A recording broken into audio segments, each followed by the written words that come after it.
Like, subscribe and share Tree Fanfiction audiobook channel for all parts. Chapter 1. Killua. This assassination mission is for you to carry out. You must complete it as quickly as possible. On a six-winged flying dragon 1,000 meters in the sky. Zeno put his hands behind his back, hunched over, and the embroidery of career active on his chest was very eye-catching. Got it, old man. Killua squatted on the dragon's back and looked down at the ground. There was no change on his face. His posture and expression exuded absolute confidence and calmness. This is the 11th year since Killua traveled through the Hunter x Hunter world. There is still half a year before the Hunter x Hunter drama timeline. 11 years ago. He was reborn as a baby in the Zoldyck family. After various trainings. Now, like the original Killua, he not only has an impressive talent, but has also become a genius killer who has experienced hundreds of battles. Brack City. A luxurious villa is built on the mountain. The owner of this villa is named Lafayette. When he was young, he was involved in the black industry to accumulate original capital, and then transformed into the real estate industry. He is a famous rich man in Brack City. But the mall is like a battlefield. His ruthless means of making a fortune have made him too many enemies, and someone hired Zoldyck for a high price to kill him. Lafayette himself has no combat ability, he is just an ordinary person with a good business sense. The only thing to pay attention to is the professionally trained bodyguard team around the villa. Of course. This level is nothing to Zoldyck. This is also the reason why Zeno will let Killua complete the task alone. Get ready. Get to the destination immediately. Zeno stared at the front with a very sharp gaze, and his eyes showed the calmness of life and death. The six-winged flying dragon hovered above the villa.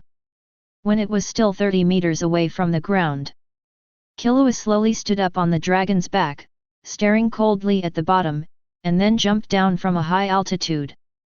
At the same time, outside the two closed tall iron doors of the villa, the two guards looked up at the sky at the same time.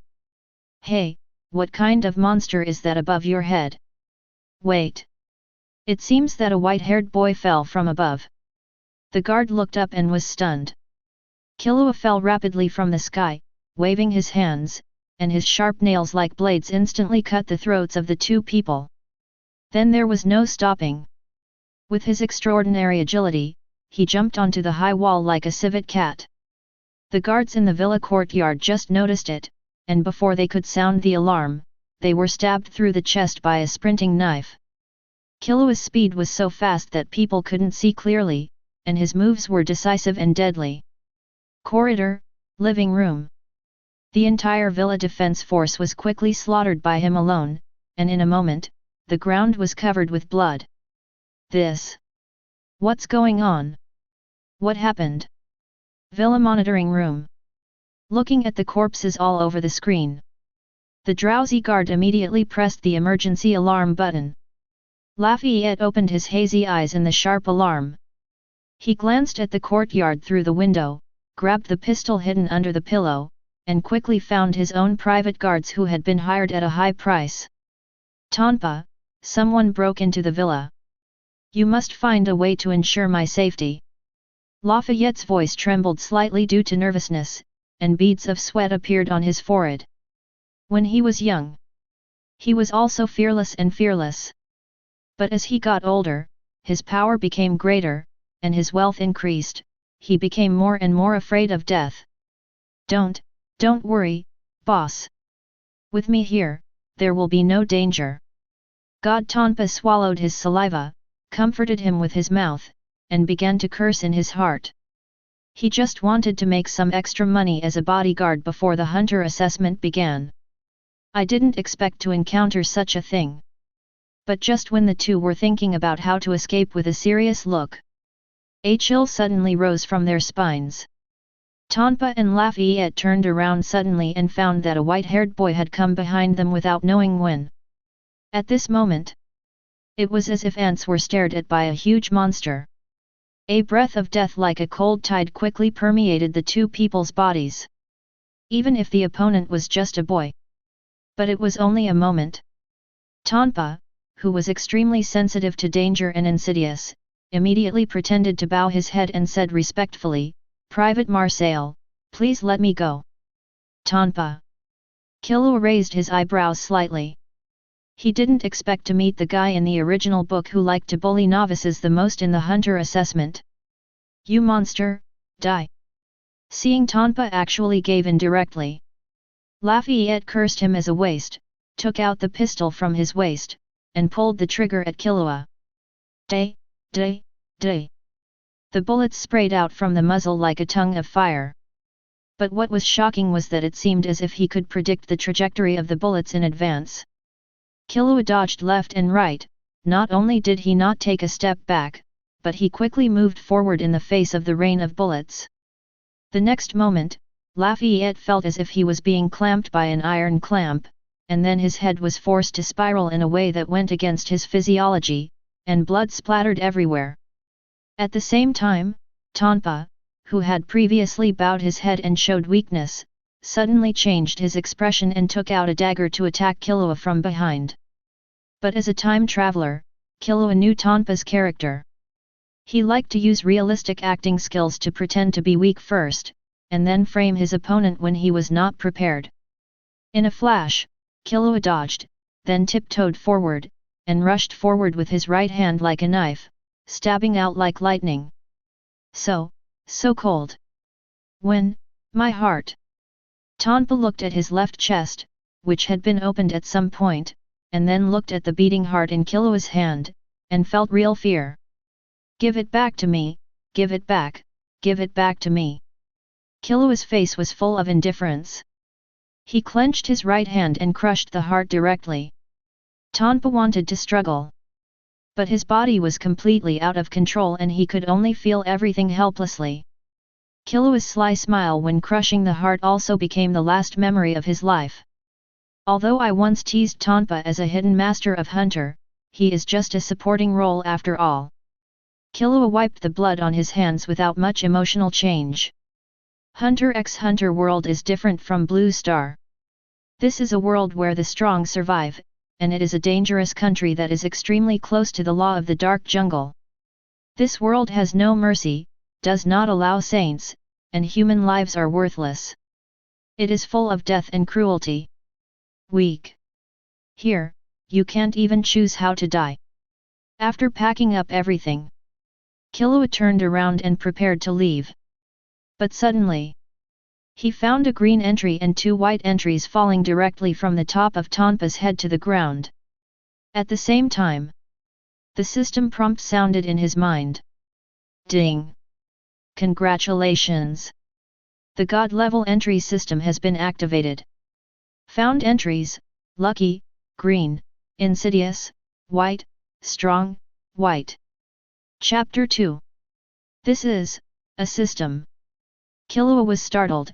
His eyes were not frightened, but full of surprise. Although Tongzi arrived a little late. But it's better than nothing.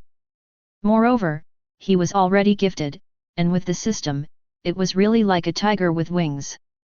System, introduce your abilities. Killua calmed down and asked in his heart. Ding, this system is called the item looting system. Outstanding talents in the world will have their own exclusive items. The function of the system is to strengthen yourself by killing enemies and looting items. Items are divided by color, from low to high. They are white, green, blue, purple, gold, red, and black. Except for red and black, items of the same color and the same attribute are divided into 4 strength levels: low, medium, upper, and top. While introducing, Killua began to appear in front of his eyes. Name: Killua. Skills: Assassination.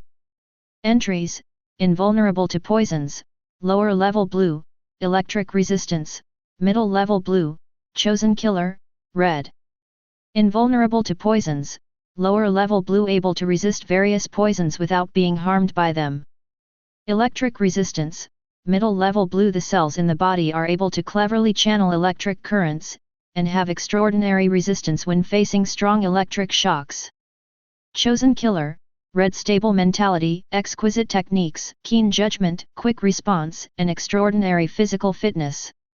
You have all the necessary qualities to become a top killer in your bones, and you are destined to become the world's top killer. Hiss. I actually already have a red entry. Killua's eyes lit up. He knew that these entries represented talents or certain traits. No wonder all the enemies who beat him called him the one with the best qualifications ever. About the entries. Among them, the white entries, although the lowest level, are not the qualifications that ordinary people can have. The owner of the green entries is already the best among people. Blue entries, reaching this color can be said to be rare among the rare. Purple entries, gold, and red are basically abilities that ordinary people can't even think about, or even unheard of. As for black, although there is no introduction in the system, but since this color is ranked at the top, the ability must be incredible. Of course, the entry only represents talent and ability, not absolute strength. As long as the operation is proper, the blue entry may also be able to counterattack the gold entry. A simple understanding of the system. Killua moved away from his panel and turned his head to look at the dead Dongba, the great god. Lucky, green intermediate, you have good luck, and you have a chance to escape danger. Sly, white lower level bad character, but a little clever. Strengthening, white intermediate physical talent exceeds that of ordinary people. I see. No wonder Dongba, although his strength is vulnerable, can survive more than 30 hunter assessments by chance. I'm afraid it's the effect of this luck entry. He's really lucky. Killua blinked. After the awakening system, he found that the world in front of him had completely changed from before. Not only Dongba. Lafayette also dropped a green entry for being good at business, and some of the guards before also had white entries. But as time passed, all the entries that fell on the ground began to flicker, as if they would disappear at any time. The dropped entries are probably time-limited. The entry will disappear after a certain time. So what are you waiting for? Entry plunder. Killua looked at the green lucky entry and began to grab it. Although this lucky entry is only green, it can help you escape danger at dangerous moments. It is a life-saving skill. As for the physical strength, white, which increases physical talent, it belongs to the lower level of natural killer, gold. Lafayette's green business entry is useless.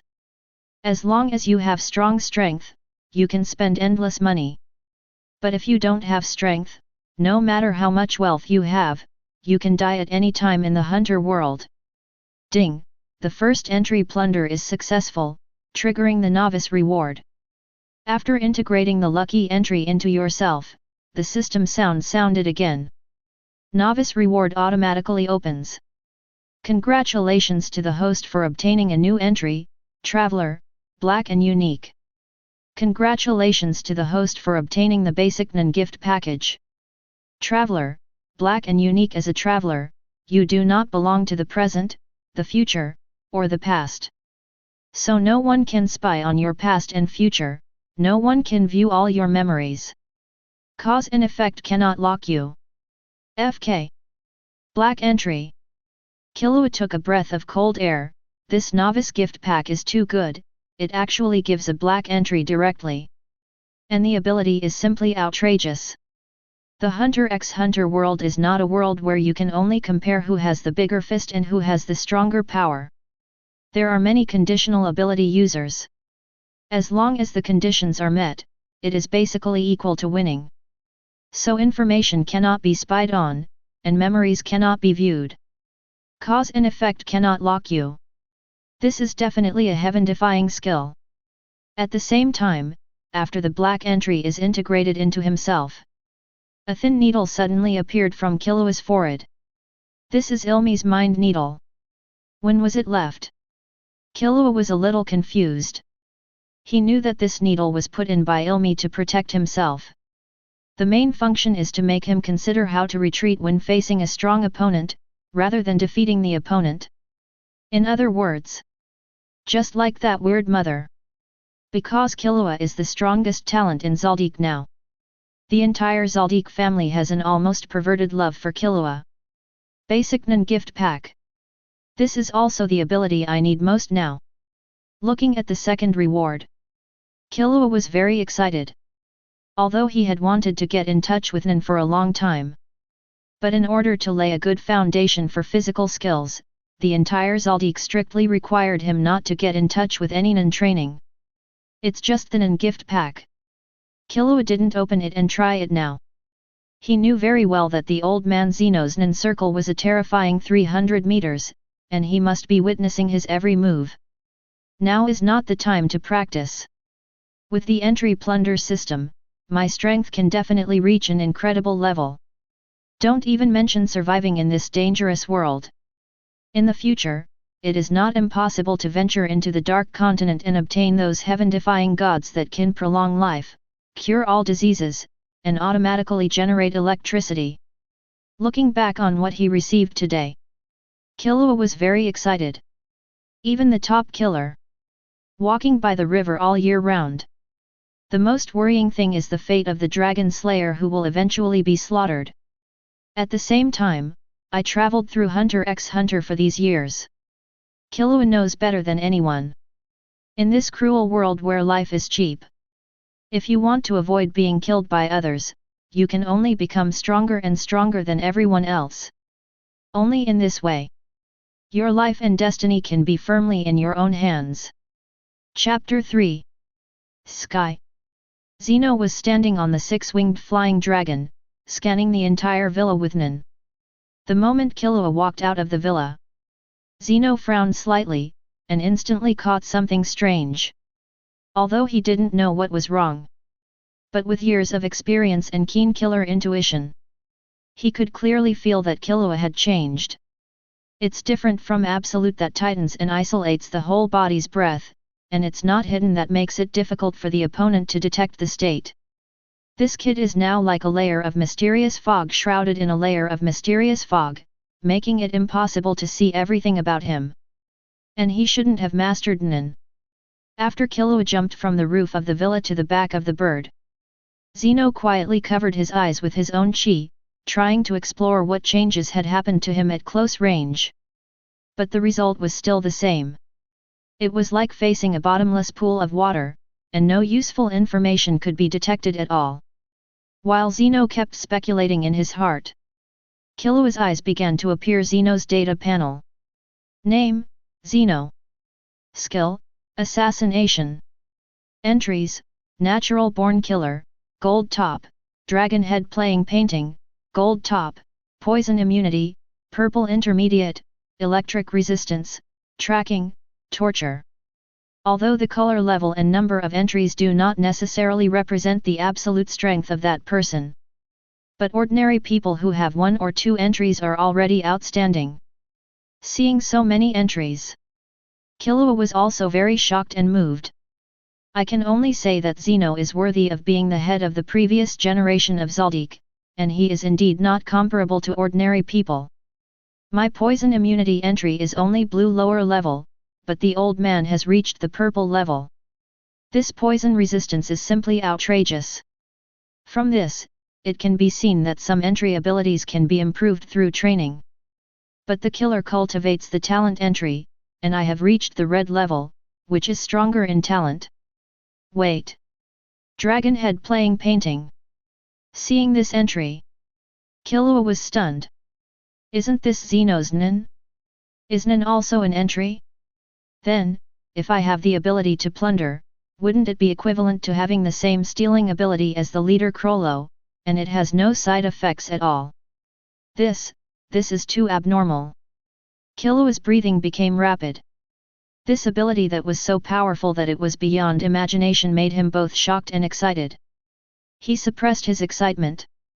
Killua held his head with both hands and pretended that nothing happened, saying, "Old man, the mission is perfectly completed. Don't forget to transfer this reward to my account after you go back."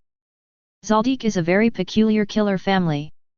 Even members of the family pay attention to money transactions and equivalent exchanges. This mission was completed by Killua, and he naturally got a share of the commission. Well done, kid. But although the mission was completed, there were still some places that were not handled cleanly enough. When you finally found the target, you hesitated for a moment. Listening to Zeno's words, Killua scratched his head.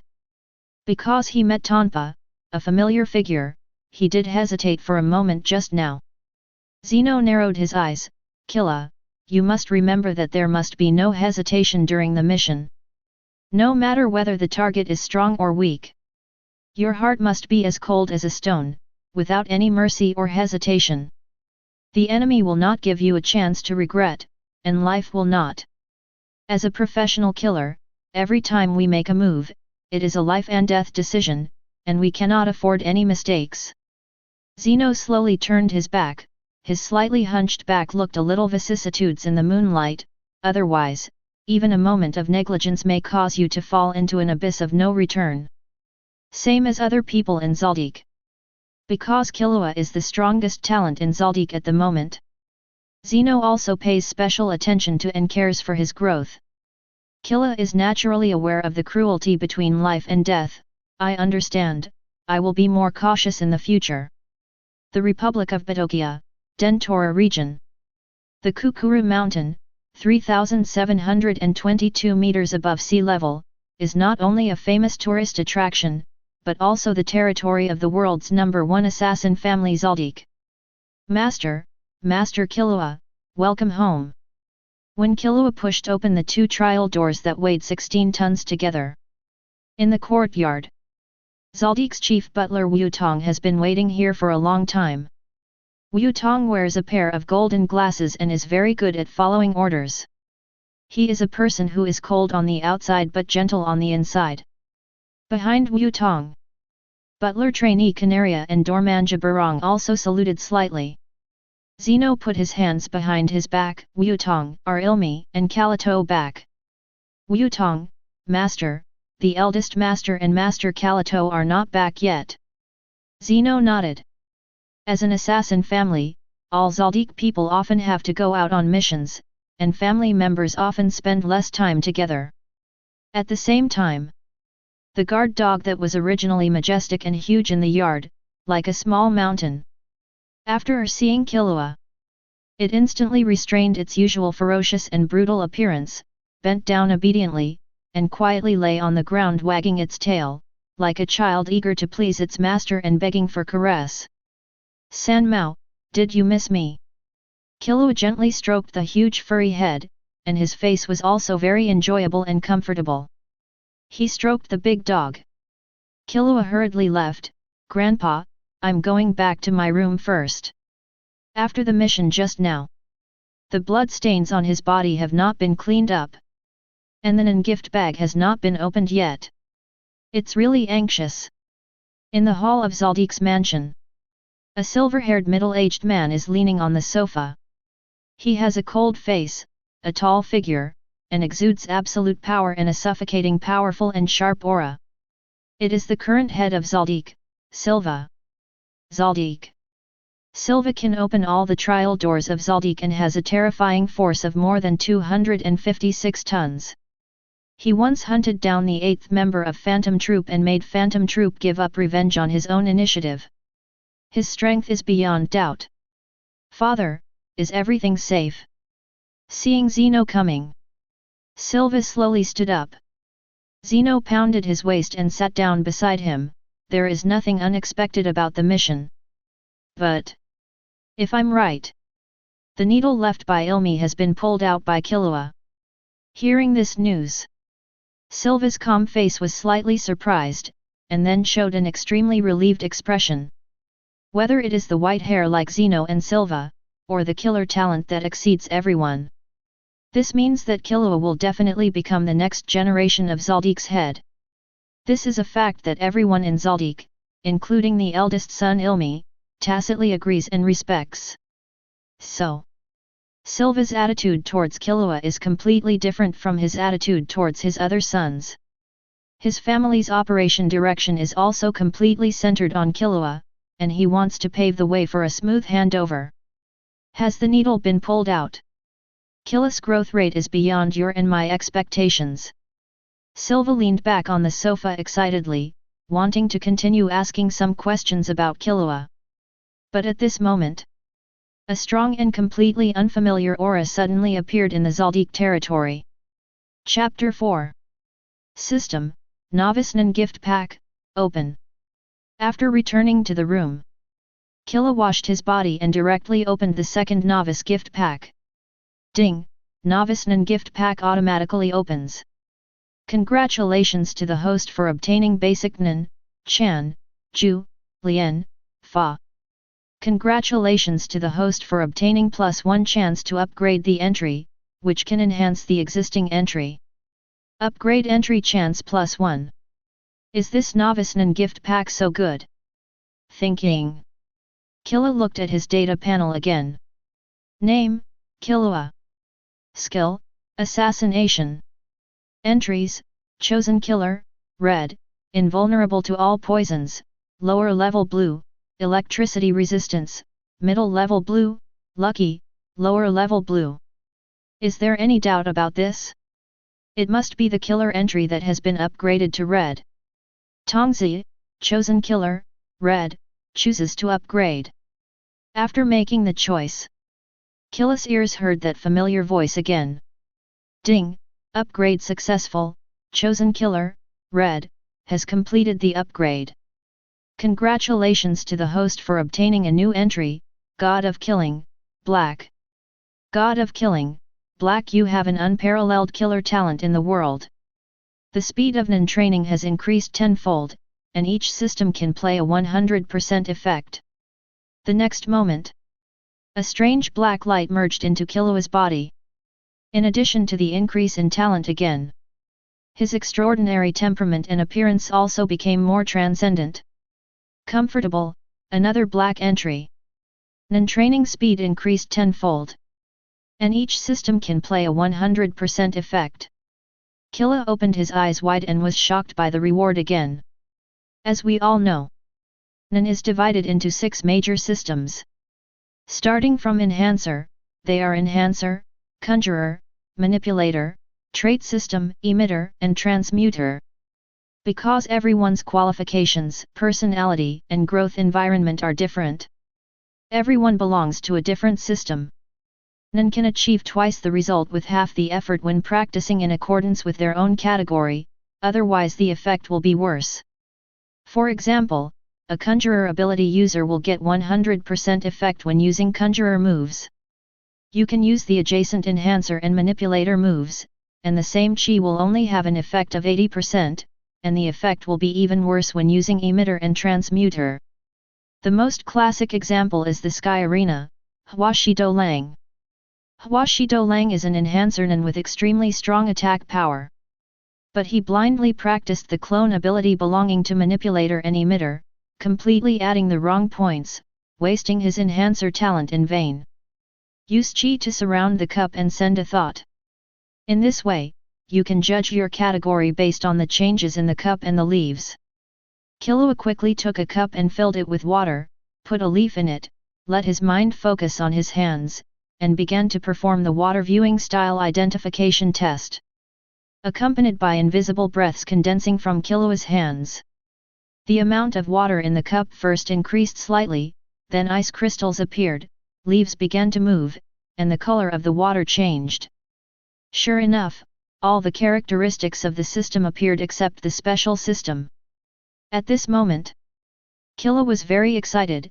If each system can play a 100% effect, that means I can have the explosive output and defense of Enhancer, the weird flexibility of Conjurer, the long range of Transmuter, the control of Emitter, etc. The most important thing is that there are no side effects and restrictions. Such a terrifying talent, even if I don't plunder other people's Nin. I can also develop myself to a level beyond ordinary people. Put the cup aside. Killua stood up excitedly and began to try the 4 basic elements of Nin: entanglement, absolute, training, and release. Not only humans, beasts, insects, trees, all living things will emit life energy, which is the so-called chi. Entanglement is to wrap the qi around your body through the mind, increase the density of the qi around the body, so that both attack and defense can be enhanced. First feel the qi, then control it with the mind. Killua closed his eyes, calmed down, and immersed himself in the exploration of himself. For a moment, it was as if some kind of barrier was broken. He clearly felt the qi that was there and not there, flowing slowly in his body. Not just qi. The touch of wind blowing across the skin, dust scraping across the palm, and the slight tremor of muscles. These kinds of information that were previously impossible to capture with the naked eye. He now feels them clearly. As Killua used his willpower to bind the outflowing qi throughout his body. He was like wearing a thin and flexible coat, and at the same time, a far greater strength and sense of security emerged from his whole body. This is qi. What a wonderful feeling! Feeling the unprecedented strong power under the effect of entanglement. Killua's eyes revealed surprise and determination. After entanglement, it is to practice training and release. Use a stronger mind to stimulate the potential thoughts in the body, and then release the thoughts out of the body. The next moment, after drawing out the qi in the body, I saw a strong airflow like a jet, instantly sweeping around Killua. Dust flew up under this airflow, and the surrounding air also whistled slightly. At the same time, Killua's muscles trembled slightly, and an even more incredible power surged from his body like a tide. He clearly felt that every cell was cheering, as if it was endowed with endless vitality and potential. Looking at the tall and hard wall in front of him, Killua had a feeling. Now as long as he put his palm on it, the center of the wall would shatter in an instant. No wonder only Nion can defeat Nion. Can you master the use of qi? These are two completely different worlds. Killua was both excited and nervous. He clenched his fists, trying to control and harness this powerful force. After Lian and Fa, it is Ju. Use your will to tighten the aura nodes and completely cut off the loss of qi.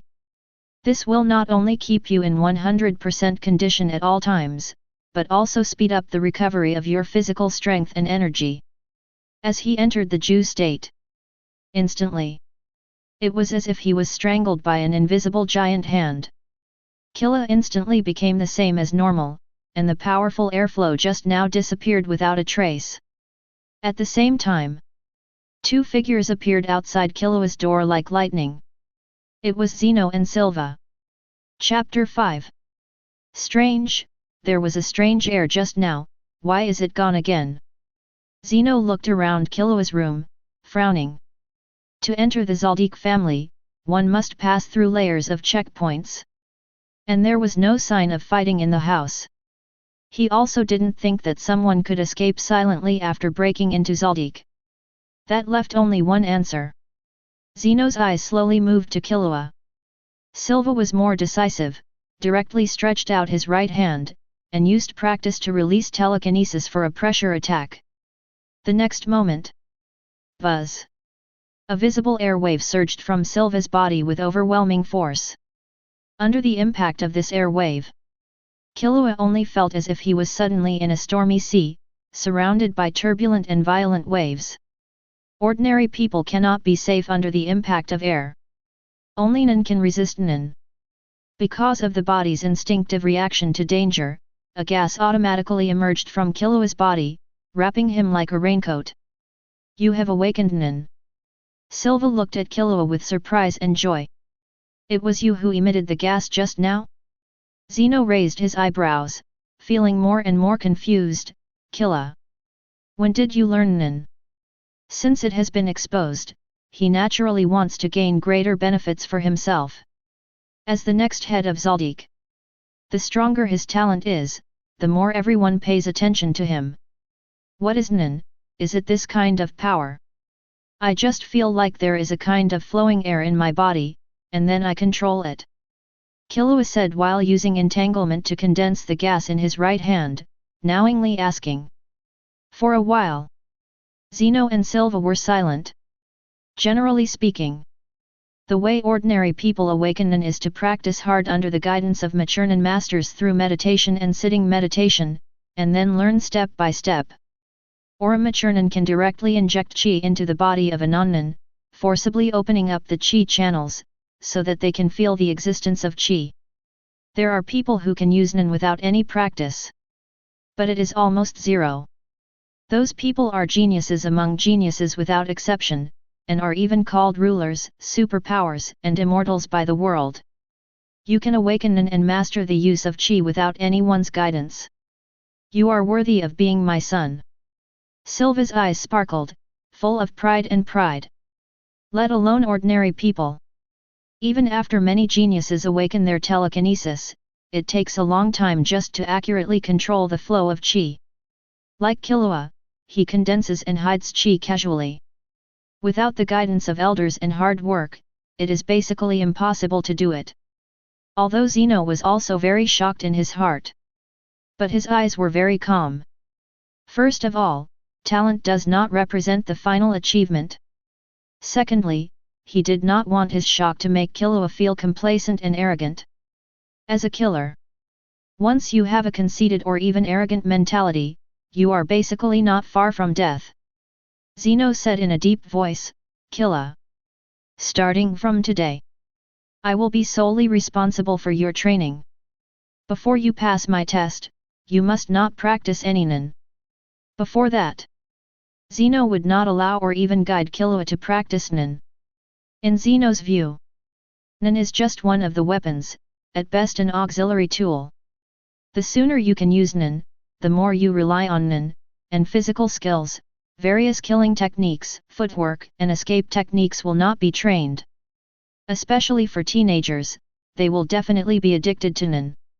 But when they meet an opponent of equal strength, it is often the basic abilities that they pay the least attention to that can save their lives. But now, since Killua has awakened Nin and has such an amazing talent, then Zeno naturally has to help him and practice the best. For Zeno, who can develop cool tricks like Dragon Star Group, Killua was full of anticipation for the next training, and nodded quickly, Okay, old man. I will definitely practice seriously. At the same time, in another Zoldyck mansion, the housekeeper Wutong was reporting information to a tall woman with electronic eyes. This woman dressed in court and technology is Killua's mother Kikyo. Zoldyck. In the Zoldyck family, each housekeeper has his own direct leader.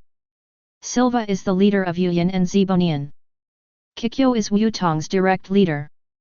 After listening to Wutong's report, Kikyo said excitedly, without anyone teaching, Zioki has awakened Nin. Ah! I didn't expect him to grow to this point. He is indeed the strongest talent in the history of the Pondyke family. For Killua, who is gradually growing into a top killer. Kikyo even began to scream excitedly, with the perverted excitement and joy on his face. In the deepest part of Zoldyck's mansion, a short old man is leisurely drinking tea. He basically doesn't communicate with people at home, nor does he participate in any family affairs of Zoldyck. He is completely in a state of retirement. Although he is sitting in the backyard, but he seems to be able to sense everything happening in the front yard. The short old man muttered, There is really a monster in this generation of young people. Such qualifications. I am afraid it will be a matter of time before he surpasses me. If Killua is here, he will definitely be very interested. Because he can see clearly. This short old man named Maha, Zoldyck, has a dazzling red entry on his head. Chapter 6. Zoldyck Training Ground. After discovering Killua's Nin talent, Zeno made a strict training plan for him. However, on the first day of training, Zeno was stunned. Killua's talent was already amazing. Coupled with the tenfold Nin training improvement added by Killer God is Alive, Black Entry. His training speed has reached an incredible level. From being proficient in the basic 4 elements to mastering and applying the more advanced ones, Zhou, Yin, Yuan, Lu, Jian. Killua only took 1 day. His speed is jaw-dropping. Are you kidding? It took only 1 day to basically master the advanced Nin techniques. This freak is simply not from the same world as us. If this matter gets out, I'm afraid the whole hunter world will be shocked. In the Zoldyck mansion, as Killua's second brother, Meiji, Zoldyck, while eating snacks, is monitoring the training ground through the camera. Meiji is a hardcore fat otaku who is very proficient in computers. He doesn't like Killua, but he recognized Killua's talent from the bottom of his heart. He was shocked again. Who could be as shocked as Zeno, who personally taught Killua? It's ridiculous. As the previous head of Zoldyck, Zeno had seen many masters, and he also believed that his understanding of genius had reached a very high threshold. But the shock Killua brought to him now, it was no longer simply described as dumbfounded. Killua's talent was so high. Not to mention that it was rare in the secular world. Even the training and hard work that should have taken more than 10 years seemed so redundant and boring. Even including the old monster hunter, he had never seen such an exaggerated qualification. How is it, old man? My training speed is okay, right? Killua wiped the sweat off his face and asked with a smile. Can it? Zeno twitched his mouth, more than just can it. If you can't, then there will be no geniuses in the whole world. Although he thought so in his heart. But Zeno said calmly, it's okay. Don't waste time. Now continue to use Jian until all the qi in your body is exhausted. Jian, Chan and Lien. That is, continue to use Lien to stimulate a large amount of qi in your body, and then use Chan to wrap around your body. This can effectively defend against the opponent's high-intensity and continuous attacks. In theory, if you want to fight against a high-level Nin, you must at least ensure that Jian can be maintained for more than half an hour. The party that first releases Jian is basically equivalent to losing defense, and it is easy to be seriously injured or killed. I have to say, even if my talent is far superior to that of ordinary people, it is very difficult to maintain Jian for a long time now. 20 minutes passed. Killua's legs and feet seemed to be tied with lead blocks, his calves and eyelids trembled, and the fatigue pressed on his whole body like a broken dam. He held on until the last bit of energy was exhausted. Killua immediately sat down and held his breath, allowing himself to enter the state of Ju and began to quickly recover his energy. Wait for the mental power to recover. Then use up all the Nin power through continuous training. Then recover and then use it up. This will not only help you get familiar with the advanced use of Nin faster, but also increase the upper limit of the Nin power in your body. It is the simplest and most effective Nin training method. Your current limit is to maintain firmness for about 20 minutes. After reaching the limit, even if you want to increase the time by 10 minutes, even a genius will spend a month. Your talent is stronger than that of an average genius. I'll give you half a month. After half a month, I will come to check your training results. You must not relax. As an active assassin, Zeno still has a mission to complete, so it is impossible for him to supervise Killua's training 24 hours a day like a nanny. And regarding the early training of Nin, it takes a lot of time to practice hard, so even if he is here, it is difficult to be of much help. Of course. Because of this, even Zeno would never have thought that in just half a month, Killua would have undergone earth-shaking changes. On the second day of training, Killua could already maintain the state of firm for more than 30 minutes. In the original work, it took Gon a full month to reach this point. Although there is a 10-fold training buff, it is enough to show how amazing Killua's talent is now. In addition to deepening the basic skills, Killua also began to practice hard.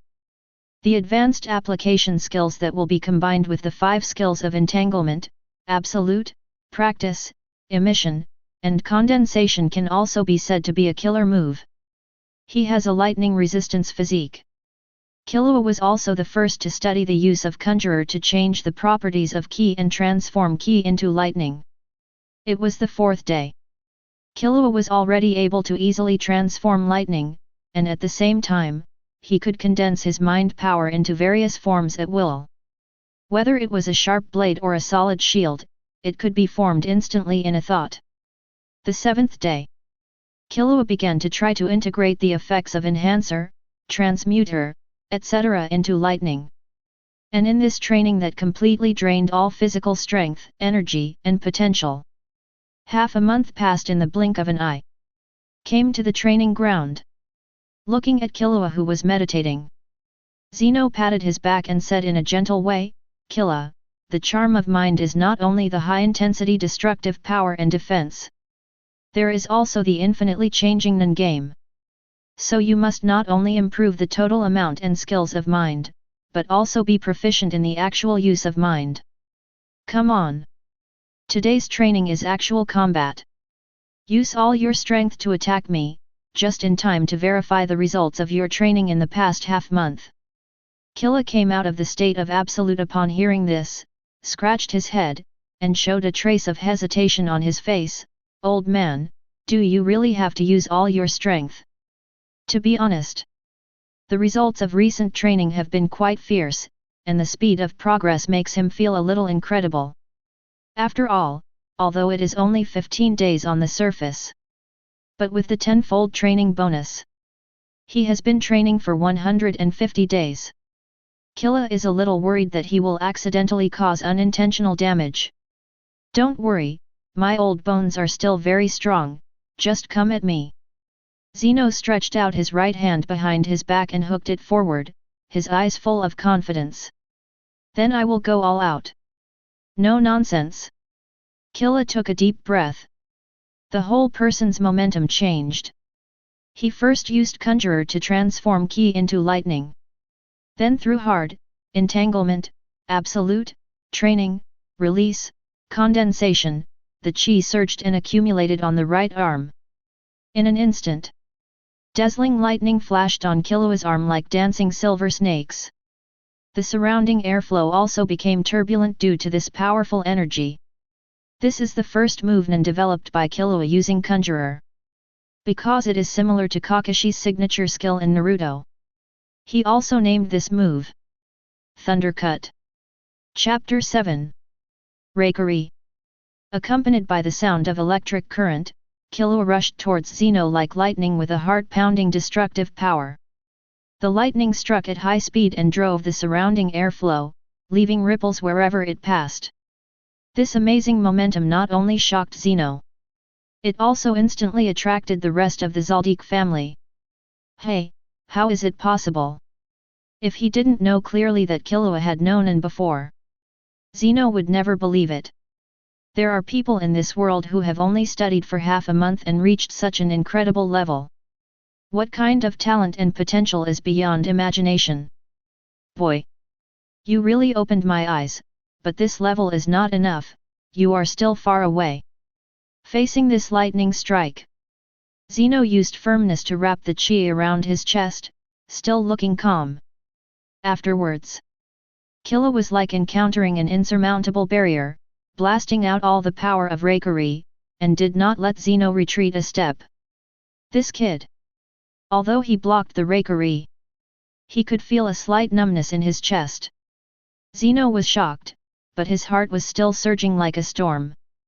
You have to know that as the previous head of the Zoldyck family, his resistance to lightning has been trained to an inhuman level. His overall strength is undoubtedly top-notch in the entire hunter world. Even if it only causes a little damage to him, it is enough to make many ordinary people feel proud of the masters. Reikari was blocked. Killua did not stop at all, and swept Zeno's neck with a strong electric current in his right hand. Avoid close combat. Zeno kicked his toes and quickly shot to the side, intending to distance himself first. But almost at the same time, Killua raised his right hand like a pistol, chi began to condense at his fingertips, and then the bullets transformed from chi kept chasing Zeno and shooting. Because of the black chosen item, Killua can exert 100% effect in each system. The biggest feature of Transmuter is that it can release the energy out of the body and still maintain its power. You actually developed a second move. And your mind is a conjurer that changes the nature of energy. If you practice transmuter, it should only be 60% effective. How can it be so powerful? Zeno watched as each bullet of mind fell, causing sand and gravel to fly, and his inner shock rose to another level. This is obviously not the level that a Nion should have. The most terrifying thing is, he has not taught Killua how to develop Nion. This talent is really amazing. As the battle unfolded around the training ground, Silva, Kikyo, and his wife, including Wutong and other housekeepers, also gathered one after another, watching everything happening in front of them. Kikyo's eyes widened, her heart pounding, and her face was full of disbelief. She couldn't believe it. In just half a month, the baby son who was regarded as a gifted person by him has grown to this point. Ah! Xiaoqi, you are really great. The Zoldyck family will definitely become famous again because of you. Kikyo clasped her hands tightly in front of her chest, her body trembling slightly with excitement. She was full of enthusiasm and pride, and she was completely immersed in the infinite reverie of Killua's future achievements. Silva's expression was not much different. He looked at Killua intently, his chest unconsciously thrust forward, and his eyes flashed with surprise and excitement. Master Killua! Wutong and others were also completely shocked. As Zoldyck's butler, each of them is an master.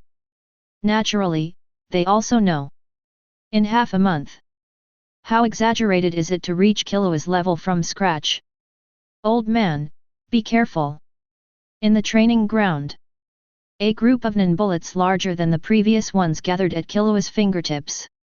The air mass flashed with dazzling lightning, and it seemed that a miniature lightning storm was raging inside. This is a killer combo he developed using Transmuter plus Conjurer. Because it is shaped like a big ball. Killua called it Thunder Ball. Boom! The Thunder Ball flew towards Zeno like a cannonball. Across the training ground, Zeno's pupils shrank slightly, and his clothes were blown rustling. But he was a veteran after all, and he predicted the flight path of the Thunder Ball in advance, and then quickly dodged it. But just as he passed by the Thunder Ball, Killua suddenly said, "Thunder Ball Stage 2, start." The next moment, the Thunder Ball exploded violently. The real killer move of the Thunder Ball is not on the surface. It is that it can explode at the right time, turning all the chi into fine needles and releasing them in all directions. This is a super killer move that can be used for both single and group attacks. Whoosh! Whoosh! Whoosh! The powerful electric current spread wildly in all directions like a rain of pear blossom needles. The dazzling electric current light instantly submerged Zeno's figure. Everyone was also shocked by the sudden explosion. Combined Nion. It took half a month to reach this point. Silva muttered to himself, and the wrinkles on his face became deeper because of extreme shock. Wutong and other housekeepers hurriedly stood in front to prevent Silva and his wife from being hit. It's just a pity. When the smoke and dust cleared, Zeno was still standing there steadily. At this moment, he was wrapped in a golden dragon condensed by chi. The dragon was lifelike, hovering around Zeno, protecting him tightly, and he didn't suffer any harm at all. This is Nion Dragon Head Play Painting. Although Killua had been avoided from being arrogant before. But at this moment, Zeno couldn't hold back because of the battle anymore, the corners of his mouth slightly raised, and he said in shock and excitement, "Killua! I must admit, among all the people I have seen, no one's talent can be compared with yours." Seeing that the Thunder Ball was completely ineffective, Killua frowned, but was not beyond his inner surprise. After all, the total amount of their thoughts is not at the same level now. It is too difficult to break the defense. But the fun of Hunter World lies in that. Even if there is a huge gap in strength, there is still a way to win. In that case, then I can only use the last trick. Killua looked solemn, his eyes revealing determination and firmness. The next moment, First a wisp of electric current, then a strand of electric current, quickly moved all over Killua's body. The current became more and more dense. The surrounding air seemed to be ionized by the current, making a crackling sound. Killua stood in the center of the lightning, his eyes were firm and cold, and his hair was also frizzy under the action of the current. This is... The Silva couple narrowed their eyes. Zeno also cheered up. But at this moment, an unexpected incident occurred again. Killua's ultimate move was just halfway loaded, and it ran out of power. Oh no! Because of insufficient thought and conversion efficiency. Many of Killua's current killing moves require a large amount of electricity to be stored in the body in advance before they can be used and explode with greater power. Now there is no electricity, no telekinesis, and the blue bar is used up. This is very embarrassing. Old man, how about we do it another day? But Killua hasn't finished speaking. Zeno raised his finger slightly. The golden dragon opened its huge mouth at an incredible speed and bit him tightly. Boy! You've been making trouble for a long time, now it's my turn to massage you. Zeno pulled with his right hand, and the golden dragon instantly dragged Killua back, and a terrifying smile appeared on his face. Chapter 8. This old man is really bad. Nothing unexpected happened. Killua was finally taught a lesson by Zeno in this assessment. But at the same time, through this actual combat, he also had a clear understanding of his current strength, and the subsequent plans became clearer. Although I can already use Nen skillfully, but there is still a lot of room for improvement in the total amount of Nen, including the development of Nen skills, and the ability to use Nen to deal with complex situations. Killua calmly analyzed his own situation. At the same time, he warned himself in his heart that it was not the time to go out and collect entries. After all, the outside world is too vast, there are countless unknown dangers, and there are more powerful people than him. An opponent of the same level as the brigade. Killua would definitely find it difficult to deal with and contend with him now. He knew that he still had many shortcomings at present. Life is only once. He didn't want to fall into an unmanageable dilemma because of momentary excitement and blind self-confidence. I'll stay in seclusion for 3 months first. As long as I make full use of the advantage of the 10x training buff. Become a top Nen master. That's only a matter of time for me. Killua secretly made up his mind, his eyes revealing determination and persistence. Thinking of this, Killua looked at the Silva couple. Dad, Mom, don't let anyone disturb me recently. I plan to stay in seclusion and practice seriously for a while. Silva had no objection. Unlike other people in Zoldyck who attached great importance to skills and physical training, Silva's training of Killua was more spiritual. He encouraged Killua to have his own ideas, rather than being imposed by others. Only this kind of teaching method can help him become a truly strong man who can stand on his own. Not to mention that Killua's current talent is too amazing. It is almost certain that he will become a strong man in the future. Such an exaggerated talent and potential. It must not die or fall before it grows up. Needless to say, Mom Kikyu's eyes sparkled with excitement. Xiao Qi, go for it, we support you unconditionally. Killua looked at the butler next to him, Wu Tong. Starting tomorrow, you will be my actual combat opponent. Zeno is currently like a towering mountain to Killua, and it is still an unattainable height. And Wu Tong is an actual combat opponent. It will not make Killua feel completely unable to compete, but it can also bring enough pressure and challenges to encourage him to constantly break through himself. It is more suitable for him to dig out the power and potential hidden deep in his body. Wu Tong was slightly stunned. He first looked at the Silva couple, then a few gold coins popped out of his hand, and a solemn and resolute expression appeared on his face. Master Killua, I am happy to serve. Seeing that Killua's subsequent plan was to continue to choose hard training, Zeno also revealed a touch of appreciation in his eyes. You didn't get carried away by your performance. Very good. This calmness and caution will definitely allow you to go further in your practice of mind. Zeno's eyes were full of expectations for Killua's future. After the actual combat training with Zeno, Killua locked himself in a closed and spacious room. Except for the occasional actual combat training with Wu Tong. Every day, he was focused and devoted himself to the practice of mind. Practicing various moves over and over again every day, repeating the recovery and consumption of the mind, and feeling the various experiences in the practice. And it was under such hard practice. 3 months passed in the blink of an eye. The day of coming out of seclusion. This is how it was recorded in the major events of the Zoldyck family in later generations. From that day on, the strongest talent of Zoldyck truly showed his terrifying fangs. The first stage of practice is over. I don't know how strong I am now. When Killua slowly pushed open the door that had been closed for a long time, the sunlight poured down, making him squint slightly. Although this time he was only in seclusion for 3 months. But with the blessing of the Black Entry, it was almost equivalent to 3 years of hard practice. 3 years of hard practice can change too many things. Especially in the hands of a genius like him. Tongzi. Open my personal information.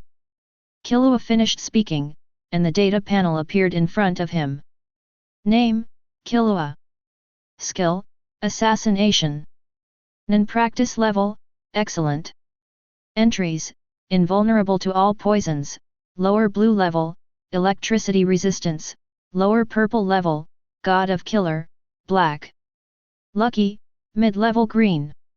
Looking at the data panel, Killua's eyes suddenly lit up. Not bad, not bad. While practicing Nin, the electricity resistance entry was also upgraded to the purple level. In addition, a new data appeared, Nin practice level. This data should be as low as possible. The 4 levels of Nin practice, excellent, excellent, gifted, and extreme. This is an overall evaluation of Nin practice by different Nin players, and does not refer to the opponent's combat power. To put it simply, it can be imagined as the degree of development of the Nin player's own talent.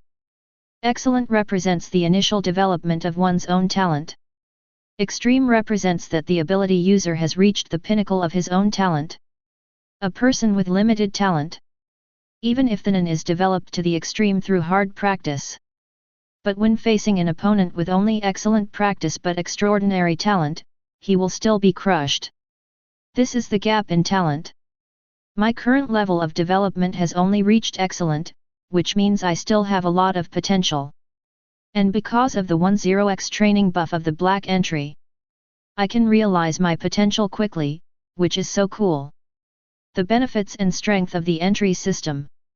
Killua has now felt it, and has developed a yearning for other entries. After all, the hunter world requires not only hard power, but also soft power. Many Nin only need to meet the conditions. Even if their hard power is strong, they may still be defeated. And after 3 months of hard training, Killua's strength has been improved to a very terrifying level. It's time to collect more entries. Chapter 9. In the main mansion of Zoldyck, Zeno and Silva are discussing a new hunting mission. Zeno, the Nasra family wants us to eliminate Jianji, who is also a gangster boss. Although the difficulty of this mission is only B-level. But Jianji is a direct subordinate of the 10 old men, and the forces behind him are complicated. Once we take action, it may trigger a series of chain reactions. Plus, the Yukixin auction is approaching. Taking comprehensive considerations, the level of this mission should be between B-level and A-level. Silva sat in a large chair with a serious expression. It is most appropriate for Ilmi to take action on this mission. It's a pity that he and Kalito are still carrying out another mission and can't get away for the time being. Zeno just decided to personally carry out this mission. But at this moment, a voice suddenly came from outside.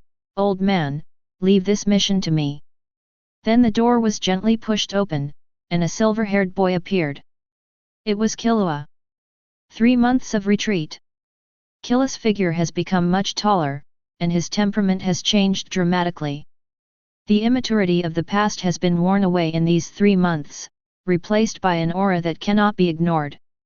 Killua, have you finished your retreat? Silva raised his eyebrows slightly, shocked and delighted by Killua's changes. Zeno's eyes were full of scrutiny.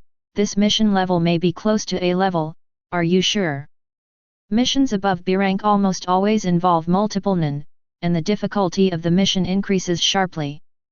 And the first rule of Zoldyck's house rules, you can only carry out the mission when you have the ability to complete the mission 100%. Killua did not speak, but chose to prove it with action. He held his breath, closed his eyes and opened them again, and a strong telekinesis suddenly burst out from his body. This energy was like a surging wave, instantly filling the entire room, and then spreading in all directions at an incredible speed. It spread for nearly 50 meters before stopping. This is the high-level ability of the mind, using energy to perceive everything within the range of the circle. In 3 months, it has grown to such a level. Zeno and Silva were shocked by this strong energy. Although the size of the circle is not the only criterion for judging a person's ability, it is possible to cover the radius of the circle more than 40 meters, which is basically the first-class hunter level. It's really an eye-opening talent. It seems that during this period of time, you have made a qualitative breakthrough. But the power of mind is not as simple as the strength of Qi. Zeno raised his right hand, and a golden dragon condensed by Qi bit wildly from the air. He planned to test Killua's strength again. But what was shocking was, Zeno had just made a move. Killua, who was standing at the door just now, disappeared without a trace in an instant, as if it had disappeared out of thin air. Behind you! Almost instantly, Zeno turned around with his killer's keen sense of smell and caught a figure. But the next moment, he only felt a flash of lightning in front of his eyes, and Killua's figure disappeared again. At the same time, the paper with the task information on the table also disappeared. Then, Killua's figure appeared far away outside the door, and his voice of leaving came. "Old man! Don't waste your energy. Although my mind may not be as good as yours. But if I want to leave, no one can stop me now. Leave this task to me with confidence." Looking at Killua's departing figure, Zeno's eyes were filled with shock. What speed did this kid just have? And Yuan has already reached the level of a first-class hunter. It's incredible that he has reached this level in just a few months. Until now, Zeno still couldn't believe that someone could be so talented. Killua was like the sun, so dazzling that even a being of his level felt a little unreal. But anyway, with that speed, plus a circle that has reached 50 meters.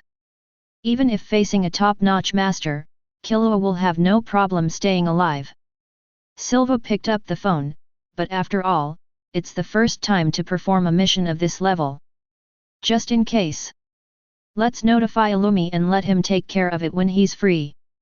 Zeno nodded, that's best.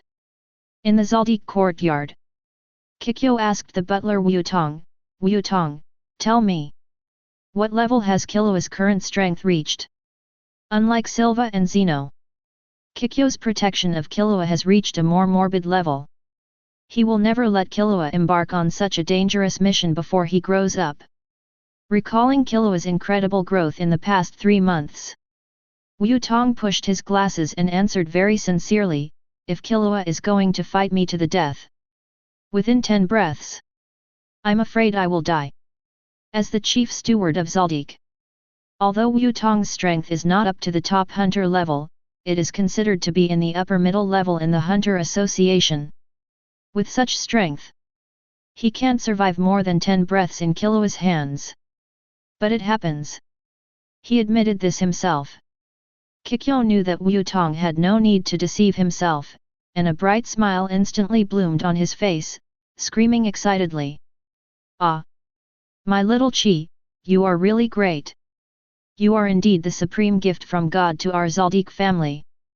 Kikyo folded his hands tightly against his chest, his electronic eyes flashed red, and the corners of his mouth could not hide the excitement.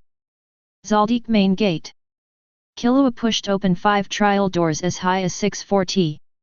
He looked very relaxed, and obviously still had some strength left.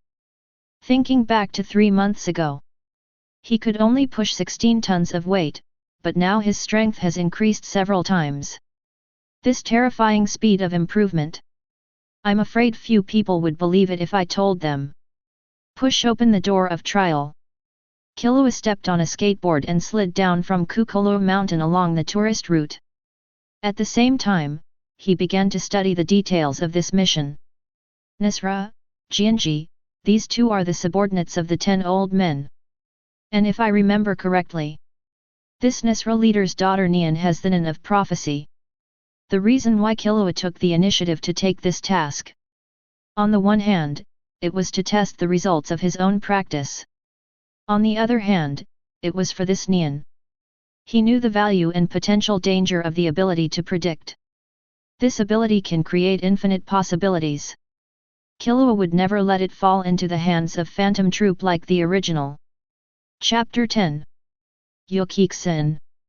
A metropolis where treasures from all over the world gather, and where dangers and opportunities coexist. Auctions and flea markets gather here, and it is prosperous and decadent.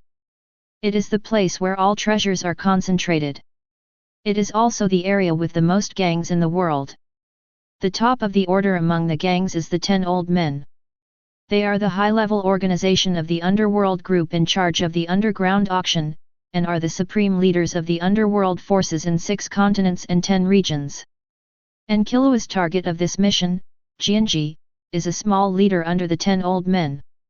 Tomorrow, September 1st, Yokiksen will hold an underground auction. And during the auction, Jianji will participate in the underground auction as a buyer, and will be responsible for the security alert around the venue. Arrived at Yokiksen by airship, Killua first bought a city map, and then began to prepare for the hunt. Although Jianji himself is mediocre, he is not to be feared. But most of the gangs in this world will hire Nin as guards at high prices. Nin are all kinds of strange, and every detail may determine success or failure. And the annual auction is coming soon, and gangs from all over the world will flock to it. By then, the entire Yokiksen will be occupied by gangs.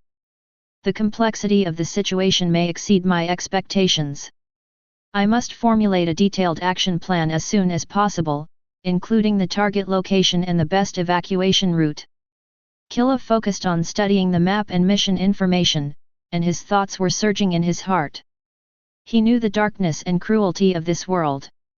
It's better to be cautious about everything. While thinking, suddenly, 3 unique and powerful auras appeared not far ahead. Killua looked forward. The man walking in front had no eyebrows, short blonde hair, a strong body, and was wearing sportswear. Behind the blonde man on the left, following a short and sturdy man with skin as pale as white paper and a skull painted on his cape. On the right is a blonde with big BBS wearing a deep V female professional suit and a devilishly perfect curvy figure. Looking at the faces and iconic body clothing of these 3 people, Killua is very familiar with them. Phantom Troupe, Finks, Phaeton, Paknatan. Why are they here too? Killua's brain quickly and methodically analyzed the current situation. Soon, he figured out the reason. Although according to the original drama timeline, at the auction next year, the Spider Troupe will gather at Yokiksen. But as greedy and profit-seeking thieves, robbing is their job and hobby. Even without Krollo's order, the many treasures at the auction every year are a huge temptation for them. They will naturally not miss such a good opportunity to rob treasures. I don't know if it's just Finks, Phaeton, and Paknatan. Or has the rest of the Phantom Troupe come to Yokiksen? Whatever. Let's focus on my mission first, and we'll talk about other things later. Killua put his hands in his pockets and walked forward as if nothing had happened. His steps were steady, but his body remained highly alert, ready to respond to any unexpected situation that might arise. Killua had no good feelings towards the troupe, nor did he have any hatred at the moment. As a killer, He is even more reluctant to do meaningless and loss-making business. But if the other party is looking for death, then he doesn't mind sending the brigade away. Killua now has absolute confidence in his own strength. The two sides passed each other safely. Just after a few dozen meters away, Paknatan suddenly looked back at Killua's back and said, "That kid just now should be a professional killer." Phaeton had a blank expression and said in a gloomy voice, "It is likely that he is. When I passed by him just now, even if the distance is so close, his footsteps still made no sound. It is a very advanced assassination technique. Without extremely rigorous training, it is impossible to practice such silent steps." Finks snorted coldly and said disdainfully, "Even if he is a killer, it's just a kid. Just don't get in our way. If you dare to provoke us, just get rid of it." Finks' eyes are full of confidence, even conceited. Phaeton's eyes are even colder to the extreme. Phantom Troupe is the most notorious gang of thieves in the world. Each of its members is a skilled non-user. They are ruthless and have committed many crimes around the world. They are known for their cruelty and recklessness. Speaking of which, gangsters from all over the world will come to Yukiksen in the next 2 days. There are only 3 of us. Do we really want to carry out theft activities here? It is better to take a long-term view. Compared with the cruel Phaeton and the nervous Finks, Phantom Troupe is generally responsible for interrogation and information collection in the brigade. He is a support type of rational person. Finks crossed his arms and looked nonchalant. "What are you afraid of? We are not robbing openly. After the auction is over, wait until those rich people relax their vigilance. We will kill people and rob them directly. When we leave here, who can do anything to us?" Phaeton looked gloomy. "Anyway, I am only responsible for killing." Phantom Troupe took out a coin and threw it into the sky, then covered it on the back of his hand. Phantom Troupe prohibits infighting among members. No matter what disagreements there are between members, they will be resolved by flipping a coin. Finks grinned, straight. Paknatan opened his palm and the coin faced up. Finks excitedly waved his fist. "Haha, it seems that God is on my side." Phaeton watched coldly from the side without saying a word. Paknatan's face was gloomy. "I don't know why. She always feels a little uneasy recently." That feeling of uneasiness spread in her heart, as if some unknown danger is approaching quietly. "Is my intuition wrong?" Paknatan thought to herself. "No, so many years of experience tell me that this feeling will not be without reason." However, Finks and Phaeton did not think there was anything wrong, or they were too confident in their own strength. Paknatan could only pray silently in his heart. "I hope this is just a false alarm." Chapter 11. Yukiksen. Bikita Hotel. All the members of the Nisla gang stayed here. At this time, in the hotel lobby, Right Nisla, who had just arrived at Yukiksen by spaceship, was talking seriously with the captain of the guard, Daisny. "Hey, Nisla, long time no see." A short and fat man in a suit greeted him in a mocking tone. Hearing this familiar and annoying voice, Nisla raised his head, and a trace of disgust flashed in his eyes. It was Jianji who greeted him. In the gang, although Jianji and Nisla are both leaders second only to the 10 old men, but because Jianji is a direct subordinate. In addition, Nisla has only risen in the past 2 years, no matter in terms of qualifications or gang strength, he has been suppressed by Jianji. "Why, are you so unhappy to see me?" Seeing Nisla remain silent, Jianji continued to sneer, "Not long ago, you were just a small leader in the countryside. Now you are not only on an equal footing with me, but you also dare to look at me with such a face. How lucky! If I could also have a daughter who can tell fortunes." Talking about his own daughter, Nisra seemed to be offended, and his face instantly became gloomy.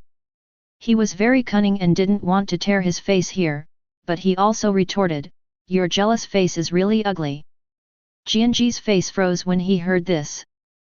He always disliked Nisra, who relied on his daughter to make a living. He flew over and pressed Nisra to the ground, punching him in the face one after another. Without your precious daughter, would you be here today? You are just a waste, no one will look down on you at all. Sooner or later. They were having a great time fighting. Daisy grabbed Jianji's wrist. What a pity. Jianji didn't give him a good look at all. Let go. You are just a hired lackey, you have no right to touch me. Dazoni clenched his teeth, but he was also hesitant. As he said. Although he is a Nin.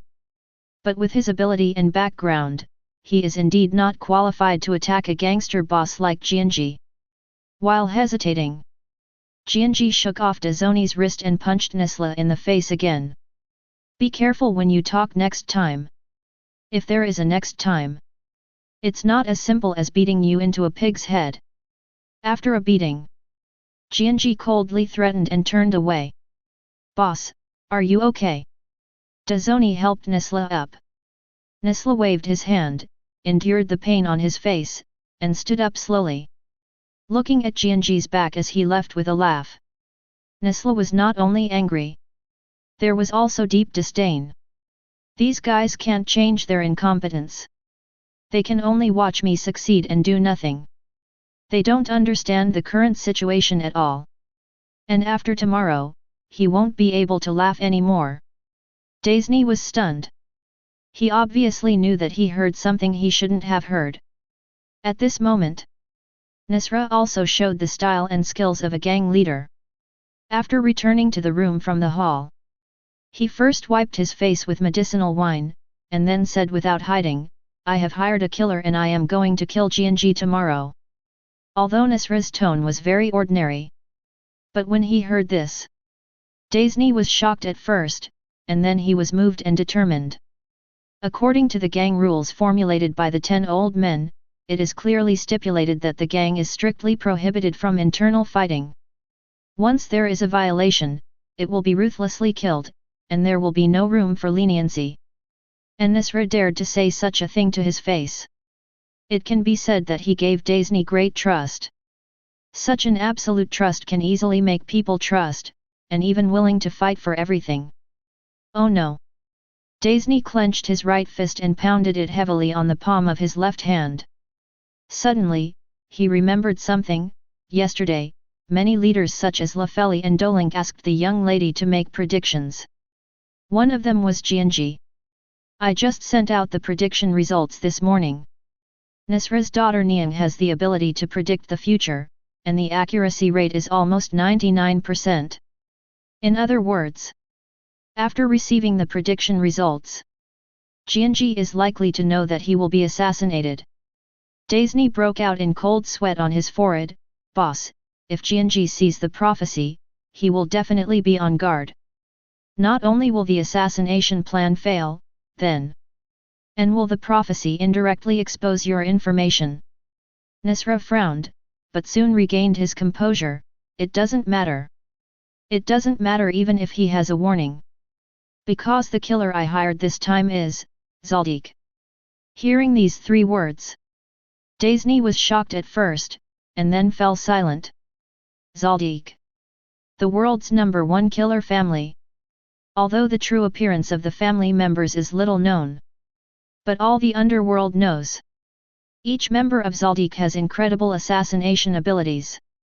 And unless the assassination target or employer dies, as long as you take the task, you will basically complete the task 100%. You can say that. Except for the high price, there are almost no disadvantages. At night, Nisra stood in front of the window, looking deeply at the tall buildings in the distance. Just as Jianji said, he was able to reach the current position of a small leader at a rocket-like speed within half a year. It was precisely by using the predictive ability of his daughter Nion. Because of this, he was very afraid of losing his daughter. He was very worried that the partners he had framed before would retaliate against him in the same way, and he was afraid that people like Jianji would take away everything from him. This is also the reason why he would be put to death even if he might be found out to be guilty of internal strife. The most important thing in this era is intelligence. As long as you can use your predictive ability freely, let alone reach the status of the 10 old men, even changing the world in the future is not a fantasy. Nasra's eyes were full of ambition. His eyes flashed with a firm light, as if he had seen the glorious scene of himself standing on the top of the world and controlling everything. At the same time and in different places. In another luxury hotel. After taking a sauna, Jianji opened the paper with the predicted results. And then, the next moment, Jianji was sweating profusely, his eyes were full of fear and disbelief, and his face was extremely pale. Reflecting the moonlight. You can see 4 sentences clearly written on the paper. In a storage area full of dark goods. Death will descend on your head. You will lose the most important thing and be forced to sleep forever. This is the fate you can't escape no matter how you hide. Chapter 12. On the day of the day. In the magnificent Semetei building of Yukiksen, the highly anticipated underground auction house opened as expected. Inside the venue, there are cameras everywhere. Fully armed guards can be seen everywhere. In addition to the guards composed of members of various gangs, the area within a radius of 500 meters outside the venue is strictly governed. The strict security measures make the entire auction like an impregnable fortress. Such watertight control can not only isolate all unstable factors and ensure the smooth progress of the auction. It is also for the gangs to show their strength and confidence. The underworld pays the most attention to face and pomp. In their world, face is a symbol of dignity and cannot tolerate any contempt or offense. Once the face is damaged, it is a great shame.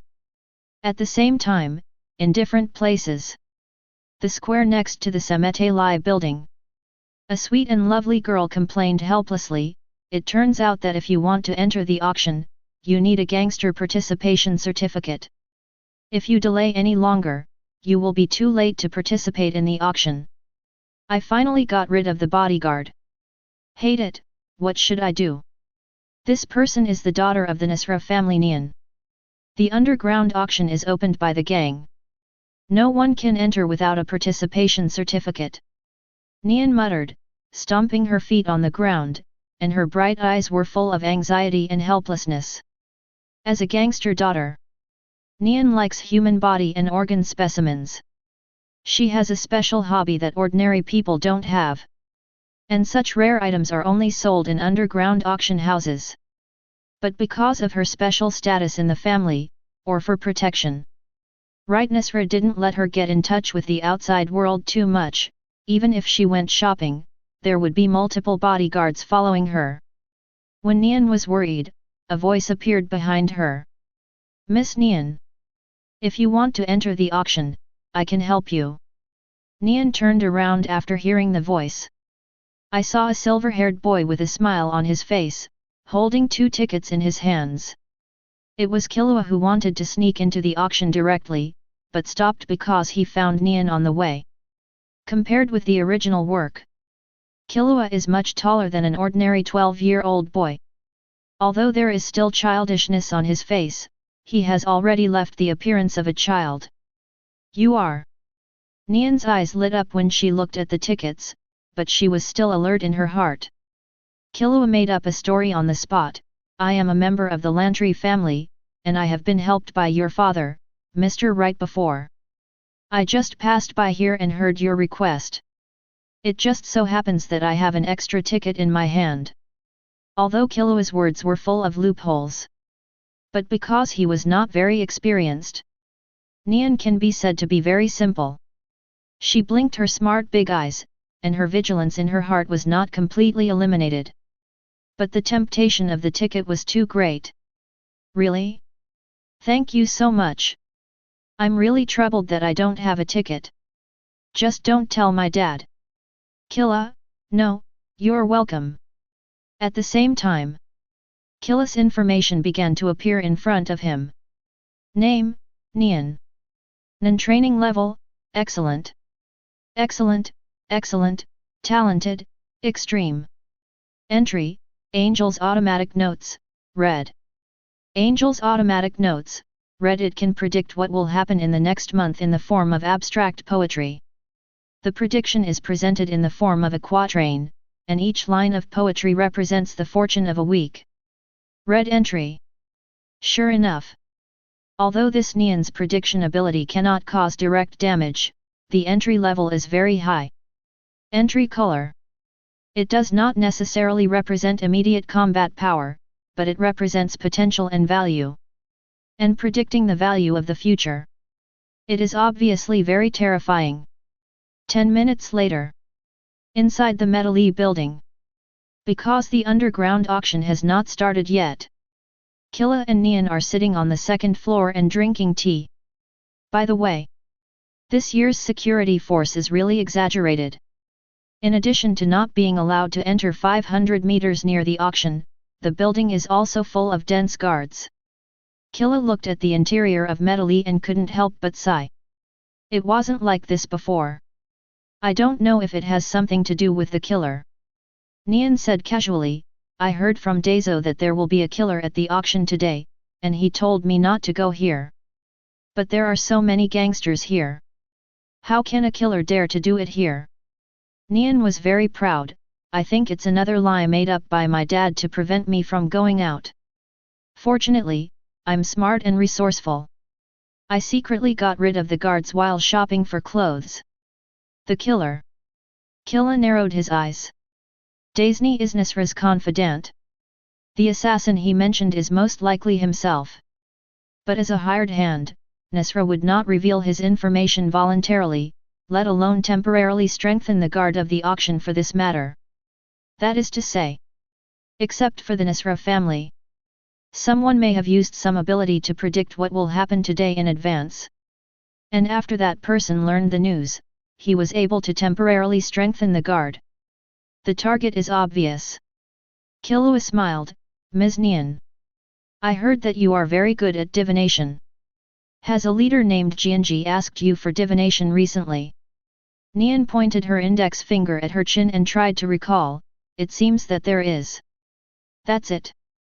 No wonder Jianji's whereabouts were completely unavailable when entering the hall. Killua's expression suddenly became serious. Since Jianji knew in advance that he would be assassinated at the auction. He is probably not in this building now. No. He must still be there. Killua's brain thought quickly. After all. Now the defense force around Seametal is fully deployed, which can be said to be impregnable. Looking at the entire Yukixan. There is no place safer than here now. If I were Jianji, where would I hide in this building? At this time, there are many Nin in the Seametal building. If the circle is used for a range search, it is easy to alert the enemy and attract other people's attention. Think for a moment. Killua quickly stood up, Miss Nion. Wait for me here for a while, I'll go to deal with things first. Nion, yeah, I'll wait for you here. At this time, Nion was still immersed in the joy of being able to participate in the auction, so she didn't care about other things. Leave the hall. Killua quickly walked backstage. The safest place in the entire auction must be the place where the auction items are placed. But there must be the most powerful security force in the entire auction. And the difficulty of assassination can be imagined. Chapter 13. Underground Auction Warehouse. This is the core of the entire auction, where countless precious and rare items are placed. And at this moment in the warehouse, Jianji is sitting in it. But his body is trembling slightly, and his eyes are full of fear and helplessness. That embarrassed look is in sharp contrast to his arrogant appearance on weekdays. Whether rich, poor, gangsters, or others. No matter what your identity, status, or age. There is only one thing that is fair, that is death. Obviously. After learning that he was predicted to die, Jianji's inner defense line was on the verge of collapse. At this moment, the door of the warehouse was suddenly opened. A man with sunglasses and a mustache walked in. Brother Jianji, don't be so scared. Even prophecies may be wrong sometimes. Jianji heard the voice and slowly raised his head. The next moment, In his extremely dim eyes, a glimmer of hope and light suddenly flashed. Yin! Yin Beast Owl! Jianji stood up excitedly. As the gang leader of 10 regions in the 6 continents, the 10 old men have thousands of gangsters. Among the many subordinates, the most powerful thugs are the 10-member group of Yin Beast. They all have unique skills and possess mysterious Nin beyond ordinary people's imagination.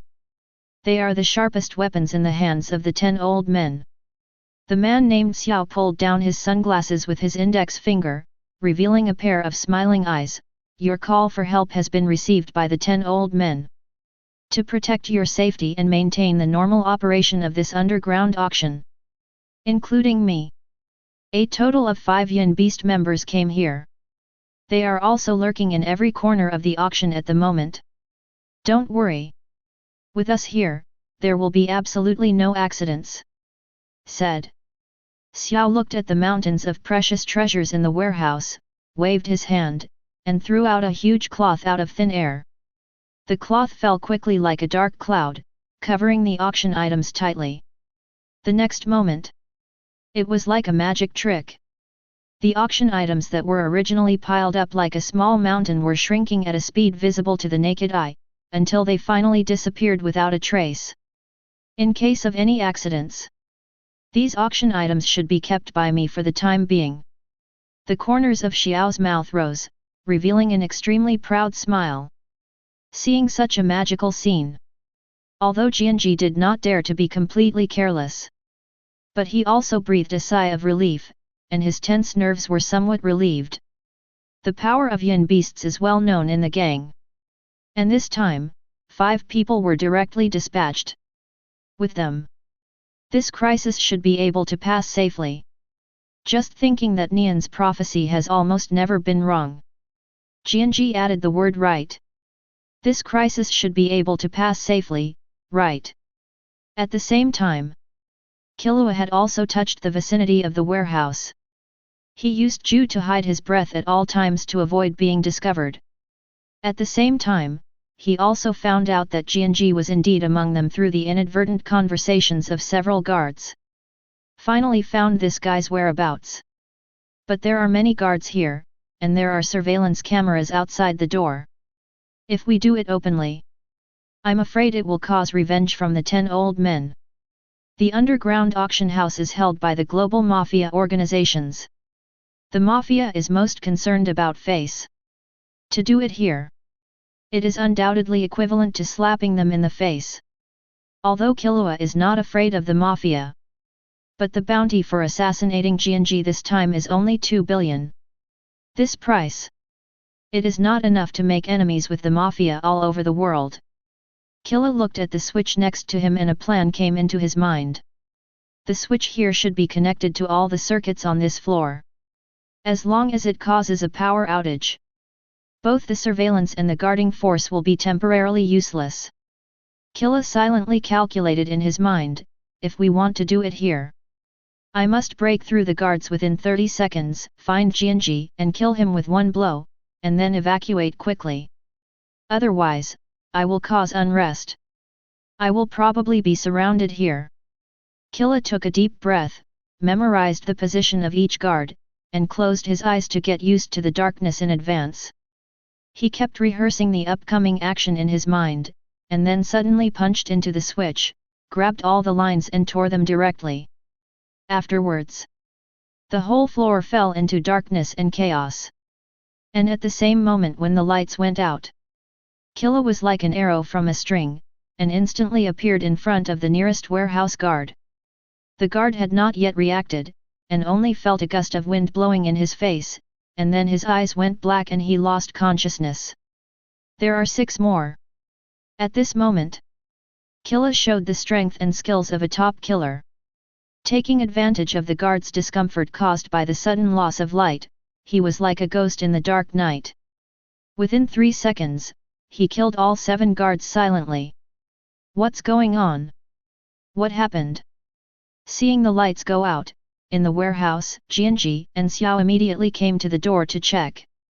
But before they could reach out, the anti-theft door made of special alloy made a loud bang as if it had been hit by a huge force. Then a big hole was directly opened in the center of the door. Don't kill me. Seeing the prophecy coming true, Jianji, who was already highly nervous, sat on the ground like a frightened trapped animal, almost peeing in fear. Who is it? Xiao also sweated profusely. He knew that it was not an ordinary person who could have such destructive power, so he quickly used condensation to gather the energy in his eyes. But just as he moved, there was a click. That was the sound of a neck being broken. Jianji, who was originally screaming in panic, instantly lost his voice. Owl's heart suddenly shrank, and he immediately used an incredibly convenient large wrap, materializing a huge wrap and throwing it forward. This is... I didn't expect the yin beast to appear here. Looking at the huge cloth covering him, Killua whispered, Godspeed. Then, strands of blue arcs began to interweave and shuttle through Killua's body, wrapping him up. This is one of the techniques he has studied for 3 months. Godspeed. Using control system to wrap the power of lightning in the body to activate the body, thus stimulating the potential power of the body, raising his movement speed and nerve conduction speed to the limit. Under the effect of Godspeed, Killua was so fast that he seemed to turn into an arc, and appeared in front of Owl in the blink of an eye. His right hand instantly became sharp, and stabbed the opponent's heart with a strong electric current. Feeling the strong wind pressure coming towards him, Owl's pupils contracted sharply, and his chest rose and fell violently. He wanted to avoid it, but his sight couldn't keep up, and his body couldn't react at all. Later, Xiao finally saw the figure of the person coming. It was a young man. But the silver-haired boy still had a beating heart in his palm. And there was no blood on the heart. This whole process was not only sharp and swift, but also the killing method was so exquisite that it could be said to be an art. Chapter 14. While killing Xiao, Killua quickly scanned the opponent's data panel. Name, Xiao. Nen training level, talent. Excellent, excellent, gifted, extreme. Entry, incredible convenient large wrap, purple top. This guy's Nen has been developed to the level of talent. However, this not only shows that his qualifications are average. At the same time, the ability of the large wrap is too simple and direct, and the development prospects are really limited. Killua was thinking. The entry incredible convenient large wrap, purple top, fell from the top of Xiao's head to the ground. Ding, lootable entry detected, incredible convenient large wrap, purple top. Do you want to loot? Yes/no. Hearing the system prompt sound, Killua did not hesitate, start looting. The next moment, the entry turned into purple light and merged into Killua's body. At the same time, the detailed explanation of the use of this entry's ability appeared in front of him. Incredible convenient large wrap, purple top level, it can materialize a huge bag. Any object covered by this cloth can be instantly shrunk and packed, no matter how big it is, and even living things can be captured. It can even capture living things, what a great thing. Although Killua has long known that Owl's Nen has a packing function. But when he really got this ability, he still couldn't hide his excitement. In Killua's view, even if this large wrap is not used as a means of combat, it is a very abnormal existence as a travel pocket. With this Nen, when he goes out in the future, he can not only carry food but also medicine. All kinds of strange things can also be put in. This will definitely give him more security and convenience on his future journey, just like carrying a mobile treasure box like Doraemon. At the same time, after the entry is fully integrated, Killua feels that he has mastered a different space. This is the inside of the convenient large wrap, which is as big as a house. And when he looks into the space, he was stunned. Because all the goods in the entire underground auction are in it. FK. This time I'm really rich. Killua's eyes widened, looking at the piles of items in the alien space in disbelief. From precious jewelry to rare antique paintings. From medical supplies to weapons and equipment. Human organs, war supplies, munitions, all kinds of strange things are available, which makes people dazzled. Although this year's underground auction did not have super rare and high-priced items like Greed Island. But so many things added up. The estimated value is probably at least tens of billions. It's really a pleasant surprise. This trip to Yuk-Xin is really not in vain. Killua was full of excitement. He glanced at the two bodies in the warehouse indifferently, turned around and quickly disappeared into the darkness, as if he had never appeared here. And a minute later, the backup power supply was connected in the building. After seeing the bodies on the ground and the empty warehouse, suddenly, all the gang members gathered in Semetali were like powder kegs, bursting with endless anger.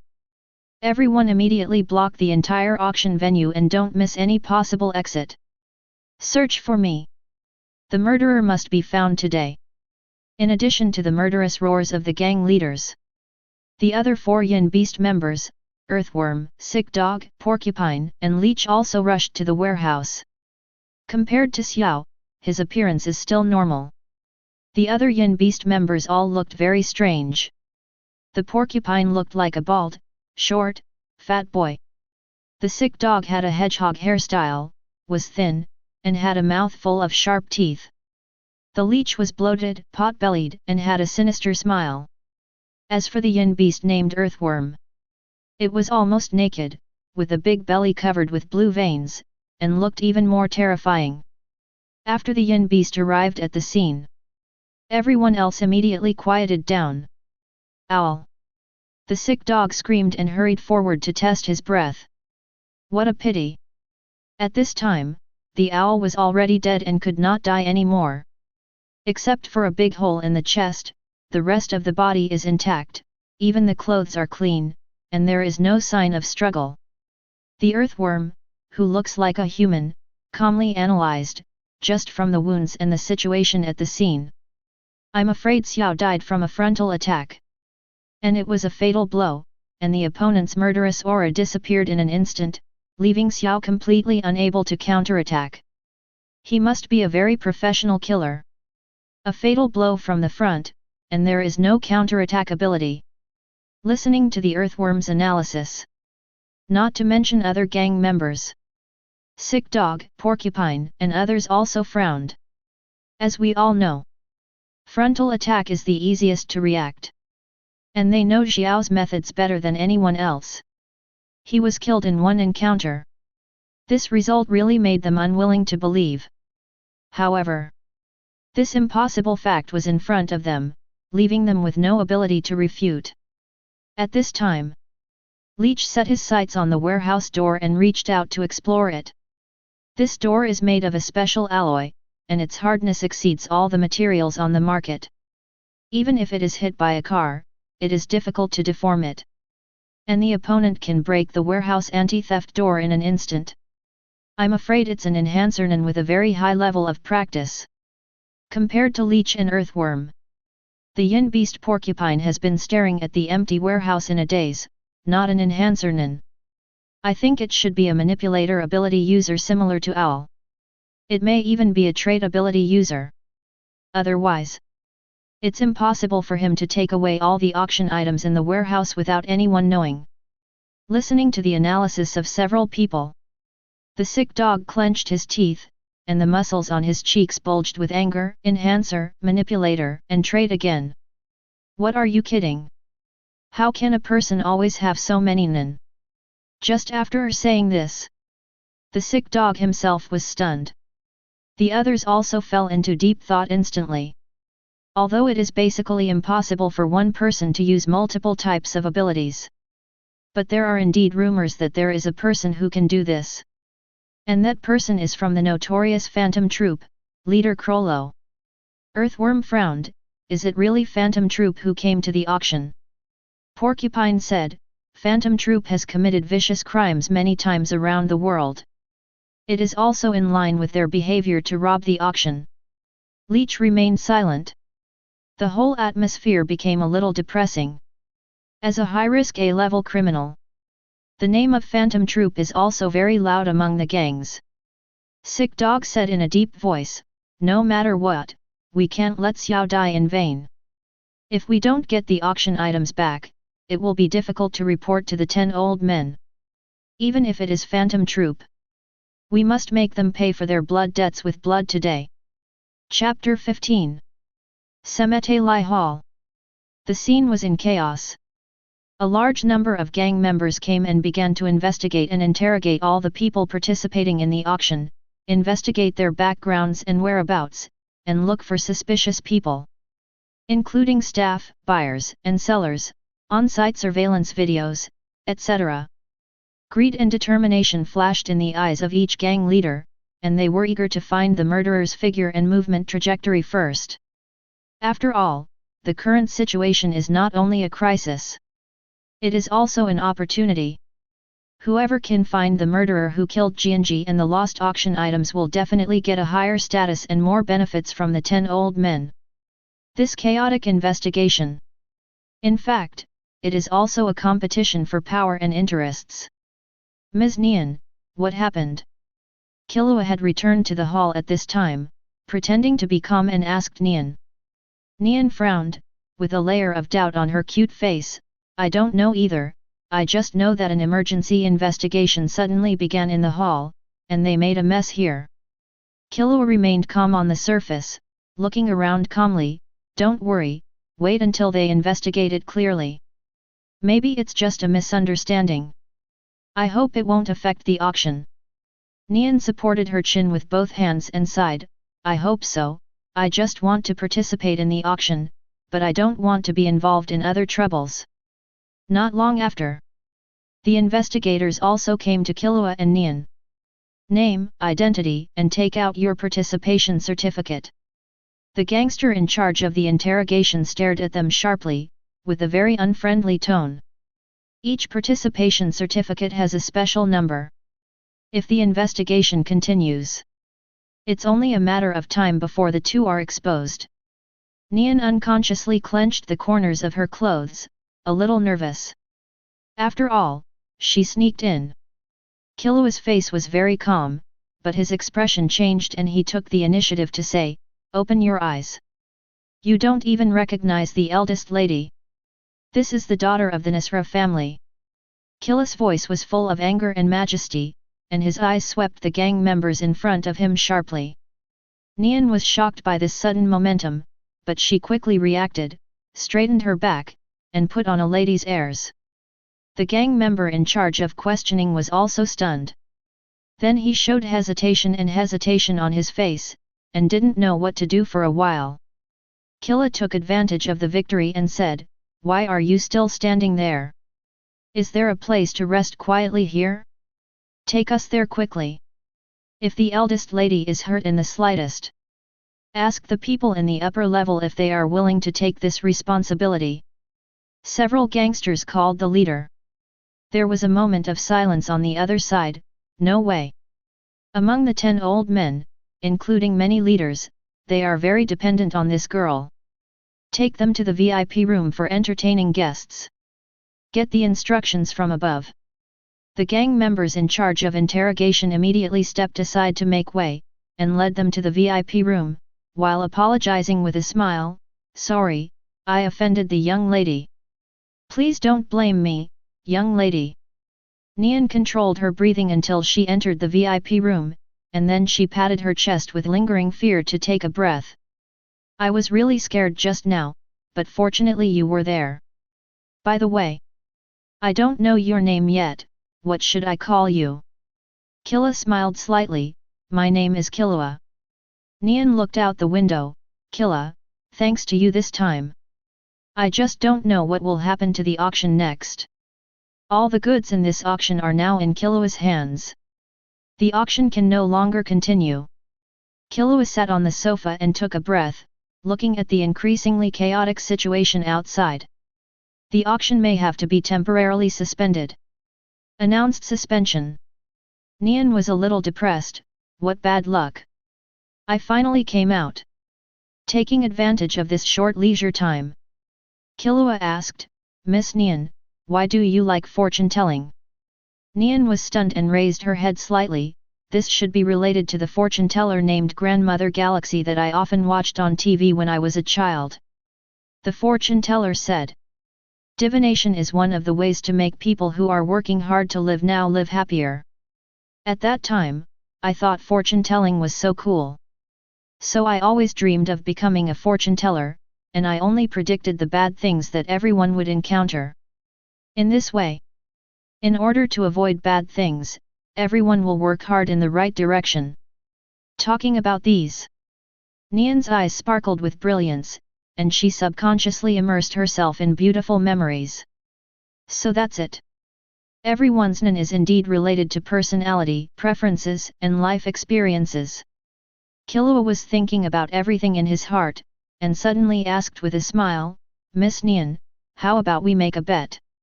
If you win everything you want in this auction, no matter how rare or expensive the item is, I can find it for you. If you lose..." Killua paused slightly, "You have to agree to one request of mine. Everything in this auction." Nion's eyes lit up and asked excitedly, "Does it include Princess Korko's mummy?" "Of course." Killua answered without hesitation. "Then what are we going to bet on? If I can't do it, I will never agree to it." Nion crossed her arms and looked at Killua with a vigilant face. "Don't worry, this is what you are best at." Killua smiled slyly, "Let's bet on whether you can predict my future." Chapter 16. On the highway, a black car was speeding towards Semetali with Nisra and his personal guard Daisni sitting inside. As expected of Zoldyck, the mission has been accomplished. For gangs like us, killing people is just one of the means of intimidation, not our specialty. It is more appropriate to leave it to professional killers. After receiving the information from the auction site, Nisra's frown relaxed a little. "By the way, has Nion been found?" Daisni shook his head. "I just talked to Skavara and Shachimona on the phone. Since the young lady disappeared, they ran all over the shopping mall, but haven't found her yet. But I have a hunch. Maybe the young lady is already in the Semetali building. Except for the auction, I can't think of anywhere else she can go." "What did you say?" "Went to the auction." Nisra widened his eyes, and his voice unconsciously raised a few points. Daisni was a little confused. Nisra suppressed his anxiety and said, "In the message I just received, except for Jianji's death, all the goods in the auction disappeared. According to the judgment of many yin beasts, it is suspected that Phantom Troupe appeared at the auction site." Phantom Troupe. Hearing this name, Daisni couldn't help swallowing his saliva. As the most notorious thief gang in the world, Daisni naturally heard of it. He knew that everyone in this gang was ruthless and cruel, and they caused bloody storms wherever they went. "I didn't expect Phantom Troupe to appear here. And even the yin beasts have been dispatched. It seems that the situation in the auction is not optimistic now." Nisra's forehead also broke out in cold sweat, and he quickly picked up the phone and called again. "I'm Light. Nisra. Is my daughter at the auction? Check it out." The guard who answered the phone was the one who was in charge of the search. "Miss Nion is resting in the VIP room." Nisra roared, "Make sure my daughter is safe. I'll be there soon." "Hang up the phone." Nisra's face was full of confusion. Nion is really at the auction, but how did she get in? It stands to reason she shouldn't have a chance to get a certificate. Does the young lady have any friends in other organizations? Daisni asked. Nisra shook his head. No. Except for divination. She never cares about outside affairs and work, and she doesn't have any friends. Said. Nisra punched the chair. Damn it. What if Nion is involved in the trouble of Phantom Troupe? Boss, please stay calm. Daisni comforted, let's wait until we reach the auction venue. Inside the Semetali building, the investigation is still going on. At this time, the news that the auction treasures were all looted by Phantom Troupe has also spread among the gangsters. After hearing this news, 3 people in the building suddenly felt nameless anger. These 3 people are Finks, Phaeton, and Pakleton. Phantom Troupe took away all the treasures of the auction. What a joke! We haven't started yet. Who is throwing this dirty water on us? A hole! Let me know which guy put this crime on us. I must break his neck. Finks gritted his teeth, and anger almost burst out of his eyes. Phaeton's eyes were also full of murderous intent. What should we do now? It's easy to break through the blockade. But if we leave like this, wouldn't that be a crime of killing and stealing treasures? This kind of thing. I don't want to be blamed for nothing. As the team's IQ representative, Pakleton said, the best way now is to find those yin beasts who spread rumors. Ask them in person. But this building has 30 floors, and it will take a while to find them. It's easy to find them. Phaeton poked his hand into the chest of a gang leader on the right with an expressionless face, and then shook off the blood on his hand nonchalantly. Let them come to us. Finks also twisted the heads of several people next to him and said excitedly, that's exactly what I want. Instantly, everyone around was stunned by the cruel actions of the 2, and screams and shouts instantly filled the entire hall. Pakleton rubbed his brows, and the cruelty under his rational appearance could no longer be hidden. I really can't do anything to you. But this is indeed a good method. Let's kill them first. Then let those evil beasts come to us. Chapter 17. The battle was about to start. Many gangsters also began to hold machine guns and hot weapons, and ruthlessly fired at Phaeton and the other 2. But the gap between ordinary people and Nion is huge. Bullets can't break through the defense of Nion at all. Let's compete to see who kills more. Finks laughed and waved his thick arms, breaking several people's necks every time he shot. Okay. Let's send all these garbage to hell. Phaeton relied on his agility to stroll in the rain of bullets, and the sharp blade in his hand ruthlessly harvested lives like mowing grass. Pakleton is not a professional fighter. But he is also like a man in the gangster group. For a while, the whole building was full of screams and gunshots, blood splattered, and it was completely in a bloody chaos. Killua, what happened outside? In the VIP room, Nion looked at the chaotic scene outside through the window, and her beautiful eyes were full of anxiety and fear. Although she is the daughter of a gangster, but she has always been well protected like a greenhouse flower, and has never encountered such a bloody massacre. From the situation, it is probably some desperate people who broke into the auction. Killua also heard that the Yin Beast had attributed the loss of the auction items to the Phantom Troupe. Combined with the fact that Finks and Phaeton suddenly started killing, the connection is obvious. It turns out that the Yin Beast thought I was the Phantom Troupe. And it happened that Finks and the other 2 were really at the auction, and they were blamed for nothing, so they naturally couldn't stand it. That's why this farce happened.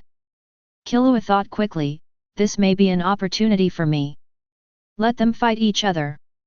Not only can I take the opportunity to get away, but I can even get some benefits. If Killua remembered correctly, although the Yin Beast group is not at the first class level, but it is not that weak.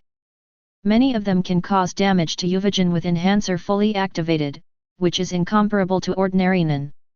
As Phaeton and Finks killed crazily, the resistance of the gang members in the building became weaker and weaker. Fear spread among the crowd like a plague. Some people even began to disobey orders and flee everywhere desperately, trying to avoid these 3 terrifying existences like demons. Finally, the Yin Beasts also came to the front battlefield. Feeling the unique momentum in front, Pakleton raised his head and reminded, get ready, the main force is coming. Finks and Phaeton stopped their actions, their eyes full of excitement and expectation, waiting for a head-on confrontation with the Yin Beasts. Not long after, the earthworm, sick dog, porcupine, and leech all came to the hall. Looking at the gangsters who were still eager to try The earthworm advised, "Back off. Although you are numerous and some of you seem to be able to use telekinesis, it is better not to attack. Those guys are not ordinary thieves. Killing is common for them. With your strength, you can't hurt them at all." The sick dog looked at Phaeton and the other two and asked sternly, "You are from Phantom Troupe. So there are 3 of you. Which one is Krollo, where is the auction item, and who killed Owl? It doesn't matter if you don't answer. As long as you meet us, you will all go to hell today." Facing the confident death sentence of the sick dog, Finks was not afraid, but became extremely excited. "Great, I like people like you who are not afraid of death the most." Phaeton looked at Packleton coldly, "Do you want to leave him alive?" Packleton looked at the sick dog, "Just leave the guy with sharp teeth.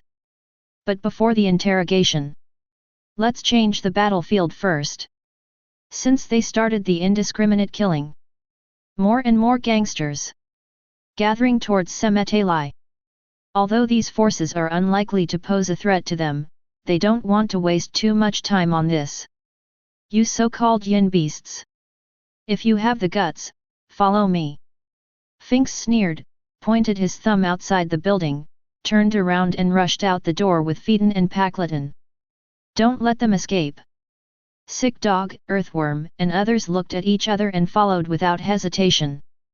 Both sides were very confident. They all thought they were hunters and the other was the prey.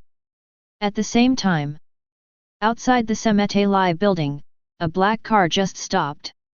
Nisra and Daisy quickly got out of the car. "I wonder how Nion is now."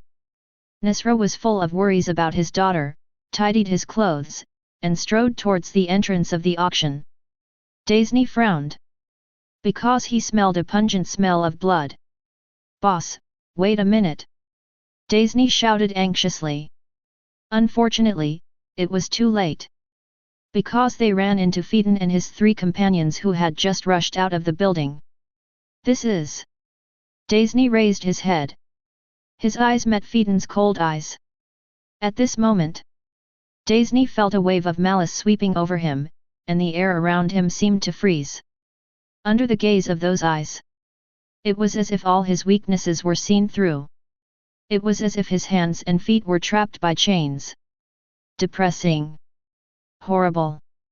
Even if he just moved his fingers, he would have to spend several times more energy than usual. Daisy felt that his breathing was getting more and more difficult, and his heartbeat was beating like thunder in his ears. Just a gasp. Drops of cold sweat poured out from his forehead. What the hell, this guy's eyes are surprisingly scary. Nisra swallowed his saliva and prepared to ask the other party where he came from. Phaeton narrowed his eyes slightly, waved the black umbrella in his hand, and his face was full of indifference.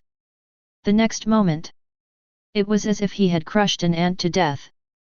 Red blood spurted out from Nisra's neck, forming a shocking arc in the air. Nion. Nisra's face was full of disbelief and fear. He covered his neck with both hands, trying to stop the blood from gushing out. But it was all in vain. In the end, he could only watch the building fall down unwillingly. "Don't block the way, go to hell!" At the same time, Finks also stabbed Daisy's chest and abdomen with a knife. There was absolutely no power to resist. This was an absolute power gap that could not be countered, like a tank crushing infantry. The 2 bodies slowly fell down, and their lives disappeared in an instant, leaving only a dead silence and fear. Killing 2 people at will. Finks and Phaeton did not stop at all, and their faces were still expressionless, as if they had just done something insignificant. There was no arrogance. Yet it seems so high and mighty. Chapter 18. Dad. Nion saw this scene and rushed from the VIP room to her father lying in a pool of blood. Then her legs softened. She fell heavily beside Nisra. Nion's hands trembled violently, and she couldn't believe the cruel reality in front of her. She would do divination for Nisra every month. This month, because the underground auction was about to start, her mind was completely occupied by the auction items, and she hadn't done divination for Nisra yet. "Dad, wake up, you can't leave me." Nion's petite body trembled slightly, and her hands tightly grasped Nisra's lifeless wrist, as if this could pull him back from the brink of death. Tears also burst like a flood, flowing on her face full of grief and despair. The hall was full of corpses, and the smell of death was everywhere. Blood and coldness intertwined. Nion kept calling her father, and every sound was full of heartbreak and helplessness. Until her voice became hoarse. Her tear-stained face was filled with only blazing hatred and uncontrollable grief. Family affection and gratitude are the strongest chains in the world. Many people were controlled by others because they were helped when they were young, or just because of blood ties, and they could not escape the bondage of gratitude and family affection throughout their lives. But family affection is also the fastest knife in the world. Especially when you witness the death of your loved ones with your own eyes. It is a kind of unforgettable pain, like a sharp blade, piercing straight into the softest part of your heart. The unspeakable sadness and despair will drown you in an instant. In this extreme pain, all the arrogance and innocence will be ruthlessly torn apart in an instant, replaced by rapid growth and maturity. I must make those murderers pay. At this time, Nion no longer had the innocent look she usually had, and there was only desperate determination in her eyes. She first looked at the gangsters around her. Everyone lowered their heads and dared not look at her, or just pretended not to hear and looked elsewhere. Nion looked at the other members of the Daisy Guard team who had come over, Shachimona Dakino and Skavara. Shachimona is an emitter Nin. His ability is to use Nin to create 11 combatants, named the 11 under the eaves. Shachimona's voice was full of helplessness and guilt. "Miss, I really want to help you. But those people are not the ones I can hunt down at all. We will just die in vain if we go, it will be useless." Nion did not answer, but turned to look at Skavara.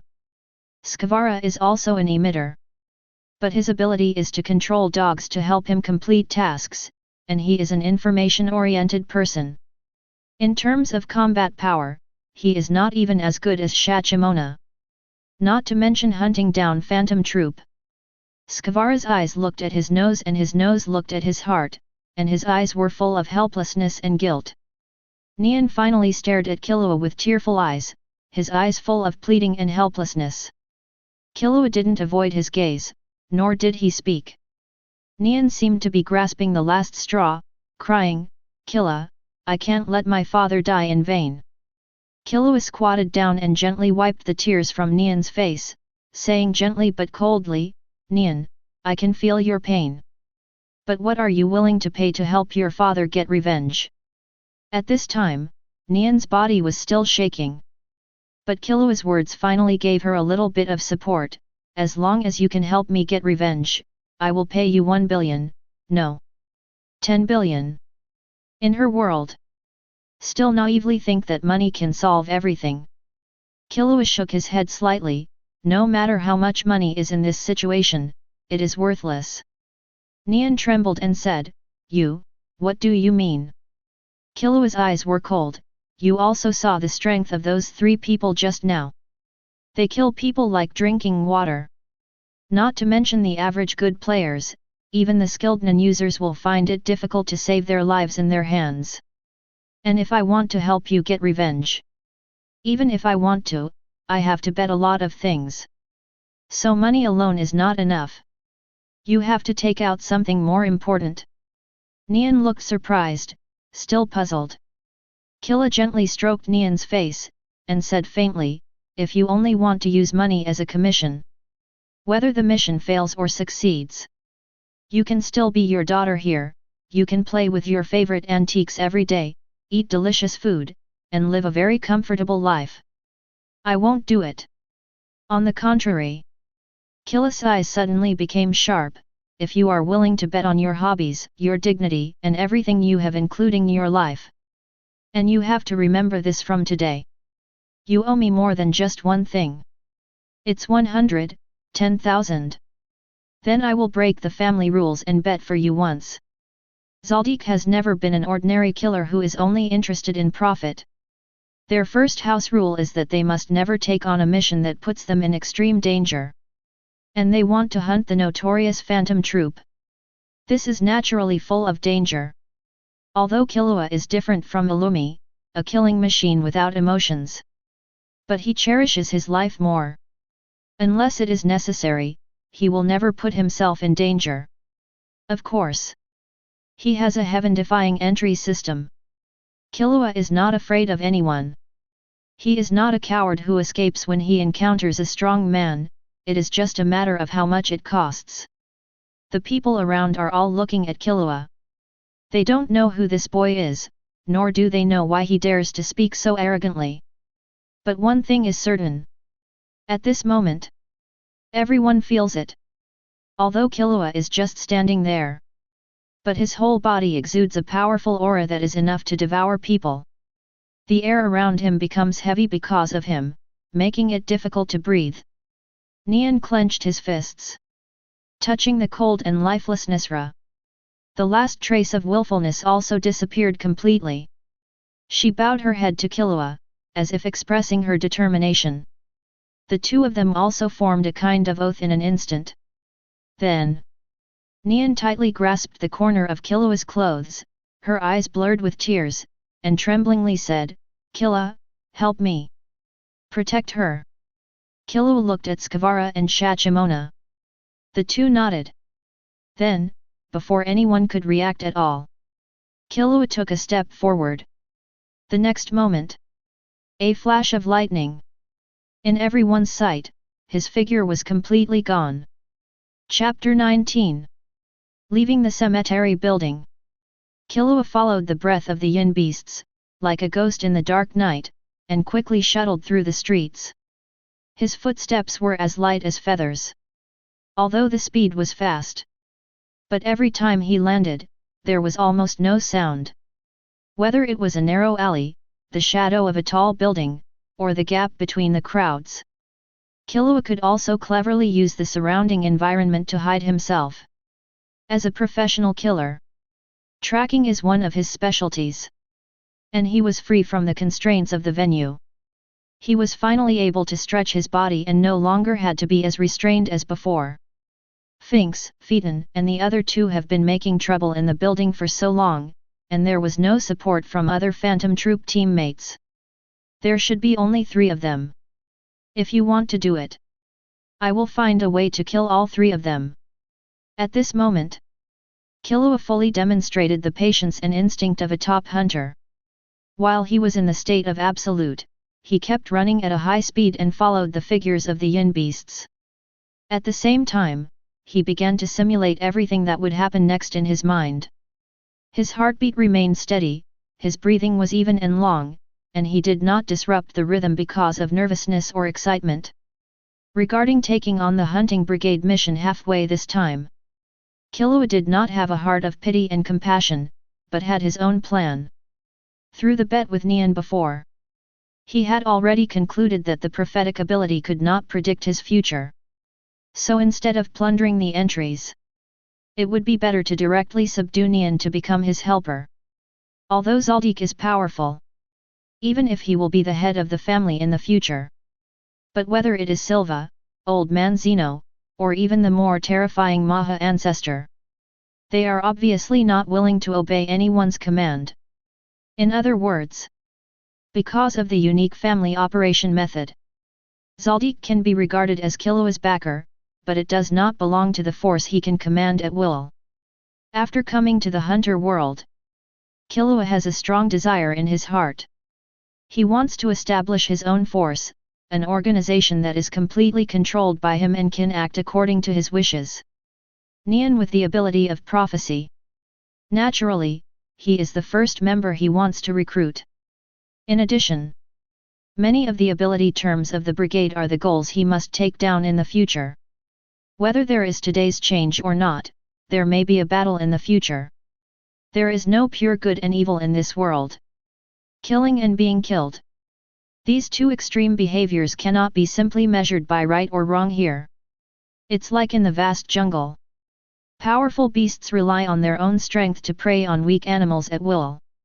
This is an eternal law. The law of the jungle not only exists in the natural jungle, but is also reflected in the hunter world. In this world, don't talk about killing. Even if you kill innocent people indiscriminately, you will not be subject to moral pressure and condemnation. If you have a hunter license, then you can even make killing fair and square in 90% of the world. So, Killua has no sadness for Nisra's death. At the same time, he has no pity for Jianji who died in his hands, including hunting phantom Troupe. Because they have nothing to do with him. And this is the most common and most naked survival of the fittest in the hunter world. Not to mention that the opponent is a demon who enjoys killing people. God Desert. This is a wasteland in Yokiksen City. At this time, Finks, Phaeton, and Paklaton stopped first. Sick Dog, Earthworm, and 4 others followed. Finks moved his neck and arms and stood in the front. Let me deal with all these people, you'd better not interfere. Finks is an enhancer Nin. The most important thing for Nin of the same level is information warfare. Facing unknown opponents, enhancer Nin with thick skin and flesh are generally the most suitable for charging into battle. Under the seemingly reckless appearance of Finks, there is an unknown delicacy hidden. Finks, don't think about having fun alone, I'll deal with 2 of them. Phaeton's figure is thinner than a normal person. But there is a cold light flashing in his narrow eyes, and the terrifying aura emanating from his body makes people dare not underestimate him at all. Finks turned her head and glanced at Phaeton, with a smile on her face, then each of us will take half. Let's see who can kill faster. Phantom Troupe consciously retreated to the back. Her abilities are mainly responsible for interrogation and information collection. She is not good at fighting. She only needs to be ready to deal with emergencies at any time. On the other side, seeing the 3 phantom troops, she didn't take them seriously at all. The earthworm stood on the hill and said condescendingly, "Don't be so arrogant, thieves. Now the people who have no way to escape should be you." As he said, the earthworm quickly exchanged glances with the sick dog and the porcupine. The earthworm flashed and plunged directly into the mud, disappearing in an instant. The sick dog grinned, revealing sharp fangs, and let out a low roar in his throat. The porcupine's hair stood up, ready to launch a fatal attack at any time. The leech began to confront Phaeton alone. It was different from the 1v2 situation that Phantom Troupe wanted to have. The Yin Beast's strategy was to let Leech hold back the thin Phaeton alone. The earthworm, sick dog, and porcupine first surrounded Finks, who seemed to be stronger, and then the 4 of them worked together to secure the victory. "You guys think you can beat me? It's a foolish dream." Looking at the Yin Beast that was aiming almost all its spears at itself. Not only was Finks not afraid at all, but he laughed out loud. Phaeton looked at Leech with disdain. What a pointless struggle. While the battle started on the front battlefield, Killua hid in the dark and pulled out a piece of black cloth out of thin air. Convenient big wrap. It was the Nin that was looted from the owl before. Then, Killua kept getting closer to Paklaton. His movements were light and agile, almost silent. Paklaton's sight and attention were completely on the 4 Yin Beasts at this time, and she didn't realize that the danger was approaching from behind. When she reacted, the whole person had been covered by the black cloth, and then began to shrink like the black cloth, and disappeared without a trace in an instant. The ability of this Yin Beast owl is really practical. With this trick, not only can you carry items, you can even secretly take people away. Killua grabbed the black towel wrapped around Paklaton and quickly hid himself again. And according to his test, the world inside the towel is connected to the outside world, and the air can circulate normally through the gaps in the towel, so there is no possibility of suffocation. This is a super travel backpack.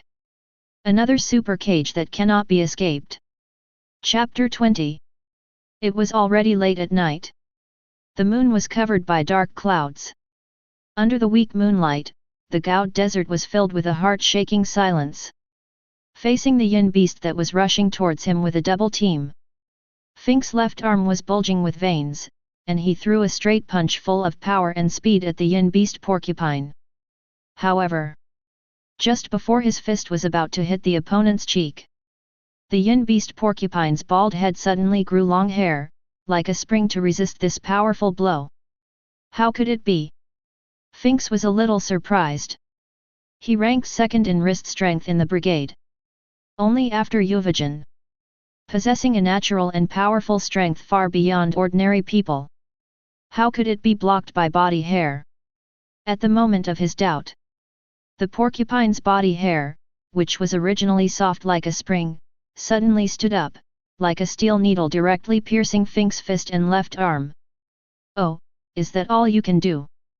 Finks did not flinch due to the pain, but his eyes lit up with a stronger fighting spirit. He kept swinging his left arm vigorously, trying to break free from the porcupine's restraints. It's useless. Now thousands of my hairs have pierced your arm. Unless you cut off your arm, you will never be able to get rid of me again. Feeling Fink's resistance, the porcupine tightened those hard hairs even harder. If you can't get rid of it, then you BD, go to hell first. Finks roared loudly and swung his left arm towards the ground with all his strength, trying to smash the porcupine to death directly. But when he was about to fall to the ground, thousands of hairs flowed out from the porcupine's back, once again dissipating all the power like cotton. Don't waste your effort. I can control the hair on my body at will, and your power has no effect on me at all. The porcupine shouted proudly, and its small eyes were full of contempt and ridicule. At the same time at this moment, a pair of strong arms suddenly stretched out from the ground and tightly grasped Fink's feet. It was the earthworm, the most terrifying looking among the yin beasts. Then there was a smack. Finks was dragged directly to the ground from his standing position, and his left face kissed the soil vigorously. Damn, this is... Finks tried to get up, but found that his legs were clamped tightly by the earthworm's huge power, and he couldn't move at all. His face was covered with mud, and he looked miserable. You have no way to escape. Underground. My strength can be increased several times. No matter how powerful the guy is, he can't escape. The dull voice of the earthworm came from the soil. At the same time, taking this opportunity, the sick dog dodged and bit a wound on Fink's shoulder. Is this guy really the phantom Troupe? He's not good at all. There was Fink's blood hanging at the corner of his mouth, and his eyes were full of contempt and provocation. You BD, dare to look down on me? I want you to die without a burial place. Fink's eyes widened, and the pupils burst into anger. Although he was an enhancer, Finks was far from being as reckless as he seemed. On the contrary, he was very experienced in combat and was very good at dealing with temporary crisis situations. They can actually hurt me with hair and teeth, and they can also defeat me in ground power confrontation. Too careless. These guys are really not simple. Finks was furious on the surface, but his heart had completely lost his contempt, and his free right arm began to rotate rapidly in a spiral. The next moment, strong energy gathered in his right arm, and in an instant it seemed to condense into a dazzling star. The light was dazzling, as if it could illuminate the night. Come back! Finks shouted, and his right arm, shining with golden light, attacked the ground with an unstoppable momentum. Not good. The sick dog and the porcupine distanced themselves in advance. But the earthworm, who could not see the situation on the ground at all, was not so lucky. Boom! The ground exploded instantly, sand and stones flew, and the surrounding air was shaken by this force. The earthworm and the soil under its feet were directly destroyed. Idiot! You are the ones who have no way to escape. Who will die next? Finks roared loudly, and his momentum was still amazing. But suddenly, he seemed to lose his feeling in his arms, followed by his thighs and waist, and his whole body was paralyzed. What is going on? Fink's eyes flashed with astonishment, and he tried to struggle, but his body was completely out of control. You are such an idiot with strong limbs, but you are only this good. The sick dog laughed contemptuously. My teeth contain neurotoxins that can control your body and prevent you from moving freely. If I didn't intend to capture you alive, you would have died of the poison now. The sick dog said as he and the porcupine slowly approached Finks, with a look of triumph and arrogance in their eyes. Seeing this scene, Killua, who was still hiding in the dark in the distance, also sighed. The yin beasts' combination skills are really not simple. Interlocking. Without knowing the ability, as long as you are controlled by the first move, you will basically die. It's a pity that they are too arrogant. Plus, being in the gang, there are fewer opportunities for life and death, compared to Phantom Troupe, a thug who has been through the dead. The most important decisiveness is missing. Killua held his breath and knew that it was time for him to go on stage. On the other side, in the deep pit created by Finks, a black shadow suddenly smashed towards the porcupine and sick dog who were moving forward. This is... The porcupine was terrified. Because the black shadow was the head of the leech. The porcupine and sick dog were stunned by this sudden situation. And in this brief moment of distraction, a figure appeared behind them at an extremely fast speed. It was Phaeton. The next moment, a flash of silver light. The porcupine's head was separated from his body. The sick dog was about to move, but his two arms were cut off in an instant, and then a sharp blade was pressed against his throat. I advise you not to move. Phaeton held a red umbrella with a sharp blade hidden in it, and his voice was full of murderous intent. This is also the biggest weakness of many nin. Too much reliance on nin. As a result, physical skills are not up to standard. Well done. Finks could not move his whole body, and could only stand there and cheer. However, although he had completely mastered the situation, but Phaeton's expression did not relax at all. His eyes scanned the surroundings vigilantly, and he became more nervous. Finks finally realized that something was wrong. Damn! When did Pakleton disappear? Chapter 21. The whole dune was silent, with only the rustling of the breeze. This strange silence made Finks and Phaeton's heartbeats more rapid. As they thought. In the dark, Killua heard Tongs's voice in his ears. Ding! Lootable items detected, leech, blue top grade, body hair needle, purple lower level, underground action ability, purple upper level. Do you want to loot? Yes/no. Hear the system prompt sound. Killua glanced at the three items. Leech, blue top grade. You can keep leeches in your body to treat diseases or make people sick. Body hair needle, purple lower level. You can freely control your own body hair, which can be made longer, harder or softer at will. When it is hard, it has strong piercing power, and when it is soft, it can be as elastic as a spring, which can resist various attacks. Underground action, purple upgrade. Move freely underground, and exert several times more power in the soil than on the ground. Looking at the ability introduction, Killua first ruled out leech. Keeping so many disgusting things in the body made him feel uncomfortable. Even if he took another look at the description of the leech ability, he would be polluted by the disgusting picture. Secondly, that hair needle is not very useful. Use body hair to attack.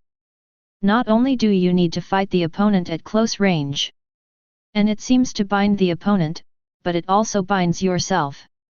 Then there is only one left. Underground action, purple upgrade, conduct entry plunder.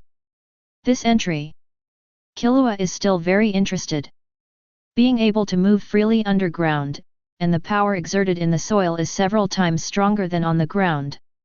This ability can be an excellent means of winning by surprise. It is perfect for a sneak attack. In the deep pit of the sand dunes. Could there be other yin beasts? Where are these damn guys hiding? Having seen the strange abilities of earthworms, sick dogs, porcupines, and others, Finks was extremely alert, staring at the surroundings, not daring to miss any subtle movement. No matter what, we must find Paklatan. Phaeton's face was also terribly gloomy, and his voice was cold and resolute. He looked at the sick dog who was still alive, and perhaps to force the question, or just because the other party was too tall, he kicked its left leg and broke it, making it kneel on one leg. I will only ask each question once. The first question is, how many people will you send out in total? 3, 2, 1. Phaeton's voice became colder with each number he read. Then there was a crisp click. Phaeton suddenly raised his foot and kicked the sick dog's right leg hard with lightning speed. The sound of bone cracking was particularly clear in the silent sand dunes. The sick dog trembled violently, and its body was uncontrollably kneeling on the sand, and it couldn't help but howl in pain. The second question is, in addition to the Yin Beast members, do you have other helpers? 3, 2. Phaeton asked again with a blank expression. But even if all his limbs were disabled and he was almost exhausted, the sick dog still had a trace of disdainful sneer on his mouth, and even turned his head and spit a mouthful of blood foam on Phaeton. You self-righteous BD, don't dream. In my eyes, you are just a scumbag. I won't tell you any information, just kill me. Seeing that his favorite coat was actually stuck with filth, Phaeton's face was instantly gloomy and terrifying. His eyes were full of anger and murderous intent, and then he smiled fiercely as if he heard the funniest joke in the world. Want to die? It's not that easy. Death is a pity for you. And I will make you want to live but not die. Phaeton's mouth began to reveal a creepy and cruel smile. The red umbrella in his hand was like a devil's fang, constantly leaving bloody marks on the sick dog. You devil, if you have the guts, give me a quick death. The sick dog's body trembled violently, and a painful whimper came out of its throat. Phaeton was unmoved, with a cruel smile on his face, even revealing excitement. Ha ha ha, quick death? You can't expect it from me. He finished speaking. He raised his foot again, stepped heavily on the bloody wound of the sick dog, and crushed it hard. But at this moment, a pair of arms suddenly stretched out from the ground and grabbed Phaeton's left arm. It was Killua. Killua's strength was far beyond that of ordinary people, and after being blessed several times by underground action, his strength reached a daunting level. Phaeton was caught off guard, and the whole person was suddenly pulled down by the huge force, and fell heavily to the ground and couldn't get up. Seeing this scene, Fink's eyes widened, his face full of disbelief. How is this possible? I just killed that earthworm BD. What the hell is going on? However, he was responded to by an equally cold voice. 10 times the discharge. Chapter 22. 10 times the discharge. The next moment, I saw dazzling currents burst out from Killua's hands, like a winding silver snake, instantly entwining Phaeton's body. Ah! Phaeton let out a heart-wrenching scream of pain, his body trembling violently under the strong current impact, and his skin quickly began to show large patches of charred marks, emitting a pungent burnt smell. Between life and death, Phaeton showed extraordinary calmness and rationality. He was cold and cruel to others, and even more cruel to himself, raising the sharp red umbrella in his hand without hesitation. The knife fell, cut off his left arm directly. Then he covered the wound tightly with his other hand to stop the blood from flowing, and retreated to a higher place at a very fast speed, intending to keep a certain safe distance from the ground first. But just as he jumped into the air, Killua came in front of him. In the brigade, Phaeton is best at speed, and his maximum speed can even reach 150 km per hour. But Killua's super speed, through lightning, activates his cells, and has surpassed the human body's maximum speed. The speed is over 300 km per hour. Converted to seconds, it is 86 meters per second. It turns out to be you, little brat. Phaeton and Finks recognized Killua at the same time. 1 day ago, they had met once in Yokiksen. At that time, they glanced at him casually and didn't take him to heart anymore. Who would have thought? The gears of fate turned quietly inadvertently. And now they met again in this situation, and they even had such a powerful power. And Killua didn't say anything nonsense at all, his right hand became a knife, and he went straight to Phaeton's chest to dig out his heart. But Phaeton is worthy of being a top killer. He used heart in advance to gather all the energy in his body at the heart position and blocked this hand knife. Heart is an advanced application skill that combines the 5 skills of entanglement, absolute, practice, discharge, and condensation. It can exert a defense effect far beyond tough. Of course, compared to tough which can defend the whole body, the disadvantage of tough is that except for the main place where the chi is condensed, the rest of the body will be defenseless. Snake alive!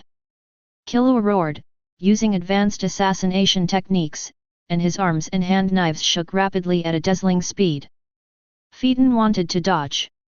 But the paralysis and stiffness caused by the strong electric current made his body absolutely slow. Swish! Swish! Swish! A series of illusory afterimages flashed by like lightning, instantly crushing the only remaining right arm. Blood spurted out like a fountain. Where did this kid come from? Phaeton's flow speed couldn't keep up with his movements at all. Finks was anxious, but his whole body was infected with the sick dog neurotoxin and he couldn't move at all. Phaeton fell heavily to the ground like a felled tree trunk, splashing a cloud of dust. But at the same time, a large amount of ki was materialized into a coat that wrapped his whole body. This is Phaeton's an unforgivable sinner. Using the wounded chi as the activation condition, the reversed words as the guidance constraint and oath. Suffer all the pain. Use the burning flame to attack indiscriminately in a large area. However, the tragedy is, Phaeton just started to guide. Killua appeared in front of him at an incredible speed and paralyzed him with lightning. Ah! Phaeton kept shaking under the impact of lightning, his facial features twisted with pain, and he was completely unable to guide Nion normally. It's useless. I can take away all your freedom now. Killua quickly suppressed Phaeton with overwhelming strength and speed. Then a large amount of electricity gathered in his right hand. This is the advanced version of the radiation-type move Thunder Ball Laser Beam. Boom! Phaeton didn't have time to react at all, his heart was directly pierced by the beam, and he couldn't die anymore. A hole! Finks roared, his eyes bloodshot and his voice full of murderous intent.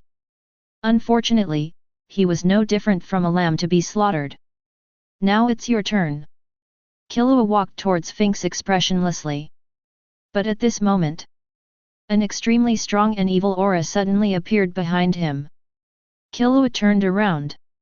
He found that Phaeton, whose heart was pierced, stood up again, muttering something. Damn it! I will give you all the pain. Die, I will. The next moment, a large amount of aura condensed into a bullet at an incredible speed. After the bullet rose to the top of Phaeton's head, it suddenly expanded rapidly and turned into a dazzling and brilliant miniature sun. And then, boom! A deafening and earth-shattering roar was heard. The hot flames spread wildly around with the micro-sun as the center like surging waves. The grass and trees burned instantly, and the boulders turned to ashes. The sick dog and Finks were also engulfed by the flames. Everything around was destroyed beyond recognition by this terrible force. Chapter 23. After the hot flame shock wave dissipated, the entire Gao desert seemed to have experienced a doomsday catastrophe. In the middle of the sand dunes, the sick dog was completely reduced to ashes. Finks' whole body was also burned. But he was far away from Phaeton. In addition, he used all his body's chi to wrap around his head at the last moment, and he still had his last breath. After the heart stops beating, some people's brains will still retain thoughts for 5 minutes to 10 minutes. And his situation is even more tragic, with only 30 seconds left to live. That's afterlife. Phaeton. If I were you, I would also be haunted, but in the end you won. Finks was about to close his eyes. However, just when he thought everything was over, a figure wrapped in lightning suddenly took off the head of Afterlife Phaeton. Then Killua appeared. How is it possible? Although Finks only had his head left, but he could still use chi to feel the changes around him. Killua twisted Phaeton's body to make sure there was no chance of resurrection before he sighed. It turned out to be the thought after death. I didn't expect that I would encounter such a thing. The thought after death. Because of the existence of restriction and oath. Although the Nion has died tragically. But if there is still strong reluctance and hatred after death, with such a strong will, Nion has a chance not to disappear after death, and may make the Nion stronger because of the thought. Fortunately, I still have a backup in Pikachu. Killua looked at his shoulder. At this time, on his shoulder stood a creature with yellow fur, 2 brown stripes on its back, pink cheeks, and a tail with jagged lightning. The creature blinked its big round eyes, revealing a hint of agility and cuteness in its eyes. Pika, Pika. After the first battle with Xeno, Killua thought. What if there is a problem of temporary power outage in the future? In addition to constantly improving urnin and storing power, the most important thing is to have a charger that can be used at any time. The first thing Killua thought of at that time was Pikachu. And during those 3 months of training, Killua really used the ability of Manipulator to create things out of thin air and materialized Pikachu. According to the materialization feature, Nion can make materialized items achieve some Nion effects according to their own oaths and constraints. Just like Nion never fortune tells for herself, and never reads her own prophecy poems to make the predictions more accurate. Killua only wanted to materialize a charger at the beginning. So Pikachu only has the function of storing and charging electricity, and does not have the ability to actively attack others. This may also be a kind of oath and constraint. In addition to Pikachu, in order to resist Phaeton's final counterattack, Killua also showed his second hidden killer move, Thunder Armor, Enhancer. This is another result of his previous 3 months of training. Super speed is to wrap the power of thunder and lightning in the body, thereby increasing one's ultimate movement speed to the limit.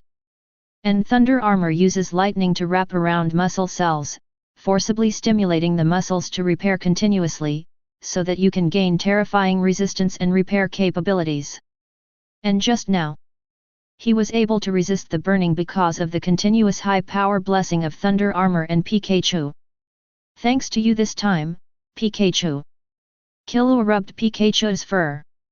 Pikachu seemed to have life, rubbing Killua's silver hair with its little head, and making a cheerful Pika Pika sound. Only 10 seconds were left. Finks had no time to think about why Killua didn't die. With his last breath, he asked the last question softly, "Did Peklodon die in your hands?" Killua nodded and answered calmly, "In this chaotic world, everyone will have this day, right?"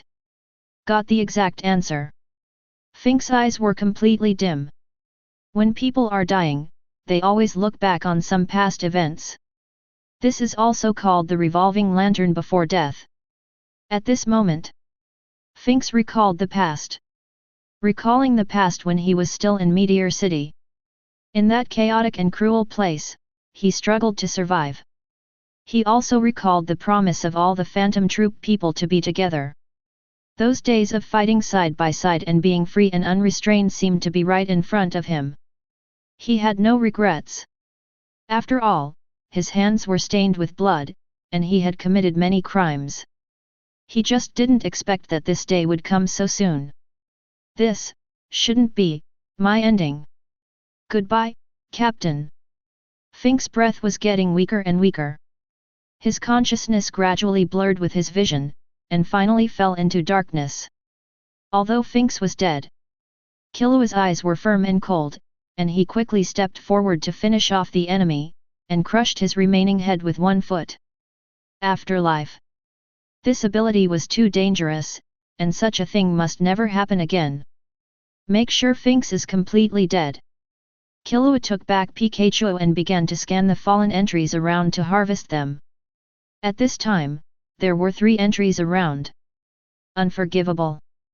Sunburn, orange lower level. Use thoughts to create a small sun, and use the unforgivable protective suit to protect yourself. When the sun explodes, all living things around will be burned to death. The power of the move refers to the degree of damage you suffer. Return to heaven, orange lower level. Condensing the chi on the arm, the more the arm rotates, the greater the punching force, which can break the limit of your own chi to a certain extent. Venomous fang, purple lower level. Strengthen your teeth, and at the same time, you can hide neurotoxins in your teeth to attack the enemy. Finks's return to heaven needs to be charged in advance. Phaeton's unforgivable not only requires chanting time, but also requires yourself to suffer damage. Although these two items have full damage, but both have certain disadvantages. Whatever you say, plunder first, maybe use it later. As for the disadvantages of poisonous fangs, there are too many, just ignore them. Killua thought briefly and confirmed, system, unforgivable person. Burning by the sun, orange lower level, return to heaven, orange lower level, to plunder. The next moment, two orange lights instantly merged into Killua's body. Chapter 24. The bodies of Phaeton and Finks were cleaned up. Killua took the red umbrella that Phaeton had hidden in his fireproof suit and had not been burned and took it away as evidence. Then he quickly changed his place and pulled out a black wrap, from which a beautiful figure was released. It was Paklodon. From the beginning of this battle until the end of Phaeton's life, Killua had no time to deal with Paklodon. He deliberately concealed the fact that Paklodon was dead just now, in order to make Finks completely despair. To avoid the thought of death. At the same time, incredibly convenient large wrap can not only capture living people. The senses of the bound person will not be blocked, and even in the wrap, he can still feel everything happening in the outside world very clearly. In other words, from Finks being besieged and poisoned by the three yin beasts to the final two being killed by Killua. Every detail of the whole process. Paklodon knows it clearly. Killua said without further ado, you should know the situation now. Two choices. Submit to me or die. Paklodon's forehead was covered with beads of sweat. Even though she was usually calm, her eyes were full of panic and struggle at this moment. She knew that Killua was not joking or bluffing, and she knew that her life and death were now just a matter of thought. Paklodon's lips trembled, and she was struggling fiercely in her heart. Time seemed to freeze, and the air around her became extremely heavy. For a long time, Paklodon took a deep breath and finally spoke with difficulty, as if she had used up all her strength, "Kill me." She wanted to live. But in her heart, betraying the brigade meant losing herself, and abandoning the beliefs and principles she had once adhered to. That was the most precious thing in her soul. Compared to living without beliefs, she would rather choose to die with beliefs. Killua was not surprised, and there was a hint of admiration in his eyes. Those who can stand firm in their beliefs in the face of life and death are not ordinary people. But he still raised his hand slowly. After tonight. Not tomorrow, but the day after tomorrow. One day. The other members of Phantom Troupe will find out what happened today. In this world, every battle is a contest of either you die or I die. Carelessness and mercy mean playing with life. Killua will never choose to let the tiger go back to the mountain. Goodbye. A flash of lightning passed by. Paklodon's heart was directly pierced by Tong Likey, and his body fell softly, and his life ended at this moment. Ding, lootable entry detected, memory reading, purple top. Do you want to loot? Yes/no. Memory reading, purple top. As long as you touch the other person's body and ask questions, you can read their memory, and it is the purest and original memory in people's hearts, without any possibility of deception. Choose looting. Killua cleaned up Paklodon's body, without any nostalgia, turned around and disappeared into the darkness. The night was getting deeper. Darkness enveloped everything. Only the sand underfoot and the occasional cold wind told of the thrilling night. On the way back to Yokiksen, Killua began to count all the goods he had received tonight. Let's start with the entries. First, the Super Travel Backpack, incredible convenient large wrap, purple top level. Next is Underground Action, purple top level, Unforgivable Sin. Burning by the Sun, orange lower level, Return to Heaven, orange lower level. Finally, there is Memory Reading, purple top level, which can be used to spy on the opponent's heart. In just one night, he got 5 top entries. In addition, there are auction items worth tens of billions. Killua has always been calm, but it is difficult to endure the excitement in his heart at this time. He knows what these gains mean. The auction items worth tens of billions alone are the wealth that countless people dream of. 5 ability entries. It also contains powerful power and infinite possibilities. It's terrifying. This is just plundering 5 entries. What if it's 50 or 500? Killua himself couldn't help but take a breath. He didn't dwell on this issue too much. Naturally, the stronger his strength is, the better. Only in this way can you absolutely control your own destiny and fate in every chaos. Yokiksen. After the 10 old men learned the information on the scene, they immediately started an emergency meeting. As for Nion, she had been sent back to the Bechita Hotel by the gang to rest. Outside the guest room, Syakamona had a serious expression and looked around vigilantly. Skavara also used the dog to capture the surrounding movements at all times. Both of them dared not slack off now. Do you think that the silver-haired boy just now can succeed? Skavara suddenly asked. Syakamona recalled the previous scene and sweated. I really hope he can succeed. But reason and reality tell me. Even with the yin beast, it's hard for me to imagine the death of the 3 demons. The previous auction site was in chaos.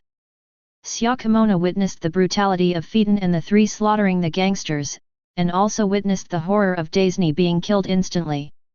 The bloody and brutal scene still flashes in his mind. Skavara also subconsciously trembled a little. The strength of those people is too terrifying, we can't compete with them at all. Although the silver-haired boy looks a little different, facing such a demon, it really makes people dare not hold too much hope. After tonight, I am also going to resign and retire. This job is still not suitable for me. While the two chatted, Skavara's intelligence dogs suddenly tucked their tails and began to hum low in their mouths. Skavara's heart tightened. Zakamona also noticed something strange. What's going on? Then they saw a tall and strange man with a kimono boy who was as delicate as a porcelain doll and could not tell the gender. The man's face was full of steel needles, and his voice was so cold that it made people shudder. He said, "Excuse me, is Killua here?" Chapter 25. Looking at the 2 uninvited guests, an ominous premonition surged in Skavara's heart. He didn't know where the other party came from, nor did he know the other party's purpose, so he could only shake his head and said, "I don't know who Killua you are talking about. There is no such person here." Just after saying this, Skavara immediately swallowed nervously. Because he found that the man with steel needles stuck in his face was still standing there quietly. His pupils, as deep as black holes, seemed to be able to penetrate all obstacles, making people dare not look directly at them. And these 2 people are naturally Zoldyck's eldest son Ilmi, who has disguised his appearance, and Zoldyck's youngest Kalito. "Brother, let's take a rest here for a while. After a long journey overnight, I am a little tired," Kalito said. Ilmi nodded slightly. Seeing the 2 turn around and prepare to leave, Skavara and Shachimona both breathed a sigh of relief. Whether Killua succeeds in hunting down Phantom Troupe or not, he is considered a benefactor of their Nisra family.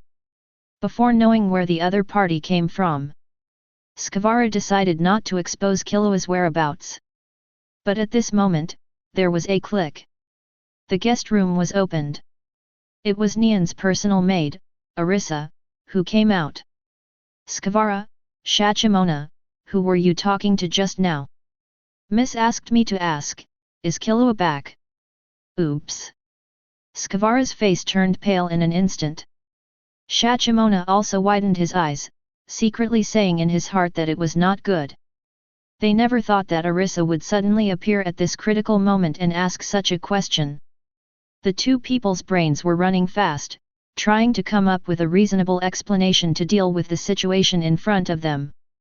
But just as they opened their mouths, the two suddenly found that the air around them seemed to solidify, and an invisible pressure made them almost breathless. The tall man with steel needles on his face, who gave people a very dull impression, stopped and turned around, slowly walking towards them. Every step he took forward, Skavara felt that breathing became increasingly difficult, as if an invisible force was squeezing his lungs. Every minute and every second seemed infinitely long. It was a kind of horror that could not be described in words unless he faced it in person. Skavara even felt that the aura of this strange man was similar to that of the three demons before. No. In terms of murderous aura. Even more than them.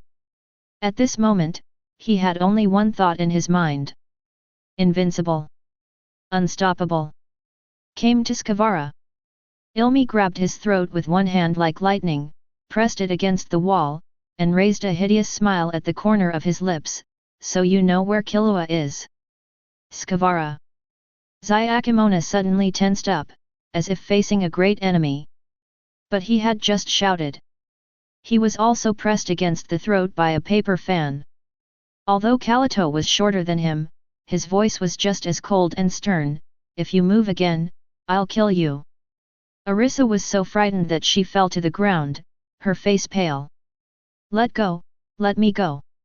Skavara desperately bounced his legs, holding Ilmi's wrist tightly with both hands, trying to break free. But that hand was like steel. No matter how hard he pulled and twisted, it didn't move at all, and couldn't be shaken at all. Feeling the unreachable gap, he wanted to calm down. But he couldn't do it. This feeling of powerlessness really hit the soul. Please. Let me go. Skavara squeezed out the last bit of pleading from the depths of his throat, and his voice began to become weak and hoarse. The body began to tremble uncontrollably, and his legs became weak as if they had lost their bones, and could no longer support his weight. However, even so, Ilmi's face was still expressionless, and the hand that was pinching his throat showed no signs of loosening. Gradually, Skavara's face turned from red to blue, and breathing became extremely difficult. Every breath seemed to use up all his strength. Enough, put your hands down first. Suddenly, a voice came from outside the door. Ilmi raised his eyebrows slightly, but did not turn around, and exerted a little force on his hands. Skavara's eyeballs immediately bulged outward due to extreme lack of oxygen, and he was on the verge of death. Seeing this scene, the man who spoke outside the door quickly stepped forward. Then he stretched out his right hand and lightly pressed Ilmi's right hand. The next moment, it seemed that he had encountered some incomprehensible strange situation. The stone bricks under Ilmi's feet suddenly shattered, and the sound of stone bricks breaking under his feet continued to make crackling sounds. All this showed that Ilmi was under unimaginable pressure. And the reason for all this? It was just that the young man gently stretched out his right hand. Ilmi turned his head and looked at the person who came. In his sight, it was the familiar silver hair and familiar appearance. It was Killua, third brother. Kalito's eyes were full of surprise and excitement, and his face also bloomed with a rare sunny smile. Killua still looked calm, forcibly pulling Ilmi's right hand away, and his voice was calm. I said, put your hand down first. Ilmi was stunned for a few seconds, although his face was as dull as a machine because of the steel needle. But his heart was very complicated. In addition to being shocked by Killua's current strength, there was also confusion about Killua's courage to attack him. Killua, you dare to resist me? Facing Ilmi's questioning, Killua was very calm. He raised his head slightly and looked directly into Ilmi's eyes, if you keep talking nonsense, what's the harm in killing you? There was no hesitation or fear in Killua's tone, and he exuded a powerful aura that people could not ignore. Chapter 26. Third Brother. Listening to Kalato's address to Killua, Skavara, who had just returned from the hands of the god of death, sat on the ground, breathing heavily, full of shock and confusion. He called Killua the third brother, and called that guy the eldest brother. Doesn't that mean these three are brothers? Zakimona opened his mouth slightly, and moved back and forth between Killua, Kalato, and Ilmi with an unbelievable look, and the shock in his heart surged like a stormy wave. He never thought of it. Killua and Kalato actually have such a relationship. But if they are brothers, what's the matter with this murderous atmosphere? The sudden change made Zakimona and others already confused thoughts even more confused, and they were completely at a loss. The old man said that you not only pulled out the needles, but also made great progress in your practice. I didn't believe it at first, but it turned out to be true. Ilmi stared at Killua, his voice was low and steady, but in a flash, his tone contained anger and unquestionable majesty. But how many times have I said it? Murderous aura can only be released at the moment of killing. Before that, you must think of yourself as an object. And if you are not sure of winning, never attack rashly. Ilmi exuded a chilling sense of oppression, and his face full of steel needles began to twitch wildly because of anger. As the next generation of the head of the family, everyone in Zoldyck is building the family around Killua. Ilmi is the same. The reason why he has always wanted to control Killua is that his fundamental purpose is to promote Killua's growth and let him have the ability to be the head of the family as soon as possible. Although this method is a bit twisted and extreme. Killua's face did not change. You are free to say what you want to say, and I don't care what you want to do. But what I do is my freedom. Of course, you can try to control it. While speaking, Killua met Ilmi's gaze without fear. The two people's eyes met in the air, and the atmosphere was so tense that it seemed to spark a real flame. And Shachimona, Skavara, and others didn't even look directly at him. They just felt the collision of momentum from a distance, and they couldn't help shivering, feeling that their souls were trembling. Ilmi didn't say anything else. He pulled back half a step with his left foot, and his hands and feet suddenly exerted force, and the ground where his front and back feet stepped on suddenly collapsed into two small pits. The next moment, before others could react, Ilmi had already appeared in front of Killua, so fast that only a blurred afterimage was left in the air. Killua, let me see how you grow. Ilmi clenched his right fist, and his arm, which was much longer than that of an ordinary person, swung a round arc in the air and hit Killua's cheek directly. But what is shocking is that, facing this heavy punch with fierce wind pressure, which seems to be able to tear the air apart, Killua has many clever ways to deal with it. And his choice is to raise one arm to block it. Not to mention others. Even Kalato gasped at Killua's bold move. As the eldest son of Zoldyck, Ilmi is an absolute first-class master of the younger generation. He launched a full-strength attack. Except for Enhancer Nin, it is impossible to resist. Except for Mizumi Shiki. There are many ways to judge a person's Nin type. The simplest one is personality. The most typical feature of Enhancer is, simple-minded and very simple. According to Kalato's cognition, Killua is obviously not an Enhancer. There was a loud bang. Killua's arm collided with Ilmi's fist, and a strong airflow spread out around the two of them. But the next moment, Ilmi's pupils suddenly contracted.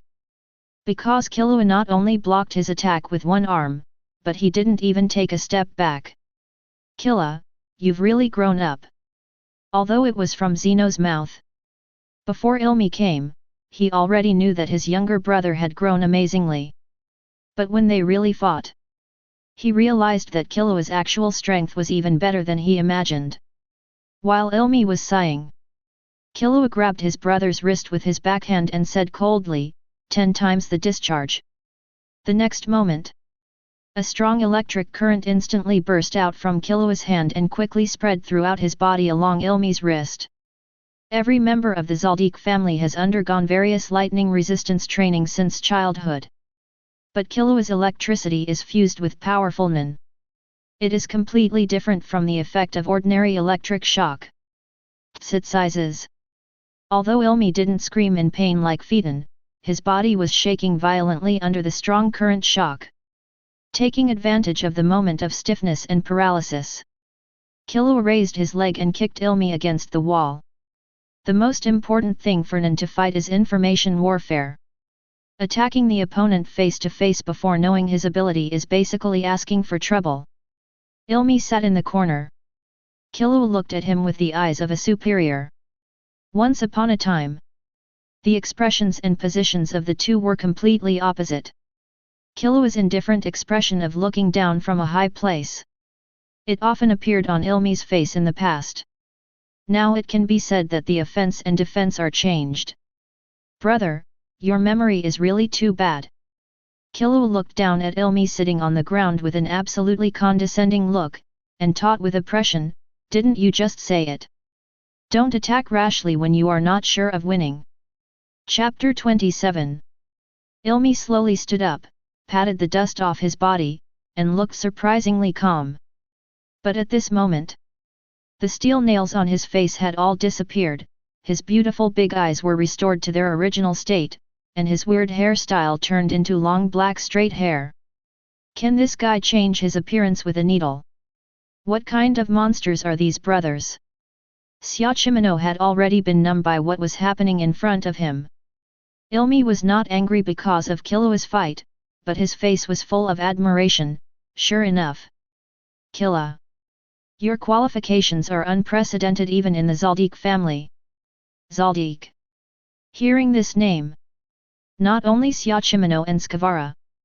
There were some passers-by watching in the hotel, and all of them instantly broke out in sweat, and their bodies unconsciously retreated to escape. Zoldyck. It turns out that they are from the world's strongest assassination family. No wonder these guys are like monsters. Although it is always said that someone outside offered 100 million to buy photos of Zoldyck members. But this is just a rumor.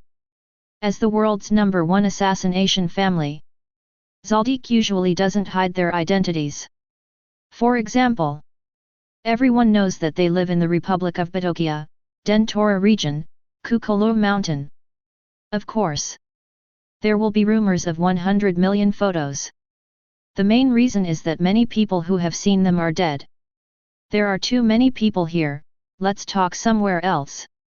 Killua glanced at Nion, whose eyes were only exposed through the crack in the door, and took Ilmi and Kalito to a separate empty room. 2 questions. The first question, why are you here too? Killua asked his question directly. He didn't think that Ilmi and the others would happen to pass by Yukiksen and appear at the Bechita Hotel. Too many coincidences, it becomes inevitable.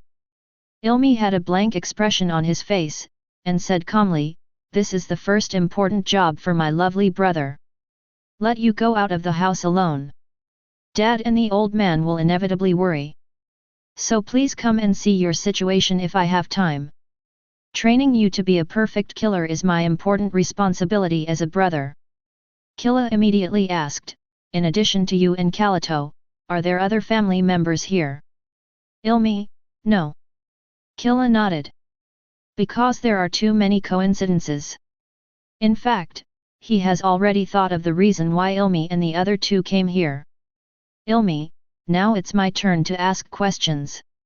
Dad said that your mission here is to assassinate the gang leader of Jianji. After arriving at Yukiksen, I found out that it's not just Jianji. A yin beast named Xiao also died at the auction. Did you kill it? Killua did not hide anything, it was me, but it was an accident. Ilmi was silent for a moment. The second question, there are 4 yin beasts who came to Yukiksen. What about the other yin beasts? Killua was expressionless, all dead. Ilmi, what about the phantom troupe who caused a big disturbance at the auction? Killua did not answer, this is already the third question. Anyway, the Yukiksen mission has been completed. You go back first. I still have some things to deal with, I will sort them all out before leaving. Kalito, who had been silent all the time, said, Killua, I want to stay with you. For Kalito, Killua is an idol-like existence, an existence that he envies, and an existence that he wants to become. In the Zoldyck family, which values ability the most, the stronger the strength and talent, the more attention and love will be received. And Killua is not only among the existing members. Even if you look at the candidates of the Zoldyck family in the past generations, he is also the most talented. In addition, the reason why Kalito is close to Killua, it is because Killua is the most humane one in the family. And the whole family from top to bottom. Everyone in Zoldyck likes Killua. The influence of others is huge. Kalito, who is only 10 years old, has not grown up to the point where he can get rid of the influence of his family. For him, it is not wrong to like Killua. Kalito, Yukiksen is in chaos now. I don't have time to take care of you. You should go back with your brother. Killua is also very troubled by this brother who was trained by his mother to like wearing women's clothes since he was a child. He always feels that in addition to admiring himself, this brother has other emotions. Ilmi's main purpose of this trip is to ensure Killua's safety. Seeing that Killua is fine, he plans to leave. Just before leaving, Ilmi glanced at the people of the Nasra family and said meaningfully, Killua, although your strength has improved by leaps and bounds compared to before. But do you know what the beginning of failure is for a top killer? It's when a person who originally didn't care about everything begins to care about everything. Killua said calmly, I know my limits, and you don't need to remind me. Ilmi, really? Then I'm relieved. And your murderous aura when you attacked me just now was great. If one day you want to kill me, Ilmi said sincerely from the bottom of his heart, Killua, I won't blame you. On the contrary, I will be very relieved and touched. Because as long as you take this step, it means that you have taken the last step on the killer's road, and you are not far from inheriting the family business. Killua. Chapter 28. Yukiksen flew to the airship in the Dento Law area. Kalito asked Ilmi, brother, you mentioned Phantom Troupe just now. Is Killua also related to them? Ilmi, it's hard to say at the moment. But Phantom Troupe once appeared at the auction, and then disappeared with the Yin Beast. Killua's movements in Yukiksen are highly overlapped with the Yin Beast and Phantom Troupe, so it's inevitable that there will be some intersections. Ilmi was silent for a moment, and slowly said, although my father warned us not to contact the brigade after assassinating the member of the number 8 brigade. But with Killua's current ability, it's no problem to save his life. Let's report the situation here to my father and the old man first. Kalito nodded lightly, but there was still a trace of worry in his eyes. I hope Killua doesn't get into unnecessary trouble. Bechida Hotel. In the private room, Killua held a silver revolver, aimed at Nion's forehead and pulled the trigger. Bang! A special light bullet exploded on Nion's forehead. This is a unique way of using Paknatan's ability, to materialize certain specific memories into bullets. Once hit in the head by this special memory bullet, the person who was shot will obtain these memory images, and then realize memory sharing. After being hit, Nion's body trembled violently. A moment later, the death scenes of Phaeton and Finks began to flash before her eyes like a movie. Those bloody and real tragic scenes made Nion's breathing become rapid. After being separated from the memory fragments, her lips trembled slightly, and tears rolled uncontrollably in her eyes. Killua, you risked your life to do all this for me. I really don't know how to express my gratitude. I will always remember your kindness in my heart. No matter when, as long as you need it, I am willing to do anything for you. Killua raised his hand and wiped away the tears that kept pouring out. I do need you to help me do something. But not yet. But you have to remember. From today on, everything you have belongs to me. Nion was slightly startled and nodded. At this moment, Killua suddenly saw a pile of information on the table. What are these? Nion explained, after Dazone died. Skavara also chose to resign. So the 10 old men took the initiative to recommend some new guards to me and let me choose. These people's strength and background seem very complicated. I am also worried about this. Killua, you help me with some advice. I see. Killua was also considering the matter of new guards. Although Nisra is dead, Nisra's gang still needs to exist, not only to protect Nion's safety first, but also to operate as a base. Killua picked up the pile of information and flipped through it casually, and then one of the pictures made his eyes suddenly brighten. This is Shizuku. Looking at the girl in the file wearing a high-necked tights, casual jeans, and big framed glasses, Killua was a little bit unbelievable. In the original drama, Shizuku was a member of the new No. 8 Brigade who replaced the No. 8 member killed by Silva and joined the group. I didn't expect that she hadn't joined the Phantom Troupe yet. Gangs all over the world provide Meteor Street with a large amount of weapons and precious metals under the guise of dumping garbage. And in return, Meteor Street will also provide some elites to the gangs. It is for this reason Shizuku appeared in this pile of information. So lucky. I can actually pick up such a big leak. Killua's eyes sparkled, and his face was full of excitement. In addition to Shizuku, there was another person in these data that also caught Killua's attention. That was the music hunter, Melody.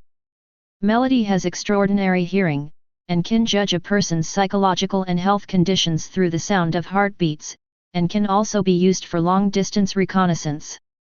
Although the combat ability is not good, but he is a good reconnaissance hand. Turning over and over. There are only these 2 senior talents.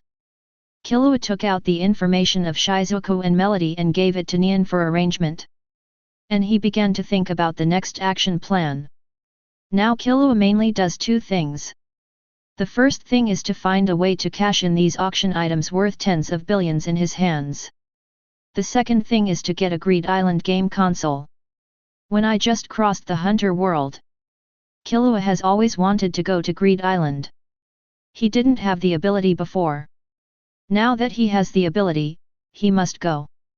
After all, once he passes the level, he can choose 3 cards to bring back to the real world. Almost all the cards on Greed Island have incredible abilities. For example, the Breath of the Archangel can heal near-death injuries and incurable diseases. There is also the Companion that can travel to any place. In addition, there are also Rejuvenation Potion, Dark Emerald, Recycling Room and other amazing cards. Whenever Killua thinks of these magical cards, his heart is full of yearning and expectation. The value of these cards is infinite. Such opportunities and divine objects. Killua will certainly not let go of the collection. Chapter 29. After the underground auction in Yokiksen, the gang suffered heavy losses. Under Killua's arrangement, Nion announced that she was seriously ill due to the grief over her father's death. She chose to lie dormant temporarily. The death of Nisra and Jianji also made the gang face a new round of reshuffle. At this time, in a villa near Yokiksen airport, Shizuku and Melody came to report. Looking at the 2 people in front of him, Shachimona, the last member of the Daisni Guard, had a hint of doubt in his eyes. Although he also knew that he could not judge Inan's strength by appearance. But looking at Shizuku, whose face was full of innocence, and Melody, who had rabbit-like teeth and no signs of exercise on her body, Shachimona couldn't help but frown, muttering in his heart, can these 2 guys really take on the important task of guarding? Shizuku didn't seem to notice Shachimona's doubts, and looked around curiously.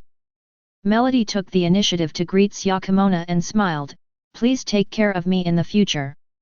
Syakamona hesitated for a moment and nodded in response, take care of me. I hope you won't let the boss down. Talking about the boss?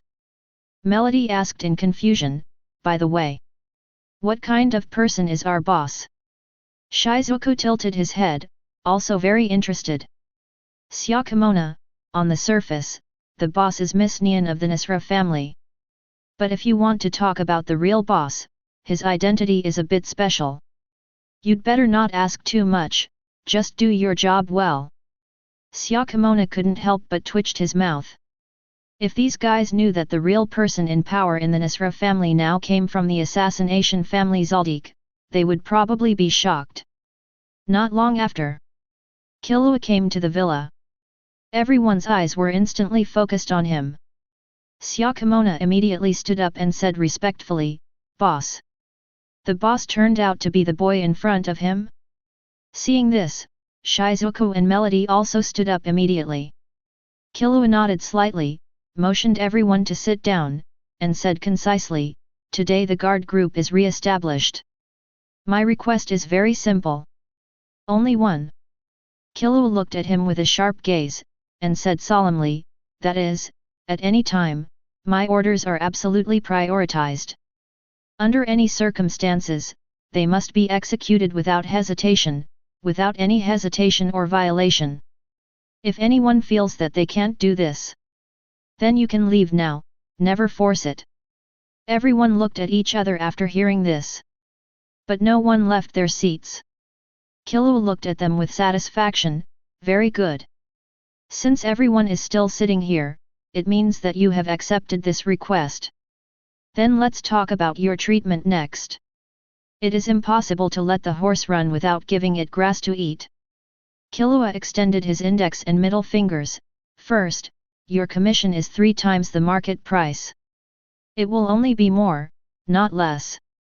Besides that, if you get into trouble, I will help you as much as I can." Killua confidently said, "You will understand the value of these conditions in the future. Especially the second one. The value of this matter cannot be measured by any amount of money. A few million to tens of millions can hire folk masters. A few 100 million can already hire second-rate killers. Billions to tens of billions can already hire first-rate killers like Zoldyck. Even a family as powerful as Zoldyck can be measured in money. And the value that cannot be measured in money. At least it must be more than tens of billions." But Melody knew that Killua was not lying. Because she could hear that his heartbeat was normal, without the slightest wavering, and it was a sincere word from the heart. A brief introduction to the precautions. Killua began to arrange the first task, Shizuku, Shachimona. After Nisra's death. Now many of the family's small leaders are very unstable. I will give you the list later. You two go and make them shut up. This is also the first test for you." Shizuku blinked and nodded. "What is the requirement?" Killua's eyes flashed coldly, "All troublemakers will be killed without mercy." Then, Killua looked at Melody, "From now on, you will be mainly responsible for Nion's personal guard. At the same time, you will serve as the temporary deputy captain of the guard. If there is any situation, report to me as soon as possible. As for the captain, I will arrange it freely." Shizuku, Melody, and Shachimona responded in unison, "Yes." Melody's combat power is not high. But she is very rational and calm, at least she will not make mistakes. As for the captain of the guard, Killua wants to leave it to Kurapika in the future. Whether it is combat power, intelligence, or character, Kurapika is very online, and is one of the few hexagonal candidates among Hunter. And Killua is confident that the other party will not refuse. He looked at the pair of fiery red eyes in the convenient large wrap, which is worth tens of billions of auction items. That is the fiery red eyes of the Kurita tribe. The more people care about something, the more they will be restricted by it. Killua knows very well that Kurapika, who has a blood feud in his heart, cannot refuse this invitation. Let him be the captain of the guard. It can also be used to deal with the phantom troupe later. After arranging everything, Killua set off for Yukiksen again. Although the underground auction has ended. But from September 6 to 10, the 5 days. The oldest Nanpai's auction will be held. He now has to find a way to deal with the tens of billions of auction items in his hand. Chapter 30. Yokiksen. As a metropolis that gathers treasures from all over the world. In addition to auctions, there are also many flea markets and trade fairs. At this moment, Xianpai is walking through the flea market with steady steps. He is a senior appraiser. He started out as a counterfeiter when he was young. He was once an artist dedicated to creating fakes. His works that are so realistic that countless experts can hardly distinguish them. Now that he has achieved some success, he has decided to return to the right path. He focuses on recycling his past masterpieces in Yokiksen, and while studying them, he also makes up for his past mistakes. Xianpai's eyes are very sharp and vicious. Whether it is ancient jewelry covered by dust or expensive items casually discarded in the corner. Even in this flea market where fakes are numerous and things are messy, basically no treasure can escape his eyes. Suddenly, in an extremely conspicuous store, Xianpai was attracted by an object casually placed in the corner. It was a dagger with a blade like a snake and a handle like an angel's wing. "Boss, how much is this thing?" Xianpai asked casually, his voice calm without a trace of ripples. The boss took a quick glance and said, "That thing, 100,000 rings." 100,000 rings. Hearing this price, Xianpai looked normal, but he was ecstatic in his heart.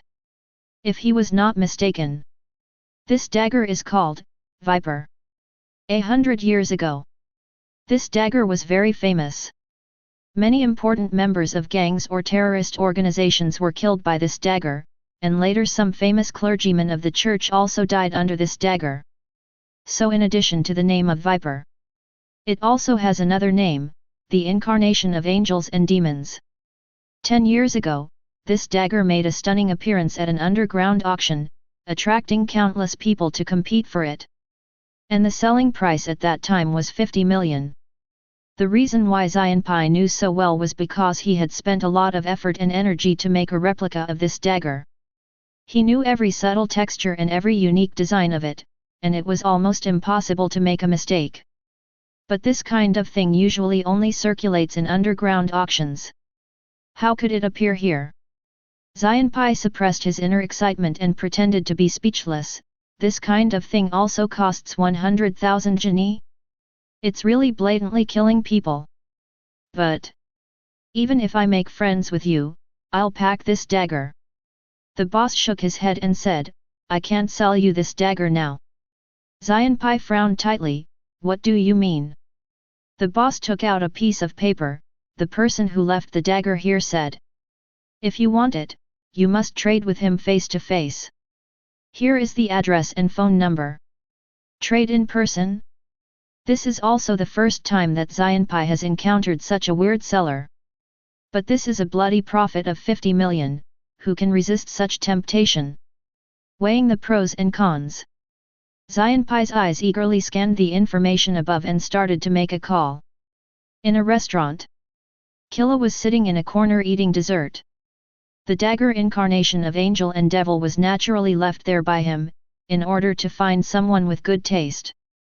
It would be best if it was a collector or an appraiser.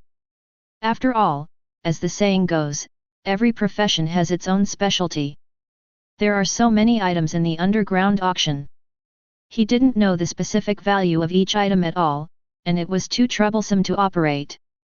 Silver hair, long-sleeved navy blue high-necked single clothes, and light purple v-neck short-sleeved shirts on the outside. Xianpai scanned the restaurant and finally his eyes fell on Killua. He hurriedly pretended to be impatient and anxious. "Hey, kid. The dagger worth 100,000 rings in the market, you sold it. Those things have to be traded face to face.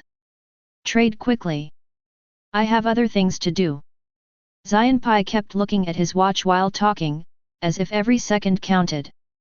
Seeing that the one who found him was the great wronged appraiser in the original drama, Killua was stunned for a moment, then a barely perceptible smile appeared on his lips. "I won't sell you that dagger. You can see that, right?" Its true value is far more than 100,000 rings. Xianpai had obvious dissatisfaction and doubt on his face, then you still. But before he finished speaking, he was interrupted by Killua, but if you really want it, I can give it to you directly. Give it to me directly? Xianpai's eyes widened in disbelief, and while he was wondering what Killua was up to, he asked cautiously, what are the conditions? Killua, help me identify the value of some items, and it's best to sell them directly. That's it. Xianpai was very puzzled, even a little disdainful.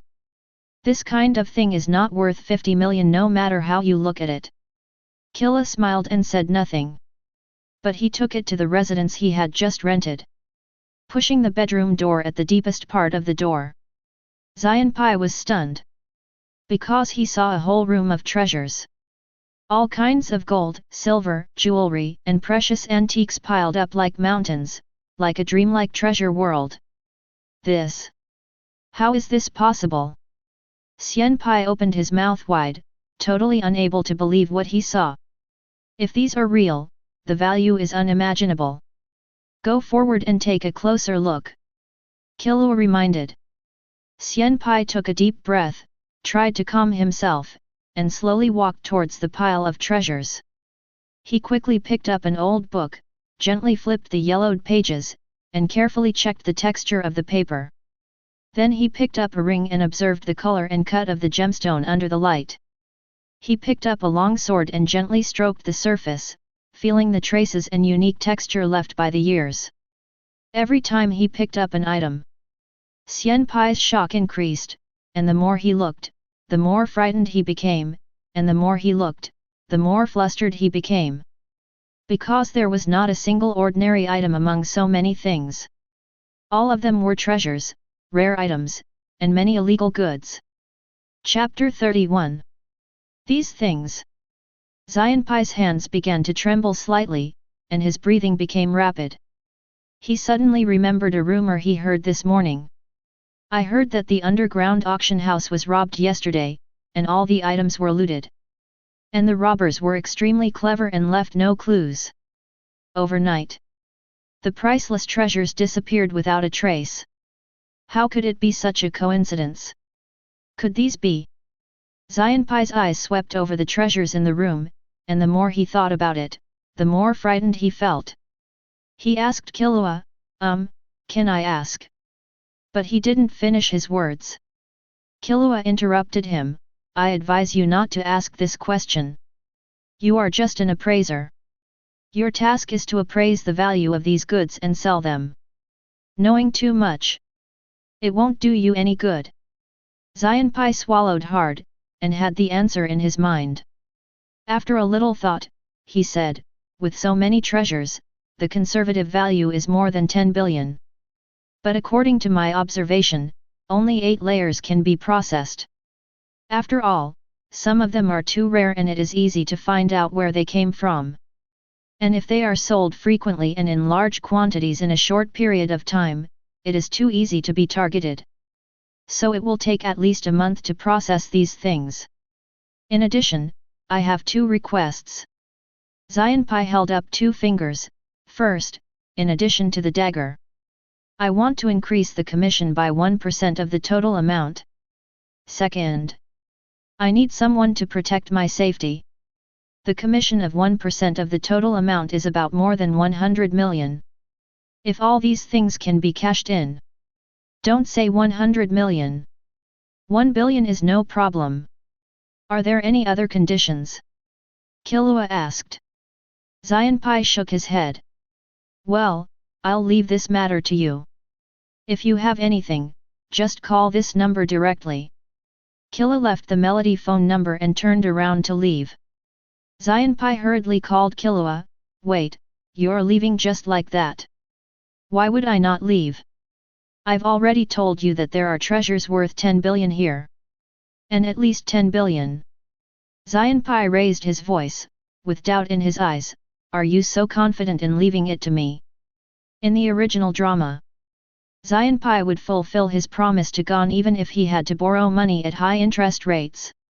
He was a guy who would count money for his friend even if he was sold out by his friend. Killua stopped and looked back, with a slight smile on his face. I believe you. After that, Killua no longer paid attention to Xianpai and quickly disappeared from his residence. Looking at Killua's departing back, Xianpai felt mixed emotions, and at the same time was a little touched. They actually handed over tens of billions of treasures to me, who I just met for less than 10 minutes. Although I don't know where this kid came from. But it makes me a little serious. Take a deep breath. Xianpai turned around and looked at the treasures in the room again. His eyes became firm, as if he had made up his mind. Kid, let's not talk about the High Commission. Just for this trust, I will never let you down. Just wait and see. I will definitely make these treasures play their maximum value. Solve the first trouble at hand. Killua began to think about the second thing, Greed Island game console. If Killua remembered correctly, the price of Greed Island game console is at least 20 billion, which is a super rare item. 20 billion is not a small amount. What's more, this thing is in short supply, and it can't be bought with money. At this moment, beep beep beep. Melody called. Hey, boss, I found the information of the rich man named Batra that you asked me to look up. I will send you the information via SMS now. Although it doesn't look impressive. But the Melody is a music hunter that has passed the association's assessment. And with a hunter license, not only can you use 95% of public facilities for free, you can also find information that ordinary people can't access at all. The next moment, the information came. Killua quickly flipped through the information and summarized the information according to his memory. Batra, a super rich man who is almost as rich as a country, with a total asset of hundreds of billions. Because of an accident, one of his relatives became a vegetable, and happened to hear that Greed Island has a spell that can heal any injury. So he started to buy Greed Island game machines in 1988, and hired quite a lot of good players to enter the game to help him break the level. Anyone who successfully breaks the level will receive a reward of 50 billion ninjas. If I remember correctly, this Batra has nearly dozens of game consoles. Although the number of players on a game console is limited to 8 people. At the same time, as long as the previous player is still alive in the game, the next player cannot participate.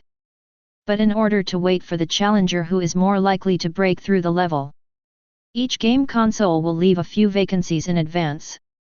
Instead of looking for this kind of thing that is currently unsaleable at a high price, it is better to go directly to Batra who has 100% of the game consoles.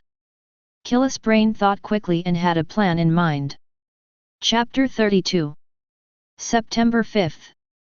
The first day of the Nanpazi auction ended. Batra walked out of the auction venue with heavy steps, as if a huge stone was pressing on his chest. There are still no new machines for sale at this auction. If we can't find a new Greed Island machine, the game quota will be full soon. What should I do? Thinking back to his lover who was still lying unconscious on the hospital bed, Batra's eyes revealed a trace of despair. 20 years ago, his lover became a vegetable due to a car accident, and all the famous doctors in the world could not cure him. What he knew so far? Only the Archangel breath in Greed Island has a chance to cure him. Although this is just a rumor. But as long as there is a glimmer of hope, he will work hard for it, even if it means losing everything. Sighed. Batra looked at the Nin master who was recently hired at a high price to clear Greed Island, Jwezajuela. Mr. Jwezajila. Because I couldn't buy a new machine this time, I can't provide you with a lot of help. About the clearance? Please. Batla's voice was full of pleading, and he didn't have the airs of a billionaire at all. Jwezajila replied with a serious expression, Don't worry, I will do my best. Jwezajila was wearing a neat work suit, with sharp eyes, neat beard, and short hair. He is not only a skilled Nin. He is also a one-star bounty hunter. The Hunter Association has more than 600 official hunters so far. Only hunters who have made great achievements in a certain field or left many merits will be awarded the star title. While the two were talking, the voice of the guard came from not far away. Stop! Please keep your distance and state your identity and purpose, otherwise we will take compulsory measures. Batla raised his head. Two of his burly suited guards stopped a silver-haired boy who was walking towards them. Mr. Bartra, let's chat if you have time. Maybe. I can fulfill your wish. Killua put his hands in his pockets and said calmly. Fulfill my wish. Batra narrowed his eyes slightly and looked Killua up and down, but he had no intention of stopping. After all, he only had one wish. That was to cure his lover. And if he wanted to cure, the only chance was to clear Greed Island, which was obviously not something a teenager could do. Batra just turned around. Killua's voice came again, don't you really want to know about how to wake up a comatose person? Instantly. It was like a thunderbolt struck in Bartra's mind. He was fixed in place, his pupils contracted, and his breathing became rapid. Take Killua back to the private room specially provided for the auction. Batra was alert at first. How do you know I need a way to wake up a comatose person? About the real purpose of hiring someone to clear Greed Island. He didn't even tell Jui's Jira. Killua smiled slightly. Of course I have my own channels to learn these things, and more importantly, I can solve your problem. Batra stared at Killua, full of doubts. Do you really have a way to wake up the unconscious person? Killua, of course, to be precise. I have the ability to revive people who are unconscious. Killua stretched out his right hand and used ki to let lightning flow on his arm. You should know the existence of Nin. I am a Nin. My ability is to inject lightning into muscles and body, forcibly stimulate muscles and nerves for continuous repair. Don't say it's a coma. Even if someone is on the verge of death, I can save him. The lightning armor developed by Killua can indeed greatly improve muscle repair and resistance to blows. Even if the electricity is well controlled. It can also have a certain therapeutic effect on others. But if it's about reviving a vegetative person, this is naturally impossible. But Nin is profound. In addition, Batra is eager to save his wife, and he obviously believes it. His eyes are full of expectation, and his expression is even a little out of control. Please. Please save my love. How long has your love been in a coma? Killua said calmly. It's been almost 20 years. 20 years. Killua pretended to think, after 20 years of coma, even if I was maintained by the best nutrient solution every day, the body's muscles and functions will inevitably atrophy and degenerate. Long-term bed rest will lead to bone calcium loss, weakened muscle strength, slow nervous system reactions, and greatly reduced perception of external stimuli. It will take a long time to restore normal physiological functions of such a body. Batra said urgently, as long as you can wake my lover, I will pay you 50 billion. No. 80 billion. I will pay you 80 billion. For Batra. Whether he can pass the Greed Island is still an illusory thing. Even if he passes the level, he doesn't know whether he can save his lover. Distant water cannot quench near thirst. Killua's value is obviously higher, and much higher. 80 billion, deal. In addition, I also want a place to go to Greed Island. This is related to my personal ability. Before I really start the treatment, I must make all preparations. If you agree, we can draw up a contract. Although Killua can join Batra's Greed Island team through a normal employment relationship. But in this case, he must sign a contract with him that the ownership of everything brought back from the game belongs to Batra. For Killua, he wants the money. He also wants the card. How could he give such a magic card to others? Of course. He does have a way to cure Batra's lover, and more than one. Chapter 33. Contracting Party Killua. Main Commission, treat Batra's lover As long as he successfully wakes him up from his coma and recovers, he will receive 80 billion in rewards. Also, a place in Greed Island, paid in advance, is included. Contract duration, 1 month. It will take effect immediately.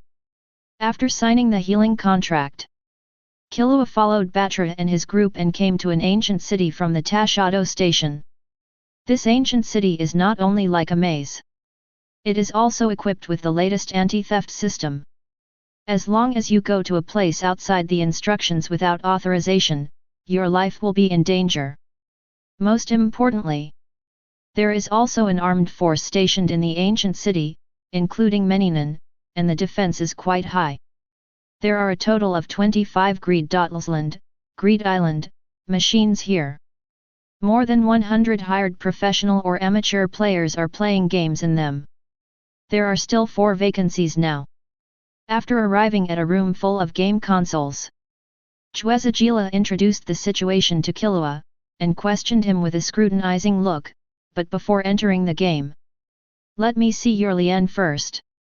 Greed Island has a special rule. That is, each memory card can only be used once, and once inserted, it cannot be removed. So in order to avoid some weak players wasting the challenge quota in vain, I will strictly screen the strength of each challenger. Chwezagila did not know the healing contract between Killua and Batra. He just thought he was also a challenger who came to challenge for the 50 billion bounty. Seeing Killua was still a teenager, Chwezagila also reminded, if all the difficulties in the world are divided into 10 levels of difficulty, then the difficulty of passing this game is about the 4th level. If you don't have absolute strength, there is a certain probability of death in this game. Killua showed a sly smile on his face. Uncle, it's okay if I use Lien directly on you. Lien, one of the 4 major elements of Nion, using wool to stimulate more energy in the body. If the wool contains killing intent, the killing intent released will naturally have a stronger effect under the blessing of Lien. If the wool is not strong, there is no need to do it at all. Just feeling Lien will make you PSNP, or even be scared to death. Of course. Didn't Bartra tell you my identity? I am. Chwezagila looked confident. He is a 1-star hunter who has experienced countless hardships and challenges. How could he be afraid of a teenager? While he was speaking, Killua's eyes condensed, and the 5 fingers of his right hand opened, releasing the energy forward in the form of killing intent. In an instant, a suffocating sense of oppression suddenly spread like a tide. Chwezagila felt that every inch of his skin and every bone was instantly controlled by an irresistible pressure. The surrounding air seemed to turn into densely packed sharp blades, ruthlessly cutting towards him. It's amazing to master Nion at this age. How is it possible? How is it possible to have such power? And there is such a strong murderous aura. Who on earth is this guy? Feeling this terrifying aura, Zazizarala was completely frozen in place, his mind was blank. After Killua withdrew his telekinesis, he wiped the cold sweat from his forehead. Really terrible murderous aura. You passed. While Killua went to get the memory card and the ring he needed to wear to enter the game, Batla secretly asked Zazizarala, how is it? How strong is this Killua? Batla was able to steadily become a wealthy man with hundreds of billions of assets step by step, so he was definitely not a simple-minded, stupid, and ignorant fool. Although he was blinded by love, he still had a heart in his heart. Chwezagila swallowed his saliva and sighed, it's so strong that it feels incredible. At his age, I have never seen anyone stronger than him. No, to be exact. Even if he is placed among all those who possess Nion, he is undoubtedly the best of the best and is a trustworthy existence. Hearing this answer, the last stone in Bartra's heart fell. He breathed a sigh of relief, and muttered to himself, really, this is the best. I hope he can help me fulfill my wish. Everything is ready. Killua came to the game console. Chwezagila reminded, insert the memory card into the game console, and then release the telekinesis, and the game will start automatically. I won't introduce the content of the game. When you enter the game, there will be a corresponding system to explain and guide you. With your intelligence, I believe you will soon understand everything. Good luck. Killua took a deep breath, inserted the memory card into the game console, and slowly released the telekinesis. The next moment. Buzz. The game console screen glowed brightly. Killua felt his eyes blurry, and his body was instantly sucked into an unknown vortex. Chapter 34. Killua opened his eyes again and found himself in a sealed space. There were mysterious patterns like QR codes everywhere. Those patterns were orderly and intertwined, flashing a hazy and strange light, making the whole room shrouded in a futuristic technological atmosphere. Pushing open the door, there was a corridor also covered with QR code patterns. The patterns in the corridor seemed to be flowing, giving people a dreamlike feeling. Walking to the end of the corridor, a girl wearing a cool high-tech helmet was sitting peacefully on an eggshell-shaped desk, tapping the keyboard with both hands, floating in the air leisurely. After scanning through the computer lens, the girl made an ethereal voice, "Welcome to the world of Greed Island, Mr. Killua. I am the novice guide, Ada. I am happy to introduce you to the instructions of this game, please listen carefully." Killua nodded. Although he had a general understanding of the rules of the greed game. But this time he was experiencing it in person, so he had to listen to the rules carefully. As a time traveler, he also knew that this Ada was not just a novice guide. Her true identity is the same as Jin Freaks, and she is one of the 11 developers of this game. Ada introduced, in the game of Greed Island, as long as you wear your ring, you can use two kinds of magic in this world. One is Book, the other is gain. Now please extend your hand with the ring and read out loud, Book. According to the instructions. Killua extended his right hand with the ring, Book. The next moment, a thick book covered with magic patterns suddenly appeared in his hand. Ada continued. The overall process of the Greed Island game is to let each player collect designated cards. And the book that comes out of Book is the card book for collecting cards. Now, please open the first page of the card collection book. Killua opened the book.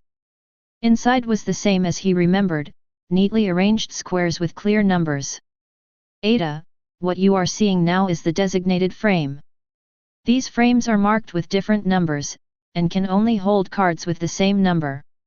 The frame without a number behind it is the free frame, and any number card can be placed in it. There are 100 designated frames from No 000 to No 999. There are only 45 free frames. As long as you collect all 100 designated frame cards, it means that you have successfully completed the game. Killua flipped through the entire book quickly. Ada continued to introduce, after Book, now it's gain. In the game, if you get a sword-like item, the sword will automatically turn into a card after you get the item. And if you want to turn the card back into a sword, then you can recite gain to complete this magic. But once you use gain to turn the card back into an item, the item can no longer be turned into a card, so please pay attention. In addition, there are two other situations where it cannot be turned into a card. Ada held up two fingers. The first is that the item has reached the limit of the number of cards that can be turned into a card. On Greed Island, all cards have a maximum number of cards. If the limit is exceeded, it cannot be turned into a card. The second situation is that as long as the card is not collected for more than 1 minute, it will automatically turn back into an item and will never be turned into a card again. Do you understand this explanation? Killua made an OK gesture. Ada, then there is one most important thing to note. If the player dies in the game, the book and the ring will be destroyed, and all the cards inside will disappear. Of course, what I said are just the most basic rules of this game. For more details about the game, please find ways to obtain them in the game while you are going through the levels. I wish you all the best. The novice tutorial is over. Killua walked down the stairs on one side and quickly left this room full of futuristic technology.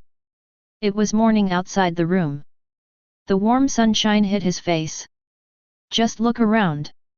In addition to the initial tutorial hut responsible for receiving newcomers, there is only an endless grassland. The green grass swayed gently in the breeze. The entire grassland is like a green ocean, extending to the distant horizon, closely connected with the blue sky. This is... After walking out of the novice hut, Killua slowly raised his head, and a trace of vigilance flashed in his eyes. Although he could not see any figure on the grassland, but with his extraordinary keen perception, he clearly felt that someone was secretly watching him from a very far distance. And this feeling of being watched was not just from one place, but from at least 3 people. Killua snorted coldly, with a disdainful arc on his lips. Since the other party could be so easily detected to emit murderous aura, that means his strength is completely inferior. After all, the truly top killers will hide their aura perfectly during the action. Only when they decide to give a fatal blow will they release their aura. And these guys obviously have not reached this level yet. Chapter 35. On the grassland. Killua did not start collecting cards immediately, but found a large rock that could hide his figure, and used an incredibly convenient large wrap. The next moment, a figure was released from it. It was the guard corps, Shachimona. Shachimona. You may have to stay in there for a few days. I have prepared enough food for you in the space. Killua covered the 2 figures with a large wrap and quickly instructed. Shachimona, no problem, boss. As long as it can help you, this matter is nothing. After briefly explaining the matter, Killua hid Shachimona in the large wrap again and began to wait quietly in the same place. Half an hour later, Killua's eyes flashed with excitement. Not discovered, success.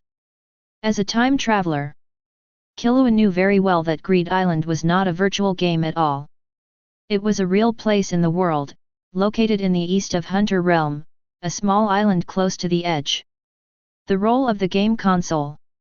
It is to teleport the player here through the mind given by the creator to the console, which is equivalent to a special teleportation array. Before looking for the wealthy businessman Batra, Killua was thinking about a question. If the game console is a teleportation array, can he use the incredible convenient large wrap to bring other people directly here? So, he found Shachimona in advance as a test subject. The answer is obvious. The reason why Shachimona stayed there for half an hour after being released briefly, Killua was to see if he was discovered by the manager, Ada, at the starting point of the island just now. In addition to being responsible for the game instructions for entering the island and asking questions about No.000, you can also use mind to survey the entire island. In the original play, Phantom Troupe once wanted to forcibly land and plunder Greed Island from the real world. It was Ada who discovered and notified Razor to expel it. He was so close to the starting point and waited for half an hour. He must not have been discovered. And the reason why he was not discovered, Killua can probably think of it. After all, he has the entry Traveler, black and unique. With this entry, others cannot spy on any of his information, let alone discover the internal space of the incredible convenient large wrap hidden on his body through him. When he released Shachimona just now, he deliberately used telekinesis and the large wrap to surround the two. Anyone who wants to explore the situation, that is equivalent to exploring his own information. His information is precisely unable to be spied on. It is equivalent to using the Traveler Black entry to block a system bug. The reason for conducting this experiment is to complete the contract with Batra. If this card Archangel's Breath is brought to the outside world, it can only be used once. But in Greed Island, by copying, it can be used many times. One of Killua's treatment methods is to bring Batra's lover directly to Greed Island for treatment through the incredible convenient large wrap. If successful, it is equivalent to getting something for nothing. And it is directly 80 billion. Of course, even if the strategy of bringing people to Greed Island for treatment through the incredibly convenient large wrap fails, Killua has other strategies. It's just a little more troublesome. Since I can bring people in without being discovered, then the contract with Batra can be said to be completed. 80 billion. When I think of this number, even Killua, who has seen a lot, can't help but be excited. This speed of making money, it can only be said to be too crazy. While Killua was enjoying the future, a voice came from the sky. Swoosh! The next moment, a weirdo with a punk hairstyle, wearing headphones, and the words "wind and thunder" written on his shoulders fell from the sky in front of him.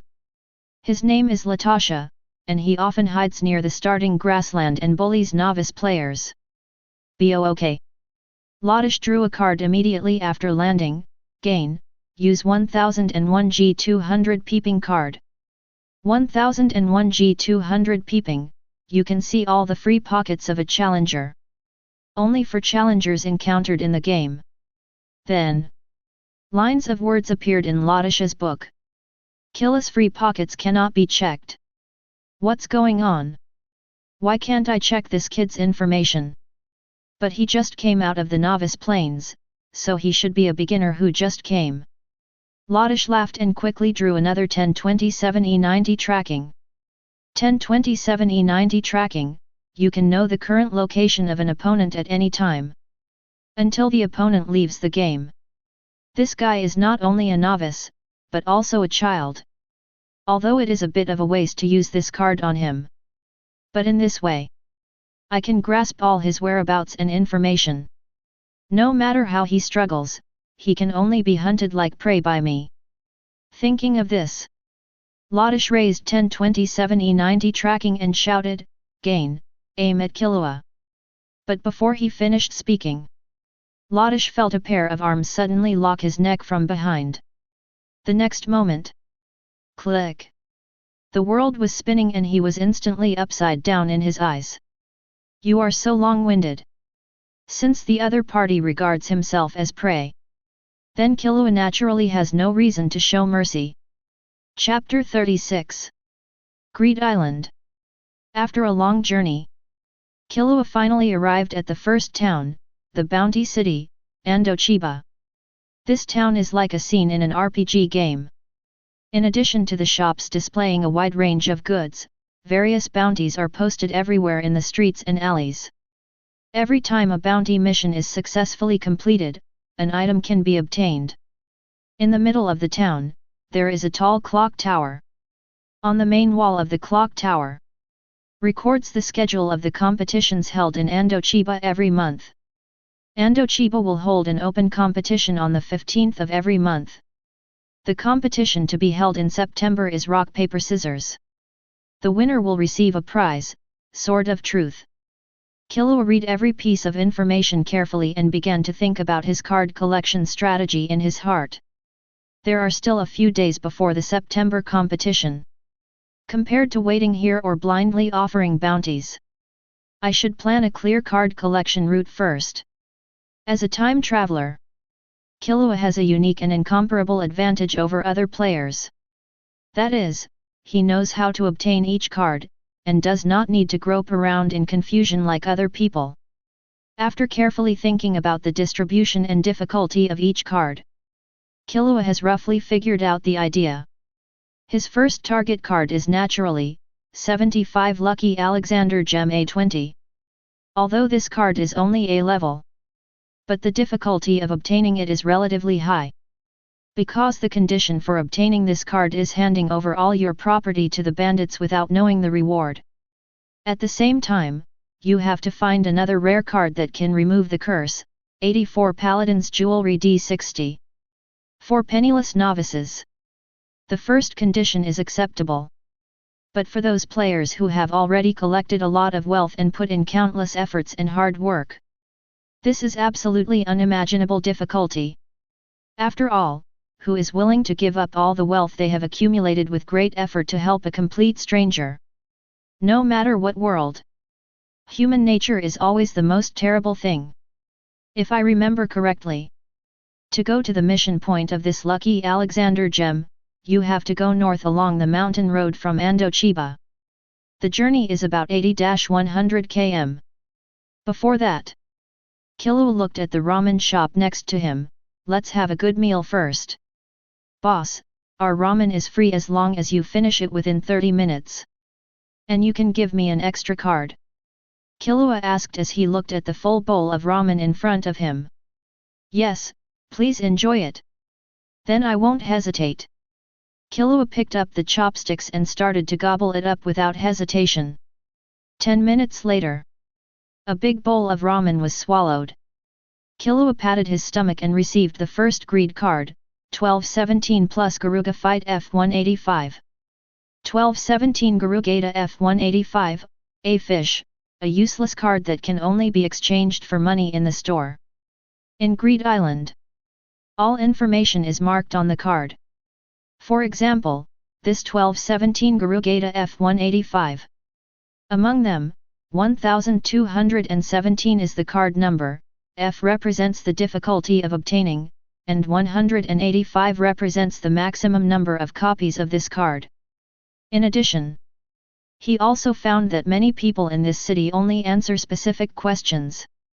As long as the dialogue is beyond the setting, they have no idea at all, which is very similar to the NPC in the game. The money in the original world is also useless on the island. There are coin cards dedicated to consumption here, and they are full of details everywhere. Leave the ramen shop. Killua went to the grocery store and exchanged Garugata for 3 coin cards worth 10,000. Then he set off north at a moderate speed. Compared to the peepers in the novice plains, finally a smart guy has come. While moving forward, Killua glanced behind him from time to time. He could feel that he was being followed again after leaving Andochiba. But compared to the half-baked one who couldn't even hide his murderous intent before, this time, the stalker was very skilled, at least a master who was good at using absolute. In addition to professional top killers like Zoldyck, and super masters who were responsible for tracking. Even the most skilled Nion. No matter how to hide the murderous intent and the breath, you must pay 100% attention when tracking others, especially the eyes must be fixed on the target. Even if the other party is in the state of absolute. As long as he stares at him with a strong gaze, Killua can detect it. This is his innate killer talent. In fact, it's not just killers. Many ordinary people can sometimes enter this state for a short time. It's the kind of terrifying intuition that feels like a thorn in the back, which is hard to explain. You don't even need to look back, but you can clearly feel that someone is looking at you from behind. At the same time, in the shadows far behind Killua, a beautiful Lolita with a yellow ponytail and a red fluffy skirt is stalking Killua. This little guy is so skilled. His steps are agile, and his footsteps are fast and silent. He is like a sapphire shining, so dazzling. Speaking of this, the blonde Lolita named Biscuit is excited. Why do I get so excited when I encounter something shiny? Woohoo! I really want to train him well and let him shine like a gem. Chapter 37. Killua went north along Andochiba and soon entered a dense jungle. The trees around were tall and thick. The sun shone through the layers of leaves, casting mottled light and shadows on the ground. The air was filled with a damp smell, mixed with the smell of soil and grass. Suddenly there was a crunch. That was the sound of dead branches and leaves being stepped on. Then several figures dressed as ninjas flew out of the shadows. Killua's eyes instantly became sharp, and his right hand turned into a hand knife, but he did not make a move. Because after those ninjas appeared, they knelt down in front of Killua in a prostrate posture. Please save us, please. Killua's eyes lit up and he immediately responded, what trouble do you have, take me to see. These ninja-dressed characters are the bandits in Greed Island. Finally arrived at the mission point, Killua followed the bandits back to the base. Biscuit, hiding behind a thick tree, stared at Killua's back, her eyes full of curiosity and shock. Are you kidding? The murderous aura that the boy just revealed made me feel a little cold. What on earth has he experienced to have such a terrifying aura? In addition to being shocked, Biscuit naturally had a stronger desire to explore. She followed carefully, every step was as light as a cat's foot, and she didn't dare to take her eyes off Killua for a moment. She was afraid that if she was careless, she would miss some crucial clues. The bandit brought Killua into the camp. A pale little boy with a towel on his forehead was lying on the bunk in the house. As soon as the door was opened, the bandit leader immediately knelt down beside the child and cried pitifully, "My son has a disease unique to the island. At first he will only have a slight fever, which will gradually turn into a high fever, and then he will die within a month. The only treatment is to suppress the fever with medicine. But the effect of the medicine can only last for a week, and that medicine is extremely expensive. We are at our wits' end. This child will die in the next 2 or 3 days. Can you please give me some money?" Killua asked, "How much more money do you need to buy medicine?" One of the aunties in the house immediately wiped her tears and said, "We have raised money from the village, but we are still short of 30,000 genie. Still short of 30,000 genie. It is exactly the same as all the coins in my hand." It is true. Killua knew that these bandits were not human beings, but just game-level settings, and handed over 3 10,000 genie cards without hesitation. "Thank you, I don't know what to say. Thank you so much, this child is finally saved." The auntie took the card with snot and tears on her face. But at this time, the child lying on the bed suddenly coughed again. "Dad, it's so cold, so cold." The bandit leader hugged his son tightly and shouted, "Son, cheer up. A very kind traveler gave us money. Dad will buy medicine for you tomorrow. Hang in there." The aunt said with tears in her eyes, "What should we do? If the body is always so cold? I'm afraid this child won't even survive tonight. It would be great if there were clothes for children at this time." After saying that, the bandits looked at Killua pitifully again. "Killua." Killua took off his sweater. "If this clothes can help him survive the cold, take it." "Really? Thank you so much. You are really an angel sent by God. I can't express my gratitude in words." "Wait for the seriously ill child to put on a sweater and fall asleep." Killua left the bandit camp quickly. Helping the bandits and gaining their trust is only the first part of this mission. Only after waiting to get 84, Paladin's Jewelry, D60, can you come back to get Lucky Alexander Gem. Because the process is so cumbersome. The value of this card is very expensive and rare. At the same time, the experience in the bandit camp also made Killua feel a little. Although Greed Island is a game that happened to be made up of the initials of 11 creators, the content of the game is completely different from the name. The word greed represents the darkest side of human nature. But just like Lucky Alexander Gem, only those who are not greedy can finally pass the level. Leave the camp. Killua began to move towards the magic city, Masadora. Masadora is the only city on Greed Island that sells spell cards. It is located in the northwest of the bandit territory. But on the way, you will pass through the Monster Mountain Range and the desert. It requires extremely strong strength and endurance to successfully reach it. In the Monster Mountain Range, there are bursts of low roars from time to time. Killua entered the mountain range. Soon he encountered the first monster. It was a cyclops holding a giant stick. Its body was like a moving hill. There were about a dozen of them in groups. This monster looks mighty and tall. But its weakness is too obvious. Once the eyes are hit, they will become unexpectedly fragile. Killua pointed his toes, jumped into the air and kicked one of the giants in the eye. After a painful howl, the giant that was originally as tall as a hill instantly turned into a card.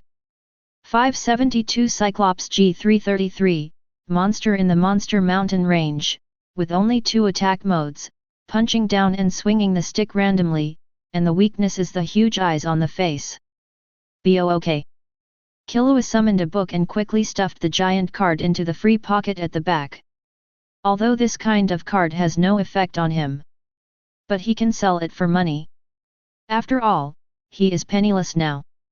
If he does not have sufficient funds, he can only stare blankly when he arrives at Masadora. It's just that looking at the difficulty of collecting the Cyclops, Killua couldn't help but twitch his mouth. The difficulty of obtaining all cards is divided into 10 levels, and the levels are SS, S, A, B, C, D, E, F, G, H. The Garuga fight that can be given for free when eating ramen has an F-level difficulty. This giant monster that will actively attack people is only G-level in difficulty. I really don't know how this level is divided. Maybe it has something to do with the maximum number of cards. No matter what the difficulty is, it can be traded anyway. It's better to collect more cards first. Killua flashed, leaving a series of blurred afterimages, and more than a dozen Cyclops were instantly obtained. Chapter 38. Killua immediately encountered a giant lizard as tall as a mountain. Of course, compared to the one-eyed giant, it was more superficial, and its weakness was the mole in the center of its back. To cover up this weakness, this lizard was covered with huge spots all over its body. It's so interesting, just like an RPG game. Killua jumped onto the lizard's back with a quick step, stabbed it with his hand knife, and got the second monster card in the smoke. 697 Giant Lizard E100, a huge terrifying lizard. E-class monster. This one should be more valuable. Put the card into BOOK. As the strange journey progressed, many monsters were encountered one after another. There was a bubble horse that looked like an ordinary horse, but could spit out a lot of red and white bubbles, and the bubbles would explode. There was a huge worm that could come out from the ground at any time and was hard to guard against. There was a one-eyed plankton that looked like a square stool.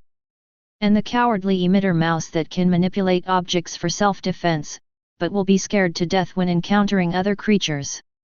And they are all without exception. Killua has collected them all. There are already more than 30 monster cards, and the free pocket will be full soon. Now I can go to Masadora to buy magic cards. Looking at the full loot, Killua showed a satisfied smile on his face. Even if the unit price of so many cards is not high, it is probably a considerable income. However, F-level difficulty cards can be sold for 30,000 each. The price of so many higher-level monster cards should not be too low. And at this moment, Biscuit, who peeped at all this from the back, the whole person fell into deep shock again. She thought that even if Killua could get through the monster mountain range, it would take some effort. After all, this is not a good place. There are rocks everywhere, the road is rugged, and all kinds of ferocious monsters are lurking in the dark. But I didn't expect Killua to pass it so easily. And this is more than easy. It was like a sure win, without even a drop of sweat. How much strength does this guy have hidden? He can deal with so many monsters so easily, there must be stronger power that has not been revealed. Biscuit's curiosity about Killua became stronger and stronger, like a burning flame that burned more and more vigorously.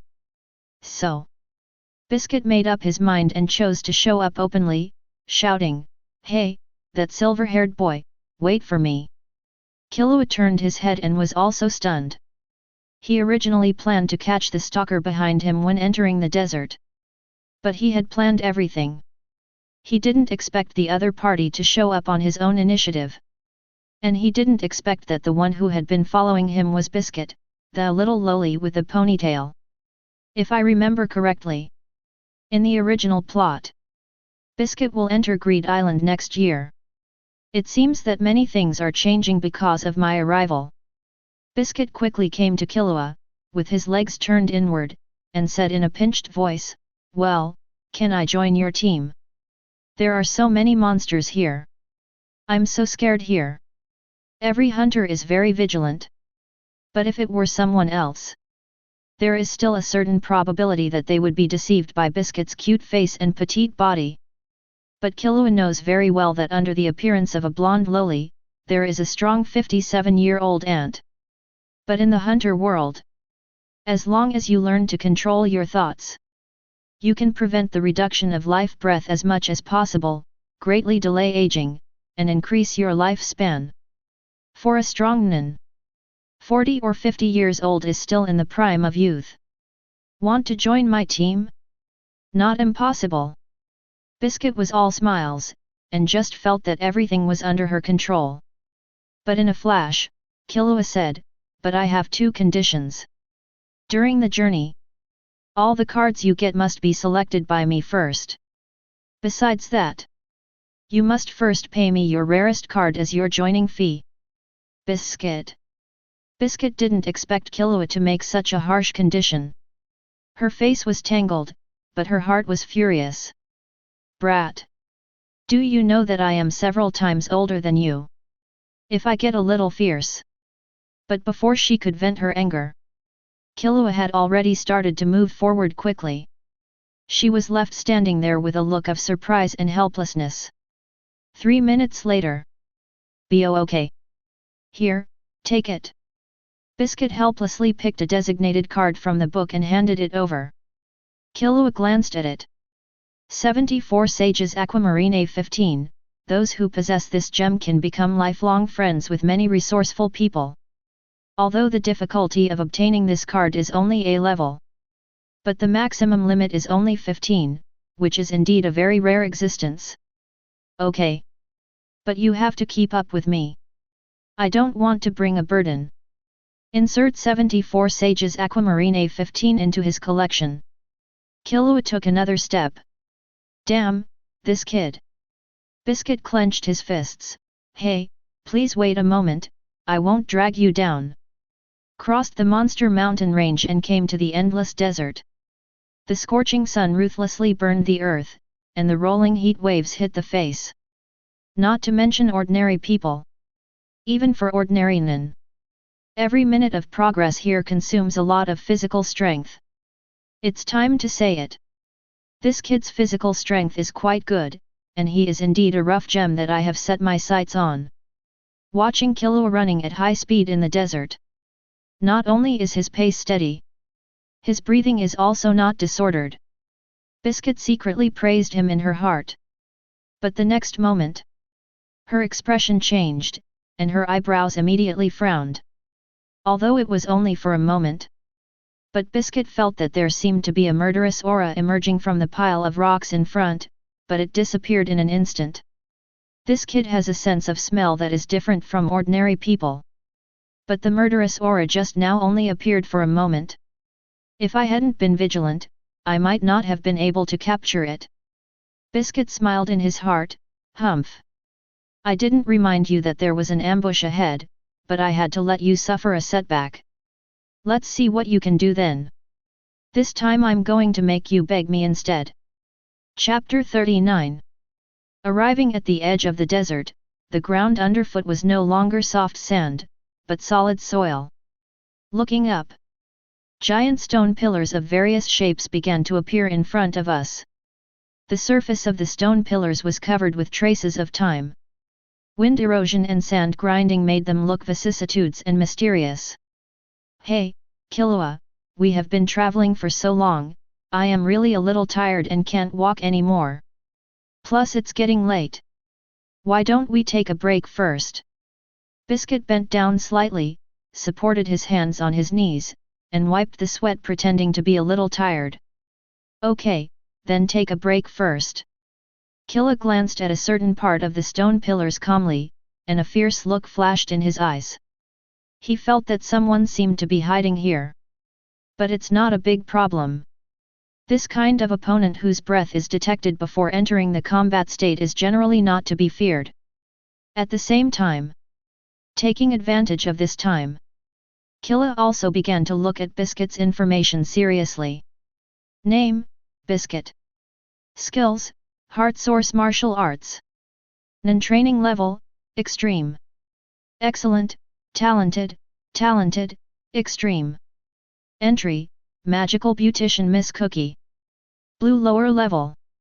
Magic beautician Miss Cookie, possessing professional beauty techniques, she can massage with a special lotion made from qi. It can give others the equivalent of 8 hours of sleep in 30 minutes, and they can rest no matter how hard they practice. Blue entry. Although Killua had expected that Biscuit's non-color entry would not be too high. But when he actually saw it, it was still hard to hold back. Women's minds are really confusing. However, because she is a conjurer Nin, the color entry does not affect a person's strength. Among the 6 Nin categories, emitter, manipulator, and trait focus on external use. Battles mainly rely on Nin mechanisms. A powerful telekinetic mechanism can allow a rookie to defeat a senior with rich experience. For example, Kurapika vs Uvajin, Krollo. Especially the control system. As long as the controller is successfully inserted into the opponent's body, victory can often be achieved directly. In contrast, the 3 systems of Enhancer, Transmuter, and Conjurer focus on inner cultivation. The ability mechanism is secondary. The degree of cultivation is the key. It mainly depends on whether the practitioner has a high level of telekinesis. As a 2-star gem hunter and a leader of the Heart Source School, Biscuit's telekinesis and physical skills are very good, and she has even developed an ability that is not inferior to Enhancer. Under her lowly appearance, she is a fierce muscular woman with a height of more than 2 meters. Her strength is unfathomable. She is a powerful character that cannot be ignored. And the reason why Killua is willing to let her go is also very simple. To obtain the No 0021 Ping Coastline card, you must pass the assessment of the game developer Lei Jia later. The assessment content is ball bouncing competition. This game requires teamwork. Killua alone is definitely not enough. Oh, I'm exhausted.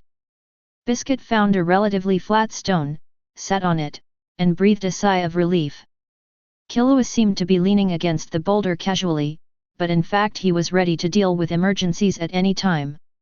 As long as the situation changes, he can react in an instant. Although it was just a short break. But the originally bright sky seemed to be quickly covered with a black curtain by an invisible hand.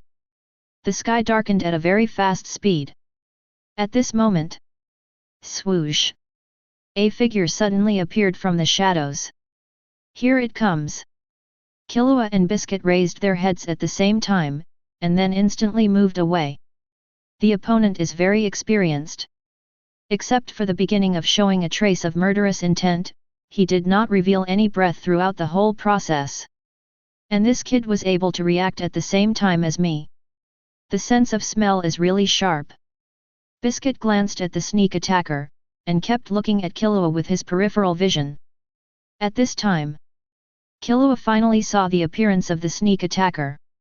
Red hair, small eyes, a mouth full of triangular teeth, and a pair of scissors in his hand. At the same time, the data panel began to appear. Name, Biscuit. Nin training level, talent. Excellent, talented, extreme. Term, cutting beautician, purple lower level. Cutting beautician, purple lower level. You can sense the physical condition of your opponent that even he doesn't know by eating his hair, including the quality of the flesh, the presence or absence of diseases, the strength of genetic factors, etc. You can fully grasp it. It turned out to be this pervert. No wonder he took the initiative to sneak attack and hunt us. If Killua remembered correctly, Binoto is a wanted fugitive. Because of his tragic childhood experience, he gradually grew into a pervert, and he likes to eat women's flesh for fun. He, not bad, you can actually avoid my sneak attack. Binoto has a twisted smile on his face.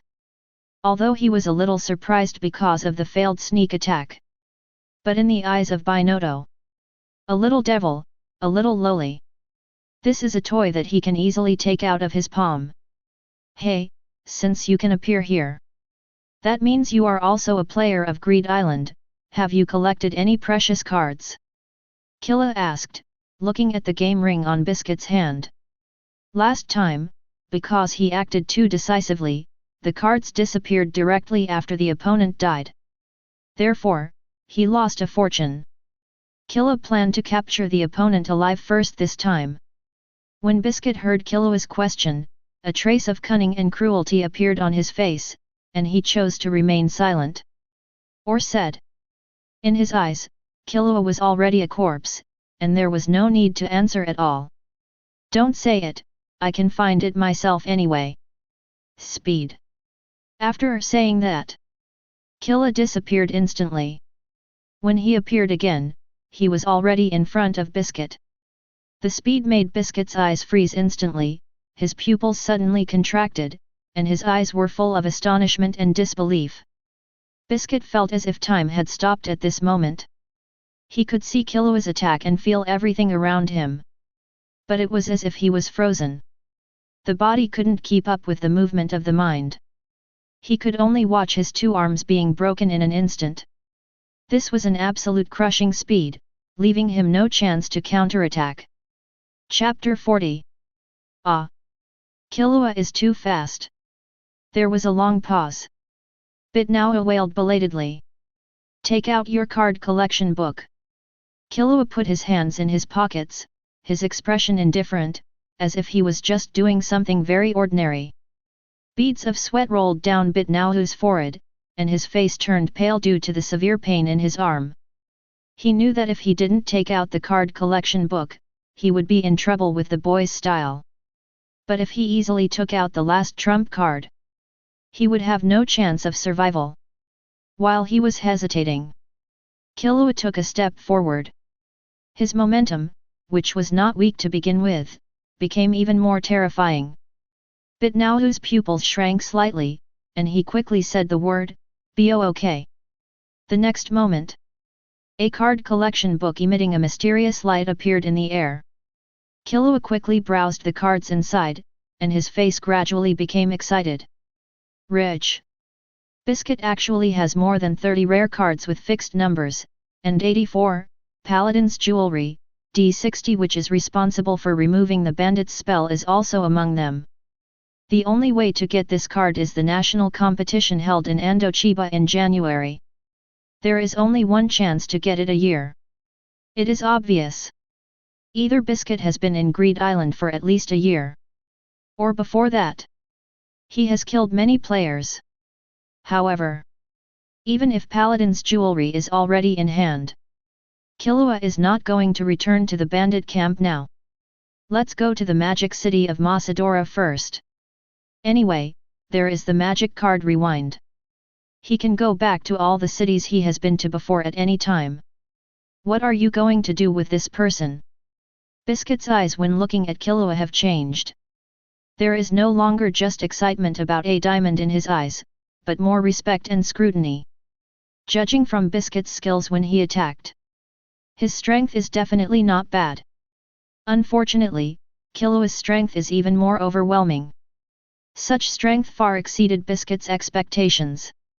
Anyone who dares to kill me sincerely, no matter who it is, I will treat him the way he treats me. As he said that, Killua stretched out his right hand, the veins on his fingers bulged, and his fingertips instantly became as sharp as blades. He walked forward step by step. Every step was accompanied by a heavy sense of oppression. Biscuit's body trembled constantly, and he murmured repeatedly, "Forgive me. Forgive me this time. I really know I was wrong, please, give me a chance." For Biscuit's begging for mercy, Killua's heart did not fluctuate at all. His eyes were cold, and his right hand stabbed out like lightning, without any mercy. A heart was taken out at the speed of light. And then it was crushed directly. Hunter World. It cannot be measured and restricted by the laws of conventional human society. Killua has witnessed too many deaths. He knows better than Biscuit's begging for mercy before death. It is not true regret at all. He did not regret it. He just knew that he was going to die. Killua will not be fooled by such appearances, nor will he be soft-hearted because of it.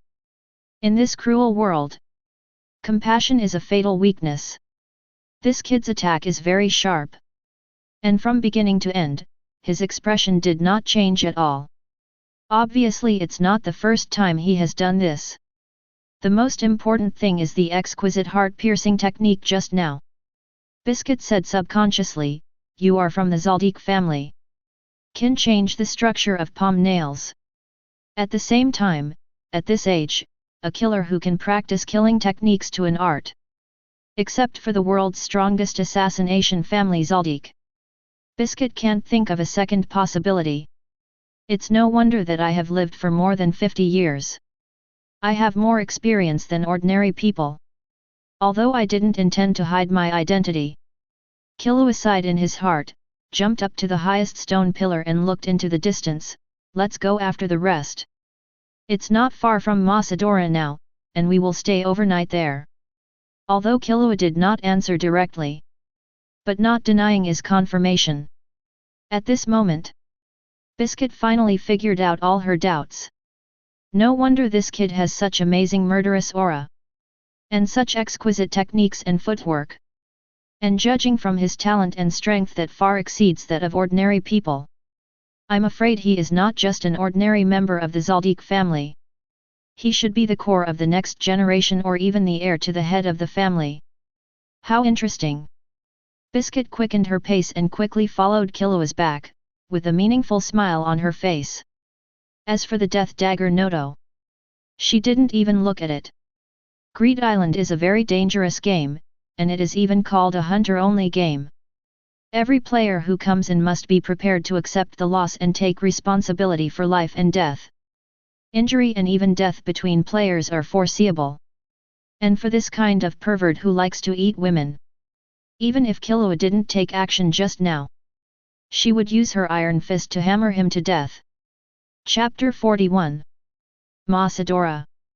As the only place in Greedy Island that sells magic spell cards. This city is full of tall and colorful buildings, with shining gems inlaid on the walls and mysterious runes carved on some roofs. The streets are spacious and clean. The ground is also paved with colorful bricks and stones. The whole city is like a huge dream castle. Little Killua, you go to the spell card store first. I'm going to drink tea, take a shower and change clothes first, don't worry about me. As soon as he arrived at Masadora, Biscuit couldn't wait to run to a tea house. After staying in the wild for a long time, coming to the city, Biscuit was in a particularly good mood and was ready to relax. Okay. Before entering Masadora, Killua recited the spell and quickly took out the collection book. Unlike the deserts and mountains that were rarely visited before, there are relatively many players in Masadora, and defensive measures must be taken to prevent the cards from being stolen. There are 6 types of magic cards in Greedy Island. Surveillance spells, intelligence spells, attack spells, defense spells, movement spells, utility spells. Among them, attack cards basically have the ability to plunder cards. And some can even directly plunder remotely. Or use movement spells to escape immediately after plundering. The entire activity area of the Greed Island game is 83,450 square kilometers. If the opponent uses movement spells to escape, no matter how fast you are, you can't catch up. Personal strength is the foundation. But you want to pass the game. Understanding the 6 types of magic cards is also very important. Only by using magic cards flexibly can you collect cards safely and steadily. Otherwise, even if you have accumulated a lot, you may lose everything in an instant. That's it, gain. Take out 84 Paladin's Jewelry D60 that you just got from Scissor Hands. Killua immediately removes it from the card form. As long as Paladin's Jewelry is worn on your body, it will continue to have the effect of reflecting magic cards. In addition, it can also break the curse and return the copied and mimicked cards to their original form. The main reason is that Paladin's Jewelry is only a D-level card. After discarding, it can be carded again with regeneration. Regeneration F170, it can make the props that have been discarded carded again. Limited to props below sea level. As long as you have this, you don't have to worry about the cards being stolen. Wear the paladin necklace around your neck. Killua first goes to the grocery store to sell all the monster cards in the free pocket. Then follow the sign and quickly reach the spell card store. Hello, customer. This should be your first time in the Magic City. Please let me introduce the purchase rules to you first. The shopkeeper in a magic robe introduced to Killua, the magic card pack is 10,000 rings, and there will be 3 random spell cards in it. The purchased card pack needs to be opened in the store. The purchased cards must be put into the card collection book before they can be taken out. Cards that cannot be put in will disappear when you walk out of the store. So please think about the number of packs you want to buy first, and reserve some free pockets in advance. Killua listened to the shopkeeper's introduction and began to check the free pockets. The price of 10,000 rings is not bad. But because the cards that cannot be put into the card collection book will disappear when you walk out of the store, you need to carefully select the most valuable ones. Boss, give me 10 packs first. Because he went to the grocery store in advance to clear all the monster cards.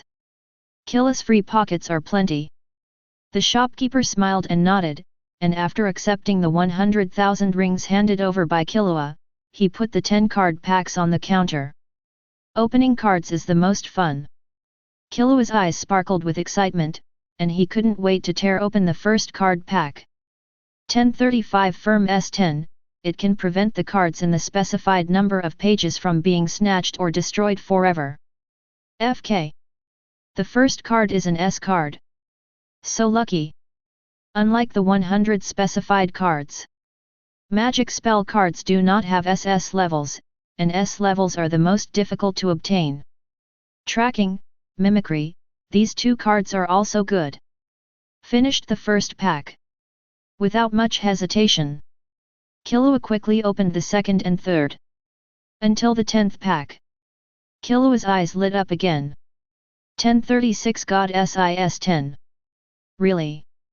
The only 2 S-level spell cards, I drew them all. God's Eye. After using this card, apply the effects of analysis and name list to the 0 to 99 number cards until the caster leaves the game, the effect will disappear.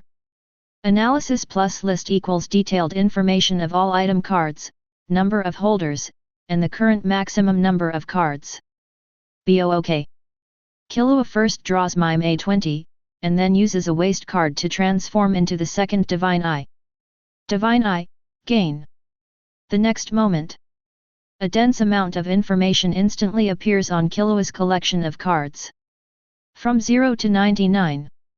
The information and number of holders of each designated card appear.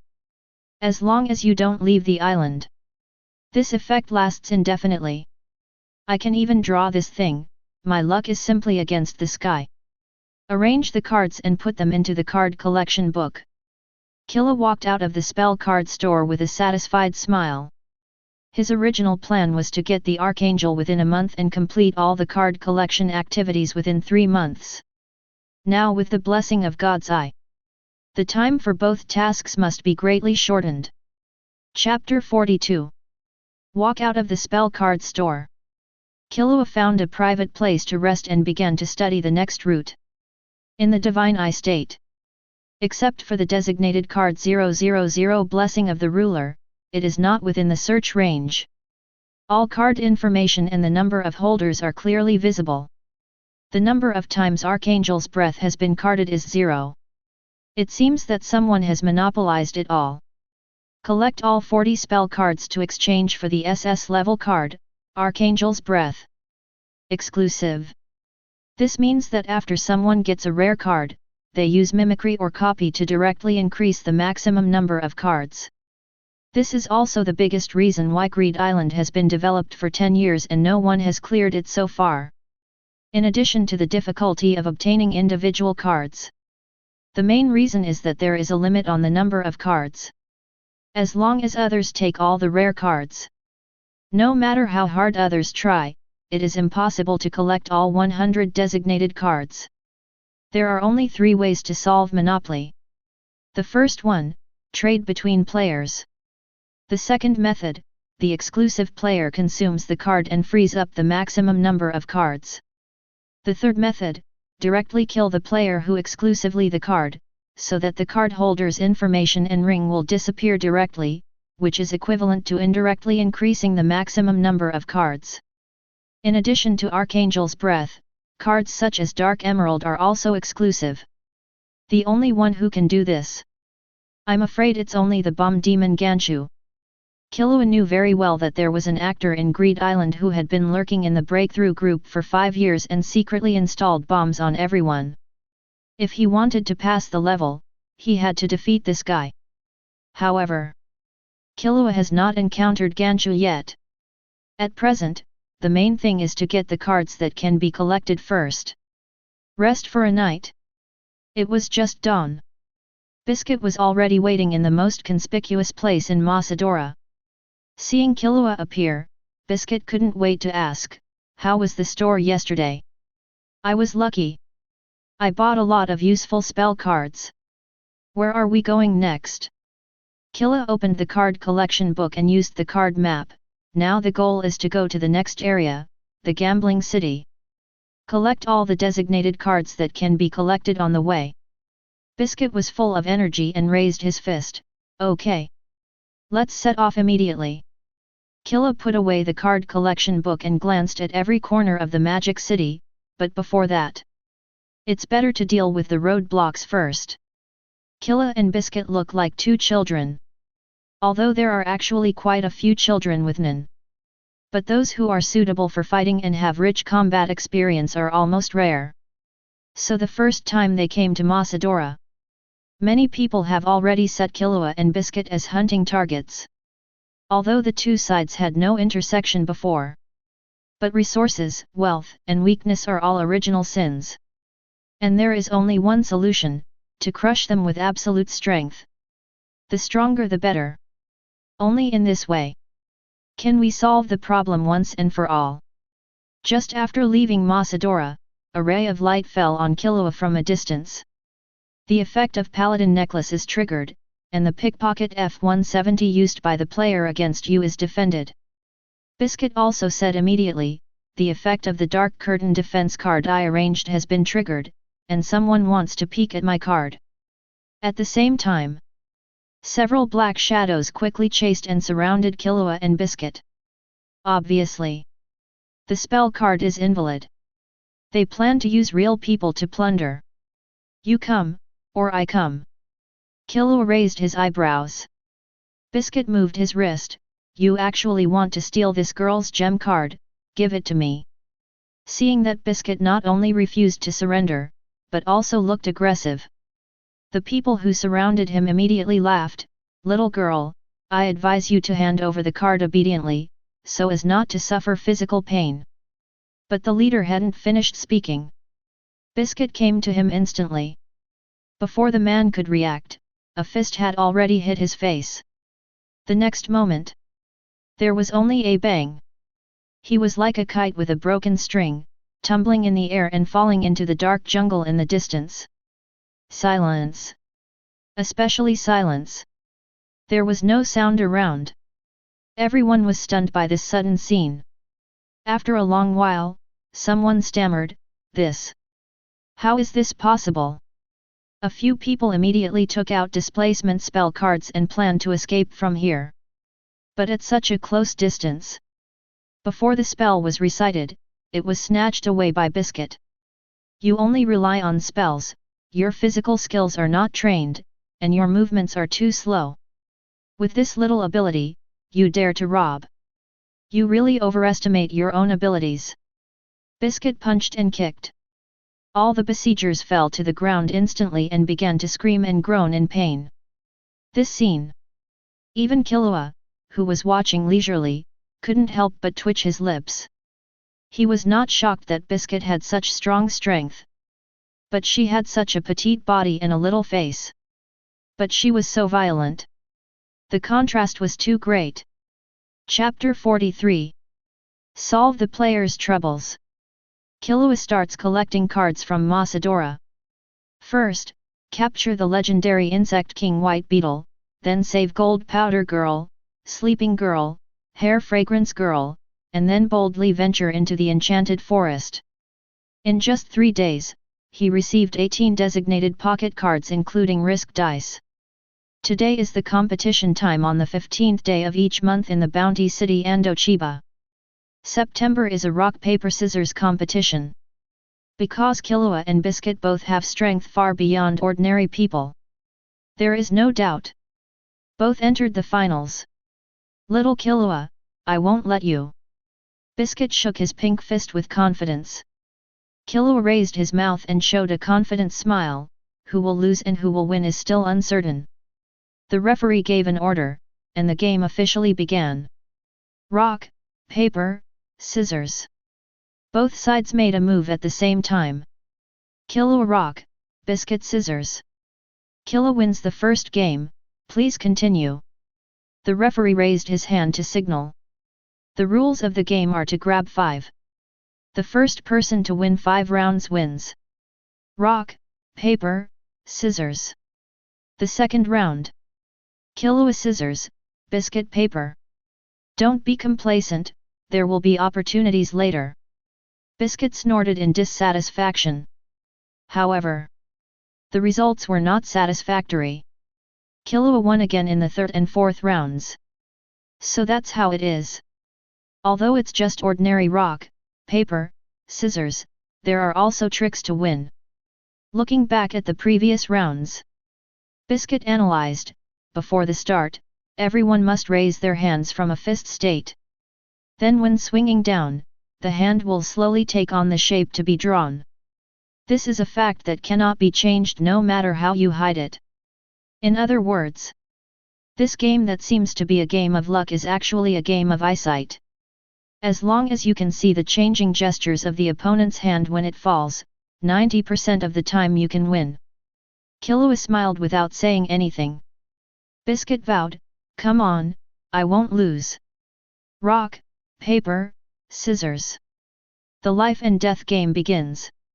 Biscuit's eyes were focused, his gaze fixed on Killua's raised right hand. I see. He's going to play paper. Watching Killua's slightly opened right hand as his arm fell, Biscuit quickly stretched out the scissors, with a confident smile on his face, as if he was sure of victory.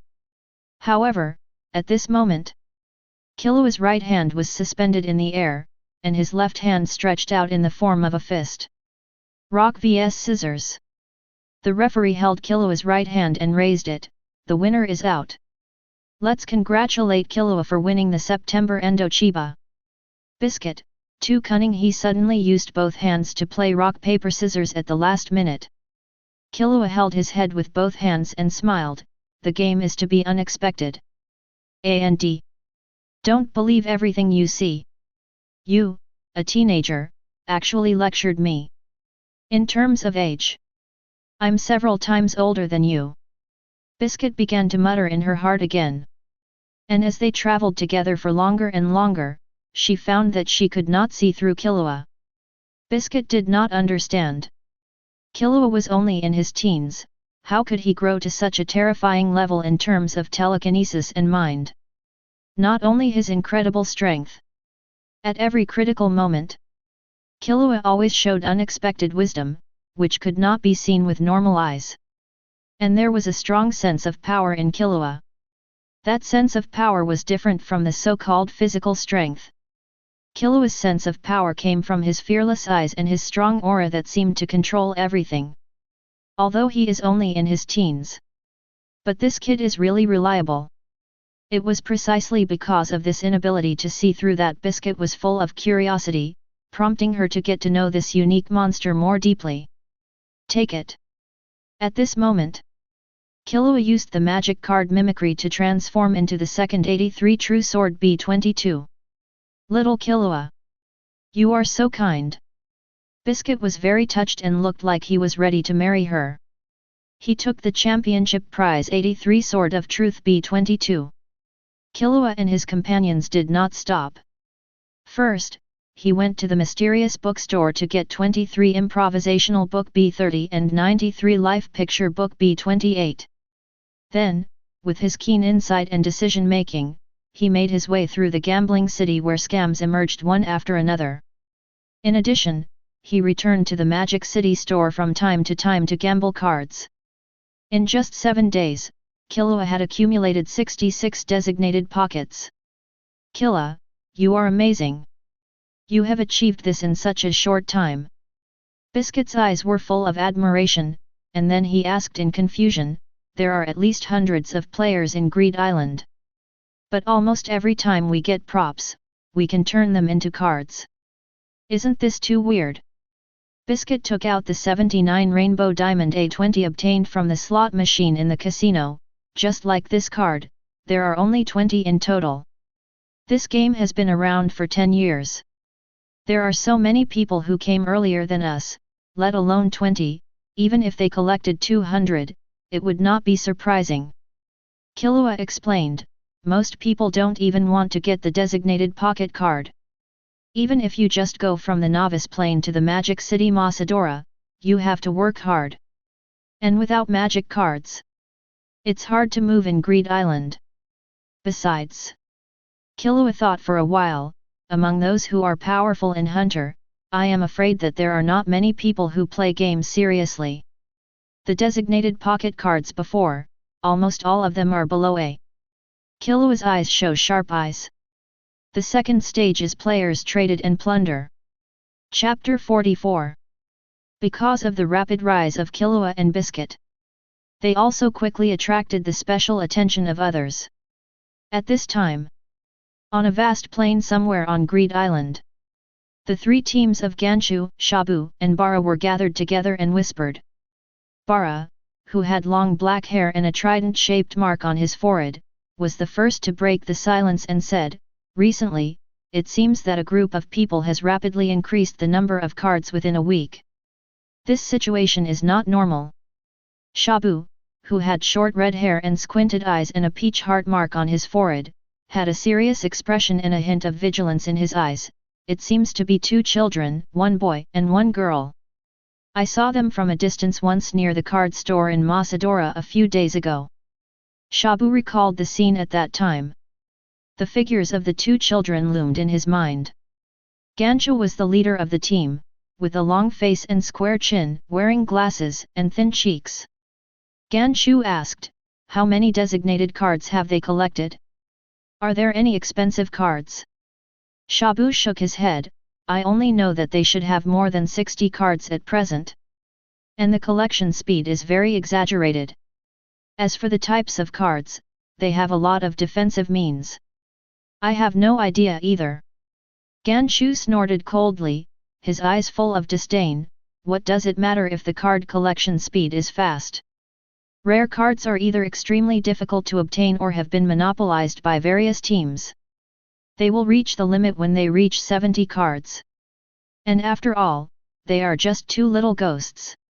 Even if they have some strength, they don't have to be taken seriously. Ganshu analyzed calmly, now what we need to pay most attention to is the team of Zhu Ziai Zhu La, the brothers Bei La Mu, and Zhu Ziai Shu. The cards of these 3 people are close to or have exceeded 90. Especially Zhu Ziai Zhu La and Zhu Ziai Shu.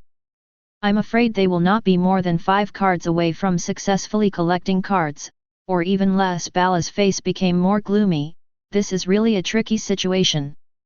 And NO2. One Ping's coastline has never been obtained, and the situation is still in control. But the situation is getting more and more tense now. The net is the net. However, due to the difficulty of obtaining rare cards and the maximum number of cards, many players cannot turn them into cards even if they get them. This has led to the gradual deterioration of the game situation, and more people have begun to give up searching and exchanging, and only focus on snatching cards. There is a group of radical elements who specifically hunt players to reduce the difficulty of obtaining cards. The most terrifying one among them is the Bomb Demon. His whereabouts are secretive, his methods are cruel, and he has no mercy. All players who are targeted by him will almost inevitably escape bad luck. In order to put an end to the current bad game situation, the clearance group composed of more than 60 players came into being. They want to clear the game as soon as possible. End the situation where Greed Island has begun to get out of control. everyone. Currently, we have collected a total of 90 designated cards and nearly 1000 magic spell cards. This is all due to your hard work. Thank you. In the cave. As an initial member of the clearance group, Nyx spoke loudly. As for the last 10 cards, the whereabouts of 7 have been found. It can even be said that we have 100% of them. Our last opponent is only Juez Jaela.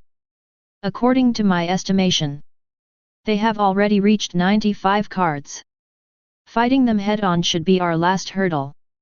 Nyx raised his arms and shouted, but our spell cards are far superior to theirs in quality and quantity. Victory is already in front of us. Suddenly, all the players in the cave became excited. Everyone began to raise their arms and shout, "Oh! Oh! Oh!" But at this moment, a cold voice sounded in the cave. Can I ask a question?" It was Ganshu who spoke. Nyx nodded, indicating that Ganshu could speak. "I have been in the clearance group for 5 years. 5 years is neither long nor short.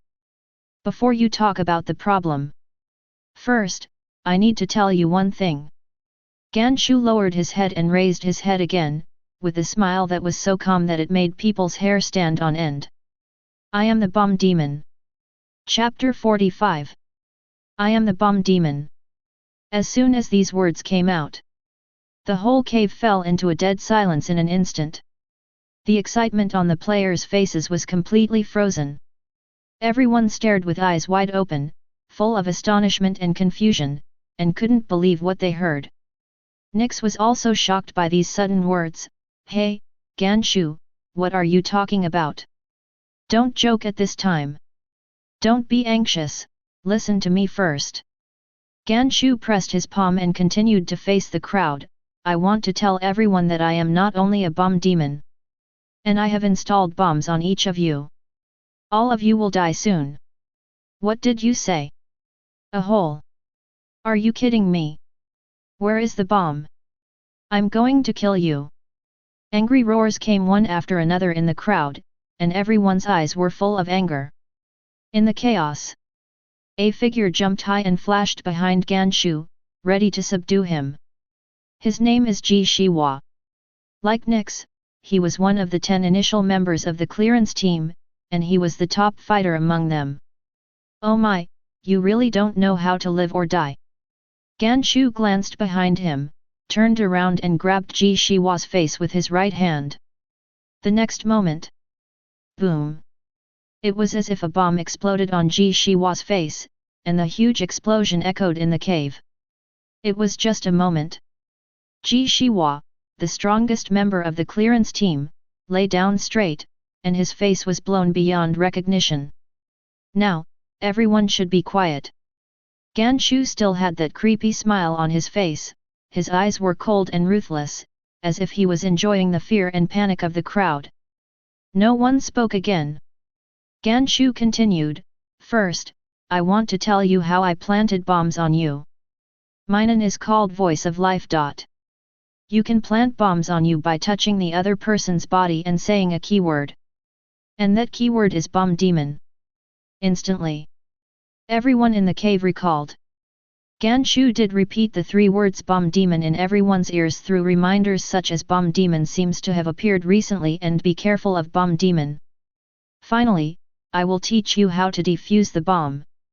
To defuse the bomb, you must catch my body and say the keywords catch the bomb demon. You must be wondering why I said so much about my own abilities." Ganshu pushed his glasses, "Because I explained my abilities in detail in front of everyone who installed the bomb. This is the condition for the bomb to be activated." The next moment, everyone in the cave had an explosive device dripping on their shoulders or chests. Ganshu reminded, "Don't have any luck. It's a tedious process to place the bomb on you and trigger it successfully. But this is the oath and restriction of Nin. Even if you are all mature Nin. But I can still be sure that my bomb can penetrate Nin and blow you all to death." Nyx said angrily, "What do you want? I will use everyone's life to exchange for all your designated cards." Ganshu revealed his ambition. The transaction point is set in the ancient city of Batra, which is where the game console is placed.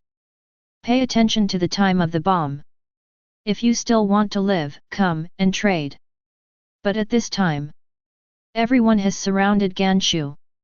Hey, are you okay? We just need to catch you now and say the keyword. Do you think you can still escape from here? Hearing the threats from everyone, Ganshu smiled and pressed his palm against the wall of the cave. With a loud bang, the wall exploded and the rubble flew everywhere. Leave, pain. Then during the chaos, he drew a card and turned into light and disappeared on the spot. Oh no! That guy escaped outside the game. We also use leave to chase him, it's still in time. Wait. If you use leave, the free pocket will be emptied, which means that the effort will be in vain.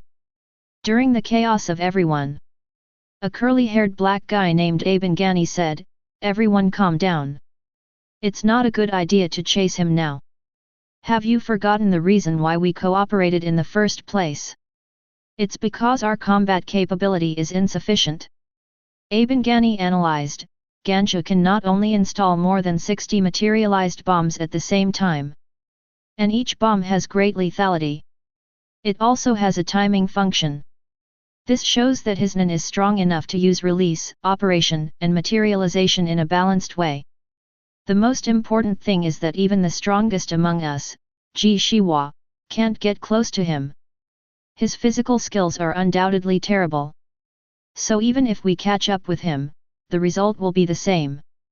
Abengane's words made the whole cave fall into silence again. The bomb timing will speed up due to the accelerated heartbeat. Not long. Looking at the increasingly smaller numbers, everyone's eyes were filled with despair and helplessness. Damn, it's so hard to get to this point. Nix's lips trembled slightly, tears flowed from his eyes, and he made the final decision reluctantly, "Everyone. There's no time anymore, hand over the cards." At the same time, in different places, in the open space near the Magic City, Killua and Biscuit had just finished a battle. Their opponents were the Belamu brothers. The Belamu brothers were also notorious thugs, and they liked to use violence to plunder cards. Unfortunately, the villains were finally defeated by the villains today. "Uncle, you are quite powerful. You have collected 90 cards." Killua stepped on the two brothers and took away all the cards without mercy. "Killua, now we have 93 cards. We are getting closer and closer to successfully collecting cards," Biscuit said excitedly. At this moment, two beams of light fell from the sky in front of the two people. The former is the members of the Jue's Eula team. The latter is Abengani with a bomb on his chest. Chapter 46. Facing the two groups of people who suddenly appeared, Killua frowned. "Why are you here?" Juezja Ella explained, "I heard a few days ago that there was a silver-haired boy who was collecting cards at an alarming speed. At that time, I was wondering if this person was you. Today, I checked the rankings and saw that you have even collected 93 designated cards. So with the idea of seeking truth and trading, I brought my companions here using tracking plus travel. You have achieved this level in just 10 days. To be honest, you are really shocking." Biscuit was a little confused. "By the way, how can I find out the rankings?" Killua said, "As long as you buy more than 50 card packs in the Magic City store, you can ask the store owner who has the ranking information of several designated cards. And the total number of cards owned by a certain person." Biscuit's face was full of this matter. "Why did you tell me now?" Killua was a little helpless. "Big sister, you think about getting gems every day, and you didn't listen to me." Killua looked at Abengani again. "What about you? What's your reason?" At the same time, Abengane's data began to appear in front of Killua. Name, Abengani. Nen training level, extreme. Excellent, talented, extreme. Term, Blessing of the Forest Spirit, Orange Advanced. Blessing of the Forest Spirit, Orange Intermediate, through prayer, the power of the forest spirit is used to create a mind beast that devours other people's Nen. The mind beast can prevent Nen from taking effect, but a method that can actually eliminate Nen must be found to make the mind beast leave. Orange Advanced Term. And this guy's training level has reached the extreme. Killua's eyebrows twitched slightly, but he figured out the reason in an instant.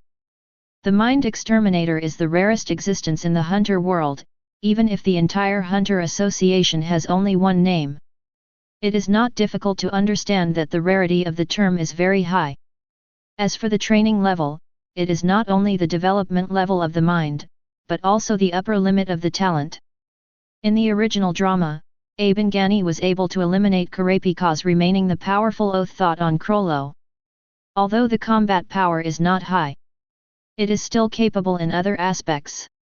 I used travel to find Mr. Zizagila. Abengani said. Zizagila looked serious. What happened? Is it related to the bomb on you? Abengani nodded. Time is urgent, I will make it short. As you can see. Not just me. All 60 players in our clearance group have been set up with timed explosion devices by Ganshu. That guy has been lurking in the clearance team for 5 years. The real identity is the bomb demon. Everyone in the Zizagila team looked at each other, obviously shocked by the news. Killua didn't expect the situation to be so sudden. It seems that his arrival has caused a huge change in the timeline. After Abengani introduced the bomb demon's ability in detail, he looked at Zhu Ziyi. Of all the people I met on the island, you have the best chance of defeating Ganshu. I don't force you to take the risk to help me and the members of the clearance team to avenge. I just hope that you at least don't let Ganshu pass the level. At the same time, if you meet other players, try to pass on the news of the bomb demon.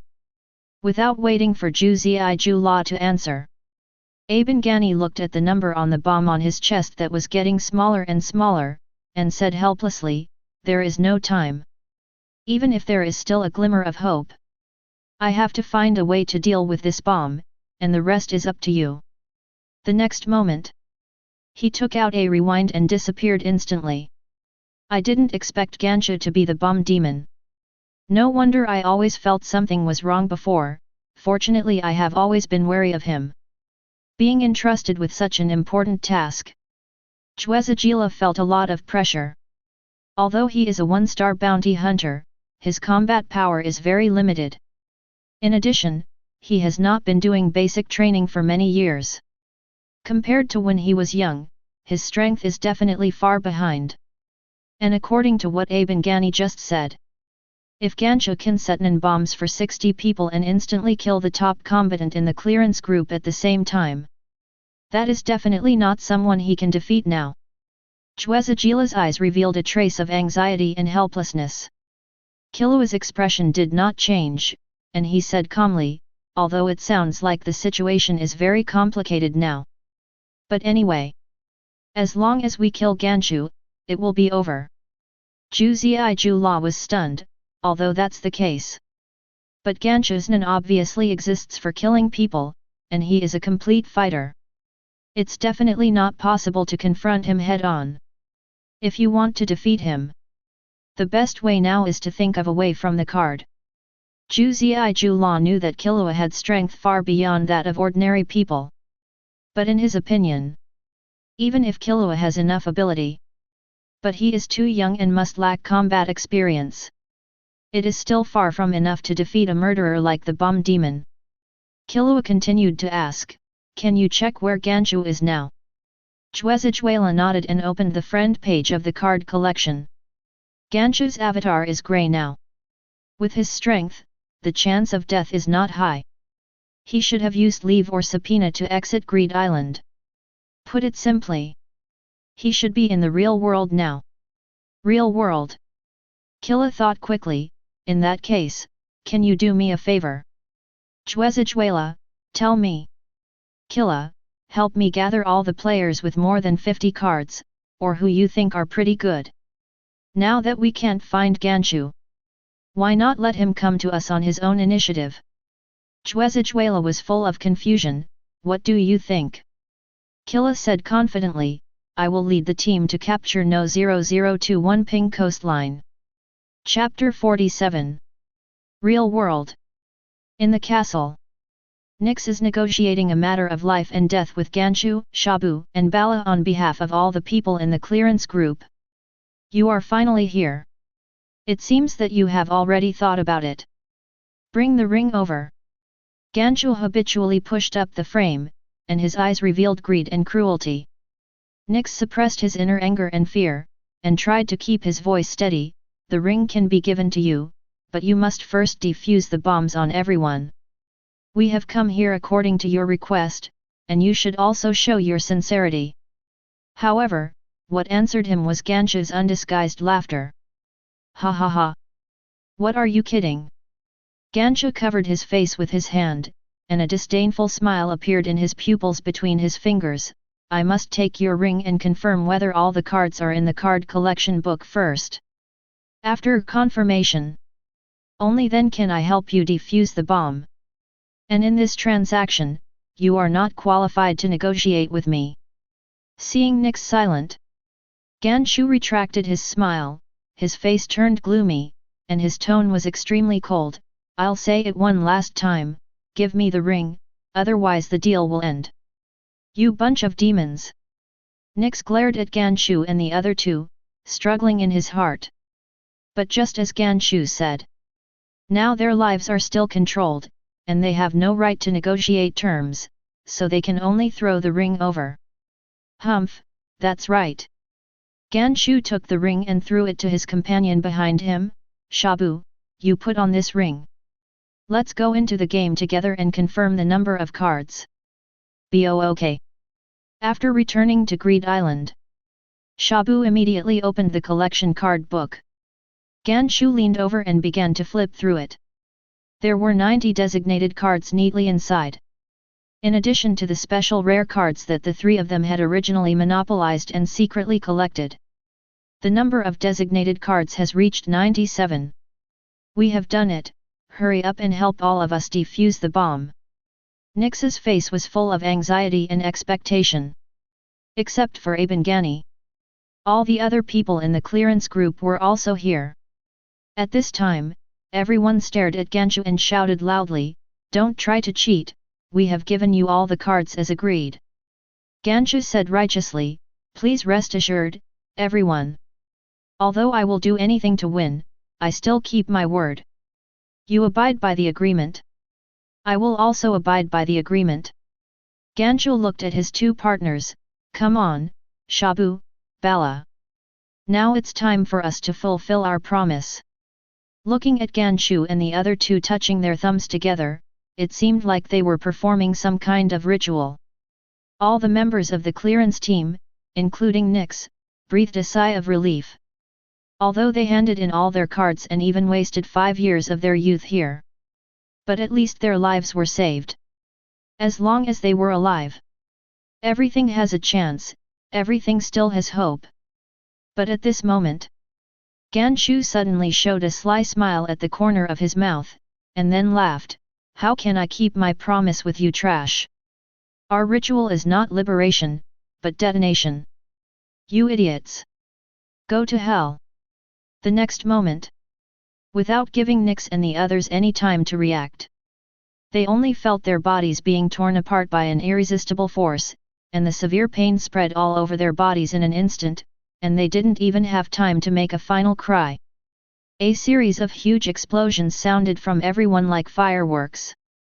The explosion roared deafeningly. In an instant, the flesh and blood of living lives flew everywhere, turning into broken limbs and arms, and scattered everywhere with blood rain.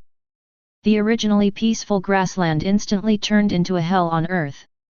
The rocky area 2 kilometers northeast of Masadora. At the invitation of Jwezagila. At this time, almost all the powerful players, including Quilinu, Yababai Group, Jyazisha Group, etc., gathered here. Thank you all for coming here. As I said in the transaction, the bomb demon Ganshu not only attacked the group that cleared the level, but will soon break through the level. Jwezagila faced everyone, and I just checked the rankings. They have collected 97 cards. Because there is a saying that no 000 ruler's blessing will appear after collecting 99 cards. So Ganchu is only 2 cards away from clearing the level. They are number 2 Wonping Coastline and number 75 Lucky Alexander Gem. One of the team leaders, Jiuzishu, asked, "What is the plan to bring us together?" Juezajila took a step back. Killua stood up and said, "I have collected clues about number 2 Wonping Coastline. But to get this card, 15 people must cooperate. This is the main reason for bringing everyone together. But it is obvious.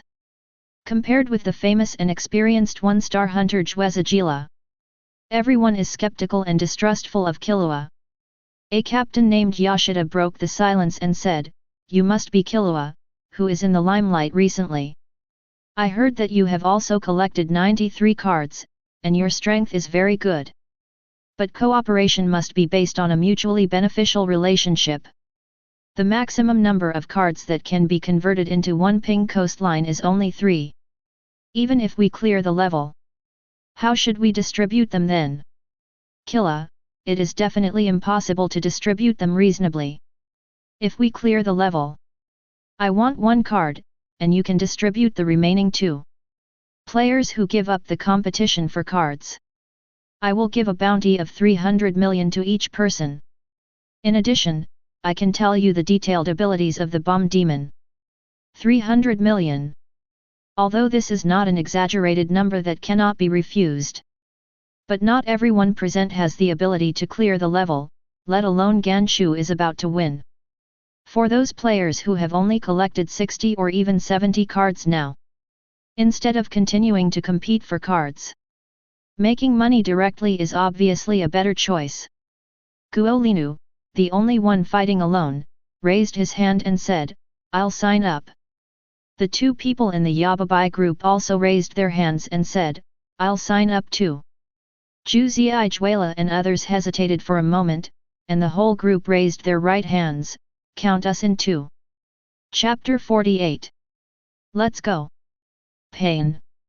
As the spell was chanted, the 15 people selected by Killua instantly arrived at the last city of Greed Island, Shaofurubi. After landing, Killua led the team to a store in the city. "Boss, please tell us where the Yipping Coastline is." The store owner was a young woman with bulging hair. "The location of Yipping Coastline?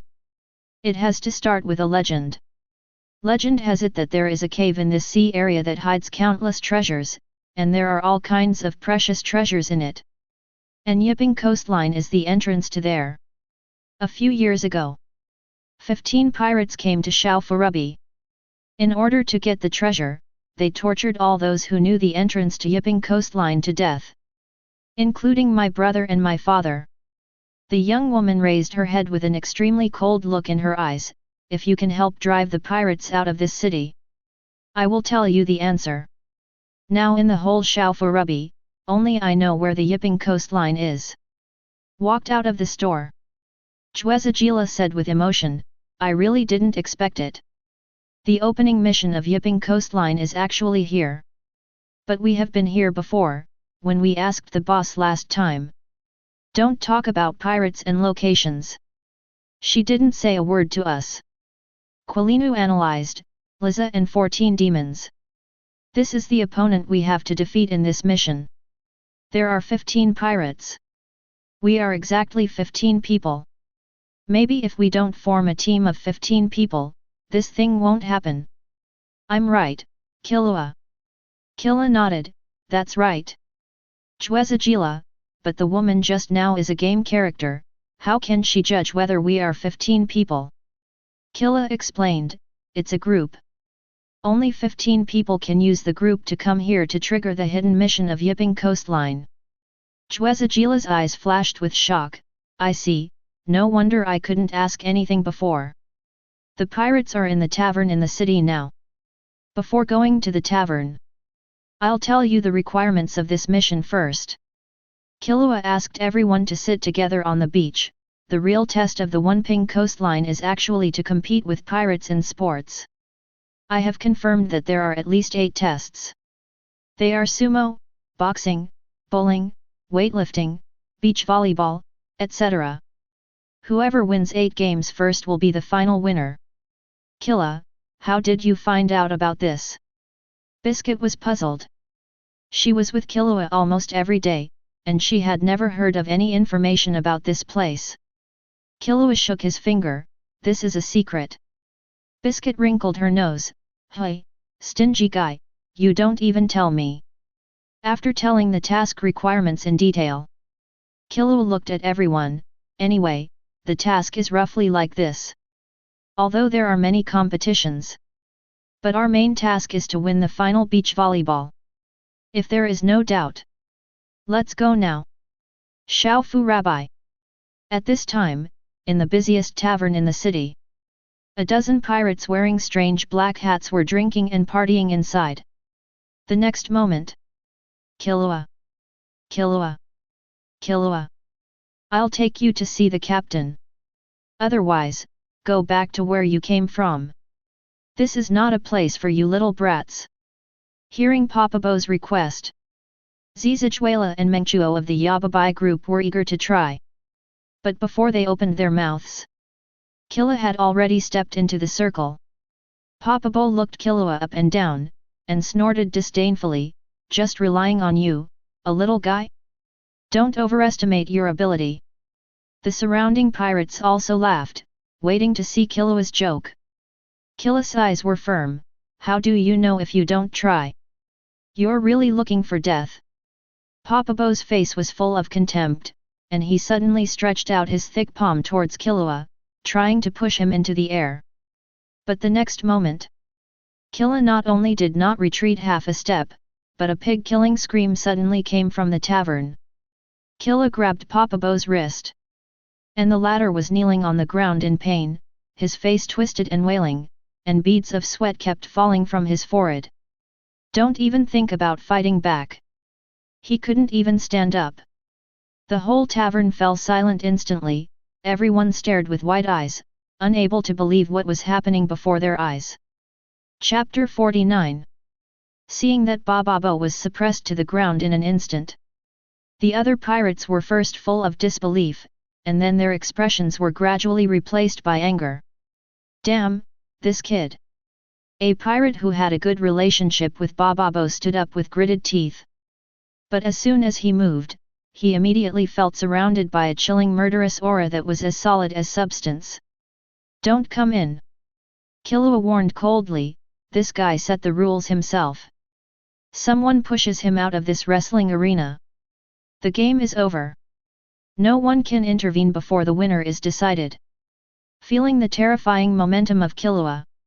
Not to mention the pirates. Even the players in the clearance group who gathered temporarily felt as if they were in an ice cellar, and their hearts were tightly grasped by a ruthless big hand. What a great momentum! Using this ability at this age. Too strong. Except for Juezja Ella and Biscuit. Many players, led by Guo Linu, all took a deep breath. Every pirate present was a desperate criminal, living on the brink of life and death for years, and was very sensitive to danger. A more rational pirate outside the field immediately roared, Bababo! Don't give up! Do you want to die here? Said. The pirate immediately looked at Killua again, and apologized sincerely, I haven't seen the eyes of a man like you for a long time. We were rude before. Come with me. I'll take you to see our boss. You saved your life. Killua patted Bababo's head, stood up and followed the pirate out the door. Chwezajila and others immediately followed, and the group left the tavern under the complicated gazes of many pirates. Then, all of them came to a spacious venue on the beach of Xiao Fulabi. This was originally the lighthouse base of Xiao Fulabi, and was later occupied by pirates and became their base. Pushing the door and entering the venue, what came into view was a dazzling array of sports facilities. Many pirates were exercising in it. The most eye-catching pirate was a squinty-eyed man wearing a white sports short-sleeved shirt. He was tall, muscular, and exuded an indescribable sense of oppression, as if he could instantly stir up a huge energy like a storm as long as he made a move. "Is that guy Razor?" asked Zizazella. Killua nodded, "Yes." At the same time, Razor's data panel began to appear in front of Killua. Name, Razor. Nen training level, excellent. Excellent, excellent, talented, extreme. Entry, 14-man demon, orange top. 14-man demon, orange top, use Nen to create up to 0 to 14 Nen beasts, each of which has super agile speed and powerful strength.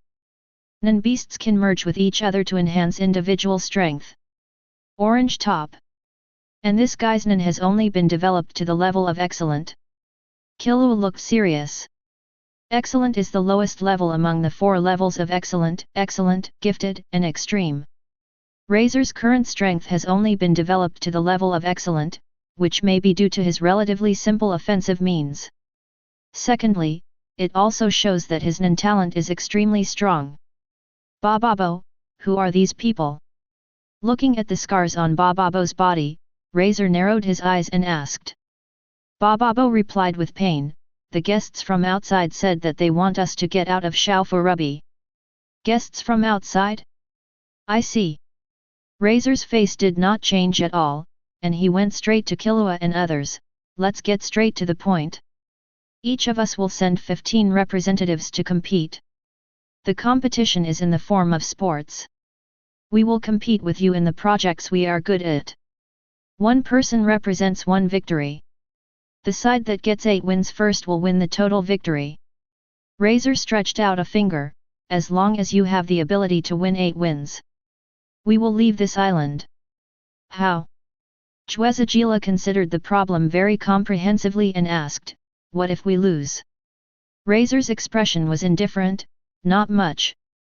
Just ask you to leave here. But I need to remind you. Whether you win or lose, everyone can only participate in one project." Hearing Razor's answer, Chwezagila's pressure doubled. This is a completely unequal winning and losing condition. It not only means that the difficulty of passing the level is extremely high. It also shows that the opponent has an absolutely strong confidence in winning. The first game is boxing. Who wants to challenge me? At this time, a nimble pirate has already stood on the ring. Killua turned his head. A figure walked out of the Chwezagila team. "Leave it to me." His name is Bali. Not only is he a professional bounty hunter, but also one of Chwezagila's partners for 20 years. The opponent in the boxing event is Transmuter, who is good at long-range instant attacks. The weakness is close combat. So when fighting, you must use absolute strength to chase him. Recalling the information Killua gave him before, Bali took a deep breath, put on his gloves, and walked onto the ring step by step. If both sides are ready, the game officially begins. As the referee's words fell, Bali flashed in front of the pirate, punching one after another, and directly launched a series of attacks like a storm. Although he has limited talent, he is also a veteran who has practiced telekinesis for more than 20 years. His rich combat experience and solid foundation give him the upper hand, and he is more than enough to deal with the pirate in front of him. Oh no! This guy is actually a close-range attacker. The pirate who was boxing suddenly changed his face, and secretly said in his heart that it was not good. Under the continuous close-range attack, he could only take a defensive posture and step back. But there will always be loopholes in defense. One careless Bale hit him in the abdomen with a hook punch, and the powerful impact instantly made him bend over in pain and kneel on one knee. Chapter 50. The game is over. The winner of the boxing match is Bale. Next is the bowling competition. Killua looked at the other person behind him. Rodoli, are you ready? Rodoli. He is also a bounty hunter who has worked with Chwezagila for 20 years. He moved his wrist, nodded, and his face was full of confidence. Leave it to me. I am the bowling champion for 3 consecutive times. The game is over. The winner of the bowling game is Rodoli. The game is over. The winner of the shooting game is Dobulu. In the battle between Nin, information often occupies an extremely important part of victory. Killua's advance intelligence reminder. The clearance team has the advantage in the game. The pirates suffered 3 consecutive defeats at the beginning. Great, we won 3 games easily. Every teammate cheered excitedly, with excitement and joy on their faces. Chwezagila crossed his arms across his chest, and the tension he had originally felt was relieved. This is all thanks to Killua's accurate data. If we didn't know the opponent's ability in advance, I'm afraid we wouldn't have won so easily. Well done, Killua. Biscuit was also excited, but he was puzzled. Although we have the upper hand in the score, why do I have a strange feeling? Especially that guy named Razor. We obviously lost 3 games. Why is his expression so smiling all the time? Killua said lightly, your feeling is right. The real game hasn't started yet. What do you mean? Biscuit and Chwezagila both frowned. Killua, because volleyball games are 8v8, each person counts as 1 point, and the winner can directly get 8 points. If you don't beat Razor, no matter how many points you win before, it won't work. Biscuit. Chwezagila. Killua and Biscuit looked at Razor at the same time. Razor also looked at Killua from time to time, secretly speculating on his origins and strength. That silver-haired boy actually makes me feel dangerous. The game is getting more and more interesting. Razor's eyes revealed a subtle vigilance and curiosity. He wondered in his heart what secrets Killua had that could make him feel fearful. Hey, you guys can just fight them next time and lose, it doesn't matter. Leave the rest to me. Razor smiled at the other pirates, his words full of confidence. But at this moment, Popo Bobo, who had been unhappy, took off his hat and retorted, I don't want to listen to your orders anymore. From now on, I want to do what I want to do. Razor narrowed his eyes slightly, hey, Popo Bobo. You are violating the contract by doing this, and you will go back to jail. Popo Bobo completely ignored Razor's words, and even began to provoke other pirates, I don't care. Anyway, I don't want to play this shitty and boring sports game anymore. Is there anyone standing on my side? No matter how powerful he is only one person. As long as we go together, we can definitely deal with him. But at the same time, Razor raised his strong right hand, and a spherical bullet instantly condensed in his palm, and then he threw it out with great force. The next moment, the bullet was like a high-speed cannonball, and it hit Bababo with a sharp and piercing whistle. Boom! The latter's head was ruthlessly crushed into powder in an instant. What's going on? The pirates are killing each other. And what tricks did that guy just use? It's too scary. The people in the Yashida group originally just wanted to get the bounty, but when they saw that they might even risk their lives, they immediately backed out. This guy is very strong. The knowledgeable Chwezagila began to sweat on his forehead. Even Biscuit. The calm heart also had some ripples. Gyulanu, who looks rough but is kind-hearted, asked, that guy is your companion, right? You just killed him like that? So ruthless. Razor laughed, Papabo has committed at least 11 major cases of robbers killing humans. There are countless other small cases. Are you going to stand up for such a person? The criminal who killed people. Gyulanu was surprised, aren't you game characters? Killua stepped forward and explained, the answer is correct. Not only is he not a game character, and this so-called game world is also the real world, but it is held on a closed island. This is the real world. For a moment, except for Chwezagila who guessed this in advance, the others looked at each other and were all shocked. Whether it's the real world or the game world. Let's play the game first. Razor came to the middle of the stadium with one hand on his waist, I'll go next. My competition is 8v8 dodgeball. Each person counts as 1 point. If you win the game, you can get 8 wins directly. Please pick 8 players too. While speaking, 7 weirdos with numbers 1 to 7 printed on their heads, condensed by thoughts, instantly appeared behind Razor. At the same time, the moment Razor came in front of everyone, everyone felt it. The dazzling and frightening light of the powerful superior on him. Finally, the moment of the decisive battle has come. Let's decide the winner here. Killua was the first to stand on the court. Then Biscuit, Chwezajila, Quilinu, Yababai, and Mengchuo from the Yababai group also quickly occupied a corner of the court. You only have 6 people now? Razor asked.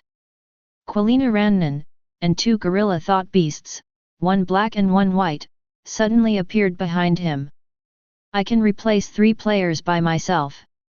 You did the same thing, so it should be okay. Of course it's okay. Razor nodded, then let me introduce the rules of the game now. Although there are 8 contestants, but the game is played with 7 players in the inner court and 1 player in the outer court. As long as a player on the field is hit by a ball thrown by the opponent and fails to intercept it, he must go to the outer court.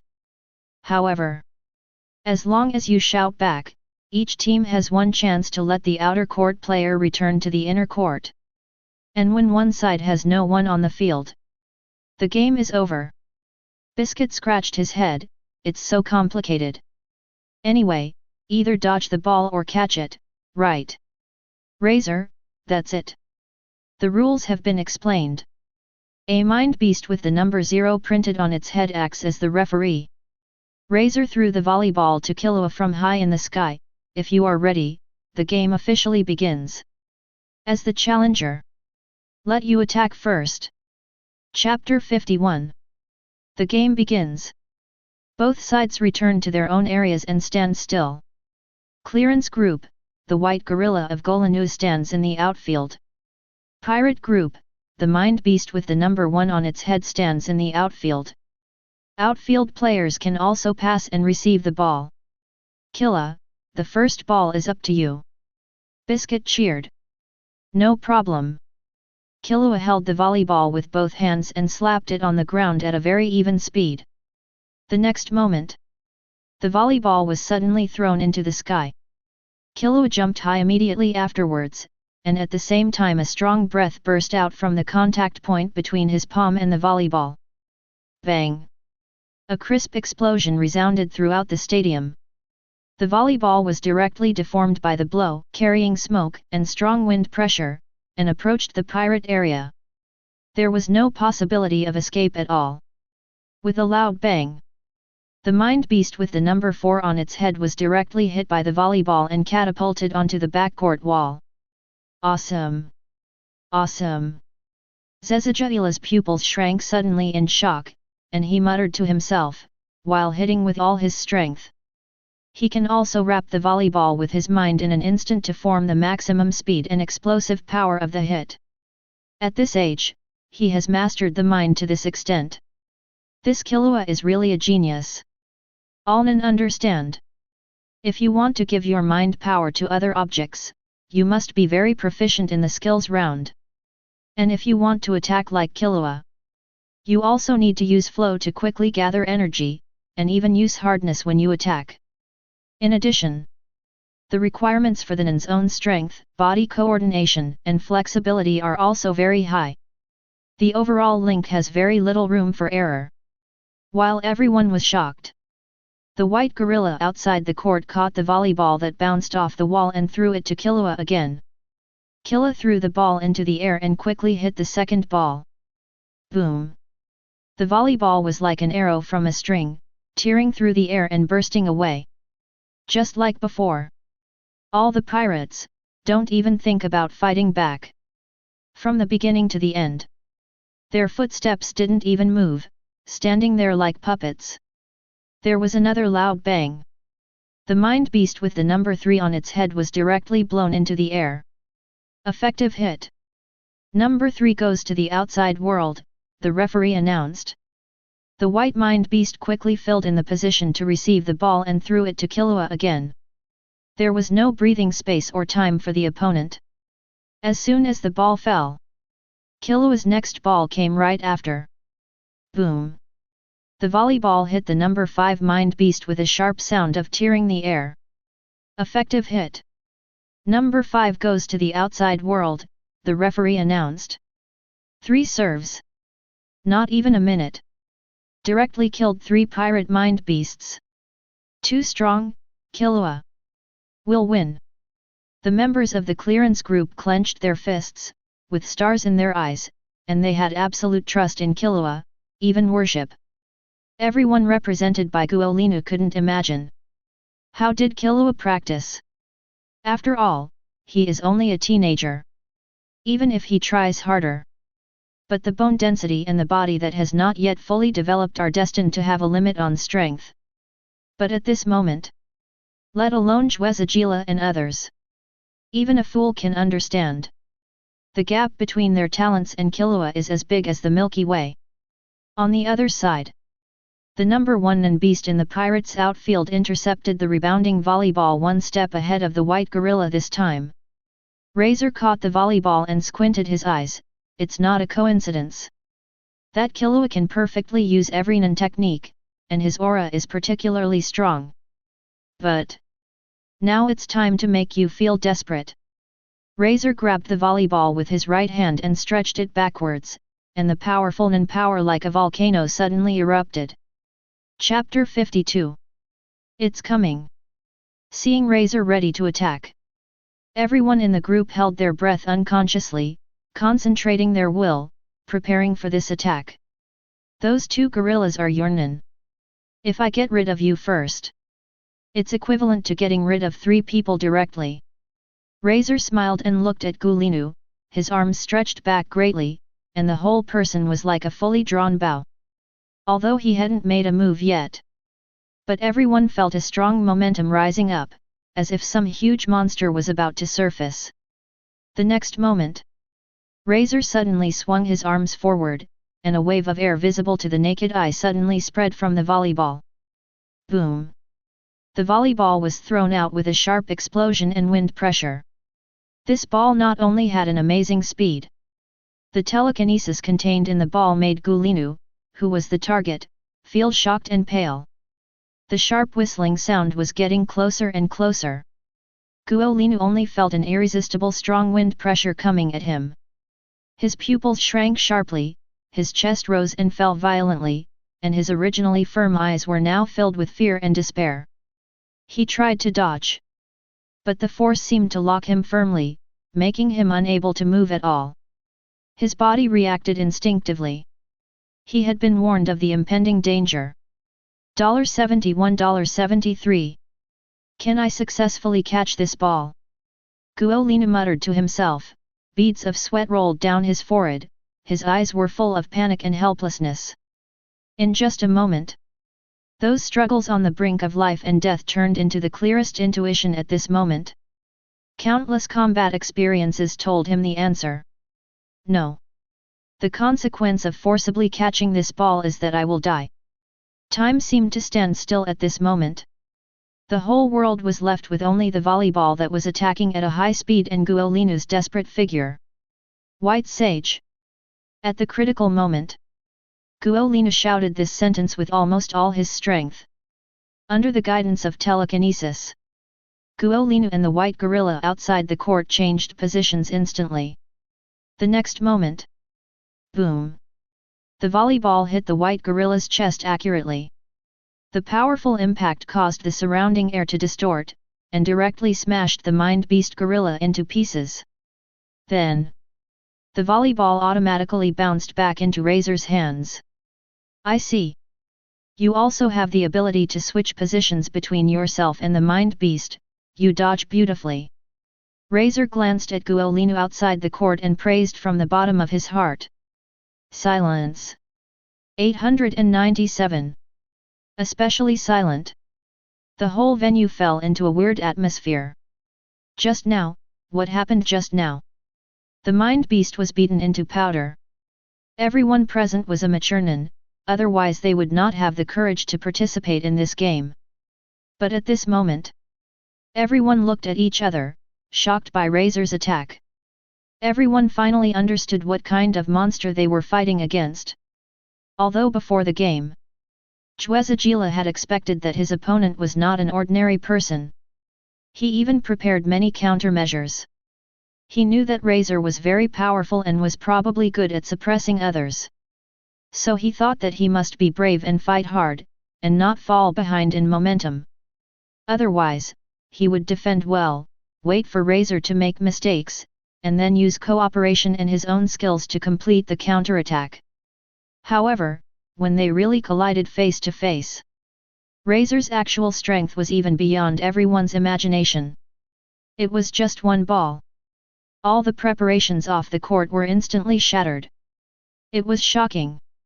Who could be more shocked than Killua? He escaped from the crisis and was bending over, with his hands on his knees, breathing heavily. How could this be possible? How could the ball hit by that guy have such speed and power? Killua was shocked, and he didn't understand it at all. He clearly felt the gap between people and began to doubt whether he really had the talent to practice mind. Even at a certain moment, he felt that Razor's figure suddenly rose and stood like a mountain. This was a manifestation of fear. He was already doubting his life. Although it was in an exchange of positions just now, it was not a foul. But because Killua moved outside the court, he must use back if he wants to return to the court. Of course, if he can still use the remaining Black Mind Beast to exchange positions with himself, that's another matter. The referee reminded on the side. Okay, continue. Razor gently kneaded the volleyball, his eyes full of indifference, as if he was looking down at everyone from a great height. The next moment, without giving anyone time to react, he violently threw the volleyball again. Only this time, his target was not someone in the clearance group, but the pirate beast with the number 4 printed on his forehead outside the court. Before that, the pirates with the numbers 3, 4, and 5, CHFB, had been knocked out of the court by Killua. Several beasts stood in a corner of the court and began to pass the ball to Razor. The volleyball flew between them at a speed so fast that it was almost impossible to see a blurred arc. Too fast. I can't see the ball's passing track at all. Not to mention Yababai and Mengchuo. Even the battle-hardened one-star hunter Zoldyck couldn't help but feel frustrated in the face of the lightning-fast ball speed and the unpredictable passing track. Zoldyck, behind you. Biscuit reminded loudly. Facing the volleyball that suddenly appeared behind him, Zoldyck felt his scalp tingling. He couldn't react at all, so he could only quickly focus his energy on his back to minimize the damage. And the moment the volleyball touched his back, a sharp pain like being hit by a hammer quickly spread along his back to his whole body. How can it be so strong? Even though he was protected by chi, he couldn't even hold out for a second. Zoldyck's face turned pale, and his originally resolute face was immediately distorted by a painful expression. And at this moment, a figure wrapped in lightning instantly came to Zoldyck's side. Although everyone in the clearance group came together for the sake of profit, Killua naturally couldn't just watch them get hurt. Speed. Entering high-speed movement, Killua condensed the chi in his right hand, and with amazing precision and strength, he directly pressed the volleyball to the ground. Although this ball was passed back and forth, the speed was amazing. But compared to the ball that Razor had hit at Killua alone before, the impact force was actually much weaker. Compared to if the power was too strong. I'm afraid those digital pirate beasts condensed by thoughts would not be able to transmit quickly. Thank you very much. Zoldyck heaved a sigh of relief. If Killua hadn't stopped him in time, he would have broken several bones. When he thought of the terrible consequences, Zoldyck felt a sense of fear and cold sweat broke out on his back.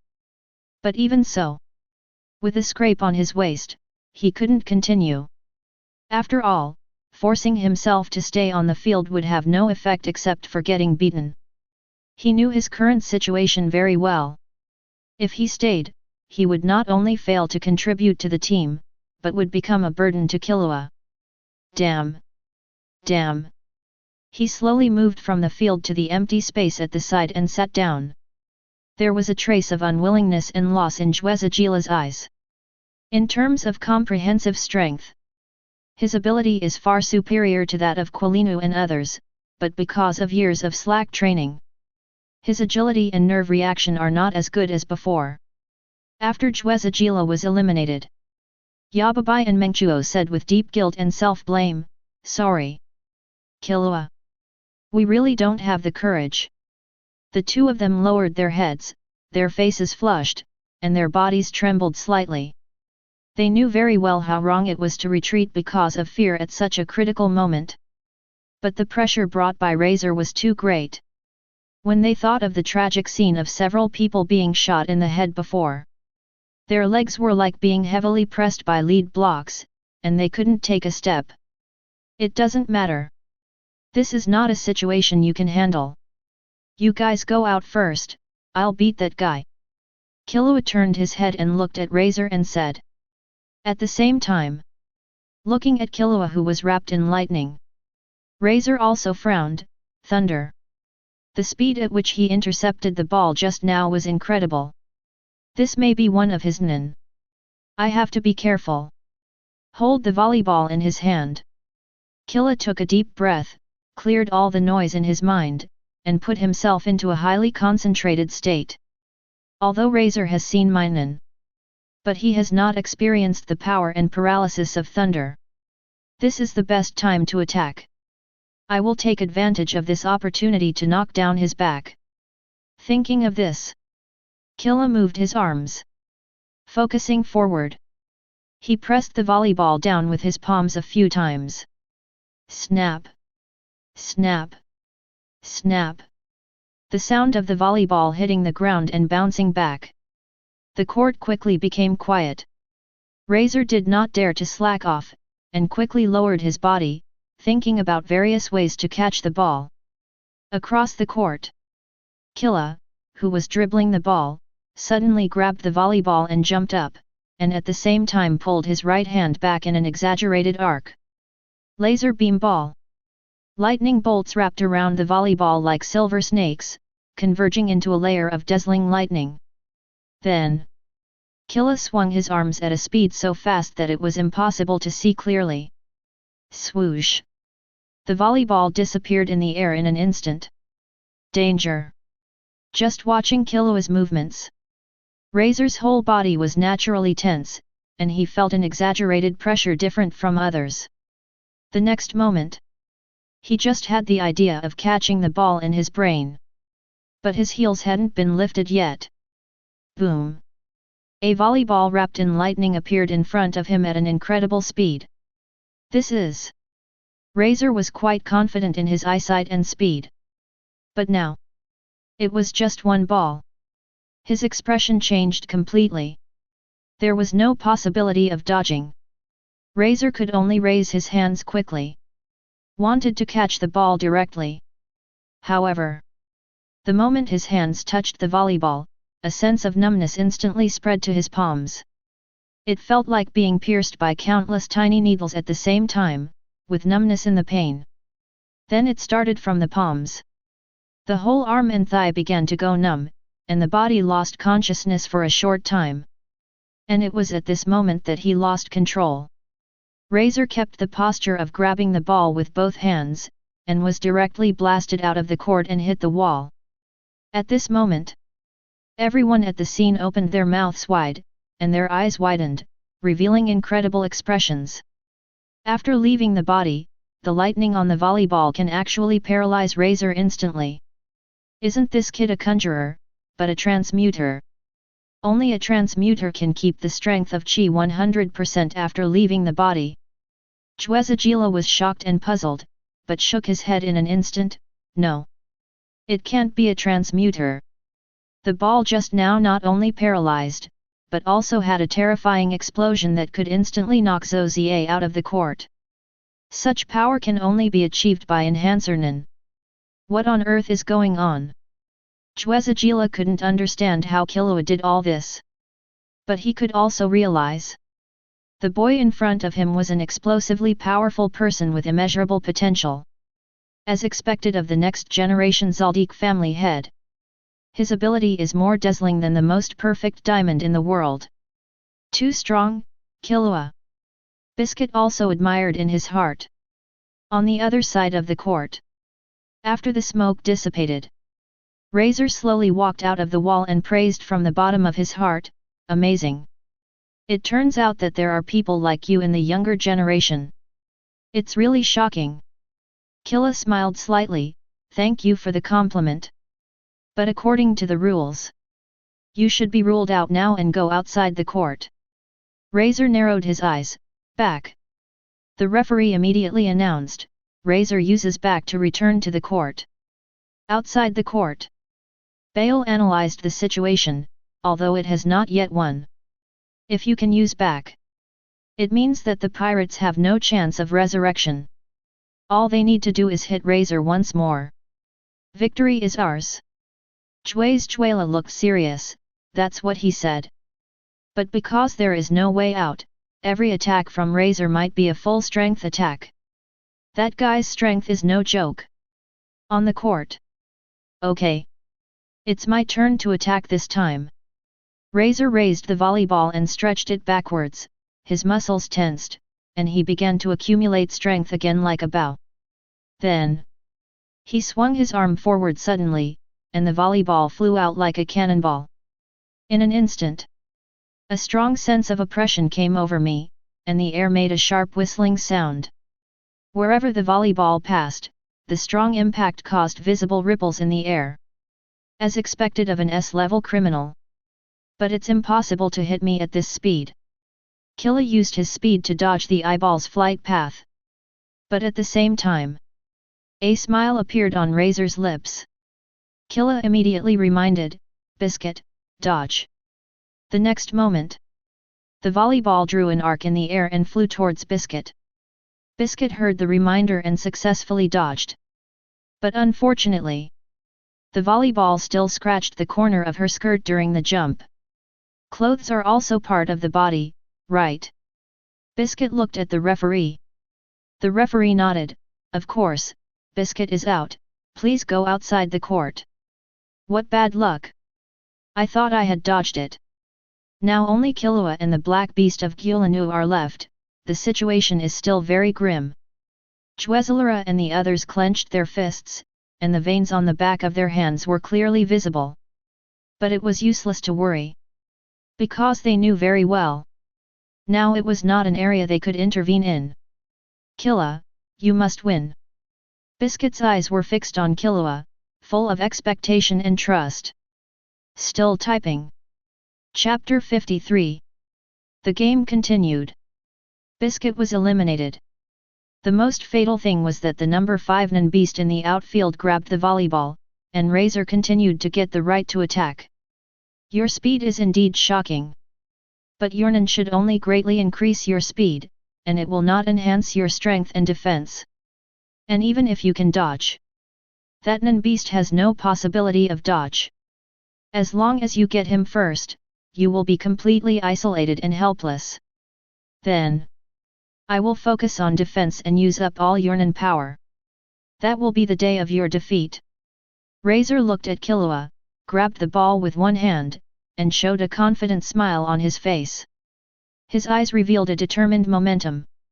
The referee also reminded, if there is no one on the court, using back is useless. If your partner wants to use back to return to the court, it is best to do it as soon as possible. Killua shook his head and stared at Razor firmly, start attacking. If you can do it, why not give it a try? To be honest, Killua has a winning method. But if he is the only one left, the situation will be much more troublesome. So no matter what, he must ensure that the chimpanzee cannot be eliminated. And as long as he grabs the right to attack, he can immediately turn the situation into a winning situation. Time seems to be frozen, and every second seems extremely long. Razor began to move his feet.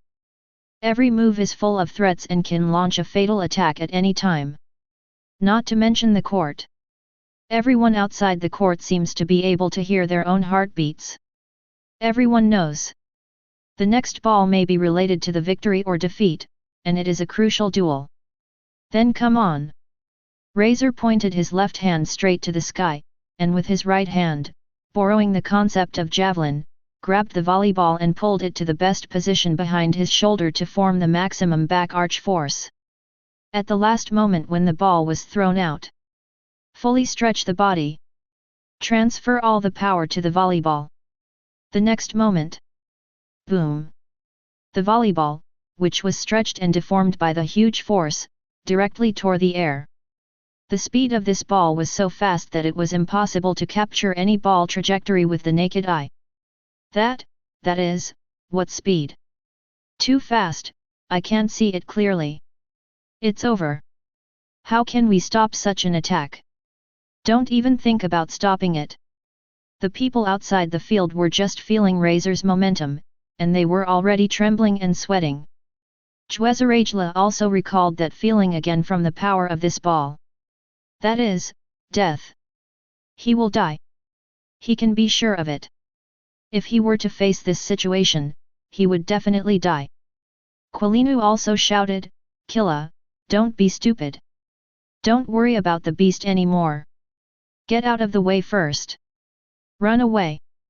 At the same time, Killua activated the second form in advance and stood alone in front of the mind beast.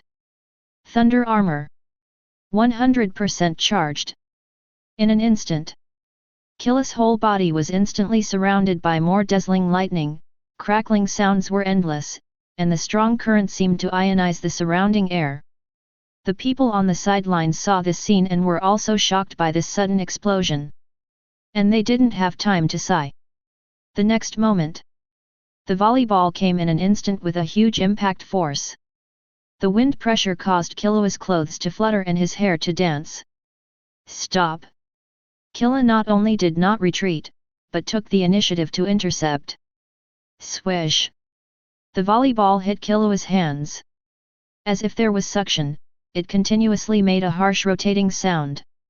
The electric current on the thunder armor and the power released by the volleyball intertwined, bursting out a stronger airflow. The airflow rushed around with a whistle. Wherever it went, dust flew. Everyone at the scene was shocked by this thrilling scene and was silent. They opened their mouths wide, but could not make a sound, and could only pray silently for Killua in their hearts. I don't know how long it has been. The volleyball wrapped in the violent airwave seemed to have lost all its magic. It began to slow down slowly. Finally, the power on it disappeared completely, turning into an ordinary volleyball, quietly staying in Killua's palm. Blocked. The whole scene was dead silent at first. Then, as if a switch was turned on, thunderous cheers broke out instantly. Killua! How exaggerated! It's just like a monster.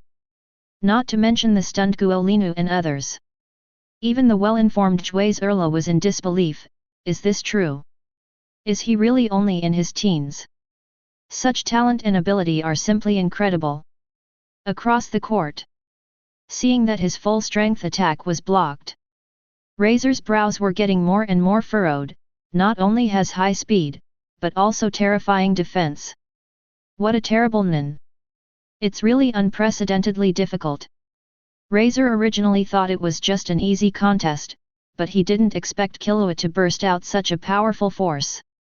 The situation continued to exceed his expectations. It can even be said that he has fallen into a difficult situation that he never expected. It's my turn now. Razor. You're done.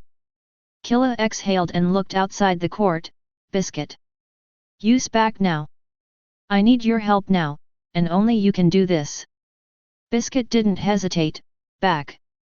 The referee immediately signaled, Biscuit, use back to return to the court. What do you need me to do? Biscuit was very excited. Especially when she heard that only she could do this. She seemed even more excited. Killua handed the volleyball to Biscuit. I need you to help me hold the ball so that I can use all my strength. At the same time, Killua looked at Guolinu outside the court. Guolinu, Do you remember the plan I discussed with you before? Because of Killua's explosive performance, Gyulanu's fear of Razor was rapidly decreasing. No problem, leave it to me. After everything was arranged, Killua took a deep breath and began to silently turn his arms. That's right. He was going to use the skill he had plundered from Phantom Troupe Finks before Kaden. Kaden, orange lower level, concentrate the chi on the arm. The more the arm rotates, the stronger the punch will be, and the limit of the chi will be exceeded. In Killua's opinion, this ability of Finks, which requires a lot of time to continue, is basically difficult to use, and even a bit useless. After all, no opponent will stand there stupidly waiting for you to accumulate power. But this volleyball game is different. This is a competition where as long as you don't attack, the opponent can only wait. It can be said to be a perfect match. 1, 2, 3. Killua turned his arm and began to count. In the original drama, Finks used 15 rounds of Kaden to smash the gorilla chimera ant field under the Queen of Killer Cripples into slag in 1 second. Of course, it was later known that only 7 rounds were enough. Killua didn't intend to smash Razor directly, but he had to make him lose his fighting ability with one blow. As the number of rotations continued to increase, strong energy began to gather in Killua's right arm, and in an instant it condensed into a dazzling star. This is... First it was extremely fast. It was Lei Kai again. And now this incredible third ability. At this moment, everyone at the scene was already numb. Especially Chwezajila. He really didn't understand that Killua was just a teenager. Why did he have such a strong strength? Why did he have such a terrifying psychological quality? And why did he have such an incredible talent? And inexplicably, because Killua kept showing new cards, Chwezajila always felt that there was a more fishy power that was not hidden and not exerted. Such a strong energy. Biscuit secretly said in his heart, no wonder only I can do it. If it were someone else, I'm afraid that just holding the ball would probably cripple both hands. 10, 15, 17. After more than 15 turns, Killua felt that with every turn, the energy in his body was being drawn out exponentially. In other words, 15 turns may be an important node. Biscuit.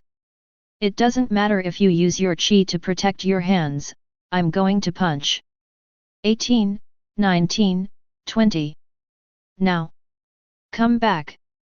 Killua shouted, and his right arm, shining with dazzling golden light, rushed towards the volleyball with an unstoppable momentum. The next moment. Boom! After being hit, the volleyball flew out like a meteor, carrying a heat wave visible to the naked eye.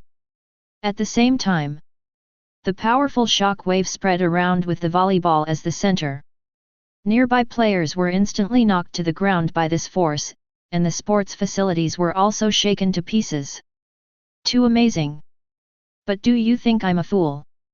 This kind of ball just needs to be avoided, and it won't be hard to catch it. I am still very confident in my speed. Razor was sweating coldly on his face, but he was still calm. However, at this moment, he suddenly found out that Killua's target was not him, but the black gorilla. Just when he was confused, Gyulanu, who had been silent outside the court, shouted, "Black Sage, position change." Position exchange? Razor's heart was shocked. Before he could react, he saw that the position of him and the black gorilla changed instantly. Then, the volleyball, like a comet, hit his abdomen directly. In an instant, Razor's shirt turned into powder, and the whole person flew backwards like a kite with a broken string. Then, with a bang, a huge human-shaped pit was smashed into the ground. Everyone was stunned by this horrible scene, and the whole venue fell into a deathly silence. It's terrible. I lost completely. In the pit, Razor was unable to move, and his eyes were even a little distracted. The position change just now was too sudden.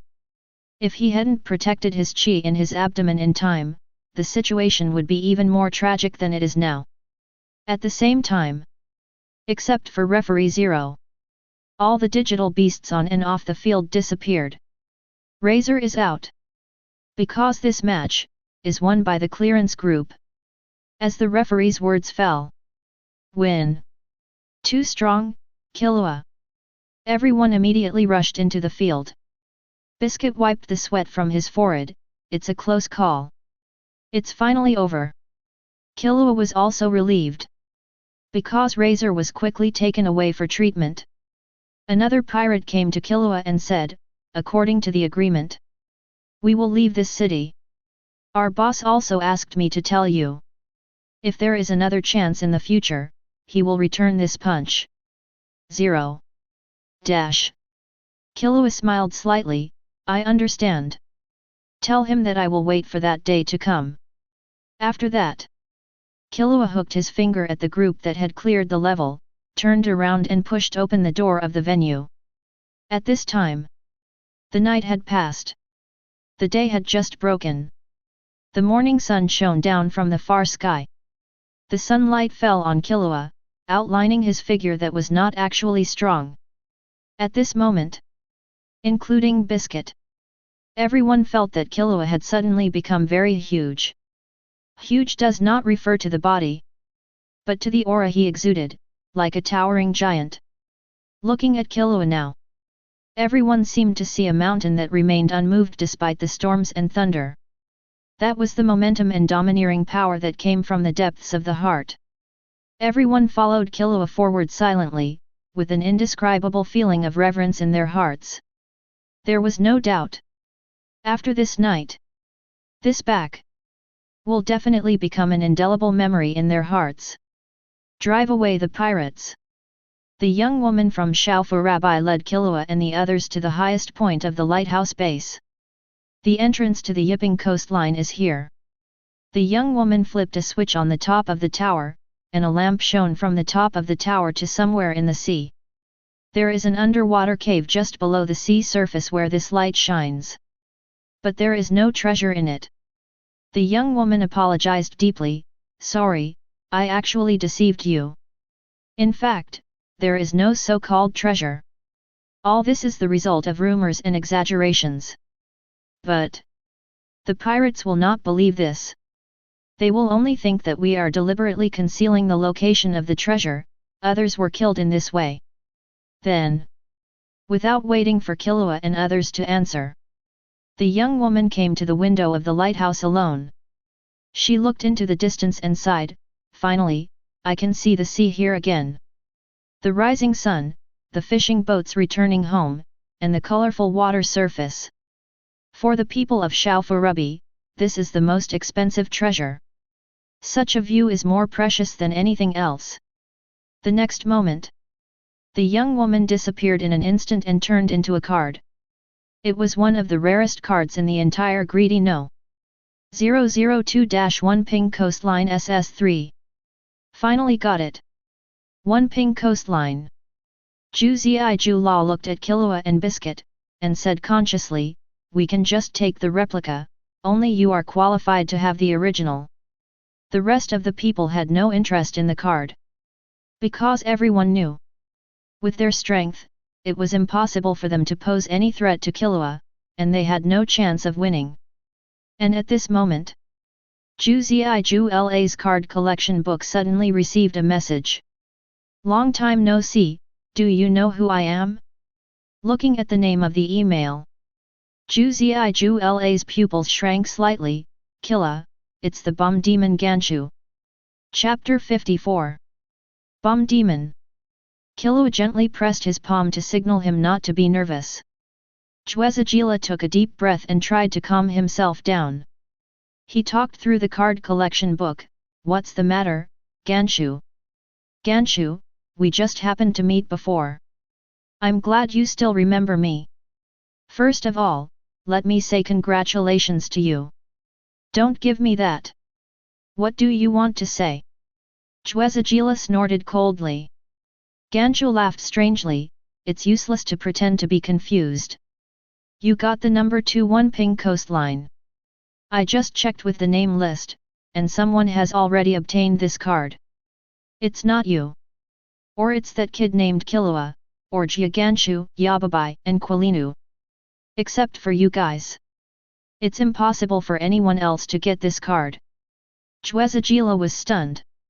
Although he knew that this matter would be discovered sooner or later. But it was too fast. Why are you so sure? There are more than a few players with more than 50 cards. Chwezagila retorted. Ganshu's voice became gloomy. I am sure. Because I have killed all the others. If you don't believe it, you can use the card collection book to confirm it.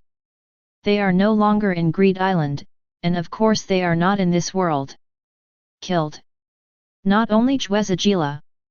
At this moment, Quilinu, Yababai, and others also opened the card collection book immediately. And as Ganshu said, except for the 15 people who participated in the One Ping Coastline clearance group, the names of many players on the card book have turned grey. You are a crazy guy, you are simply a devil. Chwezagila gritted his teeth. Others also clenched their fists, and veins on their foreheads bulged. Ganshu didn't care, only the strong can survive, the weak should die. This is the rule of the game, they have no choice. Don't worry. As long as you hand over 1 square meter of coastline, I promise not to hurt you and let you leave here alive and safe. Zhu Ziai La said disdainfully, do you think I will still believe you at this time?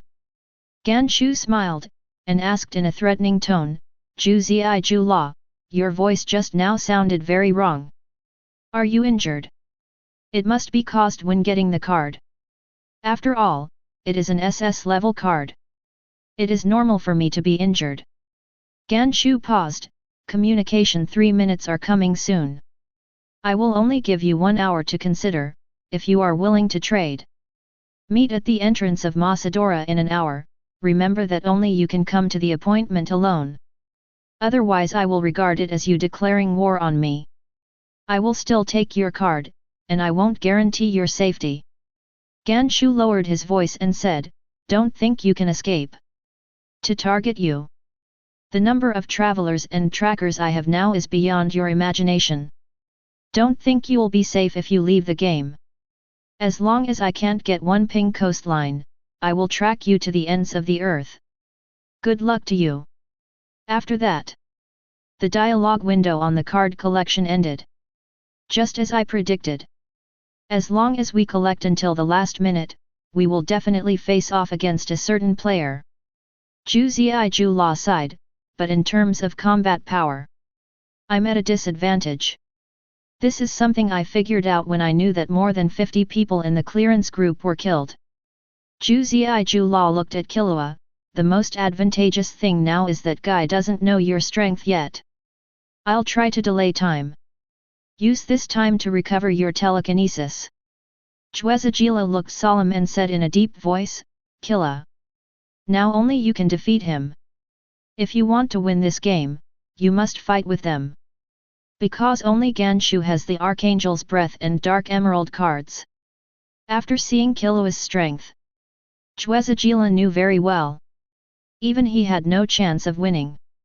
As he said, as long as the card collection process advances to the final stage, it will inevitably evolve into a tit-for-tat situation with a certain player. Even if Ganshu does not exist. If Chwezagila still wants to successfully pass the level, he must face Killua directly. Recalling the shocking scenes last night, Chwezagila still has a plan in mind. Face Ganshu. Although he is defeated, he can still rely on experience to entangle. But Killua's fighting level is no longer an opponent that can be defeated by experience.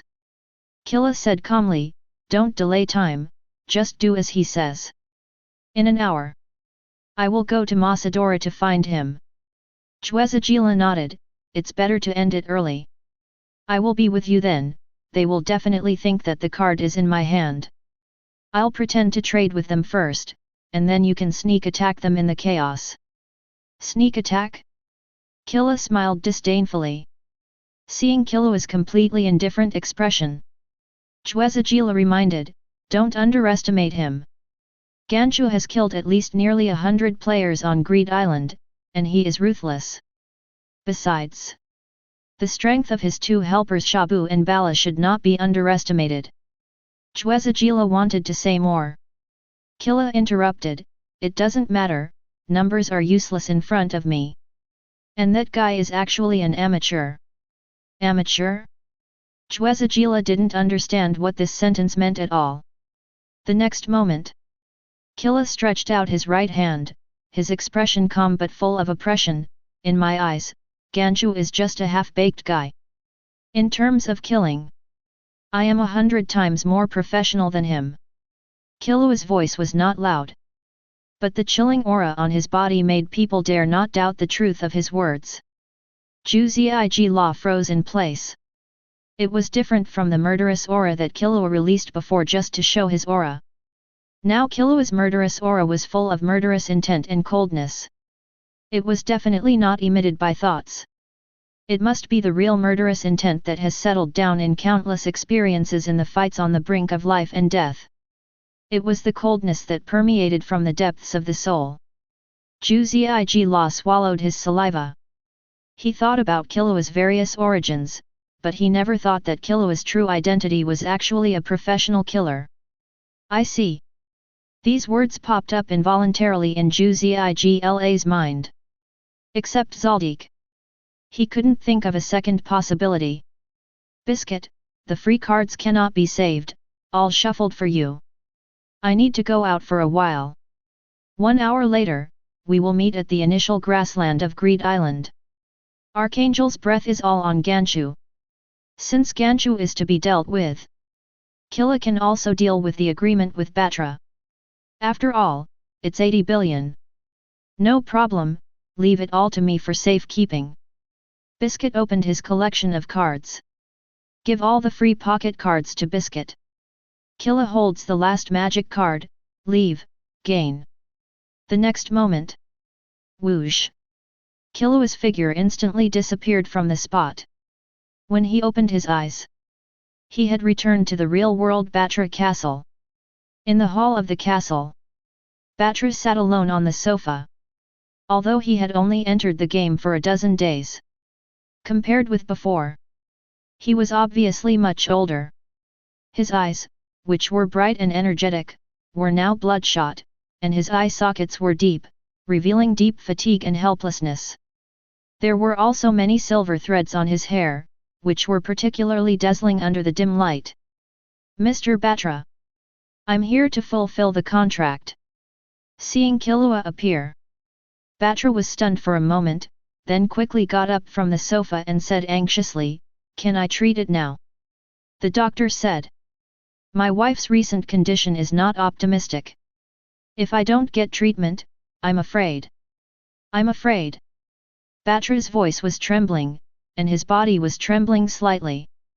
He didn't dare to face the cruel result at all. "Killua, please, please help me." Batra grabbed Killua's arm tightly. This was his last hope. Killua comforted him, "Of course, I'm here to solve this matter. Where is your wife now? Send her here as quickly as possible." Without any hesitation, Batra immediately started to make a call. And taking advantage of this short time, Killua found a quiet place and entered the state of absolute to rest. Qi is also spiritual qi. Generally speaking, after using Nen, if you want to recover, it often takes a lot of time. But Killua has the advantage of 10 times buff. Even if it's just 1 hour, he can get his state back to the peak. In the past 10 days on Greed Island, Killua is not only collecting cards, but also practicing daily. 10 days is more than 100 days. Killua is getting stronger at an astonishing speed every day. And inexplicably, Killua has a strange feeling in his heart. That is, his practice seems to have reached a bottleneck. As long as he breaks through, I'm afraid it will enter a higher realm. 50 minutes later, an ambulance, heavily escorted by the army, arrived at the castle almost unimpeded. Inside the car, a woman who was not very pretty was lying there. She was pale and calm, her lips were bloodless, and the muscles on her hands and feet had atrophied a little. If it weren't for the ventilator inserted in her body, it was like she was just sleeping. Batra saw his wife being carried out of the car, his eyes full of anxiety and pleading, "Killua, please, you must save her. As long as you can save her, I will do anything." Killua calmly commanded, "Push the patient into the room. No one can come in without my permission." Shachimona had been released from the space by Killua and stood outside the door as a guard. Incredibly convenient big wrap. Killua used the big wrap to put the entire bed including the equipment into the space. Finally reached this step. Next, just kill Ganshu and it's over. Killua returned to the game console and used Nen to return to Greed Island. Masadora, Ganshu, Bara, and Shabu were already waiting at the designated location. Shabu broke the silence, with a hint of urgency and excitement in his voice. "I heard that 75 lucky Alexander Gem A20 is in the hands of that kid named Killua. And I just checked the number of cards again. This kid has 97 cards in the designated card bag. Archangel Breath and Dark Emerald are here with us. That kid can collect 97 cards, which means that in addition to 75 lucky Alexander Gem A20, he also has one ping coastline." Shabu narrowed his eyes. Compared to Jwezazira, this kid named Killua should be easier to deal with. "Should we change the target? Start with this guy." Ganshu shook his head. "Even if he has one ping coastline, it is a copy and can be removed. Our primary goal is to deal with Jwezagila. He may be injured now, and this is the best time to attack. We must not let him recover in vain. After all, he is a one-star professional hunter. Although he is a little older, he has rich combat experience. If he recovers, he will not be so easy to deal with." Bala nodded.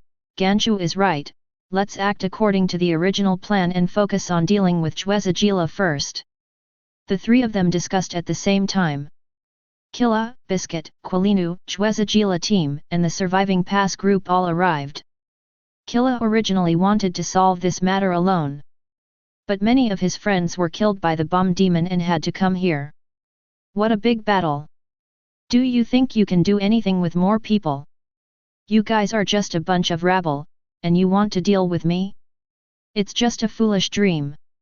Ganshu looked at Zhu Ziyi with a trace of disdain on his face, and said in a gloomy voice, "I told you to come alone to the appointment, you have violated our agreement. Hand over the card. I will only say it once, otherwise you will bear the consequences." But after saying this, Ganshu frowned. Because let alone Zhu Ziyi, he didn't see fear on anyone's face, or even the lies of Jing Na. Not only that, everyone was calm 3.0, which was a bit scary. He even saw smiles on some people's faces. Ganshu was a little puzzled. But more of it was anger. "It seems that you didn't listen to my words, and the deal ends here. Now you beg me, I won't let you go. Since you want to die, then it's as you wish." Ganshu's expression became very cold, and he immediately took out travel and planned to leave here first. But Killua was faster than him. "I'll leave the others to you." Killua held the magic card, travel, gain. The next moment, Killua and Ganshu disappeared instantly. Biscuit looked at Bala, rubbing his hands, "Then leave this guy to me, the other one is okay for you, right?" Jwala was a little embarrassed, although it's a bit unfair. "But there are so many of us, it's definitely okay." "Okay then." Biscuit also took out a travel, and instantly disappeared with Bala. On the deserted beach of Shaofurubi, Killua and Ganshu landed through travel. "Why? I don't understand. Why did you dare to bring me here alone? I couldn't kill you at the first time with the help of those rubbish. Or you could have used travel to escape, that is, to actively die." Ganshu's eyes were full of confusion. "Why is this?" "Killua, the reason is very simple. Because my strength is far above yours. Killua's right hand became a knife, and his eyes instantly became terrifying. When did you have the illusion that I was running away? Please customize and flowers, thank you. Chapter 55. How shameless! You are just a little kid, and you dare to say that you are stronger than me. Ganshu habitually pushed his glasses upward with his middle finger, and the voice seemed to be squeezed out from between his teeth, full of sneer and disdain. Killua was too lazy to talk nonsense with him, and whispered, "Limb flexion." The next moment, as Killua stepped forward, he suddenly transformed into more than a dozen identical figures like clones. These figures were not blurry, but each one was lifelike, as if Killua was really walking. Limb flexion, a high-tech assassination movement skill, using the speed of footsteps to create visual residue and confuse the enemy. Ganshu was shocked when he saw this scene, but soon regained his composure. It's just some tricks, don't try to scare me. As long as you use circle, you can tell the truth from the false in an instant. However, just after he finished speaking, Ganshu had not used the circle technique to emit the qi. He suddenly discovered there was a scratch on his neck that was almost invisible to the naked eye. In an instant, countless cold sweat gushed out from his back. This speed! How is it possible? Looking at Killua, who had appeared in front of him without knowing when. Then looking at the warm blood on his fingertips. Ganshu's pupils shrank sharply, and his body instinctively flashed back at the fastest speed. After pulling away for a distance, Ganshu gasped heavily and adjusted his disordered breathing. His mind kept replaying the thrilling scene just now, and he couldn't help but feel a little scared. When he saw the limb flexion that looked like an illusionary clone, he hesitated for a moment. If the other party hadn't killed him, this hesitation might have buried him here. But even so, touched his neck that was already dripping with blood. Ganshu swallowed his saliva and began to regret his previous recklessness and arrogance. I was too careless. This guy can collect 97 cards, which shows that he is not an ordinary player at all. I actually underestimated such a terrible opponent because he is only a teenager. Ganshu stared at Killua's figure, his brain was working fast, trying to find a way to turn the situation around. Fornan. Facing an unknown opponent is like running in the dark. You don't know what is waiting for you. In addition, there are too many accidents today. Ganshu has already begun to retreat. Don't think that what happened today will pass. I will find you again. Ganshu quickly took out a magic card, rewind. However, the spell has not been fully recited. A fist intertwined with thunder and lightning hit his right face hard, followed by a strange questioning full of oppression. Do you know why beasts only roar when they encounter an enemy stronger than themselves? Do they only roar with ferocious faces? Because they have no ability to hunt their opponents, and they also know that they can't escape at all, so they can only use their primitive savagery to cover up their fear. As soon as Killua's right fist arrived, his left fist landed on Ganshu's left face at an incredible speed. Then, his hands seemed to turn into two lightning bolts, hitting Ganshu at a jaw-dropping speed that was almost impossible for the naked eye to catch. The attack was like a violent storm, completely overwhelming. This is one of the application skills of super speed, swift as a storm. All human actions can be divided into active and unconscious. Or we can call it rationality and instinct, that is, the so-called brain, thoughts and body. From a scientific point of view, only when thoughts and body are consistent can the fastest speed be exerted. But in fact, it is difficult for these two to be consistent. Usually, either the thoughts come first, or the body has already made actions subconsciously. And the speed of lightning, the wind, and thunder, is to let the body replace thinking. After sensing the enemy's hostile thoughts and the shaking of thoughts, the opponent's actions are sensed. Act with physical reflexes. In this state, instinct will replace thoughts and take over the body. The perception of the outside world will increase exponentially, and the hands and feet will not be bound by thoughts and emotions. There are only instinctive judgments of the body and decisiveness when making moves. Bang! Bang! Bang! Killua's fists kept echoing in the air. And it's not just fast. Each of his punches carries a surging electric current, which will make the opponent feel numb and tingling, and then it will be even more impossible to counter. Ganshu only felt that the fist shadows in front of him were heavy, like a surging wave covering the sky. Too fast. Can't counter. I can't react at all. Ganshu's head was shaken by the violent attack, and his muscles were shaking due to the violent impact. He tried to see Killua's movements and tried to find a chance to counterattack. But as soon as he raised his fingers, the fist had already broken through the defense line and landed heavily on his cheek again.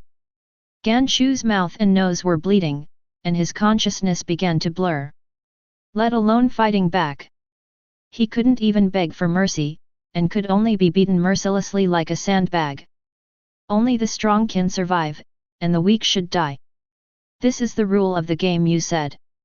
Now the bullet hits you right between the eyebrows. Killua gathered his strength on his right fist. With a loud bang, Ganshu fell heavily on the beach like a broken kite, with fractures all over his body, blood flowing from his mouth and nose, dyeing the sand under him red, which was shocking. Ganshu! Take out the card collection book. Killua squatted down slowly, his face expressionless, and an invisible pressure emanated from his body. Ganshu slowly closed his eyes, breathing weakly and rapidly, and each breath was accompanied by a slight painful groan. I know you can still hear it. Hand over the card collection book. I promise you, I won't do anything to your two companions. Otherwise, after you die, the monthly limit will be reset. I can still complete the game, it's just a waste of time. Ganshu remained silent, his body trembling slightly, not knowing whether it was because of pain or inner struggle. For a long time, he opened his lips slightly and said that sentence with all his strength. "Bo-okay." Killua took out 3 Archangel's Breath and 2 exclusive cards Dark Emerald, and turned to look at the Sea of Shaofu Rabbi. Looking around, the entire sea surface was like an endless piece of blue silk, dazzling and sparkling. In the distance, a few seagulls are flying freely. Occasionally, a ship passed by, leaving a long white wake. The waves hit the reefs, splashing high. The sunlight refracted, forming beautiful rainbows. The rising sun, the fishing boats returning home, the colorful water surface. Some people say, such a view is more precious than anything else. It's perfect to bury you here. Killua did not hesitate or show any mercy, and acted swiftly, cutting off Ganshu's last breath. Then he immediately made up for it, with a clean and neat move, without any drag. He knew the danger of people like Ganshu. Even after death, there may be the birth of afterlife thoughts, which will bring unexpected troubles. So he must ensure that there is no mistake and not give the other party a chance. Incredibly convenient big scarf. Killua released Batra's wife from the space, and then took off the Paladin necklace. Paladin necklace can return all copy cards to their original form. With this necklace, no copy card can be used. Complete everything. Killua took out a copy of Archangel's Breath and used it. The next moment, an angel with a halo on his head and a sacred and soft light around him appeared in the air. What can I do for you? Please wake up this patient and heal all her injuries. Killua said. It's a small matter. The angel gently waved the scepter in his hand, and a warm light instantly enveloped Batra's wife. Under the light, Batra's wife's muscles healed at a speed visible to the naked eye, and her pale face gradually became rosy when she got up. Then he opened his eyes that had been sealed for more than 10 years. Put Batra's wife back into the space first. Killua opened the collection card book. Biscuit just called to send a message. Have you solved it over there? How is the situation? It's over. I'll find you right away. Killua took out a companion card and whispered, go to Masadora. The sea was ebb and flow, and a wave of spray quickly submerged Ganchu's body, as if nothing had happened. Masadora, Biscuit and Zazijla were waiting. Shabu and Bala were also wounded and tied to the ground. Killua promised Ganchu that he would not attack them. But it did not mean that others would not attack. Did you get the last 2 exclusive cards? Biscuit asked excitedly. Of course. Killua drew out another Archangel's breath and used it. The next moment, the angel with a halo on his head and a sacred and soft light all over his body appeared again. What can I do for you? Please help me heal all the wounds on his body. Killua pointed at Zazijla, who was stunned for a moment, then his face was full of gratitude. It's a small matter. The angel gently waved the scepter in his hand, and a warm light instantly enveloped Zazijla. When the light dissipated, Zazijla had fully recovered.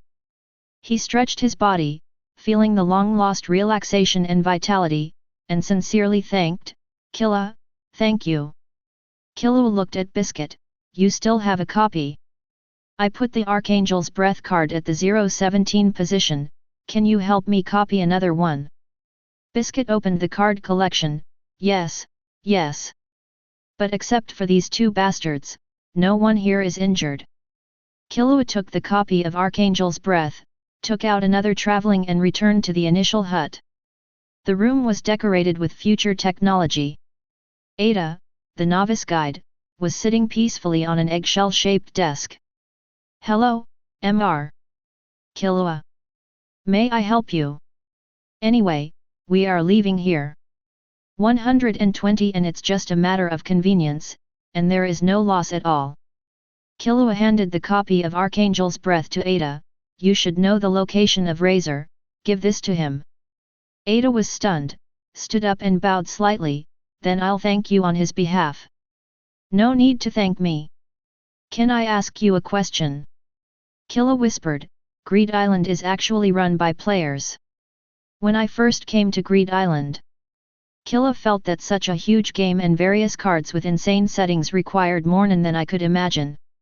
It was impossible for Jin, Ada, Razor, and the other 11 people to support it. So Killua immediately thought of oath and restriction. Jin and his friends made the rules of the game, oath, and then forced the players to abide by the rules, restriction. Players collect cards under the constraints of the rules, and then the cards are given oaths and restrictions. The accumulated thoughts will multiply to an incredible level. And it is precisely because this is the oath and restriction completed by all players together. The card has such an insane ability. Ada, I'm sorry I can't answer this question. Killua waved his hand and stopped forcing it. He asked this question mainly because he also wanted to make a game in the future. But it's too early now. It's not too late to study this problem later. Use the last companion to return to Masadora. Killua took out the collection card book and placed the 99 number cards in the corresponding positions. The next moment, a voice immediately appeared above Greed Island. Inform all players. Just now a certain player has collected 99 designated cards. To commemorate this feat, a quiz contest will be opened in 10 minutes, and all players in the game can participate. There are 100 questions in total. The player with the highest winning rate in answering questions will receive the No 000 card ruler's blessing. Please be prepared. Listening to the broadcast from the sky. So that's how to get the last card. Chwezajila sighed, then looked at Killua, don't worry, I'm quitting. Yababai and others also immediately said, I'm quitting too. 15 minutes later. The quiz is over. The voice just now sounded from the sky again. Now I will announce the highest scorer. The name of that player is Killua. Chapter 56. The player with the highest score is Killua. The voice of the game manager resounded throughout Greed Island from the sky. In addition to the players, there are thousands of game characters or staff in Greed Island. At this moment, everything was boiling, and cheers and applause rang out from all over. Although I am a little unwilling, I still congratulate you. This is the honor you deserve. Chwezijila's face was a little helpless, but more of a sincere blessing. At this moment, suddenly, a whirring sound of wings flapping came from above. Everyone looked up. I saw an owl in the distance. It flew straight towards Killua, circled in the air, and an envelope fell from its claws. Killua slowly opened the envelope under the expectant eyes of everyone, and inside was a card with a strange emblem printed on it. 110 Ruler's Hospitality SS1. Ruler's Hospitality, an invitation letter from the ruler of the island, with a map and badge showing the location of the castle. Only those who are invited can enter the castle. Castle location, Remy Road. You can only go alone? Then we'll wait for you near the castle. Biscuit said. Okay then. I'll go see what's inside first. Killua took out a card drift and used it. Drift, you can fly to places you haven't been to. Before this, on the map owned by everyone, there was no trace of the city of Satomi Road. Only after a player clears the level will it quietly appear on the map. Travel cannot go to a map that has not been reached. Drift is very suitable. The next moment, whoosh! A dazzling light completely enveloped Killua's entire body. When the light gradually dissipated, he had come to the entrance of a prosperous town. The houses in the town were stacked layer by layer, staggered, and there was no end at a glance. And among these many houses, an ancient castle stood tall at the highest point. There was no hesitation. Killua walked quickly towards the top of the city. Approaching the castle, a polite blonde boy was quietly waiting at the door. He was not tall, handsome, and exuded an elegant temperament. Hello, my name is Li Site, welcome to Gi City. Killua nodded slightly. The blonde boy smiled warmly, stretched out his right hand to make a gesture of invitation, and bowed, please follow me. I'll take you to receive the reward for answering questions. Entering the castle, there were amazing and luxurious decorations everywhere. Brilliant crystal chandeliers hung from the ceiling, the floor was covered with soft and thick precious carpets, and the walls of the corridor were also hung with expensive collections. However, when one of the rooms was opened, it was a completely different scene.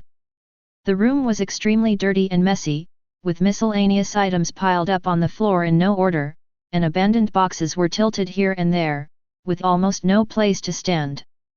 The air was filled with a stale and decayed smell, making people want to cover their mouths and noses. It was in stark contrast to the luxury outside. Among all the clutter, a middle-aged uncle sat there. Seeing the door open, the man slowly turned his head, a gentle and friendly smile bloomed on his face, and greeted enthusiastically, "Hello, I am Dwon, one of the managers of this game. You must be Killua, the clearer, you are really a good-looking man. Please sit down." Killua looked at the messy clutter on the ground and tried to find a clean place to stay. But soon found out. This is almost an unattainable luxury. Dwon scratched his head a little embarrassedly, and then cleared a piece of open space at a lightning speed, and said apologetically, "I'm really sorry, please make do with it for a while, please sit down." Then, he dove into the sundries again, his hands quickly rummaging through the sundries like a nimble fish, finding a card and handing it to Killua. "This is the highest score reward 000 Ruler's Blessing SS1. And because you have collected 100 cards. So there is a special reward." Dwon muttered to himself while searching through the sundries with full concentration. "Strange, where did that thing go? Ah, found it!" Dwon shouted excitedly, holding up a beautiful box with Greedy Island pattern on the surface, and began to introduce, "This is the biggest reward for clearing Greedy Island. This storage box can hold 3 designated pocket cards, and the cards placed inside can be brought back to the real world for use." Dwon handed the box to Killua and reminded him, "But you can only choose 3 cards from the 100 cards in the designated pocket. And the cards with the same number cannot be placed repeatedly." Killua quickly took the box, his eyes flashing with excitement. After going through hardships and obstacles, finally, this dream moment came. One of the reasons he came to this game was that he could choose 3 cards to bring back to the real world after clearing the level. Then where do I choose the cards? Killua asked. Dwon, at the only port to leave the island, there is a guide named Elena. She is responsible for the rewards for clearing the level and sending you out of the island. But before that, Dwon sprinkled the colorful flowers he had prepared into the sky and said excitedly, let's have a clearance party first. At night, the entire Greed Island was immersed in a sea of joy. The colorful flowers kept falling like a dreamy rain of flowers. The lights were brilliant everywhere. The bright light illuminated every inch of Greed Island. In addition, the squares of various cities were filled with rich food, sizzling golden and crispy grilled meat, colorful fruit platters, and exquisite pastries of various shapes. All players, including the young woman of Xiaofu Rabbi, the owner of Masadora, and so on. Thousands of game characters were also dancing, with joyful smiles on their faces, enjoying this happy moment. Killua and Biscuit wore colorful flowers on their heads and rode in the special car arranged by Lee Site to tour the entire island. At this moment, fatigue and sadness disappeared. Everyone was infected by this lively atmosphere, including Killua. Before he came to this world, every day was filled with coldness and loneliness, and danger and killing were always around him. There was no moment like today when he could completely let down his guard. He fully enjoyed the happiness and laughter. He felt the warmth and happiness around him. Killua also smiled happily. At this moment, he is no longer the killer who is always alert to danger. He is just a boy who enjoys happiness and immerses himself in joy. Although he also knows that such time is short after all. Although he also knows that after tonight, unknown threats and cruelty will come. But no matter what, today will be engraved in his memory forever. The whole island is celebrating. A figure covered by a huge cloak came to Xiaofulabi beach. It was the mind remover Abengani. After leaving with Killua, Juezjaela, and others, he went to the forest alone, and through prayer, he created a mind beast with the power of the forest elves to remove the bomb on his body. But although he escaped the fate of being directly blown to death, now the problem is, Abengani needs to carry this snake-like mind beast for 24 hours. Only by finding a way to completely eliminate Nen can the mind beast leave. The bomb demon has been caught. Abengani touched Ganshu's body and recited the specific words to remove the bomb. Then, the beast that had been entangled with Abengani disappeared without a trace in an instant. Abengani's tense body finally relaxed, and he breathed a long sigh of relief, with a look of relief on his face. By the way, that Killua's strength is really terrifying. Not only did he kill Ganshu, but he also defeated the game manager Razor. After going out, ask Bartra about his origins and contact information. Abengani thought, if you rely on him, maybe it can provide more protection in this chaotic world and make more money at the same time. Just left like that. The next day, the banquet was over.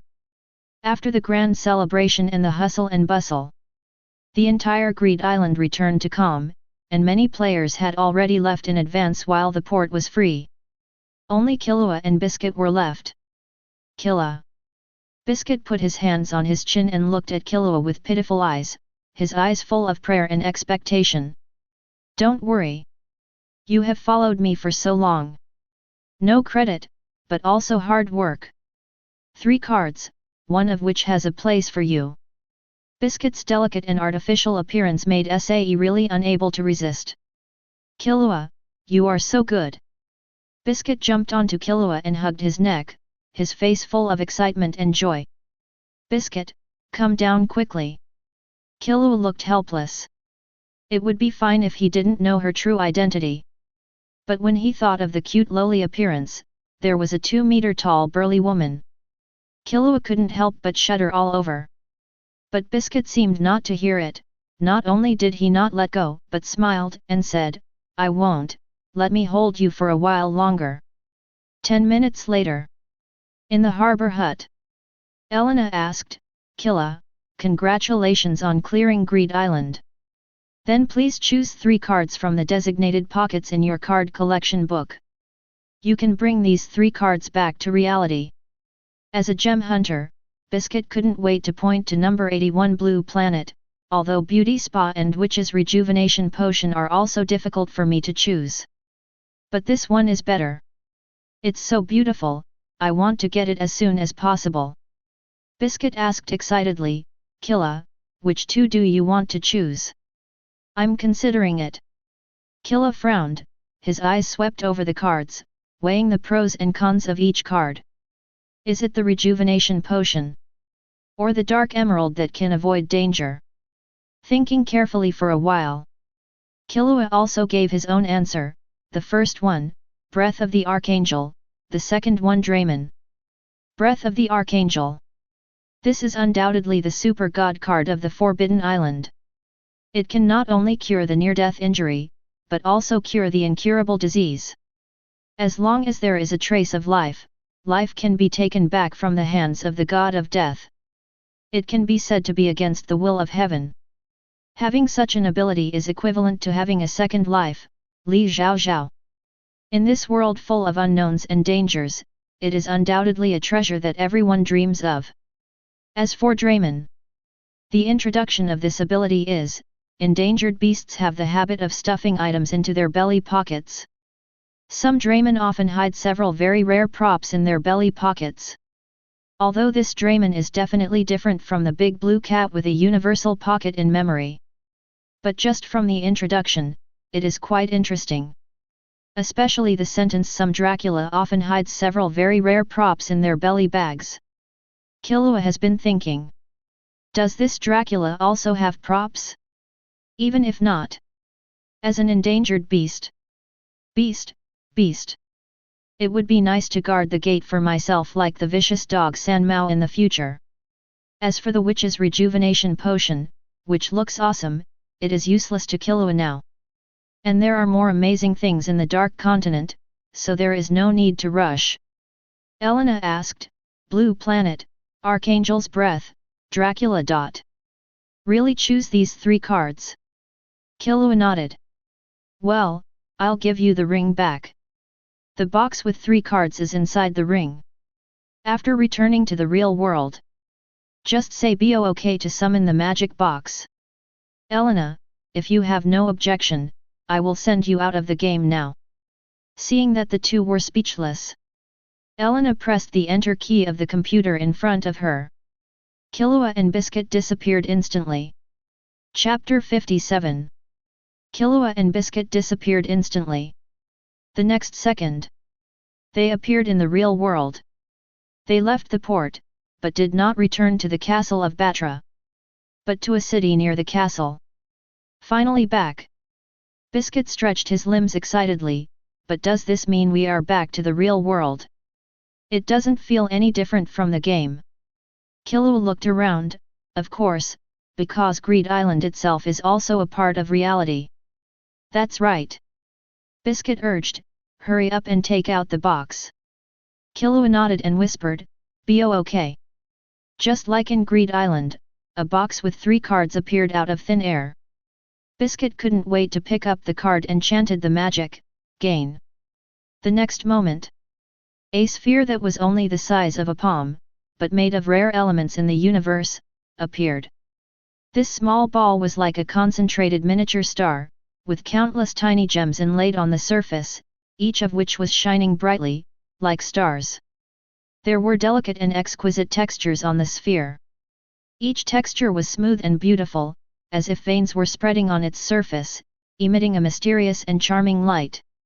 Although it was small, it was incredibly exquisite, as if the splendor and magic of the entire universe were condensed in this small sphere. Ah, that's it! The blue planet I dream of even in my dreams. Biscuit's eyes glowed with enthusiasm, and even her breathing became rapid. She pinched the sphere with her index finger and thumb, but was afraid to damage it and did not dare to move rashly. It's so beautiful, it's simply the most precious treasure in the world. Oh ha ha ha, I'm so happy. What should I call it? Little planet, little blue star, blue star. Well, call it blue star. At this moment, Biscuit's eyes were full of surprise and obsession, completely immersed in the incomparable charm. No matter how old a woman is, she is really a fan of gems. Killua put the box away and did not count as summoning a dream here.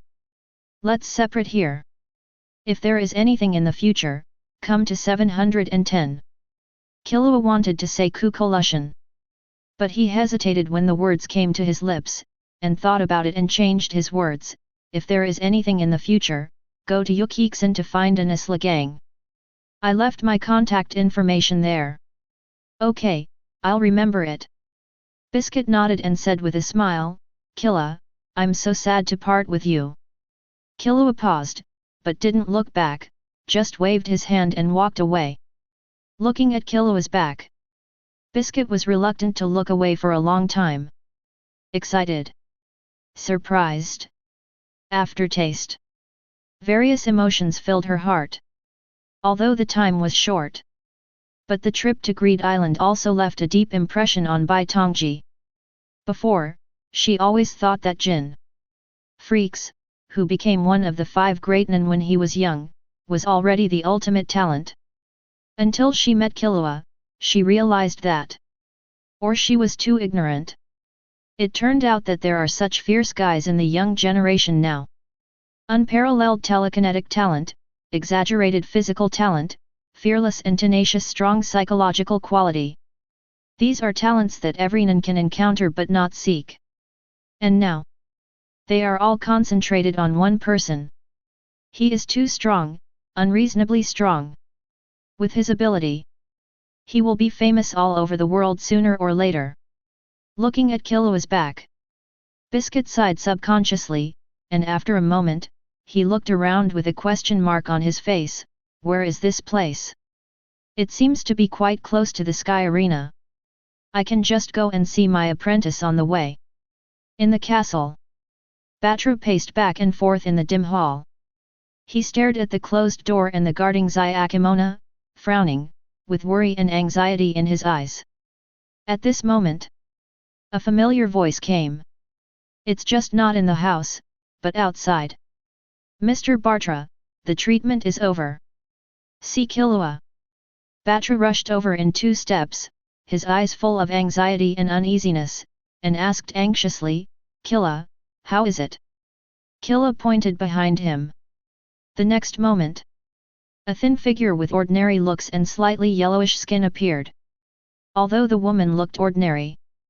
But at this moment, Batra's lips trembled, his face was intertwined with joy, disbelief, and deep emotion, and tears rushed out like a flood. He couldn't believe his eyes, and pinched himself hard, fearing that it was just an illusory dream. Tears flashed in the woman's eyes. It was nearly 20 years since the last car accident. How many more 20 years can there be in life? After reminiscing about the past, without any hesitation, the Batra couple, who are worth hundreds of billions, slowly knelt down to Killua. Thank you. I will transfer the 80 billion in the contract to you through a lawyer. Besides, if you need me, Batra, in the future, please tell me. Batra's words were full of endless gratitude. For Batra, money is just a number. Killua's help to him can no longer be measured by money. 80 billion. Hearing this astronomical figure, Shachimona, who didn't know the content of the contract between the two, stood there in a daze, his mouth wide open enough to fit an egg. Not 8 billion. Not even 800 million. But 80 billion. For a moment, Shachimona's breathing was rapid, and he looked at Killua with more respect. Looking at Batra's behavior, Killua accepted it calmly. Then he turned around and left without hesitation, and waved to Shachimona. Shachimona, it's time to go. Yes. Shachimona quickly caught up. Nisra base. Shizuku and Melody were on guard in the hall. Nion sat in front of the window, her hands supporting her chin and staring into the distance in a daze.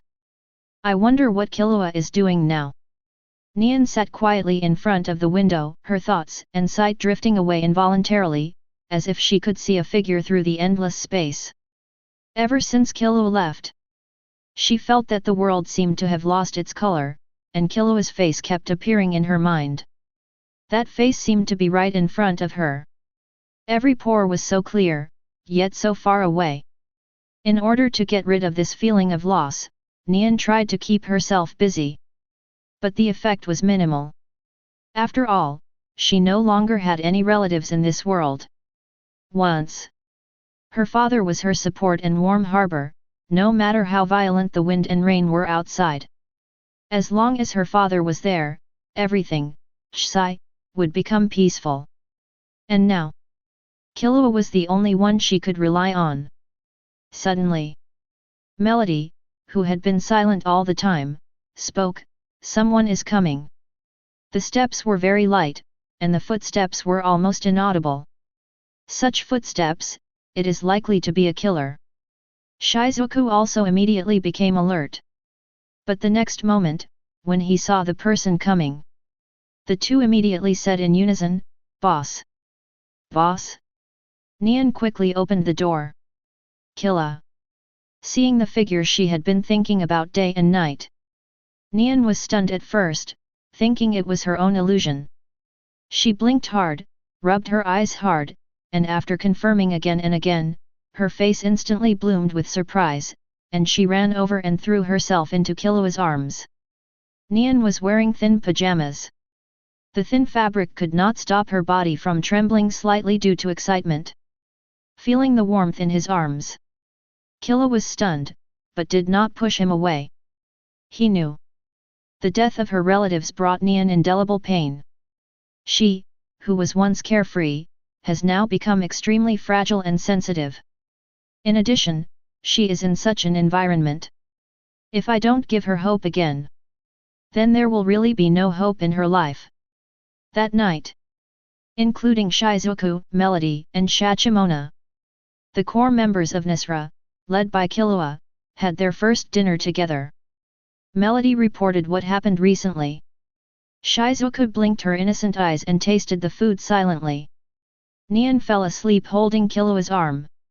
Miss Nion's breathing is even and steady. This is the case in recent days. This is the first time I see her sleeping so peacefully. Melody is very meticulous and good at observing every detail around her. Maybe she's just tired. Killua put Nion, who was sleeping soundly, on the bed, very calm. I am not tired. It's just because Killua, you're back. Melody murmured in her heart. She could feel Nion's thoughts from her heartbeat, and naturally understood everything.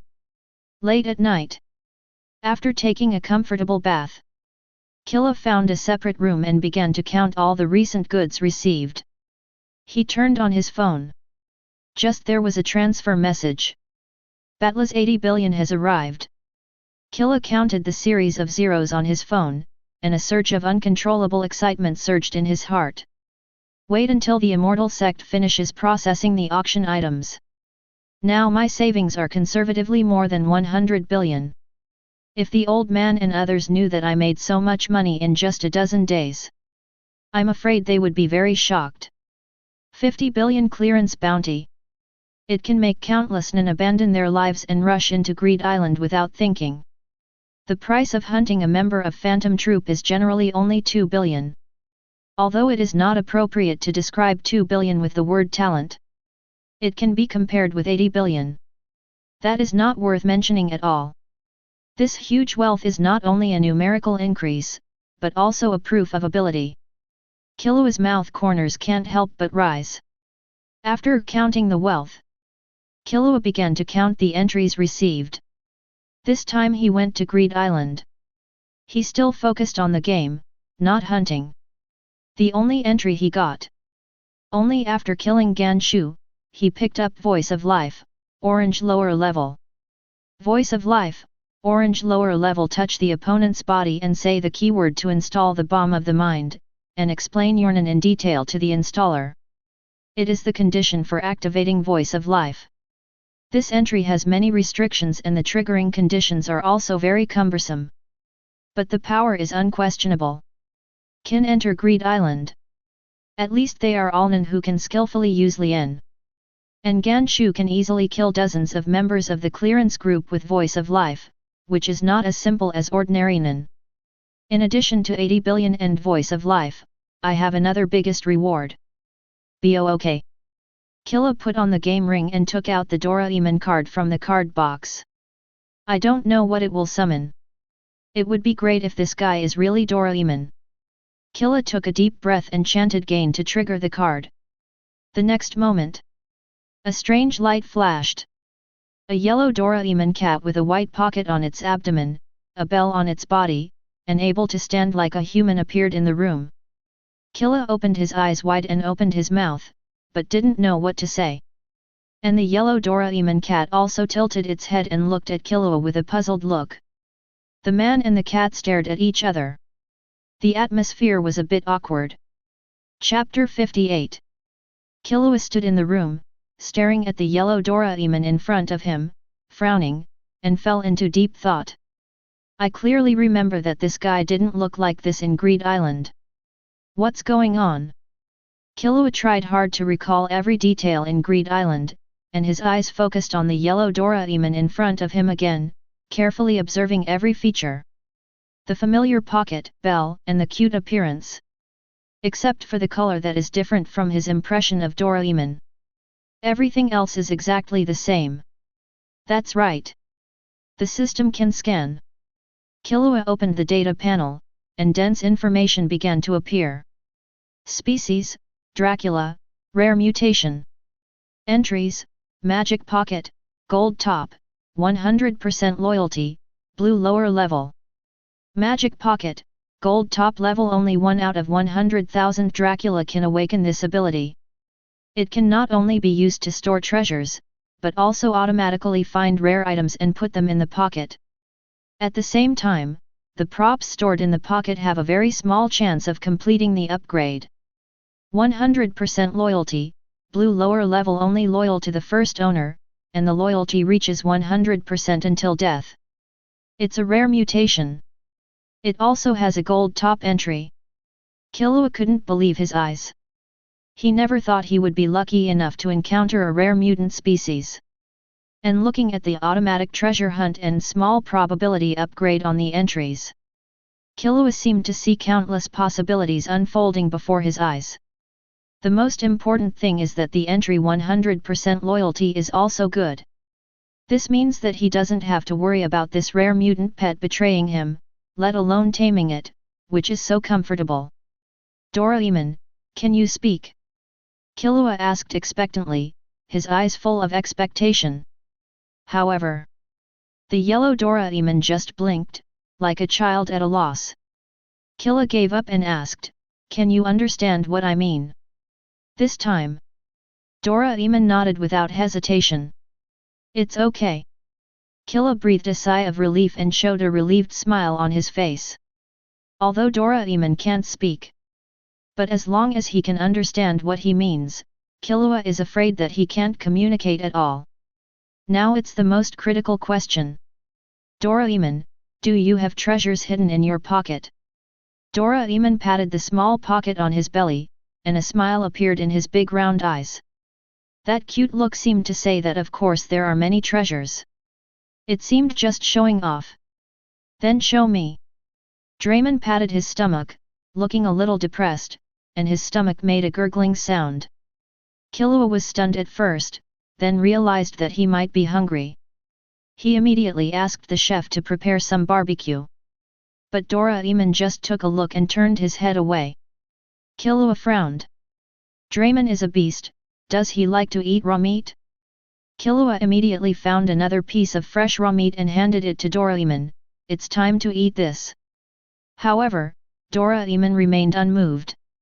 Killua brought some more vegetables, even cat food and cat strips. But the result was the same. Doraemon had no interest in these foods. What on earth does this thing eat? It's so hard to raise. No, could it be that this guy also likes to eat dorayaki? An idea flashed through Killua's mind, and he immediately asked several gangsters to buy a box of fragrant dorayaki. "Doraemon, try this." Killua excitedly opened the box and handed the dorayaki to Doraemon. This time, Doraemon's eyes lit up all of a sudden, and he couldn't wait to take the dorayaki and chew it in big mouthfuls, with a satisfied smile on his face. Killua also laughed when he saw this scene. "So you like to eat this too?" After a while, Doraemon burped with satisfaction, then stretched out his furry paws to search in his pocket, and took something out of his pocket. It was a card.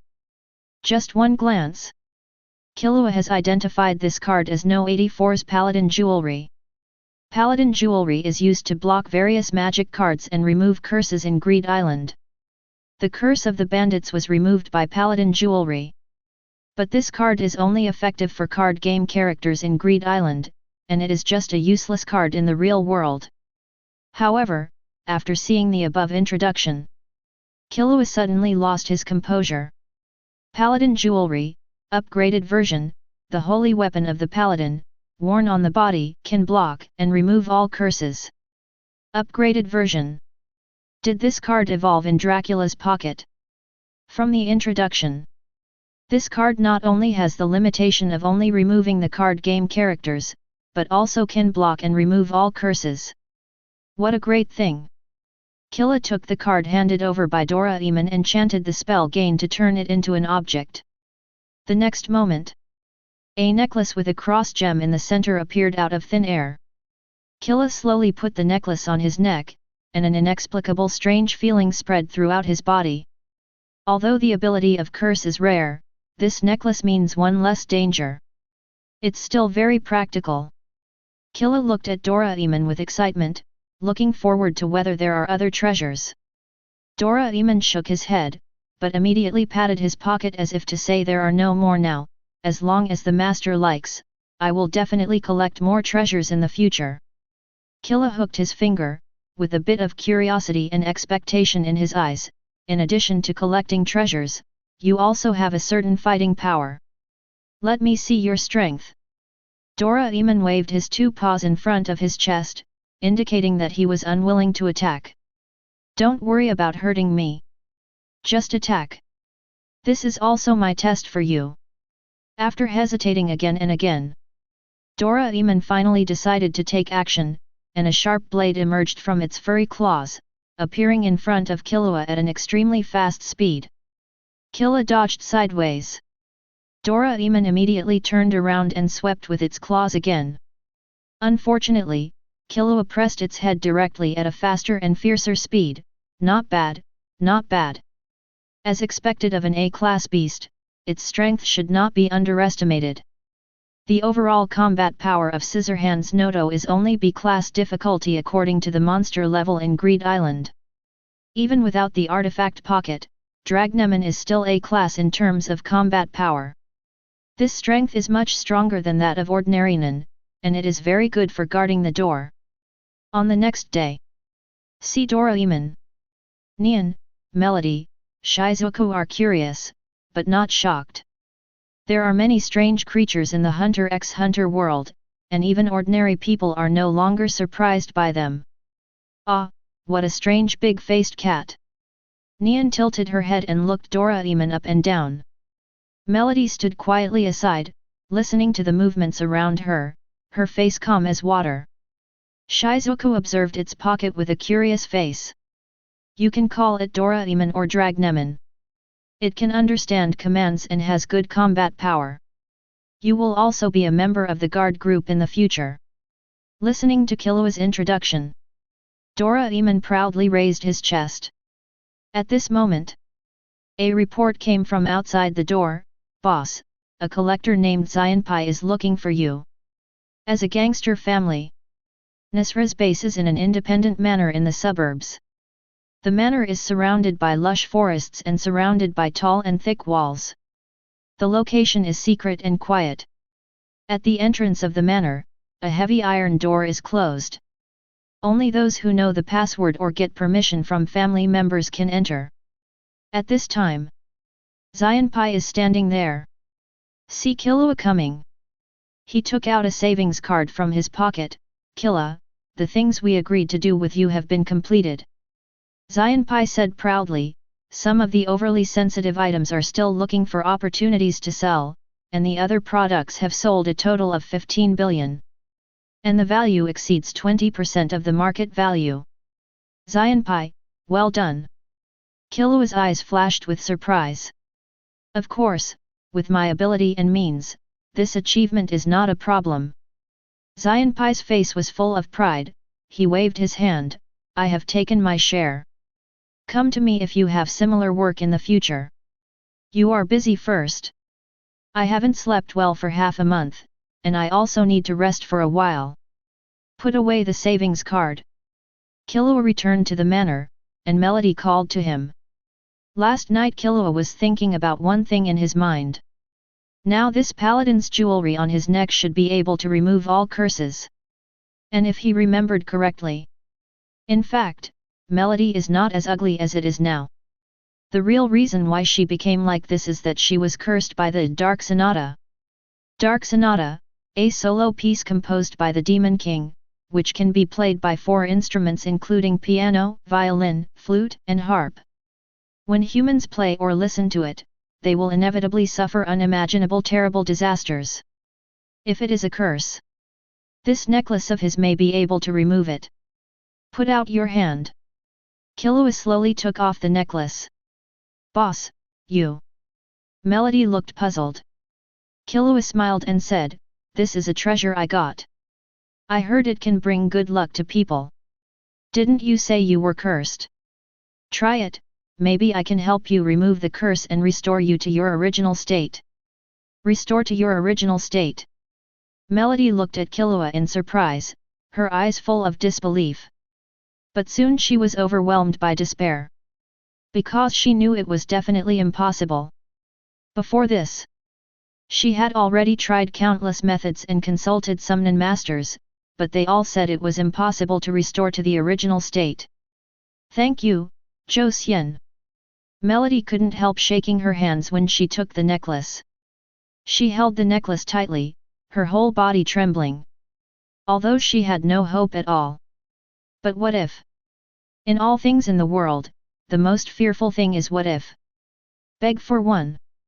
Chapter 59. Believe me, maybe a miracle will really happen.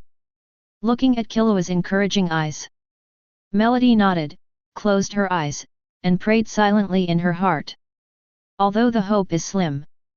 But even if there is only a 1 in 10,000 possibility, she is willing to believe it. The moment she held the paladin necklace in her hand, Melody felt a strange feeling spread throughout her body along her palm. It felt like a warm stream, gently flowing through the dry land, and the heartbeat became particularly clear.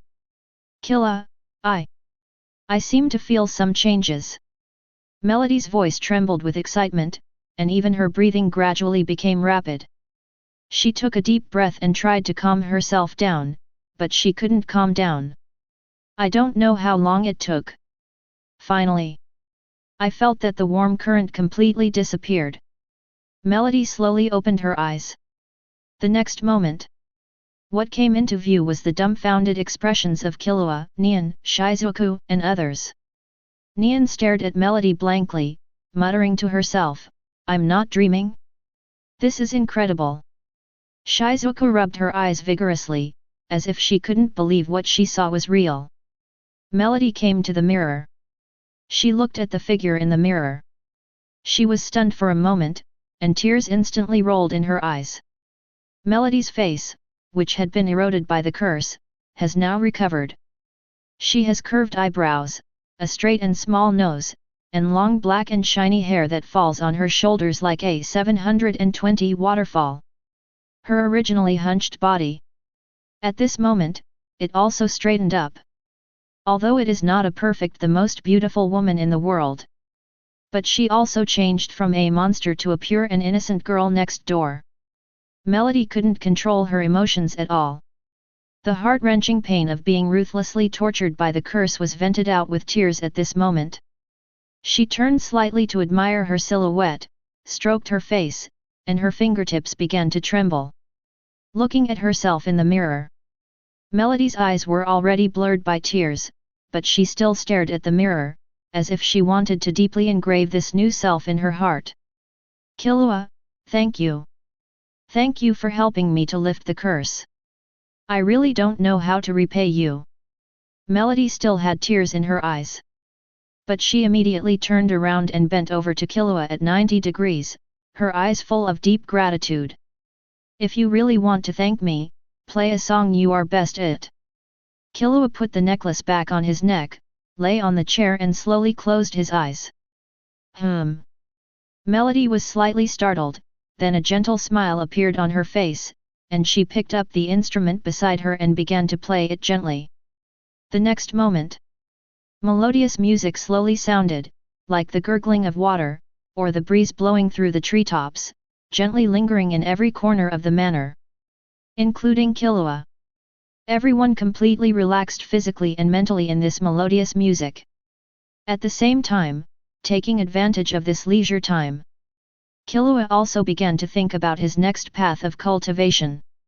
In addition to hard work and talent, any path is a process of continuous learning and correction. Killua's progress in telekinesis and body is too fast, and his skills are even more rapid. After returning from Greed Island, Killua can clearly feel that he seems to have reached a bottleneck. Strength is limited, but the mind is unlimited. Compared to constantly honing physical skills. If he wants to climb to a higher level now, he needs more spiritual growth and sublimation. Determine the next goal.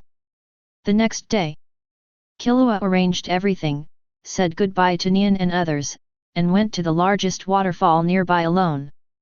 Since ancient times, waterfalls have been the best place for meditation, concentration, and spiritual practice. This waterfall is dozens of meters high. The rushing water rushes down from a height, forming a spectacular water curtain. This is a work of art by nature, and it is also a display of the power of nature. There is a deep pool under the waterfall. There are a few stones in the pool. Feeling the water droplets constantly hitting and spraying on his body, Killua climbed directly to the top rock and stood directly under the waterfall. In an instant, the rushing water fell from the sky, bombarding Chi with an unimaginable huge potential. His ears were completely surrounded by the sound of falling water. But at the same time, Killua's mood also became inexplicably comfortable. Waterfall training. On the one hand, you can feel the extreme experience brought by the water falling from a height. At the same time, it can also improve people's concentration and endurance, allowing people to abandon distracting thoughts and cleanse their inner thoughts. Wipe away the daily filth and bring the ultimate clarity of mind. This is waterfall training. Killua moved his body and took off his coat. From standing to bending legs. Finally, he sat directly under the waterfall, and kept himself in the state of practice at all times. According to the basic principle of mind, the so-called mind is to ignite the will to fight, that is, the power of will. The four major practices are essentially the practice of strengthening will. And Killua is not only improving his will now, but also purifying his mind. Or it can be said that he is sublimating the power of the mind to a certain extent. Under this kind of practice that fully devotes his body and mind, Killua didn't notice the passage of time at all, and 3 months had passed in the blink of an eye. During these 3 months, in addition to roasting some game every day, he kept a 100% practice state and meditated under the waterfall every day. Of course, because of the blessing of the tenfold buff, this is equivalent to another 30 months of practice, a full 2.5 years. Under the long-term tempering of the waterfall, Killua's mind is like fine iron put into a furnace, constantly removing impurities under high temperature and heavy blows, becoming more and more tough and pure. Will is also constantly condensed.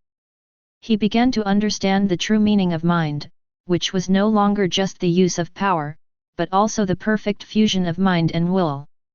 If you want to use and explode your mind power without reservation, you must achieve a mind without distractions. And the real mind without distractions should not be to suppress all kinds of distractions in your heart. It should be to let distractions come and then open the mind layer.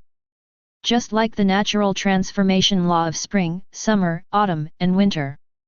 Any deliberate suppression is not good, it will only encourage more ripples in your heart.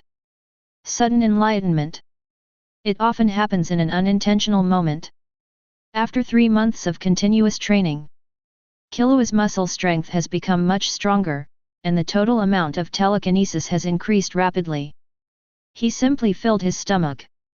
Feeling the warmth of the cold water and the noisy and deafening sound of the water curtain, Killua went from standing to sitting under the waterfall, and slowly closed his eyes again. Unlike before when he forced himself to be calm. Now Killua only focuses his mind on breathing, and does not deliberately suppress his thoughts. Even if there are any distracting thoughts that want to enter his heart, let them in. Anyway, distracting thoughts will not last too long. It is to maintain such a free mind. Although he closed his eyes, but everything in the past kept flashing in front of Killua's eyes like a revolving lantern. From practicing assassination skills to developing Nin step by step. He is not just looking back at the past. He even talks to every part of his body. Because I have experienced brutal training since childhood, my foundation is very solid.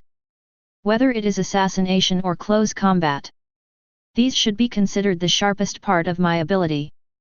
As for the speed and thunder armor, they are the limit improvement of the spirit and the body respectively. And all of this adds up. This is me, this is my thought. Slowly. Although the waterfall was still turbulent, the sound of the water column was still deafening, and the temperature was still cold. Killua's breathing became slower and slower. The heartbeat also began to slow down. Different from the previous forced suppression of inner calmness. Killua would have many thoughts in his mind, but they would soon disappear on their own. Distractions appeared. Disappeared. Everything was so natural. His heart became calmer and calmer. So calm that even though he was separated by the waterfall, he could sense the surroundings more and more clearly.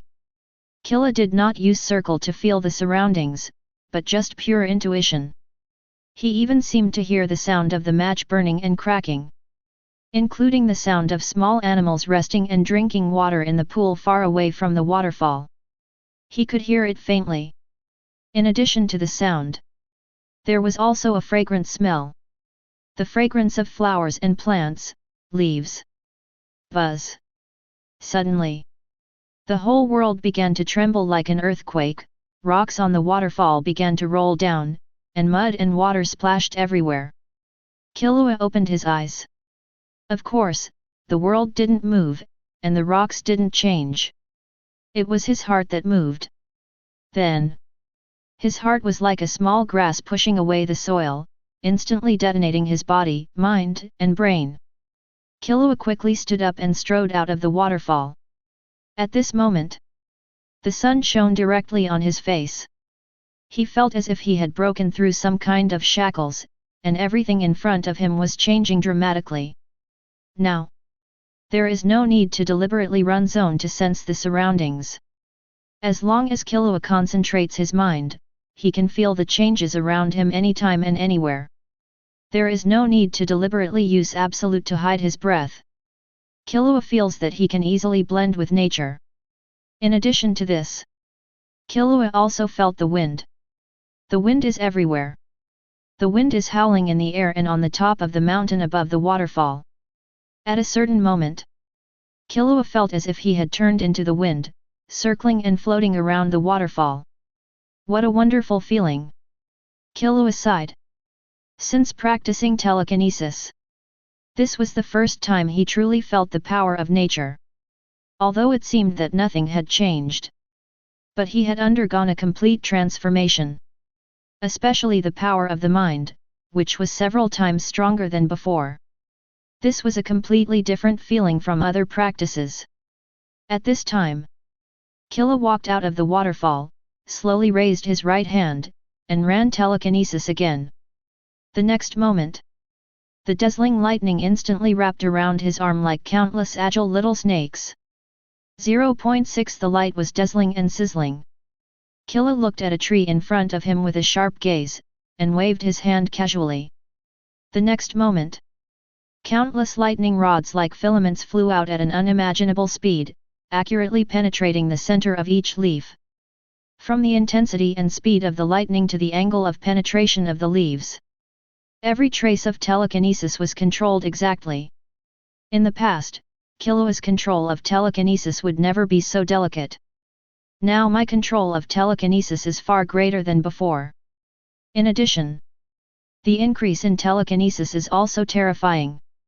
Killua closed his eyes and began to use circle with all his strength.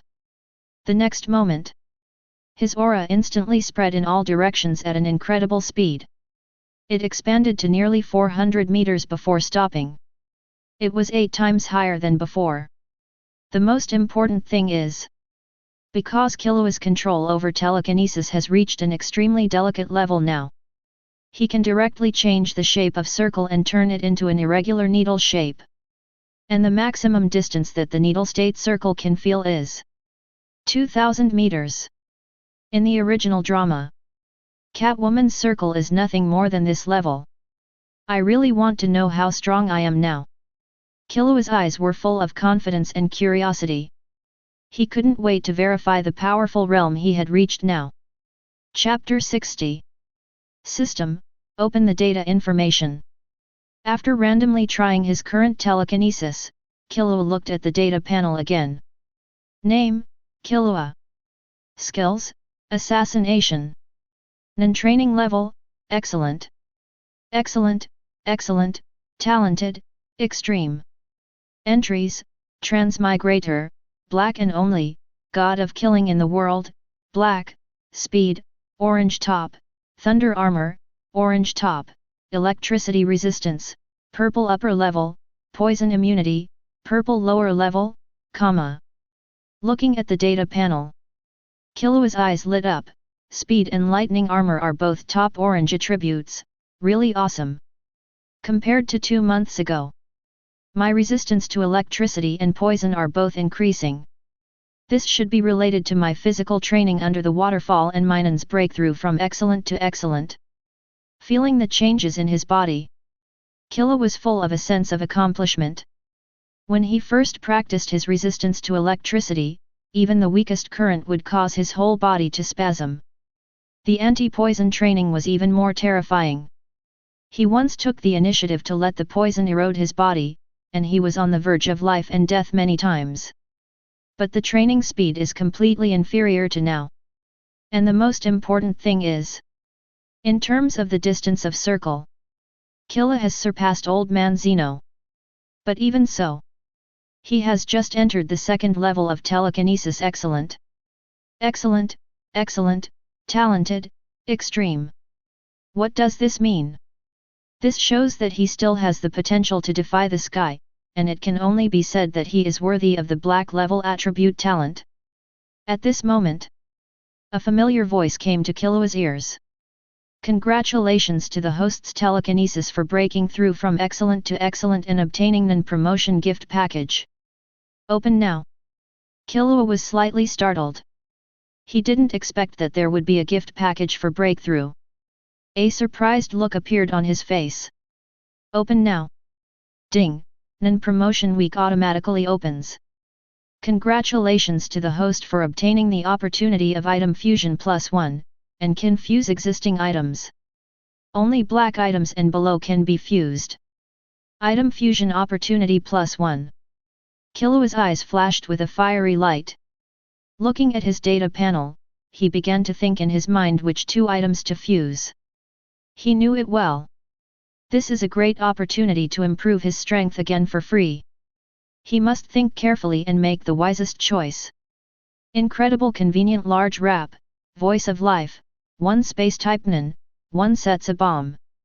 If it is fused, I wonder if there will be abilities similar to space bombs. Underground action, return to heaven are also very interesting. NAN.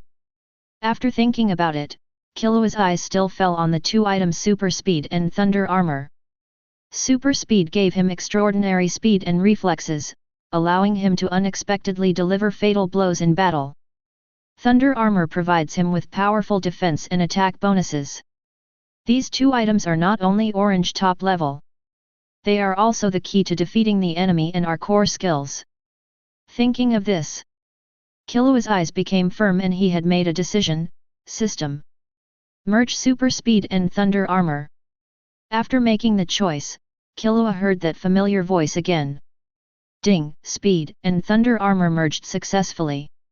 Congratulations to the host for obtaining a new entry Thunder Emperor, Red. Thunder Emperor, Red use the power of lightning to penetrate the whole body, making speed and defense all exceed their own limits, and awaken the exclusive skill Thunder Emperor. Kirin. Thunder Emperor. Kirin, concentrate a large amount of thoughts on the hand and shoot it into the sky, guiding natural lightning to attack the enemy in the shape of a Kirin. Because it is natural lightning, the opponent is basically unable to dodge it in an instant. The next moment, a strange red light merged into Killua's body. Red entry. Not only has it strengthened both abilities, it also has special skills. Killua concentrated on mobilizing the new power in his body, his eyes flashing with eagerness. Let's try it first. Thunder Emperor. The next moment, a jet of powerful electric current instantly rolled over Killua's body. Killua took a light step. Swish! His figure instantly disappeared from the spot, and when he reappeared, he was already 100 meters away. This speed is much faster than the previous super speed. The defense is also much stronger. Killua was pleasantly surprised. I won't try Kirin for now. But my telekinesis release and control are now several times stronger than before, and the content has also increased significantly. Plus Transmuter can achieve 100% effect. I don't know how to use the old man's move now. Zeno's move of turning his telekinesis into a dragon and using it as a mount has always been his dream and goal. He didn't have enough telekinesis before. He couldn't try it. Now he has the capital to learn. Killua gathered a lot of telekinesis in his right hand and released it into the air. The next moment, roar! A thunder dragon condensed by air roared out. The thunder dragon's body was winding and huge, with lightning flashing all over it, like a giant beast from ancient times. Killua jumped up without hesitation and stood on the dragon's head, feeling the whistling wind in his ears. At this moment, Killua opened his hands, and his laughter was full of joy and excitement. Haha, it's really cool. Relying on Killua's control, the thunder dragon began to fly high in the sky. Killua stood on the dragon head, like a king who ruled the world, overlooking the earth below. At this moment, the thick waterfall was as agile and small as a winding ribbon. The originally surging water turned into delicate lines, and the rolling mountains seemed to be 700 folds of the earth.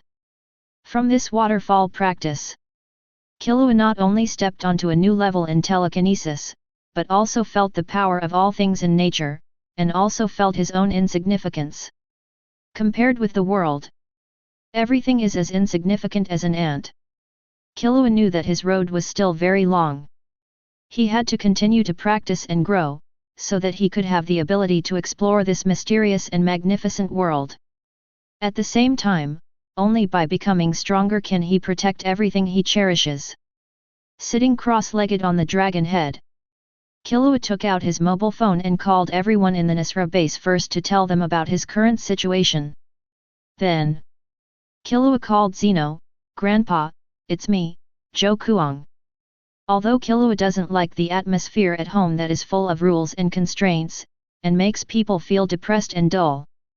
But everyone in the Zoldyck family is a group of people in this world who sincerely hope that he will be well. It has been several months since he last left home. Now he should go back and take a look. There was silence on the other end of the phone for a long time before Zeno's hoarse voice came. Killua, how are you now? Not bad, I encountered a lot of interesting things, and I am on my way home now. Really?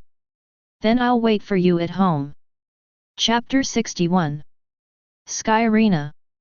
Located in the eastern part of Dento La. Located in the same Batosha Republic as the Kukolo Mountain where the Zoldyck family is located. At this time. Sky Arena 50th floor. Yungu of Xinyuan Flow is instructing his little apprentice Zoasai and starting to teach him how to read. Zoasai, the basis of reading lies in the perception and control of your own chi. Close your eyes first, calm down, and try to feel the flowing power in your body. Zoasai, who is like a little monk, closed his eyes and looked very frustrated. Master, I still don't feel it very well. Biscuit, Yungu's master, is here now. Biscuit smiled and said, don't be discouraged, Xi. Keep going. This is not something that can be done in a short time. Don't be confused by the victory in front of you, it will weaken your talent. If you want to learn how to read, you must be prepared to fail 1,000 times. Zoasai closed his eyes again, frowning slightly. Okay, master's master, I will work hard. Zoasai should have called Biscuit Grandma. Unfortunately, Biscuit hated this title very much, it sounded too old. Looking at his little apprentice, Yungu's eyes were full of pride, and he praised Biscuit. Zoasai is still very insightful, and his talent can be said to be 1 in 100,000 people. And his character is very good. It should be no problem to learn to read. Biscuit nodded, he is indeed a genius. For ordinary people, it is not easy to learn Nen, and it can even be said to be as difficult as ascending to heaven. Otherwise, the Hunter Association would not have only a few hundred people now. While the two were chatting, Zoasai suddenly pointed out of the window and sobbed, Master, dragon. There is a dragon flying in the sky. Dragon. Biscuit and Yungu came to the window quickly with puzzled faces. They looked in the direction Zoasai pointed, and the puzzlement on their faces instantly turned into surprise. In the sky far away, there was indeed a blue thunder dragon flying through the clouds. The most shocking thing was, there seemed to be a figure above the thunder dragon. The figure looked so small against the background of the clouds, but it exuded a powerful aura that was hard to ignore. That dragon is condensed by Nen. Who on earth is this sacred person, and he has such strength? Yungu took a breath of cold air, his heart full of shock and curiosity. As a Nen, he knew how difficult it was to condense the mind into such a concrete and powerful biological form. Not to mention flying in the air. This requires a superb control of the mind, and also requires extremely deep skills and strong spiritual power as support. At the same time, only Transmuter Nen can do it. Only Transmuter can keep the power of Qi outside the body. Zoasai opened his mouth and couldn't speak for a long time, just staring blankly at the wonders in the sky. Because the distance was too far. Even Biscuit's eyesight couldn't see clearly enough. She could only see vaguely. The man seemed to have silver hair. Silver hair. Biscuit quickly took out the telescope, and then his pupils widened even more. Strange. Killua. Killua. Yungu asked hurriedly, Master, are you talking about the Killua you met in Greed Island? Didn't you say he was only in his teens? How can one train his mind to such an ability? This is too unbelievable. Biscuit was also puzzled. Killua is undoubtedly a genius, and he is a genius among geniuses. If Zoasai's talent is only 1 in 100,000 people, then Killua's talent can no longer be estimated by numbers. It can even be said that it is rare in 100 or 1,000 years. But the last time on Greed Island, it was clearly far from the current level. Biscuit frowned, wondering what happened. At this time, Sky City Airport. Killua secretly descended from the clouds and quickly boarded the newly launched spaceship. Because there is no direct flight to the Dente area near the waterfall, Killua can only rush to the nearest Sky Arena station by himself. In the spaceship, looking at the fighting arena that pierces the sky in the distance, Killua just regards it as a viewing point and has no interest at all. After all, the real masters are either in the top of each country or in the Hunter Association. Most of the so-called masters in the Sky Arena are very weak. Otherwise, he would not have easily reached the 200th floor at the age of 8. And the so-called high bounty there has no attraction to Killua at all. He now has a deposit of 100 billion. These small profits are really not worth looking at. At this moment, beep. There is a phone call. Killua glanced at the name and answered the phone. Hello, Biscuit, what do you want to talk to me about? Did you just get on the spaceship to the Dente area? Biscuit asked. Killua was a little surprised. How do you know? The plane ticket is not a secret information. In this era, just go to the Hunter website and check it out, and you can immediately know the whereabouts of anyone. Biscuit immediately sighed. It turns out that it was you who was driving the Thunder Dragon in the clouds near the Sky Arena just now. You are still so incredible. But even though you have hidden your aura, I still want to remind you that someone seems to be targeting you. Biscuit felt the extremely evil thoughts above the floor. That person is called Hisoka, a very perverted battle maniac. Hisoka. Killua was stunned, then smiled evilly. It's okay, it's just a small matter. A room on the 200th floor of the Sky Arena. There is a tall figure with teardrop and star-shaped face painted on his face, and a charming and sexy figure. This person is the fruit farmer in Hunter x Hunter Hisoka. Hisoka held a telescope and kept looking at a certain place in the sky, with a very abnormal expression. I have never seen a boy who has practiced his mind so strongly at this age. His taste must be the same as his talent, a unique delicacy in the world. Wang Hao. He is mine. No one can take him away. I must get him, and then, destroy him. Hisoka stretched out his tongue and licked his lips gently, with fanaticism and obsession flashing in his eyes. It was an extreme desire for prey, an obsession that would not give up until the goal was achieved. 3 hours later. Dentora area. Kurukulu Mountain, 3,722 meters above sea level. Killua quickly came to the front of the family's trial gate. The gate of the Zoldyck family is composed of 7 small doors. The smallest one is 2T. To push them all open, you need 256T of power. Killua took a deep breath and put his hands on the family gate. The next moment, all 7 doors opened. Chapter 62. As the 7 doors opened at the same time. Ding-ling. A strange bell sound spread throughout Zoldyck. The sound was crisp and melodious, with a mysterious and solemn atmosphere, and quickly spread throughout the territory. The housekeepers who were pruning the branches in the garden stopped their actions and showed surprise on their faces. The servants who were busy in the kitchen could not help but stop their movements and looked up at the direction of the door, their eyes full of awe. This strange bell sound is the sound that only appears when the 7 doors are opened. Generally, it means that a super distinguished guest is coming. At this moment, everyone in the Zoldyck family was attracted by this sound. Except for Ilmi, who was on a mission outside, the figures of Tadeo rushed to the gate. The first to arrive was Father Silva. He was tall, with a vigorous pace, and his eyes were full of majesty and seriousness. But after seeing that it was Killua standing at the door, Silva narrowed his eyes, and his originally majestic face seemed to be frozen at this moment. There was shock, relief, and confusion in his eyes, and all kinds of complex emotions were surging in his heart. As the current head of the family, he was surprised and relieved that Killua had such a powerful power, but he was puzzled about his growth speed. But soon, Silva returned to his usual seriousness. He walked to Killua with a steady step, and 723 said in a low and powerful voice, Ilmi said there would be 10 surprises when he returned home some time ago. I see. Killua.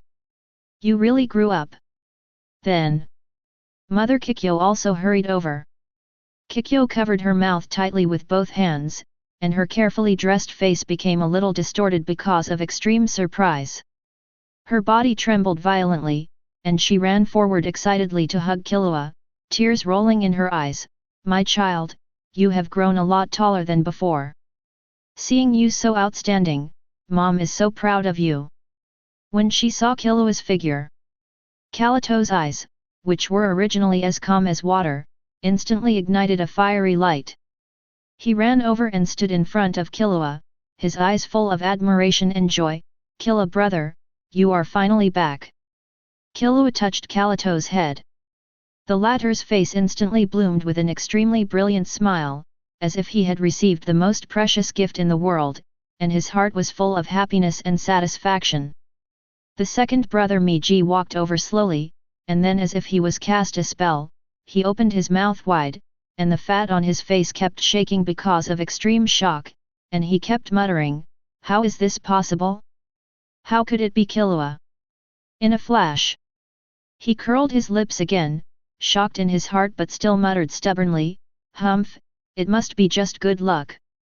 Otherwise, how could it be possible to open all the trial doors?" Several housekeepers in the family also gathered around, and they all bowed 90 degrees and said, "Welcome Master Killua home." The old man Zeno stood quietly aside, his indifferent face did not have much expression, just said lightly, "Come in first. I asked the butler to prepare dinner in advance." Late at night, in the spacious and solemn living room of the Zoldyck family, the long dining table was filled with rich food. Because of the killer's characteristics, and often members are on missions outside, it is very rare for the Zoldyck family to have a large dinner. At the table, Silva sat in the main seat, with a deep and solemn face like the head of the family. Zeno, Meiji, and Killua sat on the left. Kikyo and Kalito sat on the other side. Except for Meiji who was wolfing down his food without any image, the atmosphere at the table was very strange. Kikyo and Kalito's eyes were full of Killua. Silva and Zeno also glanced at Killua intentionally or unintentionally. This atmosphere really made people feel uncomfortable. Killua wiped his mouth, "I'm full." However, just as he stood up, Silva's low and majestic voice came to his ears, "Killua, if you have time, let's chat." Killua hesitated for a moment, but finally nodded slowly. Silva stood up first and walked towards the 10th room with a steady step. Killua followed. After the two left, the party was suddenly left with only Zeno who didn't know what he was thinking and Meiji who was still eating and drinking. "Meiji, from your point of view, how strong is Killua now?" Zeno asked calmly, holding a cup of tea. Meiji was stunned when he heard the question, then put down the cutlery in his hand, picked up the rui towel and wiped his mouth casually, saying, "Although I haven't seen him take action recently, but from the mouths of Ilmi and Kalito, including the fact that he opened all the trial doors, and the momentum on him, I can feel it." Meiji's tone became extremely firm, "He is very strong now, let alone me. I'm afraid even my eldest brother may not be his opponent. And just talking about talent, Killua is undoubtedly the most powerful one in the history of the Zoldyck family. This is a fact recognized by everyone." Zeno nodded, "You are right." But in a flash, Meiji's face showed a trace of dissatisfaction and doubt, "But even if you admit his ability, I don't think he is suitable to be the successor of the Zoldyck family. Because he is not 100% emotionless." Meiji's words were filled with anger and disdain. "What we need in the Zoldyck family is absolute coldness, absolute ruthlessness, and not being swayed by emotions. Only in this way can we better complete every task." Meiji straightened his chest, with a proud look on his face, "As long as someone commissions it, no matter who the object is, I will never be soft-hearted, and there will be no hesitation or mercy. Kill them all." In response, Zeno just took a sip of the tea in his hand and said nothing. Meiji asked back, "Grandpa, do you think I'm wrong?" Zeno shook his head, "No, you're right. As killers, what we need is absolute coldness and ruthlessness. But Killua's current strength and progress are also obvious to all. So I wonder if true strength is not to completely abandon emotions, but to be able to control emotions and use emotions at the right time. Zeno said calmly, compared to us. Killua also did not hesitate when it was time to act, but he was also more humane. This may be his weakness, but also his uniqueness. Perhaps one day in the future, this will become the key for him to surpass everyone in Zoldyck. Or so. The appearance of Killua may be a new opportunity for our family to change. Chapter 63. In another room, the light was slightly dim, and all kinds of strange collections filled every corner. Silva's eyes were sharp, and his body leaned forward slightly, with a hint of expectation and concern in his eyes. I heard from Ilmi that you killed several yin beasts in Yuxin and established your own power. What have you experienced recently? Anything is fine. Can you share it with me? Killua did not hide it. He told the story of Yukixin and Greedy Island. Of course, the part about Phantom Troupe was selectively skipped. I see. I didn't expect you to experience so many interesting things. Silva nodded slightly, thinking, then do you know that when you went to Greedy Island, the other 5 yin beasts also went to Yukixin and began to investigate the news of their companion's death? Killua was silent and waited for the next words. I asked Ilmi to kill them all. Silva's words were as calm as if he was narrating a trivial matter, but the coldness and determination contained in them made people chilled. Killua was slightly startled, but soon regained his composure. In the rules of the Zoldyck family, this is the most normal thing. In order to maintain the reputation and interests of the family, any possible threats must be eradicated. I don't mean anything special when I say this. I just want to tell you. Silva paused, and his tone became more gentle and loving. Killua, although you are the most talented child in our Zoldyck, you also have your own life. As long as you think it is right, do it, and your family will always be your backing. Of course, there is a question I have always wanted to ask you. Silva said with a serious expression. Killua, do you want to inherit the position of the head of the Zoldyck family? Don't worry, be honest. Think about it carefully. It seems that the two of us have never talked as intimately as we did today. About the position of the head of the Zoldyck family. Killua certainly couldn't let it go. But as he gained more experience and grew up, he had a new understanding of the family and other aspects. The Killer family is indeed powerful and famous. But Killua had a bold idea in his mind. He was no longer satisfied with following the family's past business model and tradition, the model that only relied on cold killing and ruthless execution of tasks. He wanted to create a new Zoldyck. A true family that could be written into legends and influence the whole world. However, without waiting for Killua to answer, Silva said again, no matter what your answer is, you are the only heir of Zoldyck. And because you opened the 7 doors, you are now qualified to start the test of the head of the family. The test of the head of the family? Killua raised his eyebrows. He knew all the rules and traditions of the family very well. But he had never heard of such a thing as the head of the family test. Silva explained, this is a rule passed down from generation to generation in the family. Only the current heirs who show enough potential and ability are qualified to know and accept this test. Just as there are 7 trial doors, there are also 7 trials for the head of the Zoldyck family. And the first one is to push open all the trial doors. This is what every generation of the head of the family must do. Only by doing this, you are qualified to know these 7 tests. Killua couldn't wait to ask, what is the second test? Silva answered calmly, through assassin missions or legally obtaining 100 billion assets. This not only tests your ability, but also your wisdom and strategy. The head of the Zoldyck family must lead the family to glory and must not be incompetent. Hearing the requirements of the second task, Killua couldn't help laughing. Silva, although 100 billion is a huge number, it is by no means an impossible task. The time limit is 3 years. If you fail to collect 100 billion within 3 years, you will be considered to have failed the assessment. After failure, stop for 3 years. You can then start the assessment again. 3 years? Killua pulled out a savings card and said, 3 seconds is enough. Silva was stunned for a moment and pressed a button on the seat. Then, a tall figure came into the room. It was Zoldyck's oldest butler Zeponian. Killua handed her the savings card for testing. Not long after, Zeponian returned to the room and presented it with both hands. Master Killua, please keep your savings card.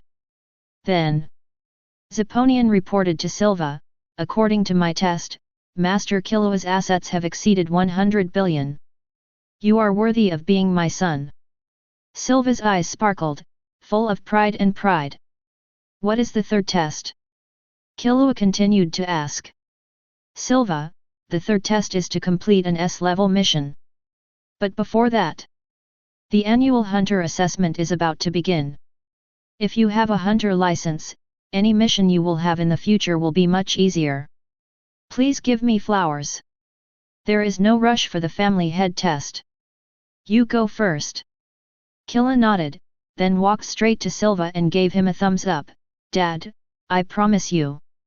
I will pass the 7 tests and become the next generation of Zoldyck family head. But you have to promise me too. No one in the family can interfere with my affairs in the future. Silva also gave him a thumbs up. I promise you. After leaving the room, Killua grinned.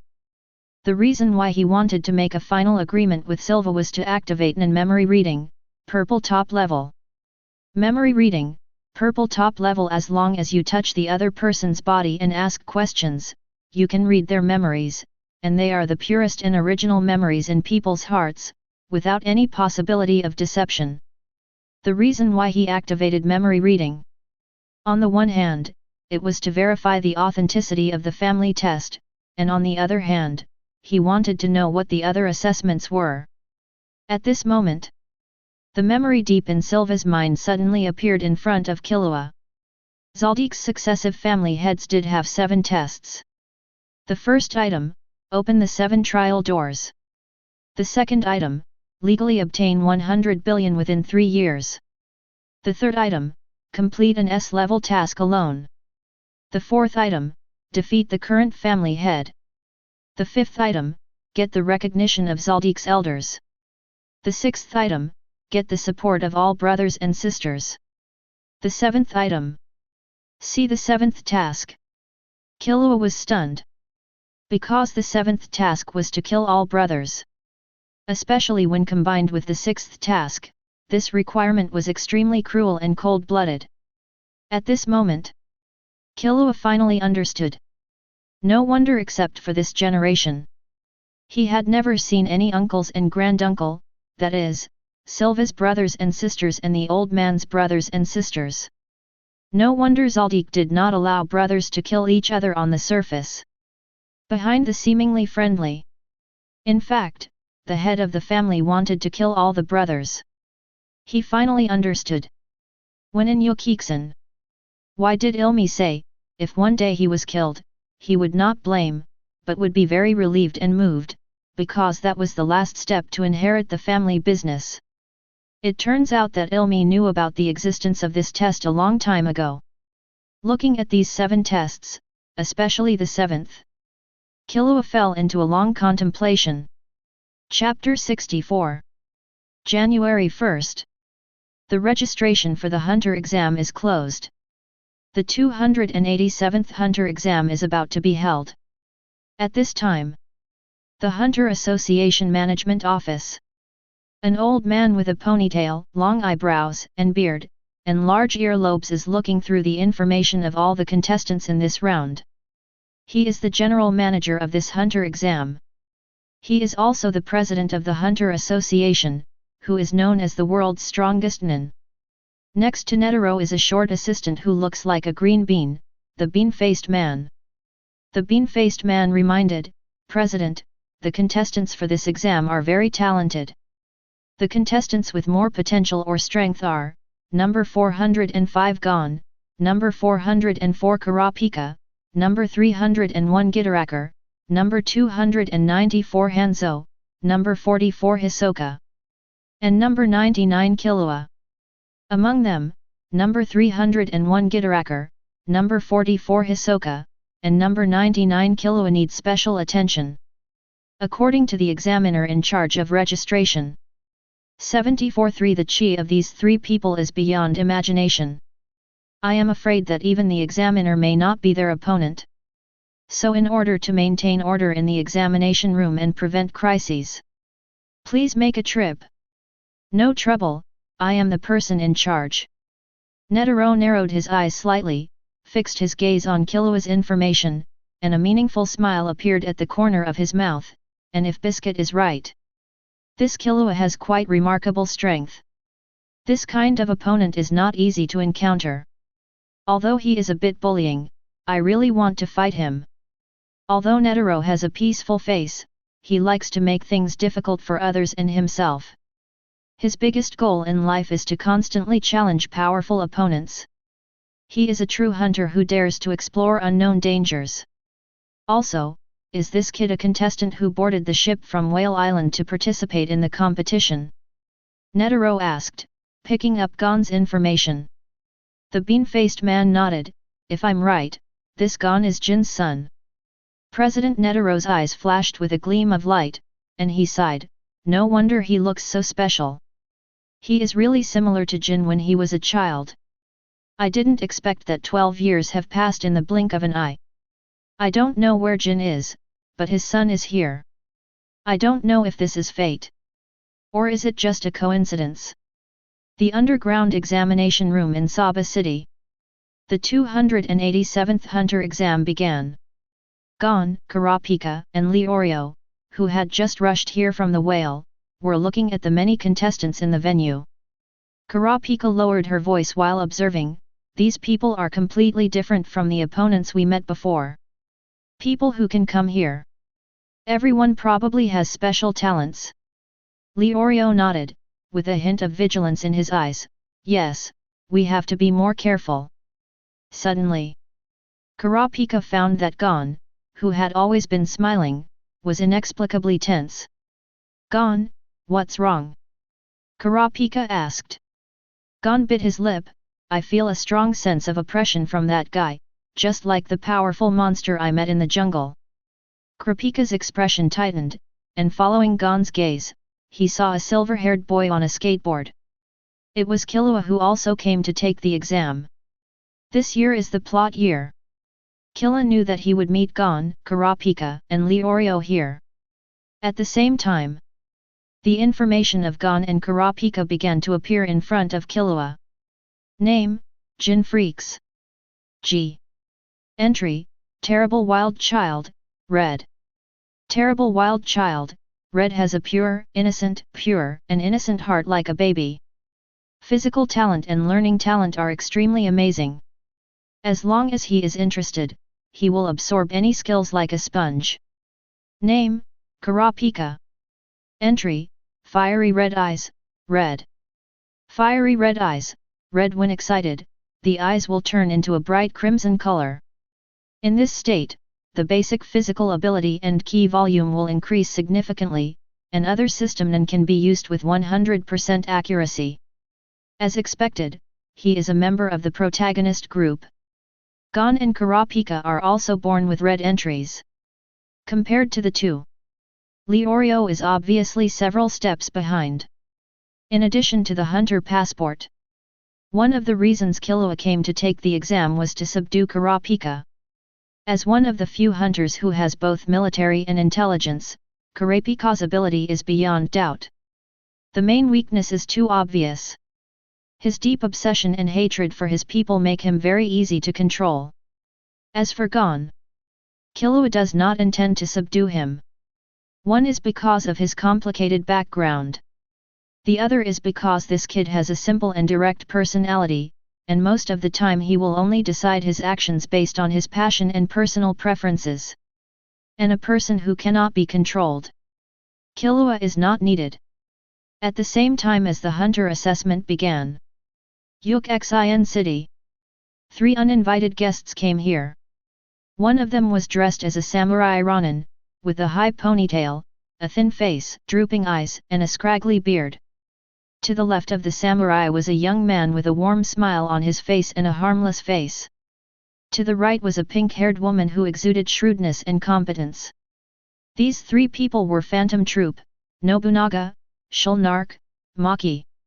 Are Phaeton, Finks, and Peck not really killed? Nobunaga held his ears unruly, with a face full of doubt. Finks is not an ordinary reckless man. And I know the strength of the three of them very well. How could they die here?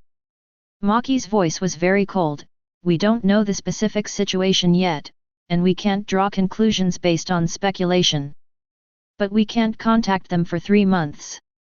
I have a hunch. I'm afraid the situation is really bad. But no matter what, we must prepare for the worst. Maki has a sixth sense that defies the heavens. Her predictions are often so accurate that they are shocking. Hearing this, Nobunaga gritted his teeth, anger almost bursting from his eyes. Damn it! If I catch that guy, I must cut him into pieces. Shulnark rubbed his chin, his eyes deep and calm. Nobunaga, don't be so impulsive. Aren't we here just to confirm this matter? 5.1. 1 Humph. Nobunaga snorted coldly. Shulnark, you are always so calm, but our companions are in danger of life and death. How can I be calm? Maki sighed and looked at Shulnark. What should we do now? As the IQ. Shulnark has always been a military advisor for Phantom Troupe. If Phaeton and the other three are really dead, the murderer is likely to be a hidden master, or an enemy we made before. Shulnark pondered for a moment. We'd better start investigating from the last place where Phaeton and his men appeared and look for clues. See if there are any witnesses or traces left behind. Attention! Shulnark reminded, even if you find any clues, don't take action or alert the enemy. This enemy may be more difficult than any we have encountered before. Everything should be done. We will make a decision after the captain arrives here. Chapter 65. Hunter assessment will start soon. The first round is the long-distance running assessment. It mainly checks the physical fitness of the contestants, and can also show the most basic physical fitness, endurance, and willpower. And only the first round. More than half of the 405 contestants have been eliminated, and there are 148 contestants left. Viscon Forest Park. There are still nearly 150 people. I originally estimated that only 2-digit people would arrive here. This year is really a big harvest. Looking at the densely packed contestants, Menchi, the examiner of the second round, showed a look of surprise and joy on her face. She wore long boots, denim hot pants, and invisible tops, and her figure was very sexy and hot. Congratulations to all the brave contestants on reaching the second round. I am the second examiner, Menchi. Menchi folded his hands over his chest, raised his chin slightly, and said loudly, the test questions for this round are very simple. That is, as long as you make sushi that satisfies me, you will pass the round. When I am full, the competition will be over. Before that, you can make as much as you like. Sushi. What kind of test is this? Including Kurapika and Leorio, they all looked up with surprise. Killua explained, this Menchi is one of the few cooking masters in the world. It is said that once you taste it, you will never forget it, and her contribution to food culture is extraordinary. Therefore, she won the honor of a 1-star food hunter at the age of 21. As a food hunter, it is reasonable that her test is food. Leorio looked suspicious. How do you know so much? Killua looked at Menchi, because I am trying to hire her as my chef. Hiring a hunter-examiner as a chef? You are really bold. Leorio widened his eyes. Gon and Kurapika were also shocked. In their current cognition, Hunter is still the supreme existence, not to mention the examiner who assesses Hunter. Killua smiled slightly, only if you can give enough sincerity. Nothing is impossible in this world.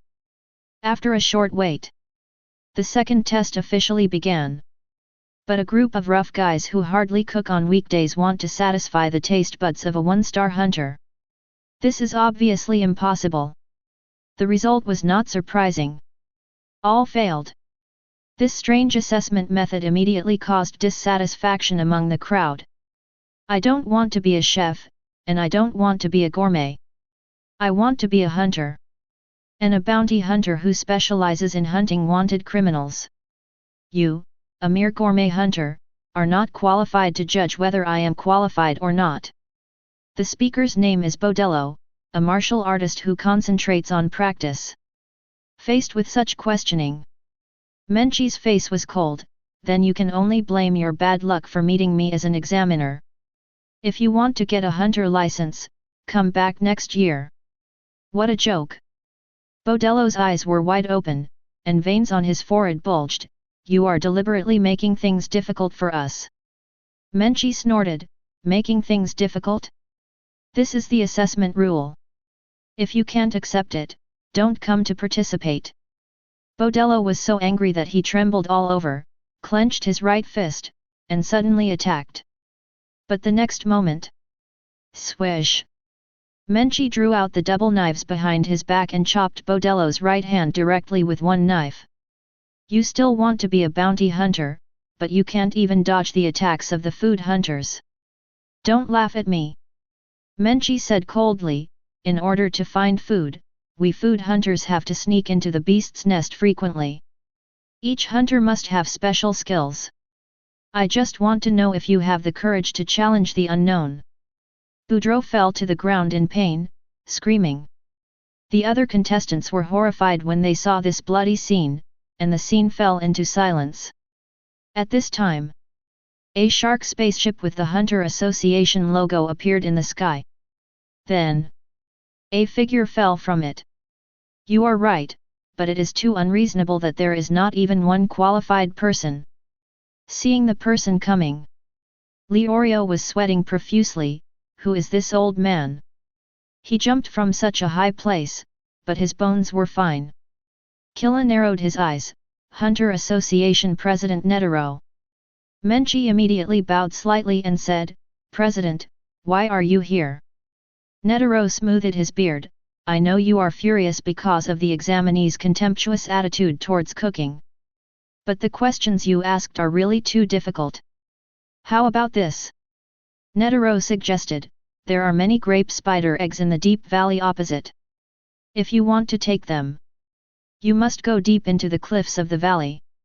This requires not only outstanding abilities of the examinees, but also amazing courage. What do you think of this test? Menchie sighed, I have no objection. The test question was changed. Although going deep into the valley sounds dangerous, it is also 10 times easier than cooking. 42 out of 148 contestants passed the test. On the spaceship, Netero led the 42 passers to the third test room. I would like to take this opportunity to introduce you. I am Netero, the representative person in charge of this hunter test. I was supposed to show up at the last test.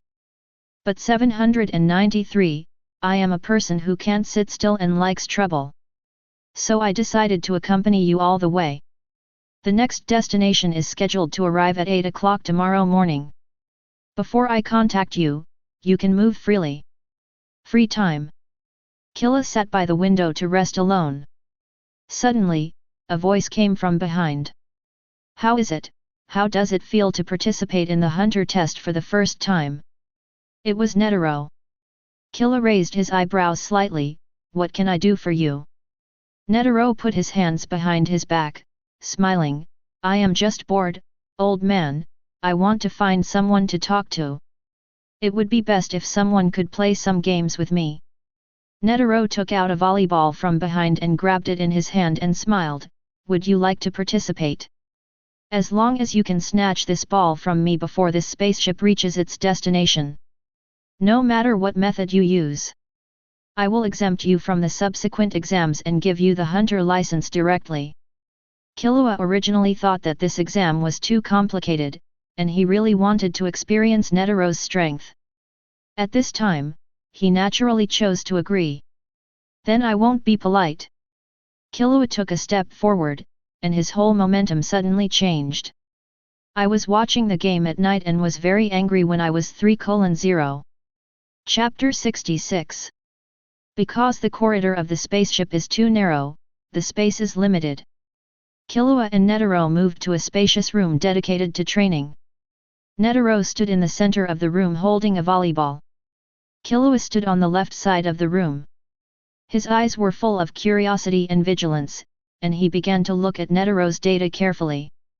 Name, Netero. Nen training level, extreme.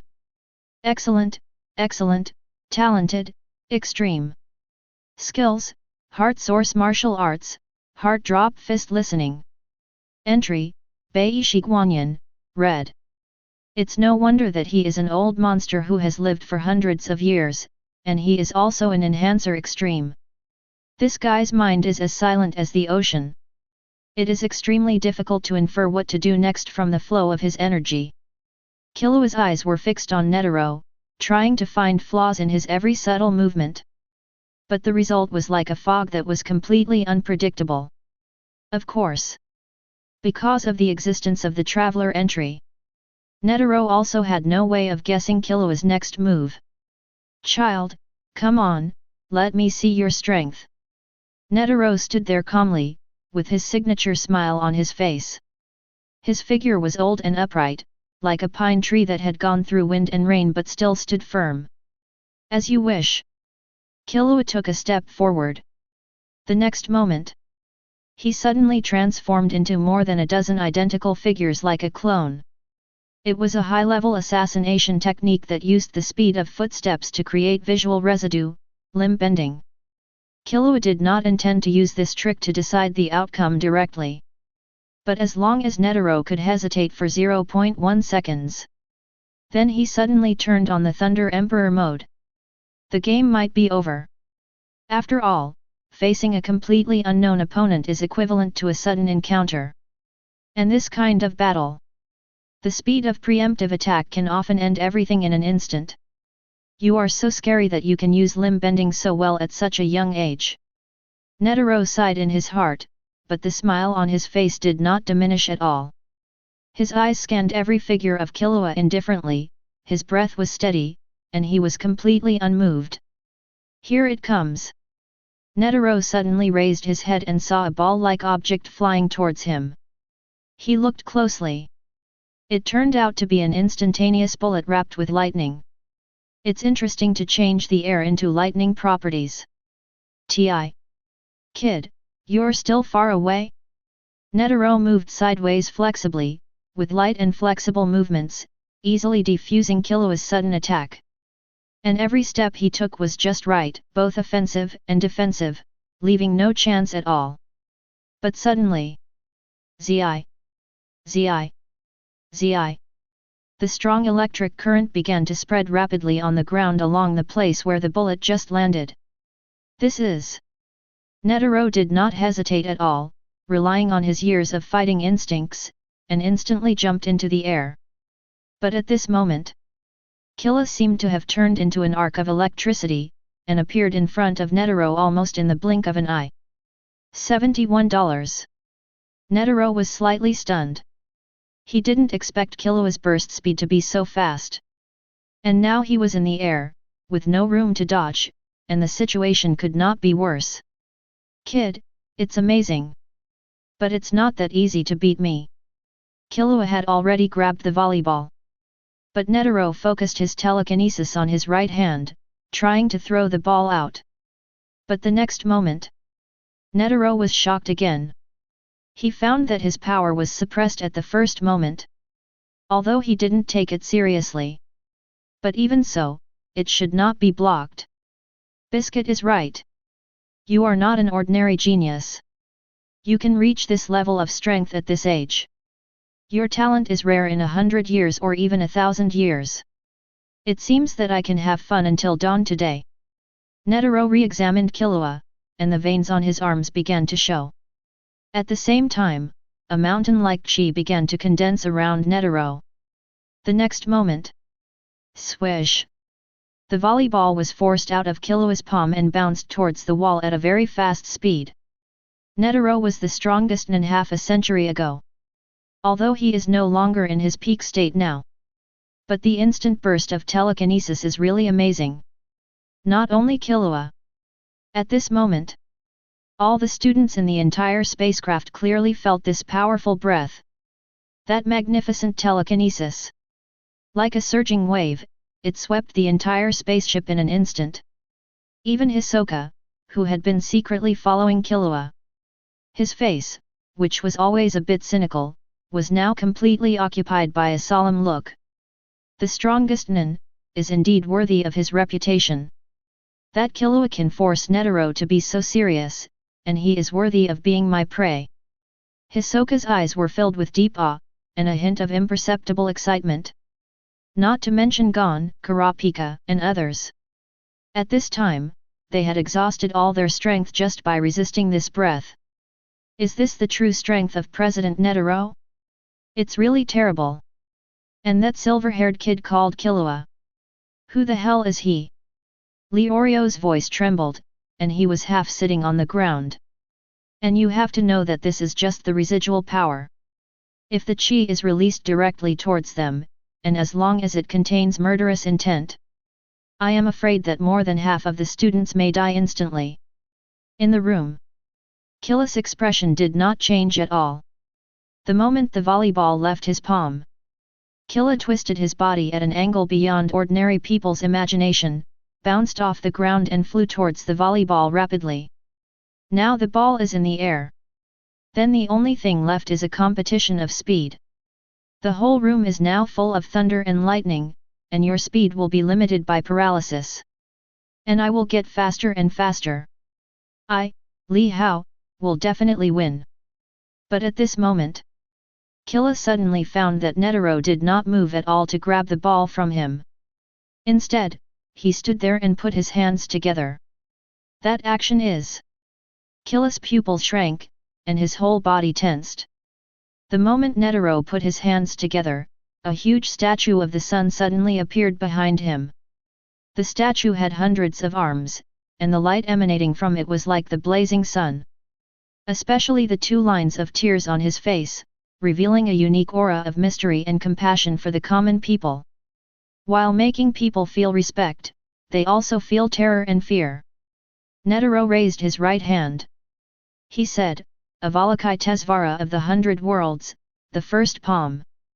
The statue of Avalokitesvara behind him also raised one of its arms at the same time. And this seemingly slow process happened in an instant. The next moment. Boom! A shocking force shot towards Killua at an incredible speed. Chapter 67. The first Guanyin hand knife fell. A big hole was smashed in the side wall of the spacecraft. A strong wind whistled in from the hole, and the strong impact blew everyone to and fro. The originally stable spacecraft also began to shake violently, and metal fragments flew everywhere, as if it would disintegrate and crash at any time. Avalokitesvara of the 100 Worlds. This is Netero's unique move. As the name suggests, this set of palm techniques has a total of 100 moves, from 1 to 99 plus the ultimate move 0. The so-called Guanyin image only exists in Netero's mind. Others cannot see it directly. They can only feel its momentum from the aura emitted by its body and mind.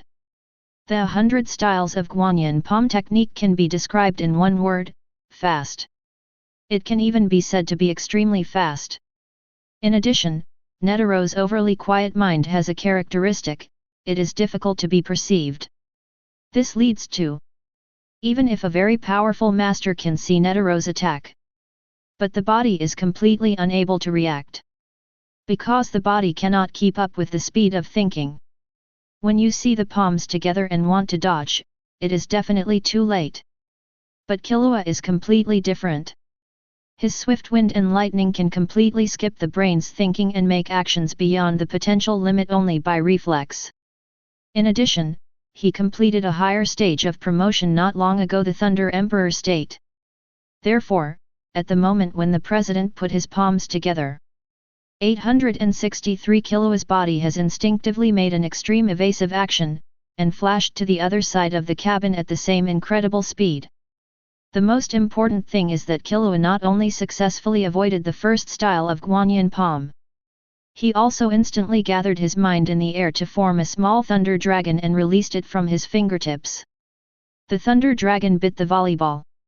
After Killua landed, he pulled the volleyball into his palm with his right hand. I won. Killua grabbed the volleyball, his face filled with a smile of victory.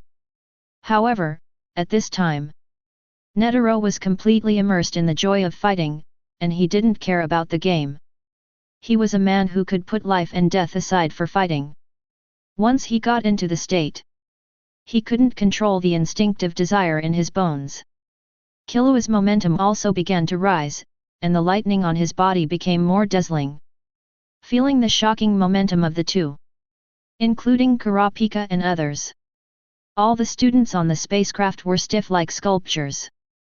In this almost suffocating atmosphere, time seemed to become extremely long. Every second was an extremely painful torture for them.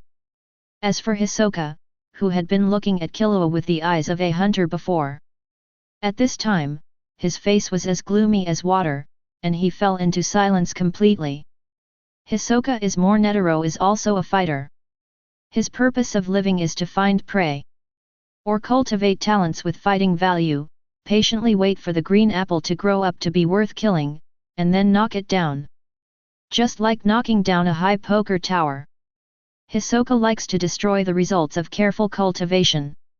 But although he is perverted, he is not stupid. He knows very well that seeking excitement and seeking death are not the same concept. Hisoka thought Killua was a green apple, but it turned out to be too ripe. Especially when he found that he could not achieve Killua's speed, nor could he counterattack against the tricks of Beishi Guanyin. The hunter in his eyes disappeared instantly. Beishi Guanyin, second palm. Netero raised his hands again. But when he wanted to put his hands together again, the bean-faced man shouted on the side, "President, if you make another move, the spaceship will really be finished." Hearing this murmur, Netero's fanatical eyes regained some clarity. He looked at the shaky spaceship and the terrified examinees, and was stunned for a moment. A trace of apology flashed across his face. "Oops, I played too much." The bean-faced man sighed.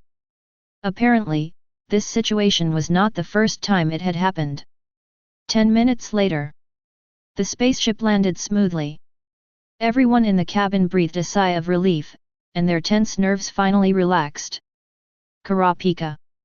If we become hunters, can we be as powerful as them? Gon's eyes flashed with longing. Recalling the scene of Netero and Killua's confrontation, Leorio wiped the cold sweat from his cheeks with lingering fear.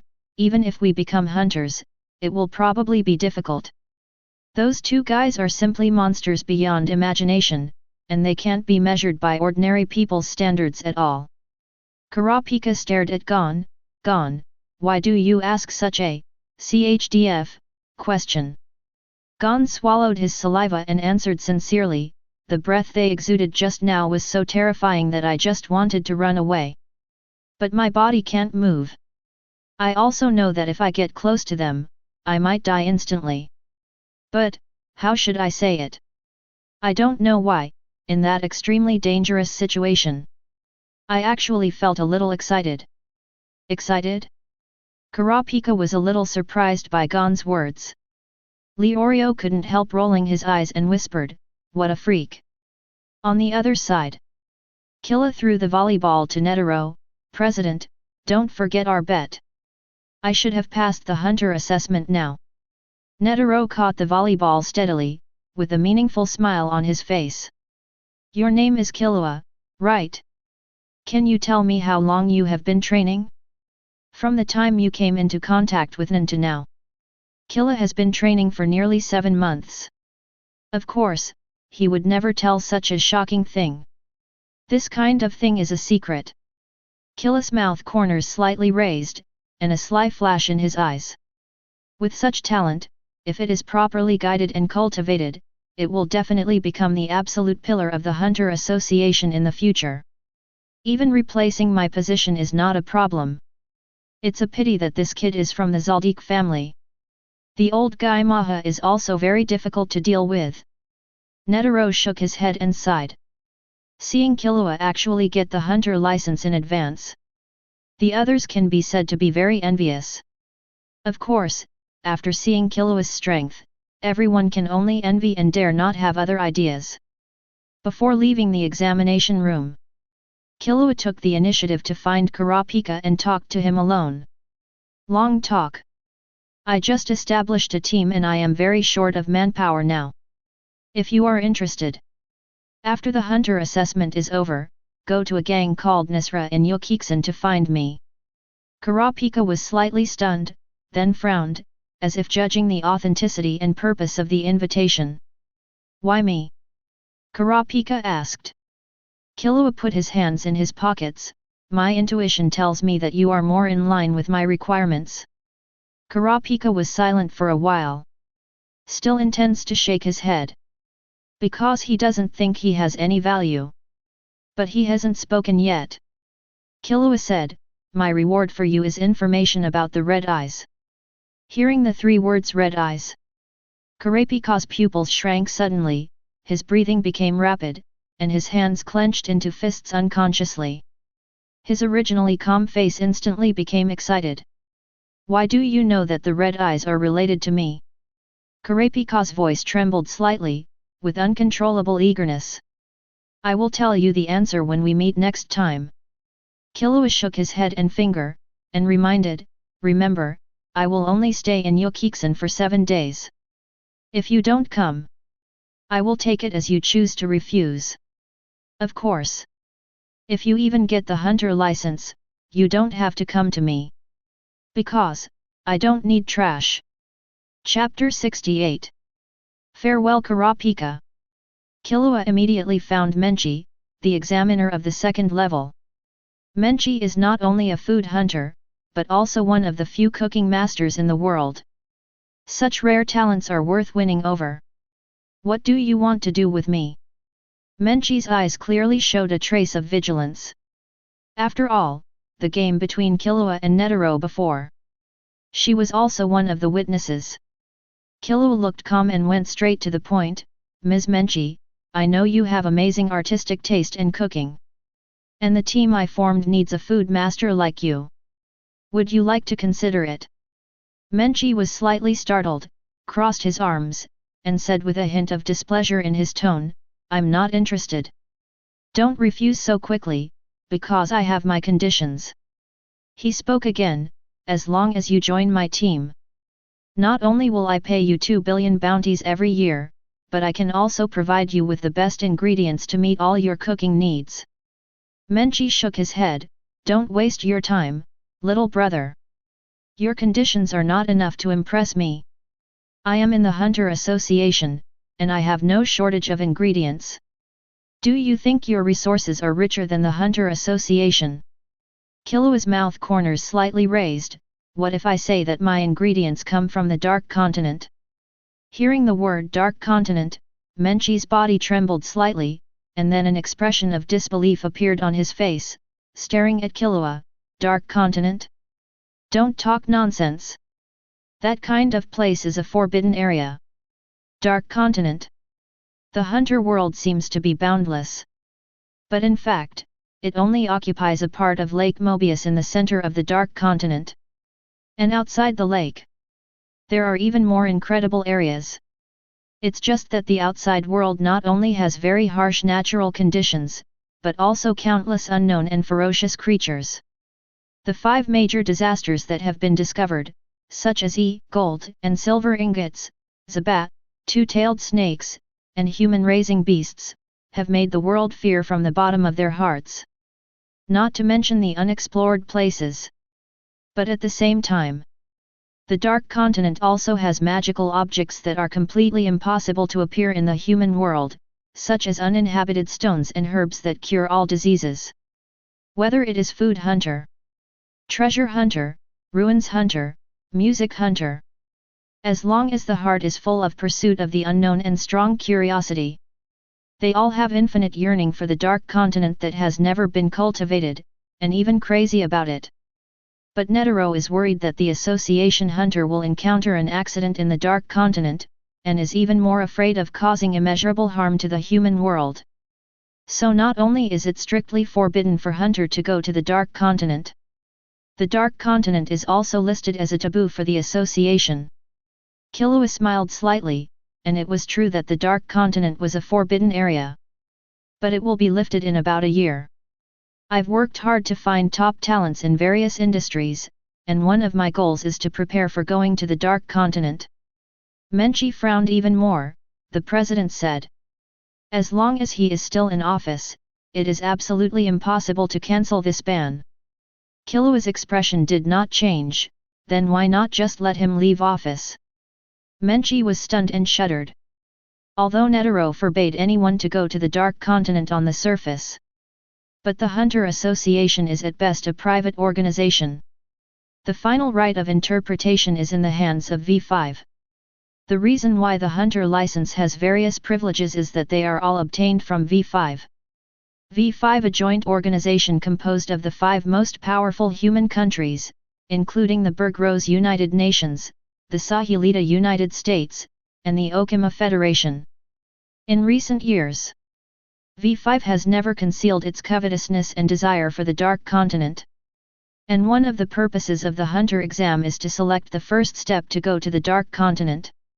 Looking at all the exams, whether it is the Chimera wetland full of various strange creatures, or the hunting that members need to carry out with each other, and various emergencies that test the response, each one reflects the Hunter Association's expectations for the future of the reserve. This is why in the original play, after Netero's death, the Hunter Association can prepare a force to march to the Dark Continent at a very fast speed. Because of this preparation, they have been doing it for an unknown period of time.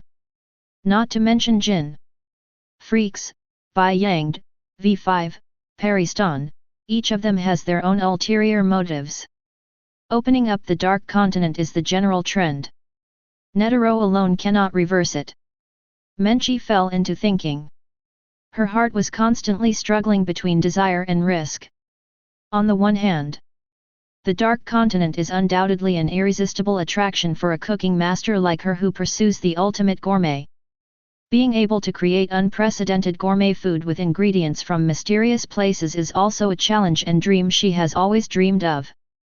On the other hand, 0.0 Violation Hunter Association secretly set foot in the forbidden area full of unknown dangers, which made her feel extremely worried and afraid.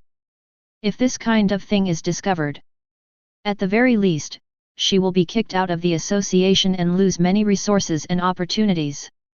At the worst, she will be directly blocked by the association. She is well aware of the authority and severity of the association, and she also knows that once she takes this step, she will fall into the abyss if she is not careful. Various thoughts kept flashing through Menchi's mind. Finally, she raised her head and took a deep breath. Killua, I can consider your invitation, but you must give me more guarantees and time. Before the association lifts the ban, I won't have any answer. I can't easily take risks with my future and reputation. Killua nodded very understandingly. This is natural. And my team is currently preparing, before a thorough plan is made. All actions are still just assumptions. Killua had just finished his meeting with Menchi. A phone call came in a hurry. It was Melody. Boss, where are you? Miss Nion wrote a strange prophecy, do you have time to read it? Strange prophecy? Killua raised an eyebrow, a trace of curiosity and caution surged in his heart. I'll be there soon, you stabilize the situation first. 1 pill, 1. Chapter 69. On the other side, looking at the distraught Kurapika, Gon's face was full of confusion, and he couldn't help but ask, Kurapika, what did Killua talk to you about? Why do you look like you've lost your soul? Kurapika's eyes were empty, his lips trembled slightly, and he couldn't say a word for a long time. Leorio couldn't help his curiosity and asked bluntly, "What happened? Did Killua say any bad news, or did he threaten you?" Kurapika looked away, his eyes full of pain and struggle, trying to make his tone sound calmer. "It's about my own affairs, or my obsession. Don't worry. I'm fine." Leorio patted Kurapika's shoulder. "No matter what, Gon and I will support your decision. 420. You must remember that we are together, no matter what difficulties we encounter, we can face them together." Kurapika looked at Leorio and Gon gratefully, and said sincerely, "Thank you. But now I really need some time to calm down." Leorio nodded, "Okay, we haven't reached the third examination room yet. Then you take a rest first. Relax a little. Nothing is impossible." Kurapika smiled and nodded, and replied, "Yet. Just wait until Leorio and Gon left." Watching their backs gradually going away, Kurapika's face darkened again, and he fell into inner entanglement and confusion again. "Relax. Leorio. You don't understand my feelings at all. How can I relax now?" Kurapika shook his head. But he didn't mean to blame.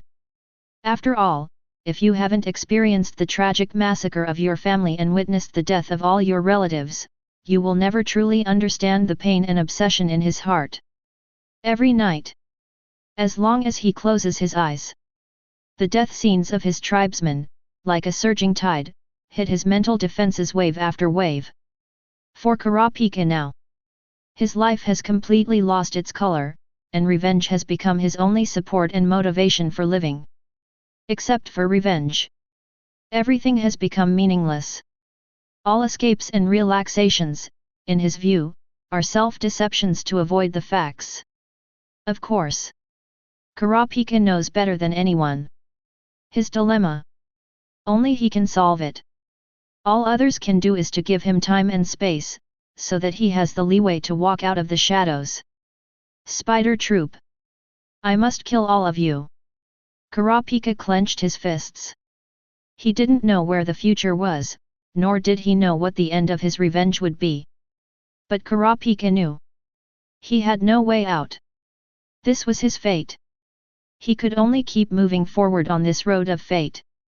Yuk Xin. When Killua arrived at Nesrum Manor, Melody was standing at the door waiting anxiously. "What's going on?" Killua asked as he quickened his pace and walked inside. Melody looked solemn. "Miss Nion just wrote a prophecy for each of us. This prophecy is not only very vague, but also very scary. We can't understand the meaning. Nion's ability is to predict what will happen to a person within a month. Because there is no limit to the number of times. When she has nothing to do, she often predicts for people around her." Killua walked into the yard. Miss Nion was sitting at the table. Shizuku stood quietly on one side. Xiaochimino was holding the divination paper in a panic, his hands trembling constantly, his eyes full of fear and confusion. The whole person seemed a little at a loss. "Bring the prophecy." Killua sat down opposite Nion. Xiaochimino immediately presented it with both hands. Killua took the paper, carefully looked at the unclear words on it, and his eyebrows became more and more frowned. "You will soon welcome a teammate with red eyes. He is half angel and half death god. The team's strength will grow day by day. At the same time, you will also welcome a group of bands in mourning clothes. They come to mourn for the past month. You and your companions will be silently splashed with blood on the tombstone and become part of the sacrifice. As long as one of your companions is still alive, the band will not stop singing. Mourning for the past month, the band in mourning clothes. This is Phantom Troupe." Killua squinted his eyes and instantly understood the content of the prophecy poem. The band in mourning clothes must refer to Phantom Troupe. The so-called mourning for the past month probably means that they have come to Yukixin and intend to avenge Phaeton, Finks, and Packnot. "Killua, can you understand what it means?" Nion asked softly. Killua smiled, "It's just a small trouble, don't worry. I'm here. There won't be any danger." Looking at Killua's confident smile, Nion's uneasiness was slightly relieved. Only when Killua was the only one left in the yard did Melody speak, "Boss. When you read the prophecy, your heartbeat has a very obvious fluctuation. This matter is not a small matter. I guess you don't want to make everyone panic, so you didn't tell the real answer." Killua asked back, "Have you heard of Phantom Troupe?" 0.2 Melody nodded solemnly, "I have heard that it is an extremely dangerous and evil thief organization." Killua said calmly, "The band in the prophecy this time is them. They come for revenge and may kill people in Yokiksen. What should we do?" Melody knew what to ask and what not to ask. Killua's eyes were firm, and there was a chill in his expression, "As long as it affects us. Of course, kill them all." Killua said as he lay on the recliner and slowly closed his eyes, "Melody, play a song to kick off this battle." Hesitated for a moment. Melody, who had recovered her original appearance, slowly pulled out the flute, her long hair fluttering in the wind, and the clear sound of the flute rang out. Chapter 70. Yokiksen. In an abandoned building with mottled walls and a dilapidated appearance, Nobunaga, Kubi, and Shulnark were sitting in it. Franklin and Peeling Leaf stood on both sides. One of them was as big as a hill, and the other was wrapped in bandages. Just looking at them gave people an invisible sense of oppression. Yuvajin, like a beast, kept moving his body, and his joints made a crackling sound, as if warming up for the upcoming battle. The entire abandoned building was filled with a tense and depressing atmosphere. Each member was waiting for the arrival of the leader Krollo, ready to set off a bloody storm in Yokiksen. "By the way, how long have we not gathered like this?" Nobunaga asked casually. Maki calculated, "It should be more than 2 years. At least less than 3 years." Franklin, who has long earlobes and many scars on his face, looks like Frankenstein, asked, "Maki, when will the number 4 arrive?" "That's the new number 4, Hisoka." The silk thread in Maki's hand was looming, and his expression was indifferent, "I don't know, don't ask me. 27 I'm just responsible for passing the message. I told him the information of the assembly a week ago, who knows when he will come." Franklin said impatiently, "I hate Hisoka, he always doesn't keep time and rules. Why does the captain always let him do whatever he wants?" "Because he is good at fighting." Nobunaga said, "His flexible love is really powerful, to be honest, it is a very tricky move." Peeling Rift let out a strange laugh, "Do you mean that the captain is afraid of Hisoka?" Franklin snorted coldly, "You overestimate him. In my opinion, Hisoka is nothing." Nobunaga and Franklin were a little at odds, and deliberately laughed, "Nothing? Yes, it's easiest to move your lips." The two of them were at loggerheads, and neither of them was willing to give in. The war was about to start. At this moment, a man wearing a black coat with an inverted cross, a cross tattoo on his forehead, and blue earrings on both ears arrived.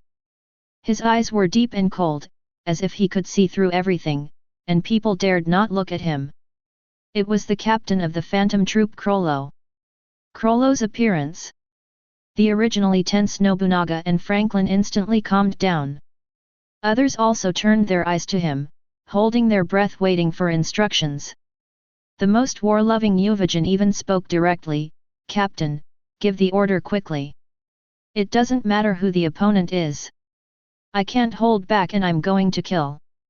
Krollo looked around at everyone and said in a low and powerful voice, "Everyone, we have only one mission in Yokiksen this time.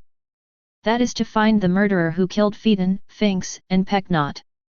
Then make him pay the same price." Said. Krollo looked at Shulnark, "How is the information collected recently? Is there any progress?" Shulnark jumped down from the ruins, "Captain, it is not clear who the murderer is yet. But according to the investigation, the last time the 3 Finks appeared was at the underground auction of Yokiksen last September. They looted all the treasures of the auction, and killed a yin beast named Xiao at the auction. Then they were hunted by other yin beasts. After that, they disappeared without a trace. Yin beast? Nobunaga clenched his fists and his knuckles turned white. You mean, the murderer might be those yin beast members? Shulnark shook his head, not sure. Because after that day, the yin beasts that the underworld was most proud of also died. In addition, a gangster family named Neferpitou may also be a suspect. Shulnark took out a document with many portraits printed on it. This is a photo of Neferpitou members that I found on the Hunter website. During the chaos of the auction, the leader of Neferpitou and a guard named Daisy were killed by Phaeton and Finks. Unfortunately, her daughter was also at the scene. Then it seems that a guard also followed the yin beast in the pursuit. Krollo took the paper and glanced at it carefully. Anyway, the deaths of Phaeton, Finks, and Peknotan must be related to the auction and the underworld. Since we don't know who the murderer is, then we can only come one by one. Krollo raised his head, his eyes firm and majestic, and now I will make group arrangements. From today on, we will act separately in units. Uvajin, Nobunaga, Shulnark. You three are responsible for finding the person in this photo with all your strength. Don't miss any clues, even the slightest clues must be grasped tightly. Hisoka, Maki, Peeling Leafu are in one group. Me, Kubi, and Franklin are in one group. The six of us are responsible for cleaning up the Yukiksen gang and holding a grand memorial service for Phaeton and his gang. We will use our actions to tell everyone the price of angering the phantom troupe. Krollo's eyes were cold and cruel, at the same time, as long as the trouble is big enough, the capable guys in the underworld will naturally appear. We need to muddy the waters and make those hiding in the dark automatically surface. Maki said helplessly, Hisoka doesn't seem to be here. Krollo, he will arrive at 020 soon. Uvajin widened his eyes and shouted in a rough voice, Captain, are you serious about killing all the gangs in Yukiksen? If so, wouldn't it be an enemy of the gangs all over the world? Krollo smiled and asked back, are you scared? Uvajin waved his strong arms excitedly and said excitedly, no, I'm so happy, I can't wait to tear them in half. Krollo nodded, then I'll make the last confirmation. First of all, Shulnark. You can check the information about this Neferpitou family online later. At the same time, during the operation, everyone must keep a distance that can support each other. We may be facing an extremely dangerous and cunning opponent, so don't be alone. Not only that, I have hired others at a high price to take action against the 10 most powerful men in the underworld. Krollo took a deep breath and looked around at everyone. His voice echoed in the empty building, no matter who the murderer is, no matter where he hides. We must find him out. Now I give the order, the mission begins, and anyone who stands in the way will be killed without mercy. The eyes of the phantom troupe were burning with anger and determination, and they shouted in unison, yes, Captain. Chapter 71. Night falls. With the arrival of the last member Hisoka, except for Shulnark who went to the Hunter website to check new information, Uvajin and Nobunaga also temporarily joined the action of cleaning up the local gangs tonight. Krollo led the team to the Semetei building. This is not only the venue for the annual underground auction. It is also the largest base of the gangs in Yukiksen. At this time in the building, the gangsters did not realize the danger approaching. Uvajin took the lead and rushed into the crowd with a laugh like a violent beast. His power was so great that he slammed several gangsters guarding the door against the wall with a wave of his hand, and they were dead or alive. Nobunaga waved a long knife, and blood splashed within a few meters of his body as the knife flashed. Hisoka had a weird smile on his face, holding a poker and shuttled through the crowd like a ghost, silently harvesting lives. Franklin was even more efficient. He opened the muzzles of his 10 fingers, and his fingers turned into machine guns. Day, day, day. The dense bullets poured out like a rainstorm. although there are none in the gang. But most of them are ordinary humans. And ordinary people are no different from ants and bugs in the eyes of none. No. Not even as good as ants. Under Franklin's powerful firepower suppression, Hisoka, Nobunaga, and others began to harvest continuously. The gang members had nowhere to escape, and could only welcome the coming of death in fear and despair. While the members were killing crazily, Krollo was standing on the roof of Semetali. His face looked particularly cold in the moonlight, and his hands waved up and down as if he was playing. Under his feet, the building was completely in chaos and blood. But Krollo turned a deaf ear to everything, and just kept playing. It was as if they wanted to combine the shouts, screams, and bullet collisions into a terrifying symphony. After clearing the Semetali stronghold, Phantom Troupe rushed to the next stronghold without stopping. They were like an unstoppable torrent. Everywhere they went, there was blood. That night, chaos and killing filled the dark corners of Yokiksen. Late at night, in a dark and quiet room, the 10 old men, the top leaders of the underworld forces in 6 continents and 10 regions, were holding an emergency meeting. The lights in the room were dim. The atmosphere was so depressing that it was hard to breathe. The 10 old men sat around a huge conference table, all with gloomy faces. Phantom Troupe dared to blatantly clean up our stronghold in Yokiksen. It's really asking for death. One of the old men was furious and slammed the table hard, and the deafening sound was full of burning anger. This is an extreme provocation to our authority, and they must be given the most brutal sanctions. Another old man gritted his teeth, his eyes emitting murderous intent.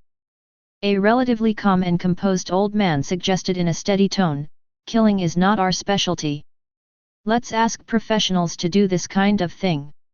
What we should do most now is to issue bounties to various places first, and then hire helpers like Zoldyck at a high price to solve it. We must never let this group of bastards go."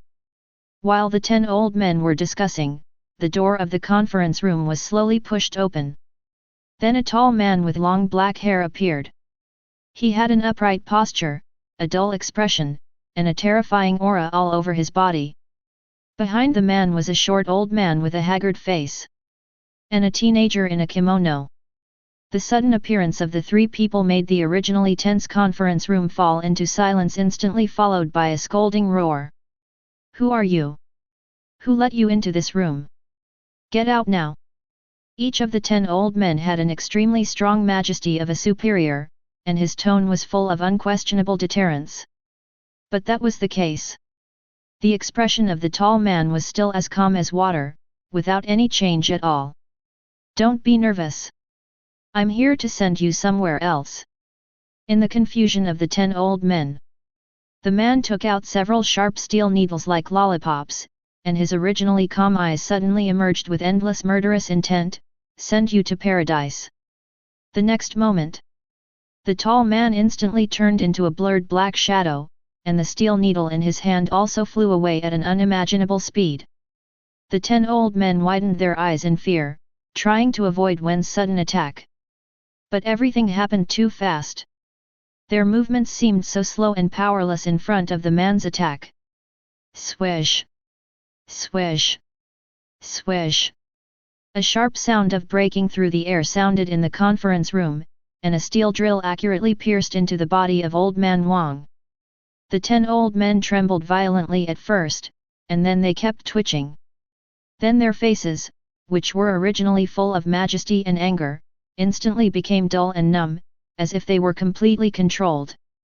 These 3 people are Ilmi, Kalito, and Zoldyck, the old ancestor Maha.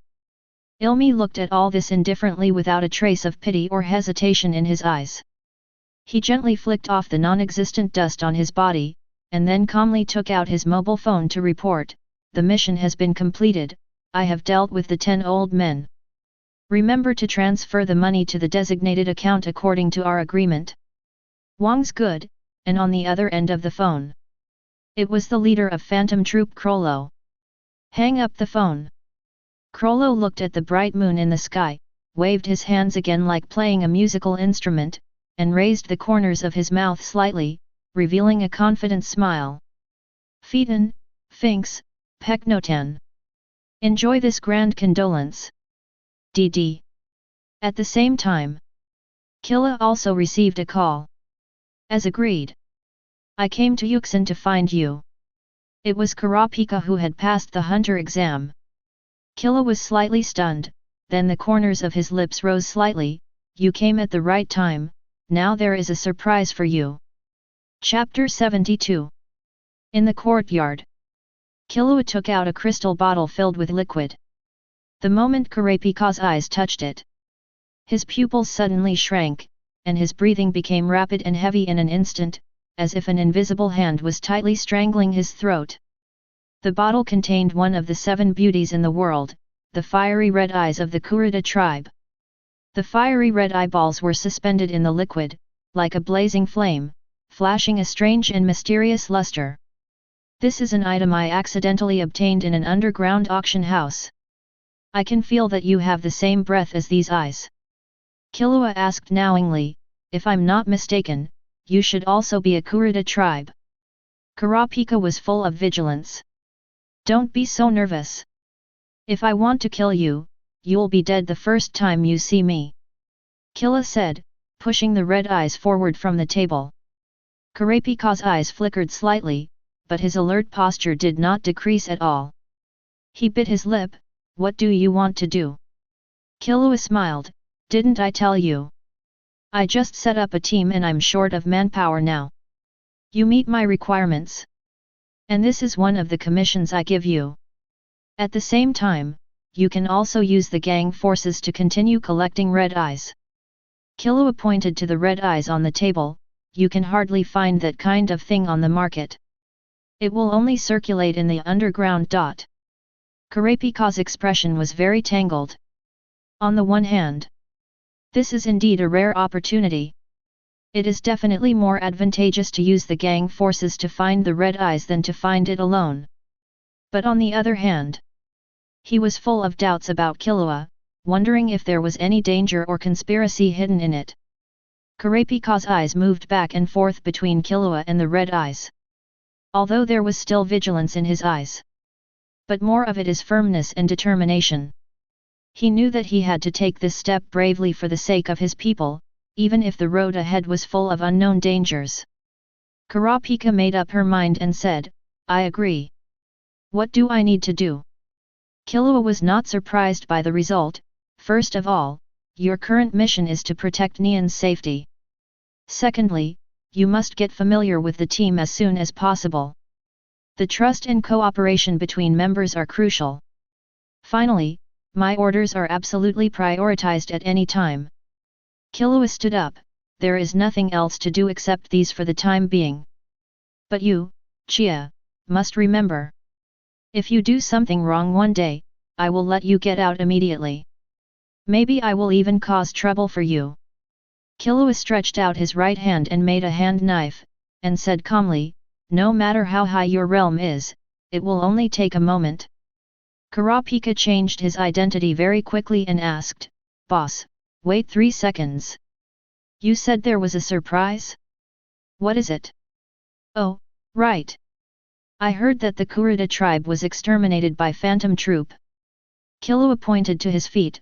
I just received the information. Phantom Troupe is now in Yokiksen.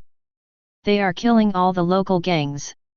In an instant, Kurapika's pupils turned blood red, his hands clenched into fists unconsciously, and his body began to tremble with anger. Killua stretched out his right hand with a relaxed look. The next moment, Kurapika felt surrounded and enveloped by an indescribable terrifying pressure. Under this suffocating pressure, let alone resistance, he couldn't even think of resisting. I believe that before you came here, you already had a simple understanding of what Nen is. This is Nen. Killua, everyone in Phantom Troupe is a Nen master. With your current strength, it's no different from actively committing suicide. Kurapika froze in place, and the anger on his face was gradually replaced by helplessness. After a long time, he regained his sanity from his anger, bent down 90 degrees, and his tone was full of pleading and desire. "Boss, please, teach me Nin." Killua did not answer directly, but gave Kurapika a choice. Mastering Nin is not necessarily a good thing. Take this step. Then you may have no way back. Each ability has certain restrictions. The more powerful and complex the ability, the more restrictions it has. The red eyes can enter the absolute time state where each telekinesis is 100%. But the price is to consume life. In short, no matter how to develop Nin, as long as Kurapika comes into contact with telekinesis, he will eventually embark on a short-lived death. It doesn't matter even if it costs my life. Kurapika answered without any hesitation or timidity. Killua stopped trying to dissuade him and snapped his fingers. "Shachimona. First, briefly introduce him to the basic principles and applications of Nin. Melody, you use Nin to help him feel the existence of Chi. At the same time, I will introduce you." Killua said to the team, "His name is Kurapika, and he will also be a member of the guard in the future. He will also serve as the captain temporarily." Kurapika straightened his back and said with a firm look, "I will do my best to lead everyone to complete the mission. Please take care of me." Then, Killua pointed to the Doraemon who was eating dorayaki. "This is my pet Doraemon. After you learn the power of Nin, use it as your opponent first. If you can't even beat this cat, then I advise you to stay here honestly and don't think about unnecessary things." Listening to Killua's words, Draymond straightened his chest, as if to say that he was not easy to bully. After arranging everything, Killua was ready to leave. "Boss, I have another question."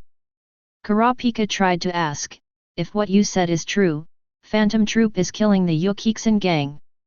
Then we are also a gang. Will Phantom Troupe also come to us?" Killua rubbed his chin. "Our information can be found on the Hunter website, it should be found here. What do you want to say?" Kurapika looked serious. "The brigade has a large number of people, and they are extremely vicious, disgusting and cruel. I'm thinking, should we leave here and find a safer place first?" "Killua, did you make a mistake? We are not the ones who should run away." Killua smiled disdainfully, "And have you ever seen a male lion avoid a wolf because of fear? The reason I'm still here is to wait for them to come." Chapter 73. Late at night. A high point on a hill 500 meters away from the Nasra family base.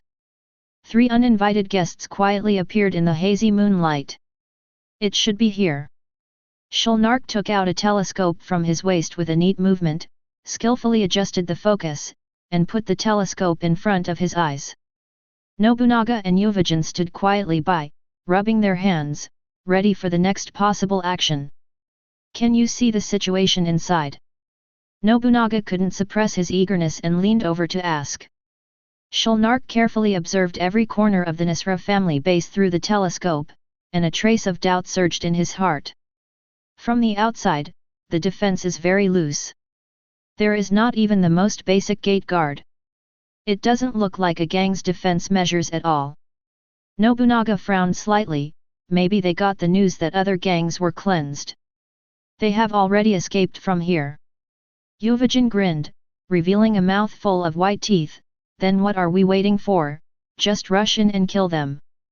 Then find those people in the photo and torture them clearly. If those people escape, things will be troublesome." Nobunaga glared at Yuvajin. "Don't be impulsive, Jin. You only know how to act recklessly, which will put us in danger. Finks and Phaeton, we have known each other before the brigade was established. Especially Phaeton." Nobunaga's voice was full of anger and unwillingness, although that kid was a bit annoying. "But I know his strength better than anyone else. He can't die silently, he must have been framed and plotted against. We have to be careful too." Nobunaga is right. Shulnark rubbed his chin. "We'd better inform the commander of the situation here and let him decide whether to launch a strong attack. At least we need to make a comprehensive plan first." Although Yuvajin was anxious, he also understood that Shulnark and Nobunaga's concerns were reasonable, and reluctantly sat down cross-legged. Okay, then I'll listen to you. If you want to report, hurry up. In the ruins of Yokiksen building. After listening to the report, Krollo pondered for a moment. Shulnark. You observe carefully again. If no danger is found, you can try to explore at close range. Remember to ensure safety first. If there is anything wrong, retreat first. Shulnark nodded solemnly. Understood, Captain. After hanging up the phone, Krollo glanced at Maki, who was frowning. What's wrong, Maki? Do you have any ideas? Maki shook his head. I don't know, I just have a bad feeling. Sixth sense. Krollo looked serious. Your sixth sense has always been very accurate. The Nisra family may have important clues. For safety reasons. Krollo immediately and decisively commanded, Peeling Splitter, Hisoka. You two go to support Shulnark and the others to avoid any accidents. Yes, Captain. As soon as the voice fell, Peeling Splitter and Hisoka's figures quickly disappeared from the spot. Just before leaving, Hisoka stuck out his tongue and licked his upper lip in a perverted way, with a wicked smile on the corner of his mouth, and secretly said in his heart, if I hadn't seen the information collected by Shulnark with my own eyes, I would never have thought that Killua was also in the gang. That kid is a guy who can compete with Netero. Maki's sixth sense is really powerful. Yuvajin and the others must be finished. What do you think? What does the captain say? Yuvajin asked anxiously. Shulnark put his phone in his pocket. The leader said to observe carefully and confirm that there is no danger before moving forward. Yuvajin stamped his feet impatiently. What are you still observing? Just go in and take a look and you will know. If you keep hesitating, everyone will run away. Leave everything to me. As he said, Yuvajin jumped down the hill directly, like a ferocious beast, and began to run towards the villa. Hey, Yuvajin, don't act rashly. Shulnark looked distressed. Nobunaga tightened the long knife at his waist and jumped down from the high point. Leave everything to me. You observe the situation outside, and notify us in time if there is an ambush or other people come to support. Shulnark nodded helplessly. Okay, be careful. At the same time, in the villa, Killua, who seemed to be meditating and resting quietly, but actually relied on the circle to stay highly alert, suddenly opened his eyes. The radius of Killua's circle is as long as 400 meters. And it can be maintained for a long time. This makes him able to clearly perceive all the subtle movements around him even in the dark, just like having clairvoyance. And at this moment, he can clearly feel.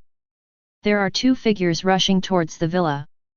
The most important thing is that the two auras are very strong, which is not the level that ordinary Nin can reach. Finally, Killua stood up, revealing a hint of fragrance and murderous intent in his eyes. 0. Melody also felt the surroundings from the sound, and immediately gathered Kurapika and others. Melody tilted his ears. There are two people approaching us, their steps are very fast, they should be rare masters. Boss, is it Phantom Troupe? Kurapika said. Don't panic, just leave it to me. Killua glanced at Kurapika. If you are not afraid of death, just take a closer look at this battle. Let you observe the battle of Nin up close. Outside the villa, Killua walked out slowly. Yuvajin and Nobunaga frowned instantly. Since you can sense our breath in advance, it means you are also a Nin. After feeling our breath, you still dare to fight alone, what admirable courage. Yuvajin smiled very manly. Where do you want to die? I can help you. Yuvajin's smile was full of confidence and arrogance, as if Killua in front of him was already dead. Nobunaga held the hilt of the knife at his waist, staring at Killua, and whispered, Yuvajin, be careful. That kid's eyes are not ordinary. This guy is very dangerous. Killua stood there quietly, with no extra expression on his face, just raised his right hand and hooked his index finger, his expression full of provocation. "Stop talking nonsense. You should come together. One by one." Chapter 74. Let me tell you what will make me happy. It is to completely and thoroughly defeat a self-righteous guy like you. Hearing Killua's words, Yuvajin burst into laughter. At the same time, his arms were bulging with veins, his muscles were tense, and the whole person burst out with amazing momentum like an enraged and violent beast. "Little boy, today I will let you know what is truly powerful."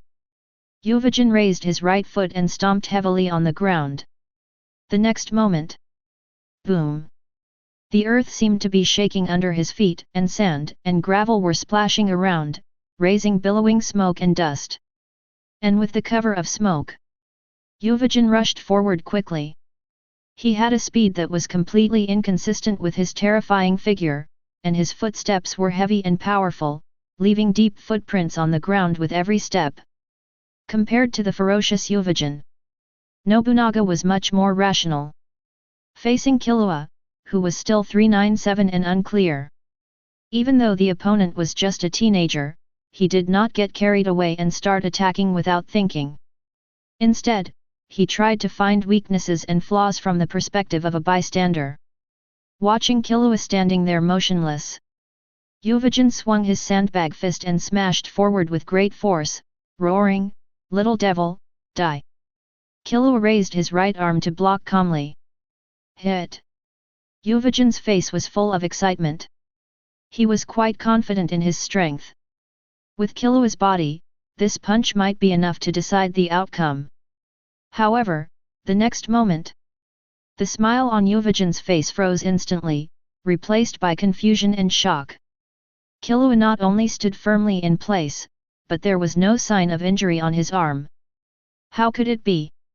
I wanted to hit him directly into the air with this punch, but I didn't expect him to not move at all. Yuvajin was not a hot-blooded idiot without a brain. On the contrary, he had plenty of combat experience. He couldn't believe that Killua didn't even take a step back after taking his punch. It could even be said that he didn't cause any substantial damage. Not only Yuvajin. Nobunaga also became more cautious, holding the hilt of the knife with his right hand, staring at Killua's every move, ready to launch a fatal blow at any time. "You can actually block my punch with your body. I have to say, I did underestimate you just now. You are also an enhancer. Interesting. But don't think that this will make me look up to you." Yuvajin stepped back to distance himself, staring at Killua closely. Although his eyes were a little more serious and vigilant, his arrogance did not decrease at all. But at this moment, Killua suddenly said, "Was that punch just now your full strength?" "To be honest, I am a little disappointed." Killua's voice was very calm, without any ups and downs. But that's exactly it. Everyone heard it clearly. Especially Yuvajin. Hearing such murderous words, he, who was not in a good mood to begin with, was about to explode. "This joke is not funny at all. Don't worry. I only used 20% of my strength just now. Then I will use 50% of my strength this time." Yuvajin's eyes were wide open, veins on his forehead were bulging, and his momentum began to climb up again. It was like a volcano about to erupt. The strong airflow around him made the soil under his feet scatter instantly. Then it was exactly the same as before. Yuvajin still raised his right foot and stepped down heavily, letting the dust cover his body. Then he used the smoke as a sleight of hand to start sprinting. But compared to before, Yuvajin used a special Nin skill this time. Hide. Hide is an application skill of Absolute, which can hide the breath of Nin, semi-materialize the breath, and achieve the effect of invisibility. And the reason for doing this? Because Yuvajin's punch not only used the 5th level of power, but also a super destructive punch with full power. "How dare you underestimate me, prepare to face my wrath. It is because of guys like you that I can't stop killing." At this moment, Yuvajin's anger has reached its peak. He gathered all his strength on his right fist and smashed towards Killua with extremely violent power. At the same time, Nobunaga drew out his long sword, and his steps were vigorous and fast, like an arrow from a string, and he came to Killua in the blink of an eye. The two of them were one in front and one behind. Completely blocked the possibility of escape. Killua, boss. Nion, Melody, and others covered their mouths in fear, their expressions full of worry and tension. Kurapika also clenched his fists, his palms full of sweat. He wanted to rush forward. But Kurapika knew very well. This is Nion's battle. Going up by himself will not only be completely useless, but will also become a burden, making the situation worse. DX. The enemy is right in front of me, but I can only be a helpless bystander. I'm so unwilling. Kurapika's eyes were full of unwillingness, and he swore secretly, I must learn to read. The center of the battlefield. Boom. A strong wind pressure swept from the center of Killua and Uvajin. The surrounding air was messed up by Uvajin's punch, and the dust was flying, making it impossible to see the situation of the field minister. Melody's heart instantly rose to his throat. Everyone held their breath, staring at the front without blinking, for fear of missing any moment. It's over. The little ghost must have broken. No one can resist the ultra-destructive punch I use with all my strength. Uvajin's eyes revealed cruelty and disdain, as if he had seen Killua's tragic death. But the next moment, he suddenly found that a looming figure was not standing there in the hazy fog. Uvajin's pupils suddenly contracted, and an ominous premonition surged in his heart. Impossible! How is this possible? He widened his eyes in disbelief. After the dust slowly fell, Killua appeared with lightning wrapped around his body. He held Uvajin's powerful fist with one hand, and accurately grasped Nobunaga's blade with the other hand. It was the Thunder Emperor State 0.5 that could increase speed, reaction, and defense to the limit. Uvajin was completely stunned by the scene in front of him. He could never have thought that Killua could block the attacks of both of them in an instant. Nobunaga was also stunned. The long sword in his hand was Killua held it tightly. He tried to break free. But it was all in vain. Nobunaga began to sweat coldly on his forehead, and the uneasiness in his heart gradually spread. And at the moment when they hesitated, Killua finally made a move. He first released a strong electric current through his hands, paralyzing Nobunaga and Uvajin. Then, snake alive! In the state of Thunder Emperor, Killua's arms and hand knives shook rapidly at an incredible speed. A series of illusory afterimages flashed like lightning. It was just a moment. Uvajin's fisted right arm and Nobunaga's knife-holding right arm were instantly crushed by the hand knives. Chapter 75. The right arm was crushed in an instant. Uvajin and Nobunaga did not hesitate, and retreated backwards at a very fast speed despite the pain. It's really troublesome for you to come all the way here to die. You are indeed very courageous. But the only thing I can praise you for is your courage.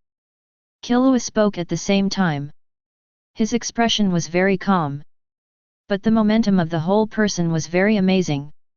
His eyes were calm and firm, as if they could penetrate all obstacles, making people dare not look directly at them. Kurapika swallowed his saliva, and the others were also shocked by Killua's unimaginable performance. Change the nature of the mind into lightning.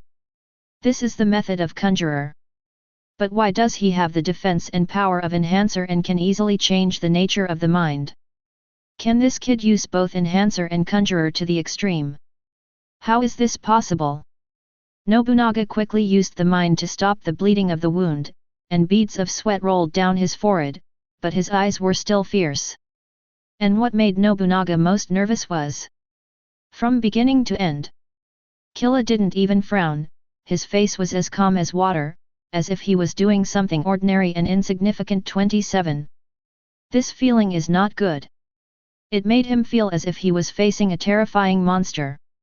Not a teenager, not even an opponent who could confront him on an equal footing. My strength is pretty good, and I have experienced many life and death battles. Although I don't have the sixth sense like Maki. But my life and death experience tells me. I'm afraid I will die here today. Before that, Nobunaga has always boasted that he has experienced many battles and firmly believes that he can remain calm and composed when facing any opponent. But Killua's extraordinary calmness and skills actually reminded Xin of the fear that he had almost forgotten over the years. Compared to Nobunaga, who can still remain calm, Yuvajin was furious. He was powerful and conceited, and had never suffered such a tragic defeat and injury. At this moment, the pain of losing his right arm and the shame in his heart were intertwined. It made his already angry face more distorted, as if he wanted to eat Killua alive. Damn it! I must tear you into pieces! Yuvajin roared, using his remaining left arm to accumulate strength and prepare to attack Killua. For a moment, the aura around him became violent and chaotic again. Yuvajin, hurry up! Nobunaga immediately stopped him. That guy can transform his thoughts into lightning. If we fight him in close combat, he will be burned and paralyzed by lightning. But Yuvajin didn't listen at all, and rushed towards Killua like an out-of-control beast. Yuvajin, it seems no one told you. Weakness and ignorance are not obstacles to survival. Arrogance is. Killua's face was calm and cold. His heart was very stable. His body was very steady. So his whole spirit made people feel extremely unpredictable. The moment Yuvajin's fist hit him, Killua flashed and easily dodged the seemingly fierce but flawed attack. Then his right leg was wrapped in lightning. At a speed that the naked eye could not follow, he kicked Yuvajin in the abdomen. Dy. Yuvajin gritted his teeth, and beads of sweat kept falling down his forehead. He struggled to fight back, but found that his whole body became extremely slow and clumsy because of paralysis, and the whole person was kicked directly into the air. Yuvajin. As an enhancernin, you must be very proud of your strength and body. This is a good opportunity. I'll let you know what is truly powerful and insignificant. Compared to the natural world, humans are just ants no matter how hard they struggle. After the words fell, the air was compressed rapidly, and dazzling lightning began to gather in Killua's right hand. The shocking momentum made everything around tremble. Then, the condensed lightning turned from Killua's right hand into a laser beam that went straight to the sky. At this moment, not only Yuvajin, even Kurapika and others who were dozens of meters away felt a surge of momentum gathering in the sky, as if some giant was about to surface. This is... Nobunaga raised his head stiffly, looking at Killua's figure in the sky, his whole body trembling instinctively. It was a fear from the depths of his soul. And this move? It was Killua's special skill that he had just acquired not long ago. Thunder Emperor. Kirin. Yuvajin is also a leader among Enhancernin. The body's resistance to blows and speed are extremely amazing. It's perfect to use him to test this move. As Killua shot lightning into the sky seemed to be stirred by an invisible giant hand, dark clouds gathered and surged at an alarming speed, and lightning began to gather in the clouds like silver snakes. And all this seemed slow, but in fact it happened in an instant. This move is a lightning strike from the sky. I am just directing this power to you. And the name of this move is... Killua waved his right hand downward, his voice full of determination and domineering, Kirin. The next moment, thunder and lightning intertwined and merged together, gathering into the shape of a Kirin, carrying a terrifying momentum that could destroy everything, pouring down violently from the clouds.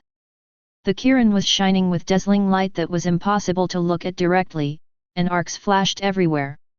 When it fell, the lightning illuminated everything around, and everyone's face was pale. At this moment, Nobunaga, everyone in the villa, including Shulnark, who was 500 meters away, widened his eyes, his body stiff as a stone sculpture, and his face was full of disbelief. No one No one had ever seen such a move. 557 Yuvajan's pupils shrank sharply, and his chest rose and fell violently. He wanted to dodge. But he seemed to be locked in place, unable to move at all. And the speed of the Kylan lightning was too fast. As soon as it appeared from the clouds, he felt an irresistible strong wind pressure coming at him, and his ears were filled with the whistling wind. Then, the dazzling lightning flashed with a deadly light, which became bigger and bigger in his eyes. Yuvajan's mind was blank. At this critical moment, he could only subconsciously wrap himself with his mind to try to resist the coming blow. The next moment, boom! The Kylan hit Yuvajan accurately, and the surroundings were instantly covered with a dazzling white light. The earth shook violently. The powerful energy impact spread to the surroundings, raising a huge cloud of dust. Even if it was dozens of meters away, Kurapika and others still felt the air shaking. It's incredible. Kurapika clenched his fists. The scene in front of him was so shocking that it stimulated his young mind. What kind of trick is this? Shulnark observed all this through the telescope, his eyes dull, and he was completely shocked by this sudden scene. As for Nobunaga, he seemed to be in a daze. He just stood there. But he was silent. Chapter 76. As the lightning gradually dissipated, the smoke and dust slowly fell. Yuvajan's huge body had fallen to the ground, his body was charred, just like a dead tree burned by a raging fire. Yuvajan's surroundings were also charred. In addition, there were crisscross cracks, like the tortoise shells of the earth when it dried up, which was shocking. At this moment, the scene seemed to have been muted, and all the noise stopped at this moment. How could this happen? Nobunaga gritted his teeth, his eyes full of bloodshot. He stared blankly at Yuvajan lying on the ground, and the scenes of fighting side by side with Yuvajan kept flashing in his mind. Those scenes passed quickly in front of his eyes like a videotape. But before he made up his mind to fight to the death. Boom! Killua once again hit Nobunaga's abdomen with a punch at an incredible speed. This punch was wrapped in powerful telekinesis and lightning, like a heavy hammer with unimaginable impact, causing Nobunaga's body to curl up passively. When his arm was cut off earlier, Nobunaga's sword fell to the ground. A swordsman without a sword is basically dead. And did not give Nobunaga any chance to breathe. Killua kicked him again. The latter lost his balance instantly and was kicked into the air like a cannonball, with his clothes fluttering in the wind. At the same time, Killua jumped up in advance at a faster speed, clasped his hands and hammered down on his back. Nobunaga was kicked into the air, and immediately, like a ball, drew a straight line in the air and hit the ground at a very fast speed. Boom! Dust flew, and a big pit was smashed on the ground. Cough, cough, cough. Nobunaga climbed out of the pit, feeling pain all over his body. He felt that every inch of his muscles was paralyzed and spasming. The series of thunder and lightning strikes made his internal organs seem to be displaced, and his breathing became rapid and difficult. "Who are you?" Nobunaga asked with a dead face. He wanted to solve this puzzled and shocked mystery at the last moment of his life. He wanted to know Killua's identity. He had been wandering around for so long. He had heard of almost all the masters with names, but he didn't know there was such a terrifying boy. Zoldyck. Killua. Killua responded calmly, his voice still without any ripples. His silver hair fluttered gently in the breeze. Although his face still had a little boyish immaturity, his cold temperament made people dare not underestimate him at all. Zoldyck. So that's it. Nobunaga's lips trembled slightly, and then nodded thoughtfully, as if he understood many things that he had not figured out before.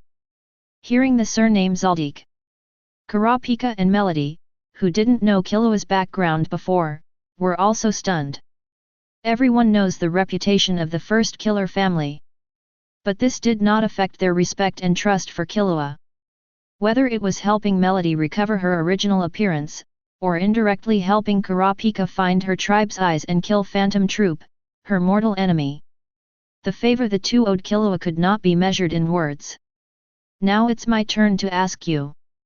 Killua slowly moved forward, pulled Nobunaga up from the ground with one hand, and asked, "How many people did you send out this time?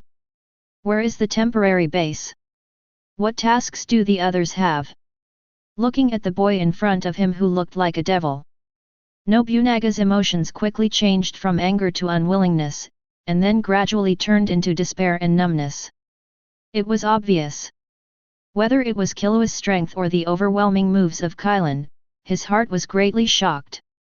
The so-called battle is a life and death struggle in which both sides are prepared and decide the winner. The loser will die. I have made mental preparations. Nobunaga laughed miserably. Go to hell, BD, I won't tell you any news. Kill me. As soon as the words fell, Nobunaga felt a chill in his chest, and then his vision began to blur. Because a hand was passing through his chest, bringing out 10 beating hearts at a very fast speed. As you wish. Killua had no mercy on his face and crushed the heart directly. The opponent was also a master who had killed countless people. This battle was also a battle at the cost of life. There was no right or wrong, only life and death. The words of a woman's kindness. That would make him look like he had no awareness and was too naive and weak. And it didn't matter whether Nobunaga answered his question or not. Because Killua had obtained all the information in Nobunaga's mind through an memory reading. So there is another one. Shulnark. Killua raised his head and looked into the distance. At the same time, an amazing chi spread forward at a very fast speed under Killua's feet like a sharp arrow. This was Killua's advanced use of circle, which changed circle from a circle to a needle shape. And the distance that the needle shape can detect is 2 kilometers. It's just a pity Killua didn't catch Shulnark's figure. The other party had obviously seen that the situation was not right and evacuated in advance. Don't worry about that guy for now. Let's take a look at the harvest of this battle first. Killua took back the circle and focused his attention on the 2 entries that fell on the ground. Name, Yuvajan. Nen training level, talent.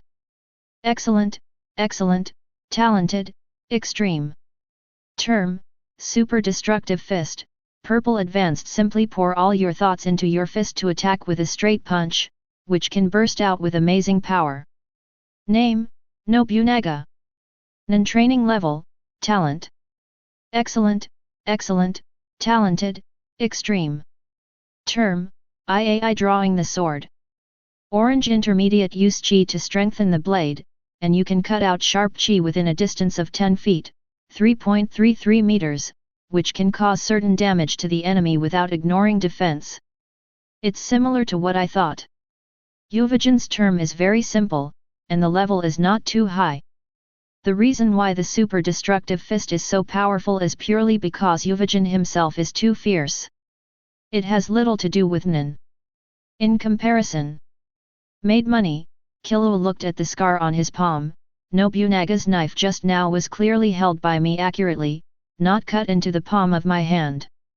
It can also cause damage to me in the Thunder Emperor state. It turns out that it is caused by the ability III drawing sword. This can cause a certain attribute of ignoring the enemy's defense. In a way, it is extremely perverted. If it can be used with my hand knife, it is equivalent to directly raising my attack power to a higher level. While Killua was thinking, he heard the familiar voice again.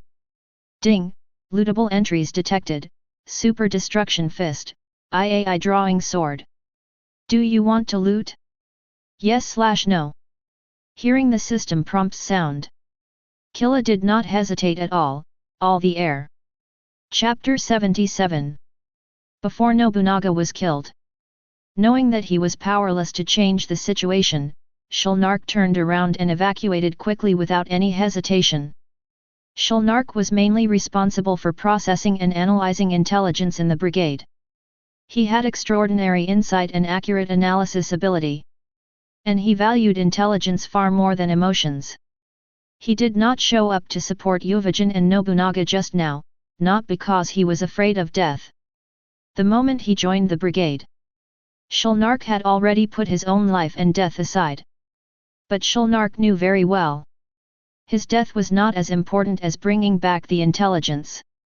Intelligence is the real lifeline and the key to the future fate of the brigade. I have clearly opened up a distance of nearly 2,000 meters from them.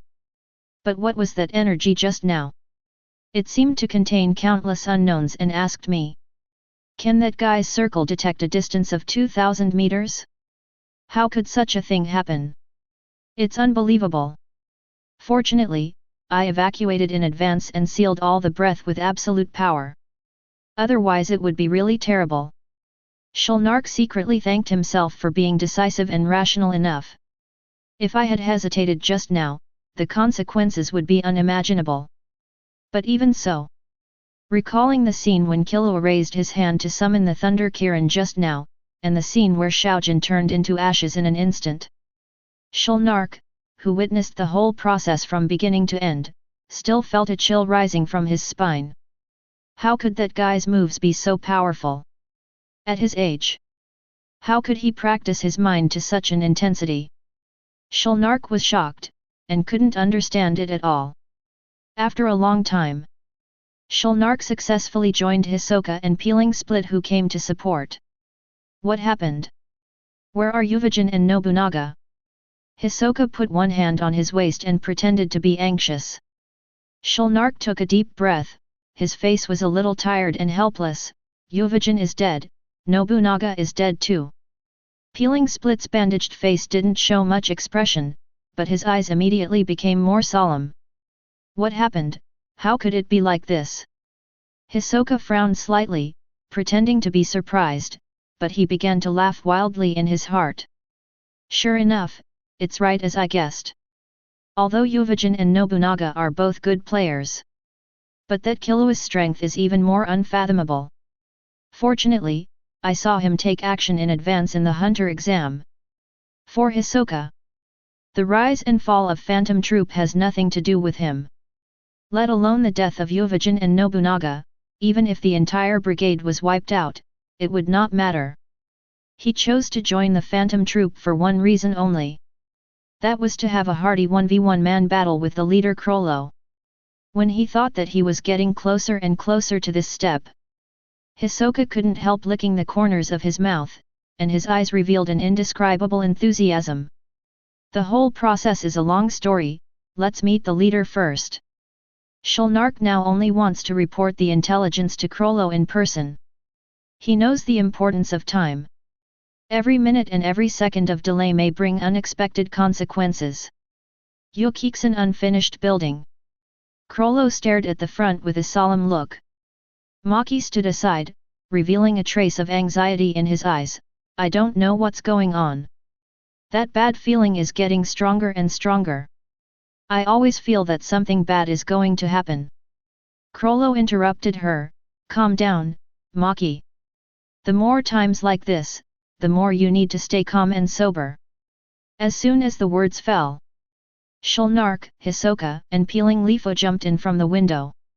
I'm sorry, Captain. I couldn't bring Yuvajin and Nobunaga back. Shulnark's voice was filled with deep guilt and self-blame, not knowing how to describe this cruel reality. What do you mean? Where are Yuvajin and Nobunaga? Franklin stepped forward and grabbed Shulnark's collar. There were only 7 members in the initial Phantom Troupe, namely Franklin, Paknatan, Maki, Yuvajin, Phaeton, Nobunaga, and Krollo.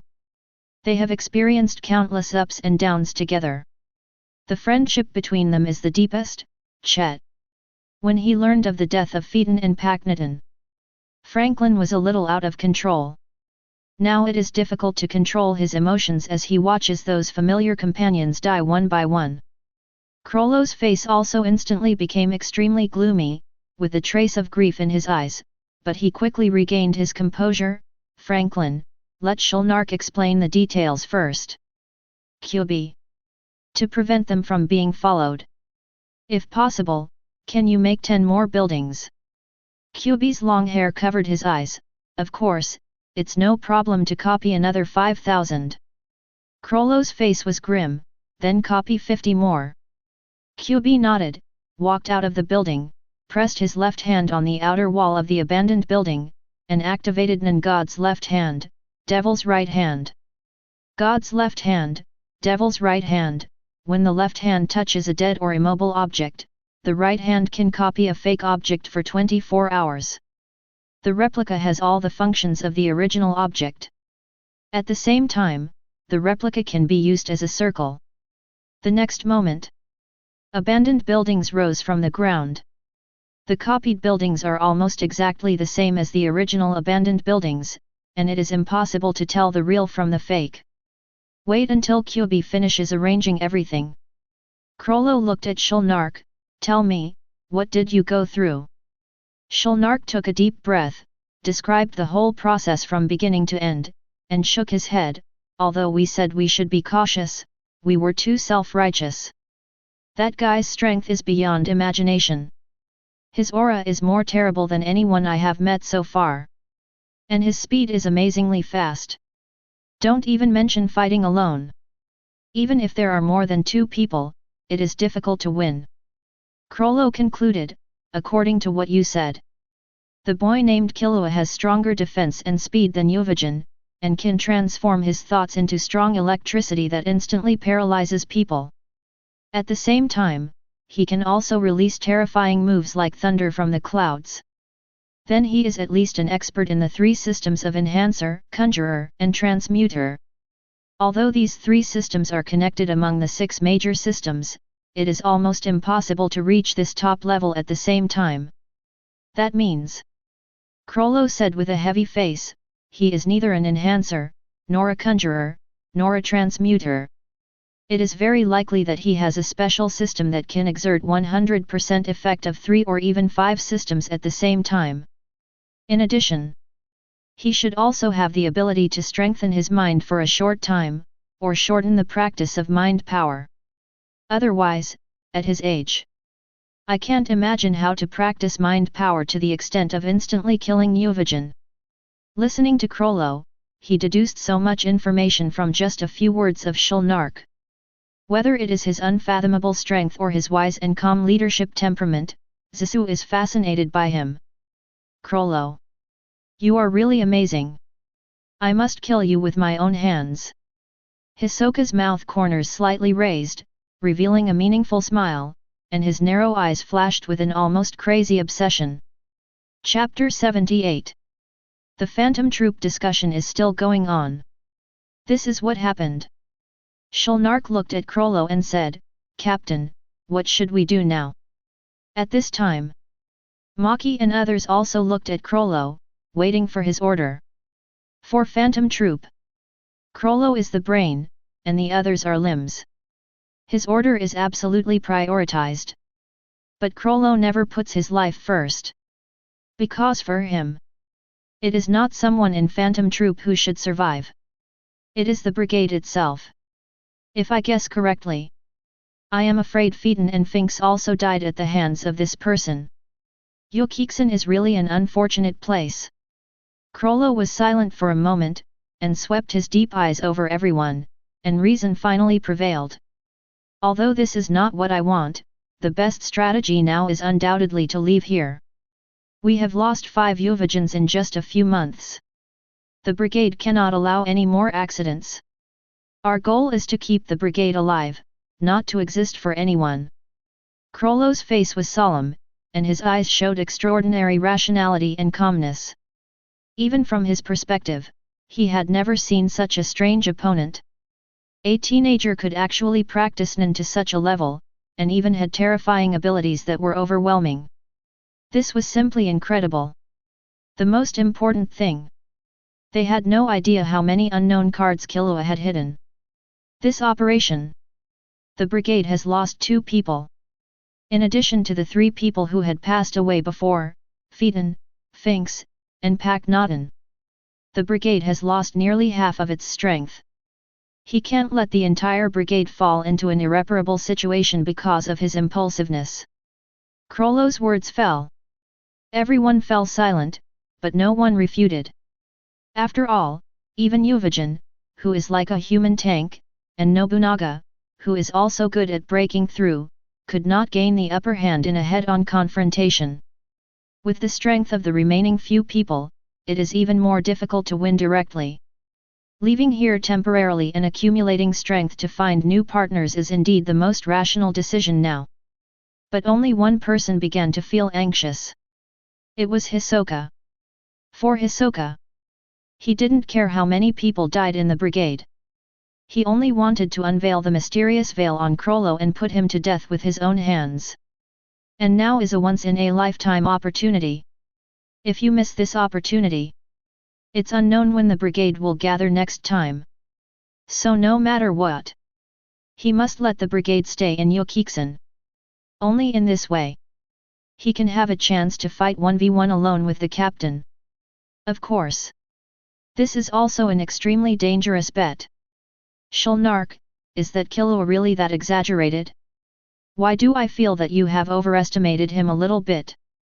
Hisoka deliberately said. Franklin frowned. Hisoka, what do you mean? Hisoka's mouth corners slightly raised, revealing a slightly sarcastic smile. When people encounter unpredictable things, they always make overestimations. I just think Shulnark may have fallen into a state of extreme panic. That Killua is just a kid after all. And even if it's true as he said, we already know his nin, it's not that there is no chance to kill him. Maki crossed his arms and said dissatisfiedly, Hisoka, don't be too self-righteous. Uvajin, Nobunaga, Phaeton all died at the hands of that kid. I believe in Shulnark and the captain. The best strategy now is to retreat. Shulnark scratched his head. I can only say that the opponent's horror is even worse than what I described. Hisoka tried to stir up chaos again. But Krollo suddenly said, Hisoka, it is undeniable that your choice makes sense. But if you continue to fight with the opponent here, even if you can win in the end, more members will definitely lose their lives. If you and I die, we can find other people as substitutes. But Kubi and Maki's talents are quite rare. They are indispensable to the brigade, and their absolute safety must be guaranteed. This is the real reason why I made the decision. Krollo looked directly at Hisoka, waiting for his response. Do you have anything else to refute? Although Hisoka had a hint of reluctance on his face, he could only spread his hands due to the situation. No. Well, now everyone is ready to evacuate. Krollo commanded. Shulnark, you go and plan the best route to avoid possible dangerous areas. Hisoka, you are responsible for the rear, pay attention to whether there are enemies tracking. Start to implement it. Before everyone evacuated, Shulnark quietly called Krollo aside. Captain, although this is the first time we met that Killua. But I don't know why. From the battle between Uvajin and Nobunaga, asking for flowers 0. I always feel that the opponent seems to know every one of us well. I'm thinking, will there be one among us? Krollo's eyes sternly interrupted. No. Betrayal must be profitable. Think about what benefits others will get from betraying us. This obviously does not exist. Shulnark nodded and silently followed Krollo's pace. Hisoka, who was responsible for the rear, had a sly look in his eyes. He took out his mobile phone and secretly sent a text message. At the same time, in a different place, Nisra Base Villa, Killua was holding a pistol, pointing it at the foreheads of Kurapika and others. Kurapika, are you afraid? Except for Nion and Shizuku, who was a little bit innocent. 0. Everyone else swallowed their saliva, and the atmosphere was very tense. Kurapika was no exception. Sweat beads slightly oozed from his forehead. With the black muzzle of the gun against his head, no one could remain absolutely calm. But as mentioned before, if Killua wanted to kill him, he would have died long ago. So Kurapika closed his eyes and chose to face it calmly. Seeing that none of them resisted or dodged, Killua smiled and pulled the trigger, explaining, this is one of my abilities. It can turn memories into bullets, and then realize memory sharing. The next moment. Bang! Bang! Bang! Several silver bullets flew out of the revolver, and the memories of Nobunaga's mind instantly flooded into the minds of several people. Outside the villa, a man in a suit and glasses was standing there holding a camera. It was one of Netaro's disciples, Nob. Nob looked at the scene of Killua summoning the thunder in the camera, and couldn't help sweating. The boy named Killua is so powerful that it is unbelievable.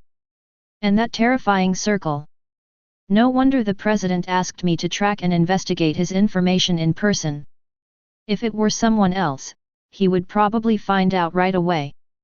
Nob's face was full of solemnity, and he hadn't recovered from the scene he had just seen. Then, he quickly squatted down and skillfully drew a mysterious circular formation with his fingers under his feet. The next moment, with a flash of light, his figure instantly disappeared from the spot. Chapter 79. Hunter Association. Watching the scene of Killua fighting Nobunaga and Uvajin in the Nob camera, Netero leaned forward slightly, trying to observe every detail in the picture clearly. His expression was originally calm, until he saw the scene of Kylan falling from the sky. Netero's weathered face suddenly ignited with a fiery light, the corners of his mouth unconsciously raised, and his pupils revealed an excitement that was difficult to conceal. Netero is not only the president of the Hunter Association. He is also a professional hunter. And the first rule of hunter. All hunters, whether it is a rare treasure, a rare delicacy, or a high bounty, must have something they are obsessed with pursuing. And for Netero, what he pursues is the supreme extreme martial arts. He has been constantly challenging the strong 973 throughout his life, and at the same time setting many obstacles for himself through his opponents, and then improving himself by breaking the obstacles. How many years have passed? How many years have passed? Since Netero became the strongest Nin, he has lost track of how long he has been bored. He does not know when it started. He found it difficult to find an opponent who could ignite his true passion. This sense of emptiness without a goal is an unspeakable torture for Netero, who has been pursuing the ultimate martial arts all his life. His life has lost its luster because of this. This is also the reason why he likes to cause trouble from time to time, and even asks others to cause trouble for him. But now, finally, there is someone who can arouse his interest. This person is Killua. Ever since the Hunter Association's ball game, Killua's amazing strength and completely unfathomable potential all make Netero pay special attention to him. This is why he sent his apprentice Nob to investigate Killua. And now seeing the almost instantaneous Thunder Emperor Kirin, Netero is even more happy and excited to fight with his life. I don't know if my Beishi Guanyin can keep up with the speed of the lightning. Even if I can keep up, I don't know if I can stop it. I didn't expect that I could still be a challenger at this age. My blood is boiling. For Netero, who has lived for hundreds of years, life and death are not important at all. What's important is to challenge yourself and enjoy the fun of fighting with masters.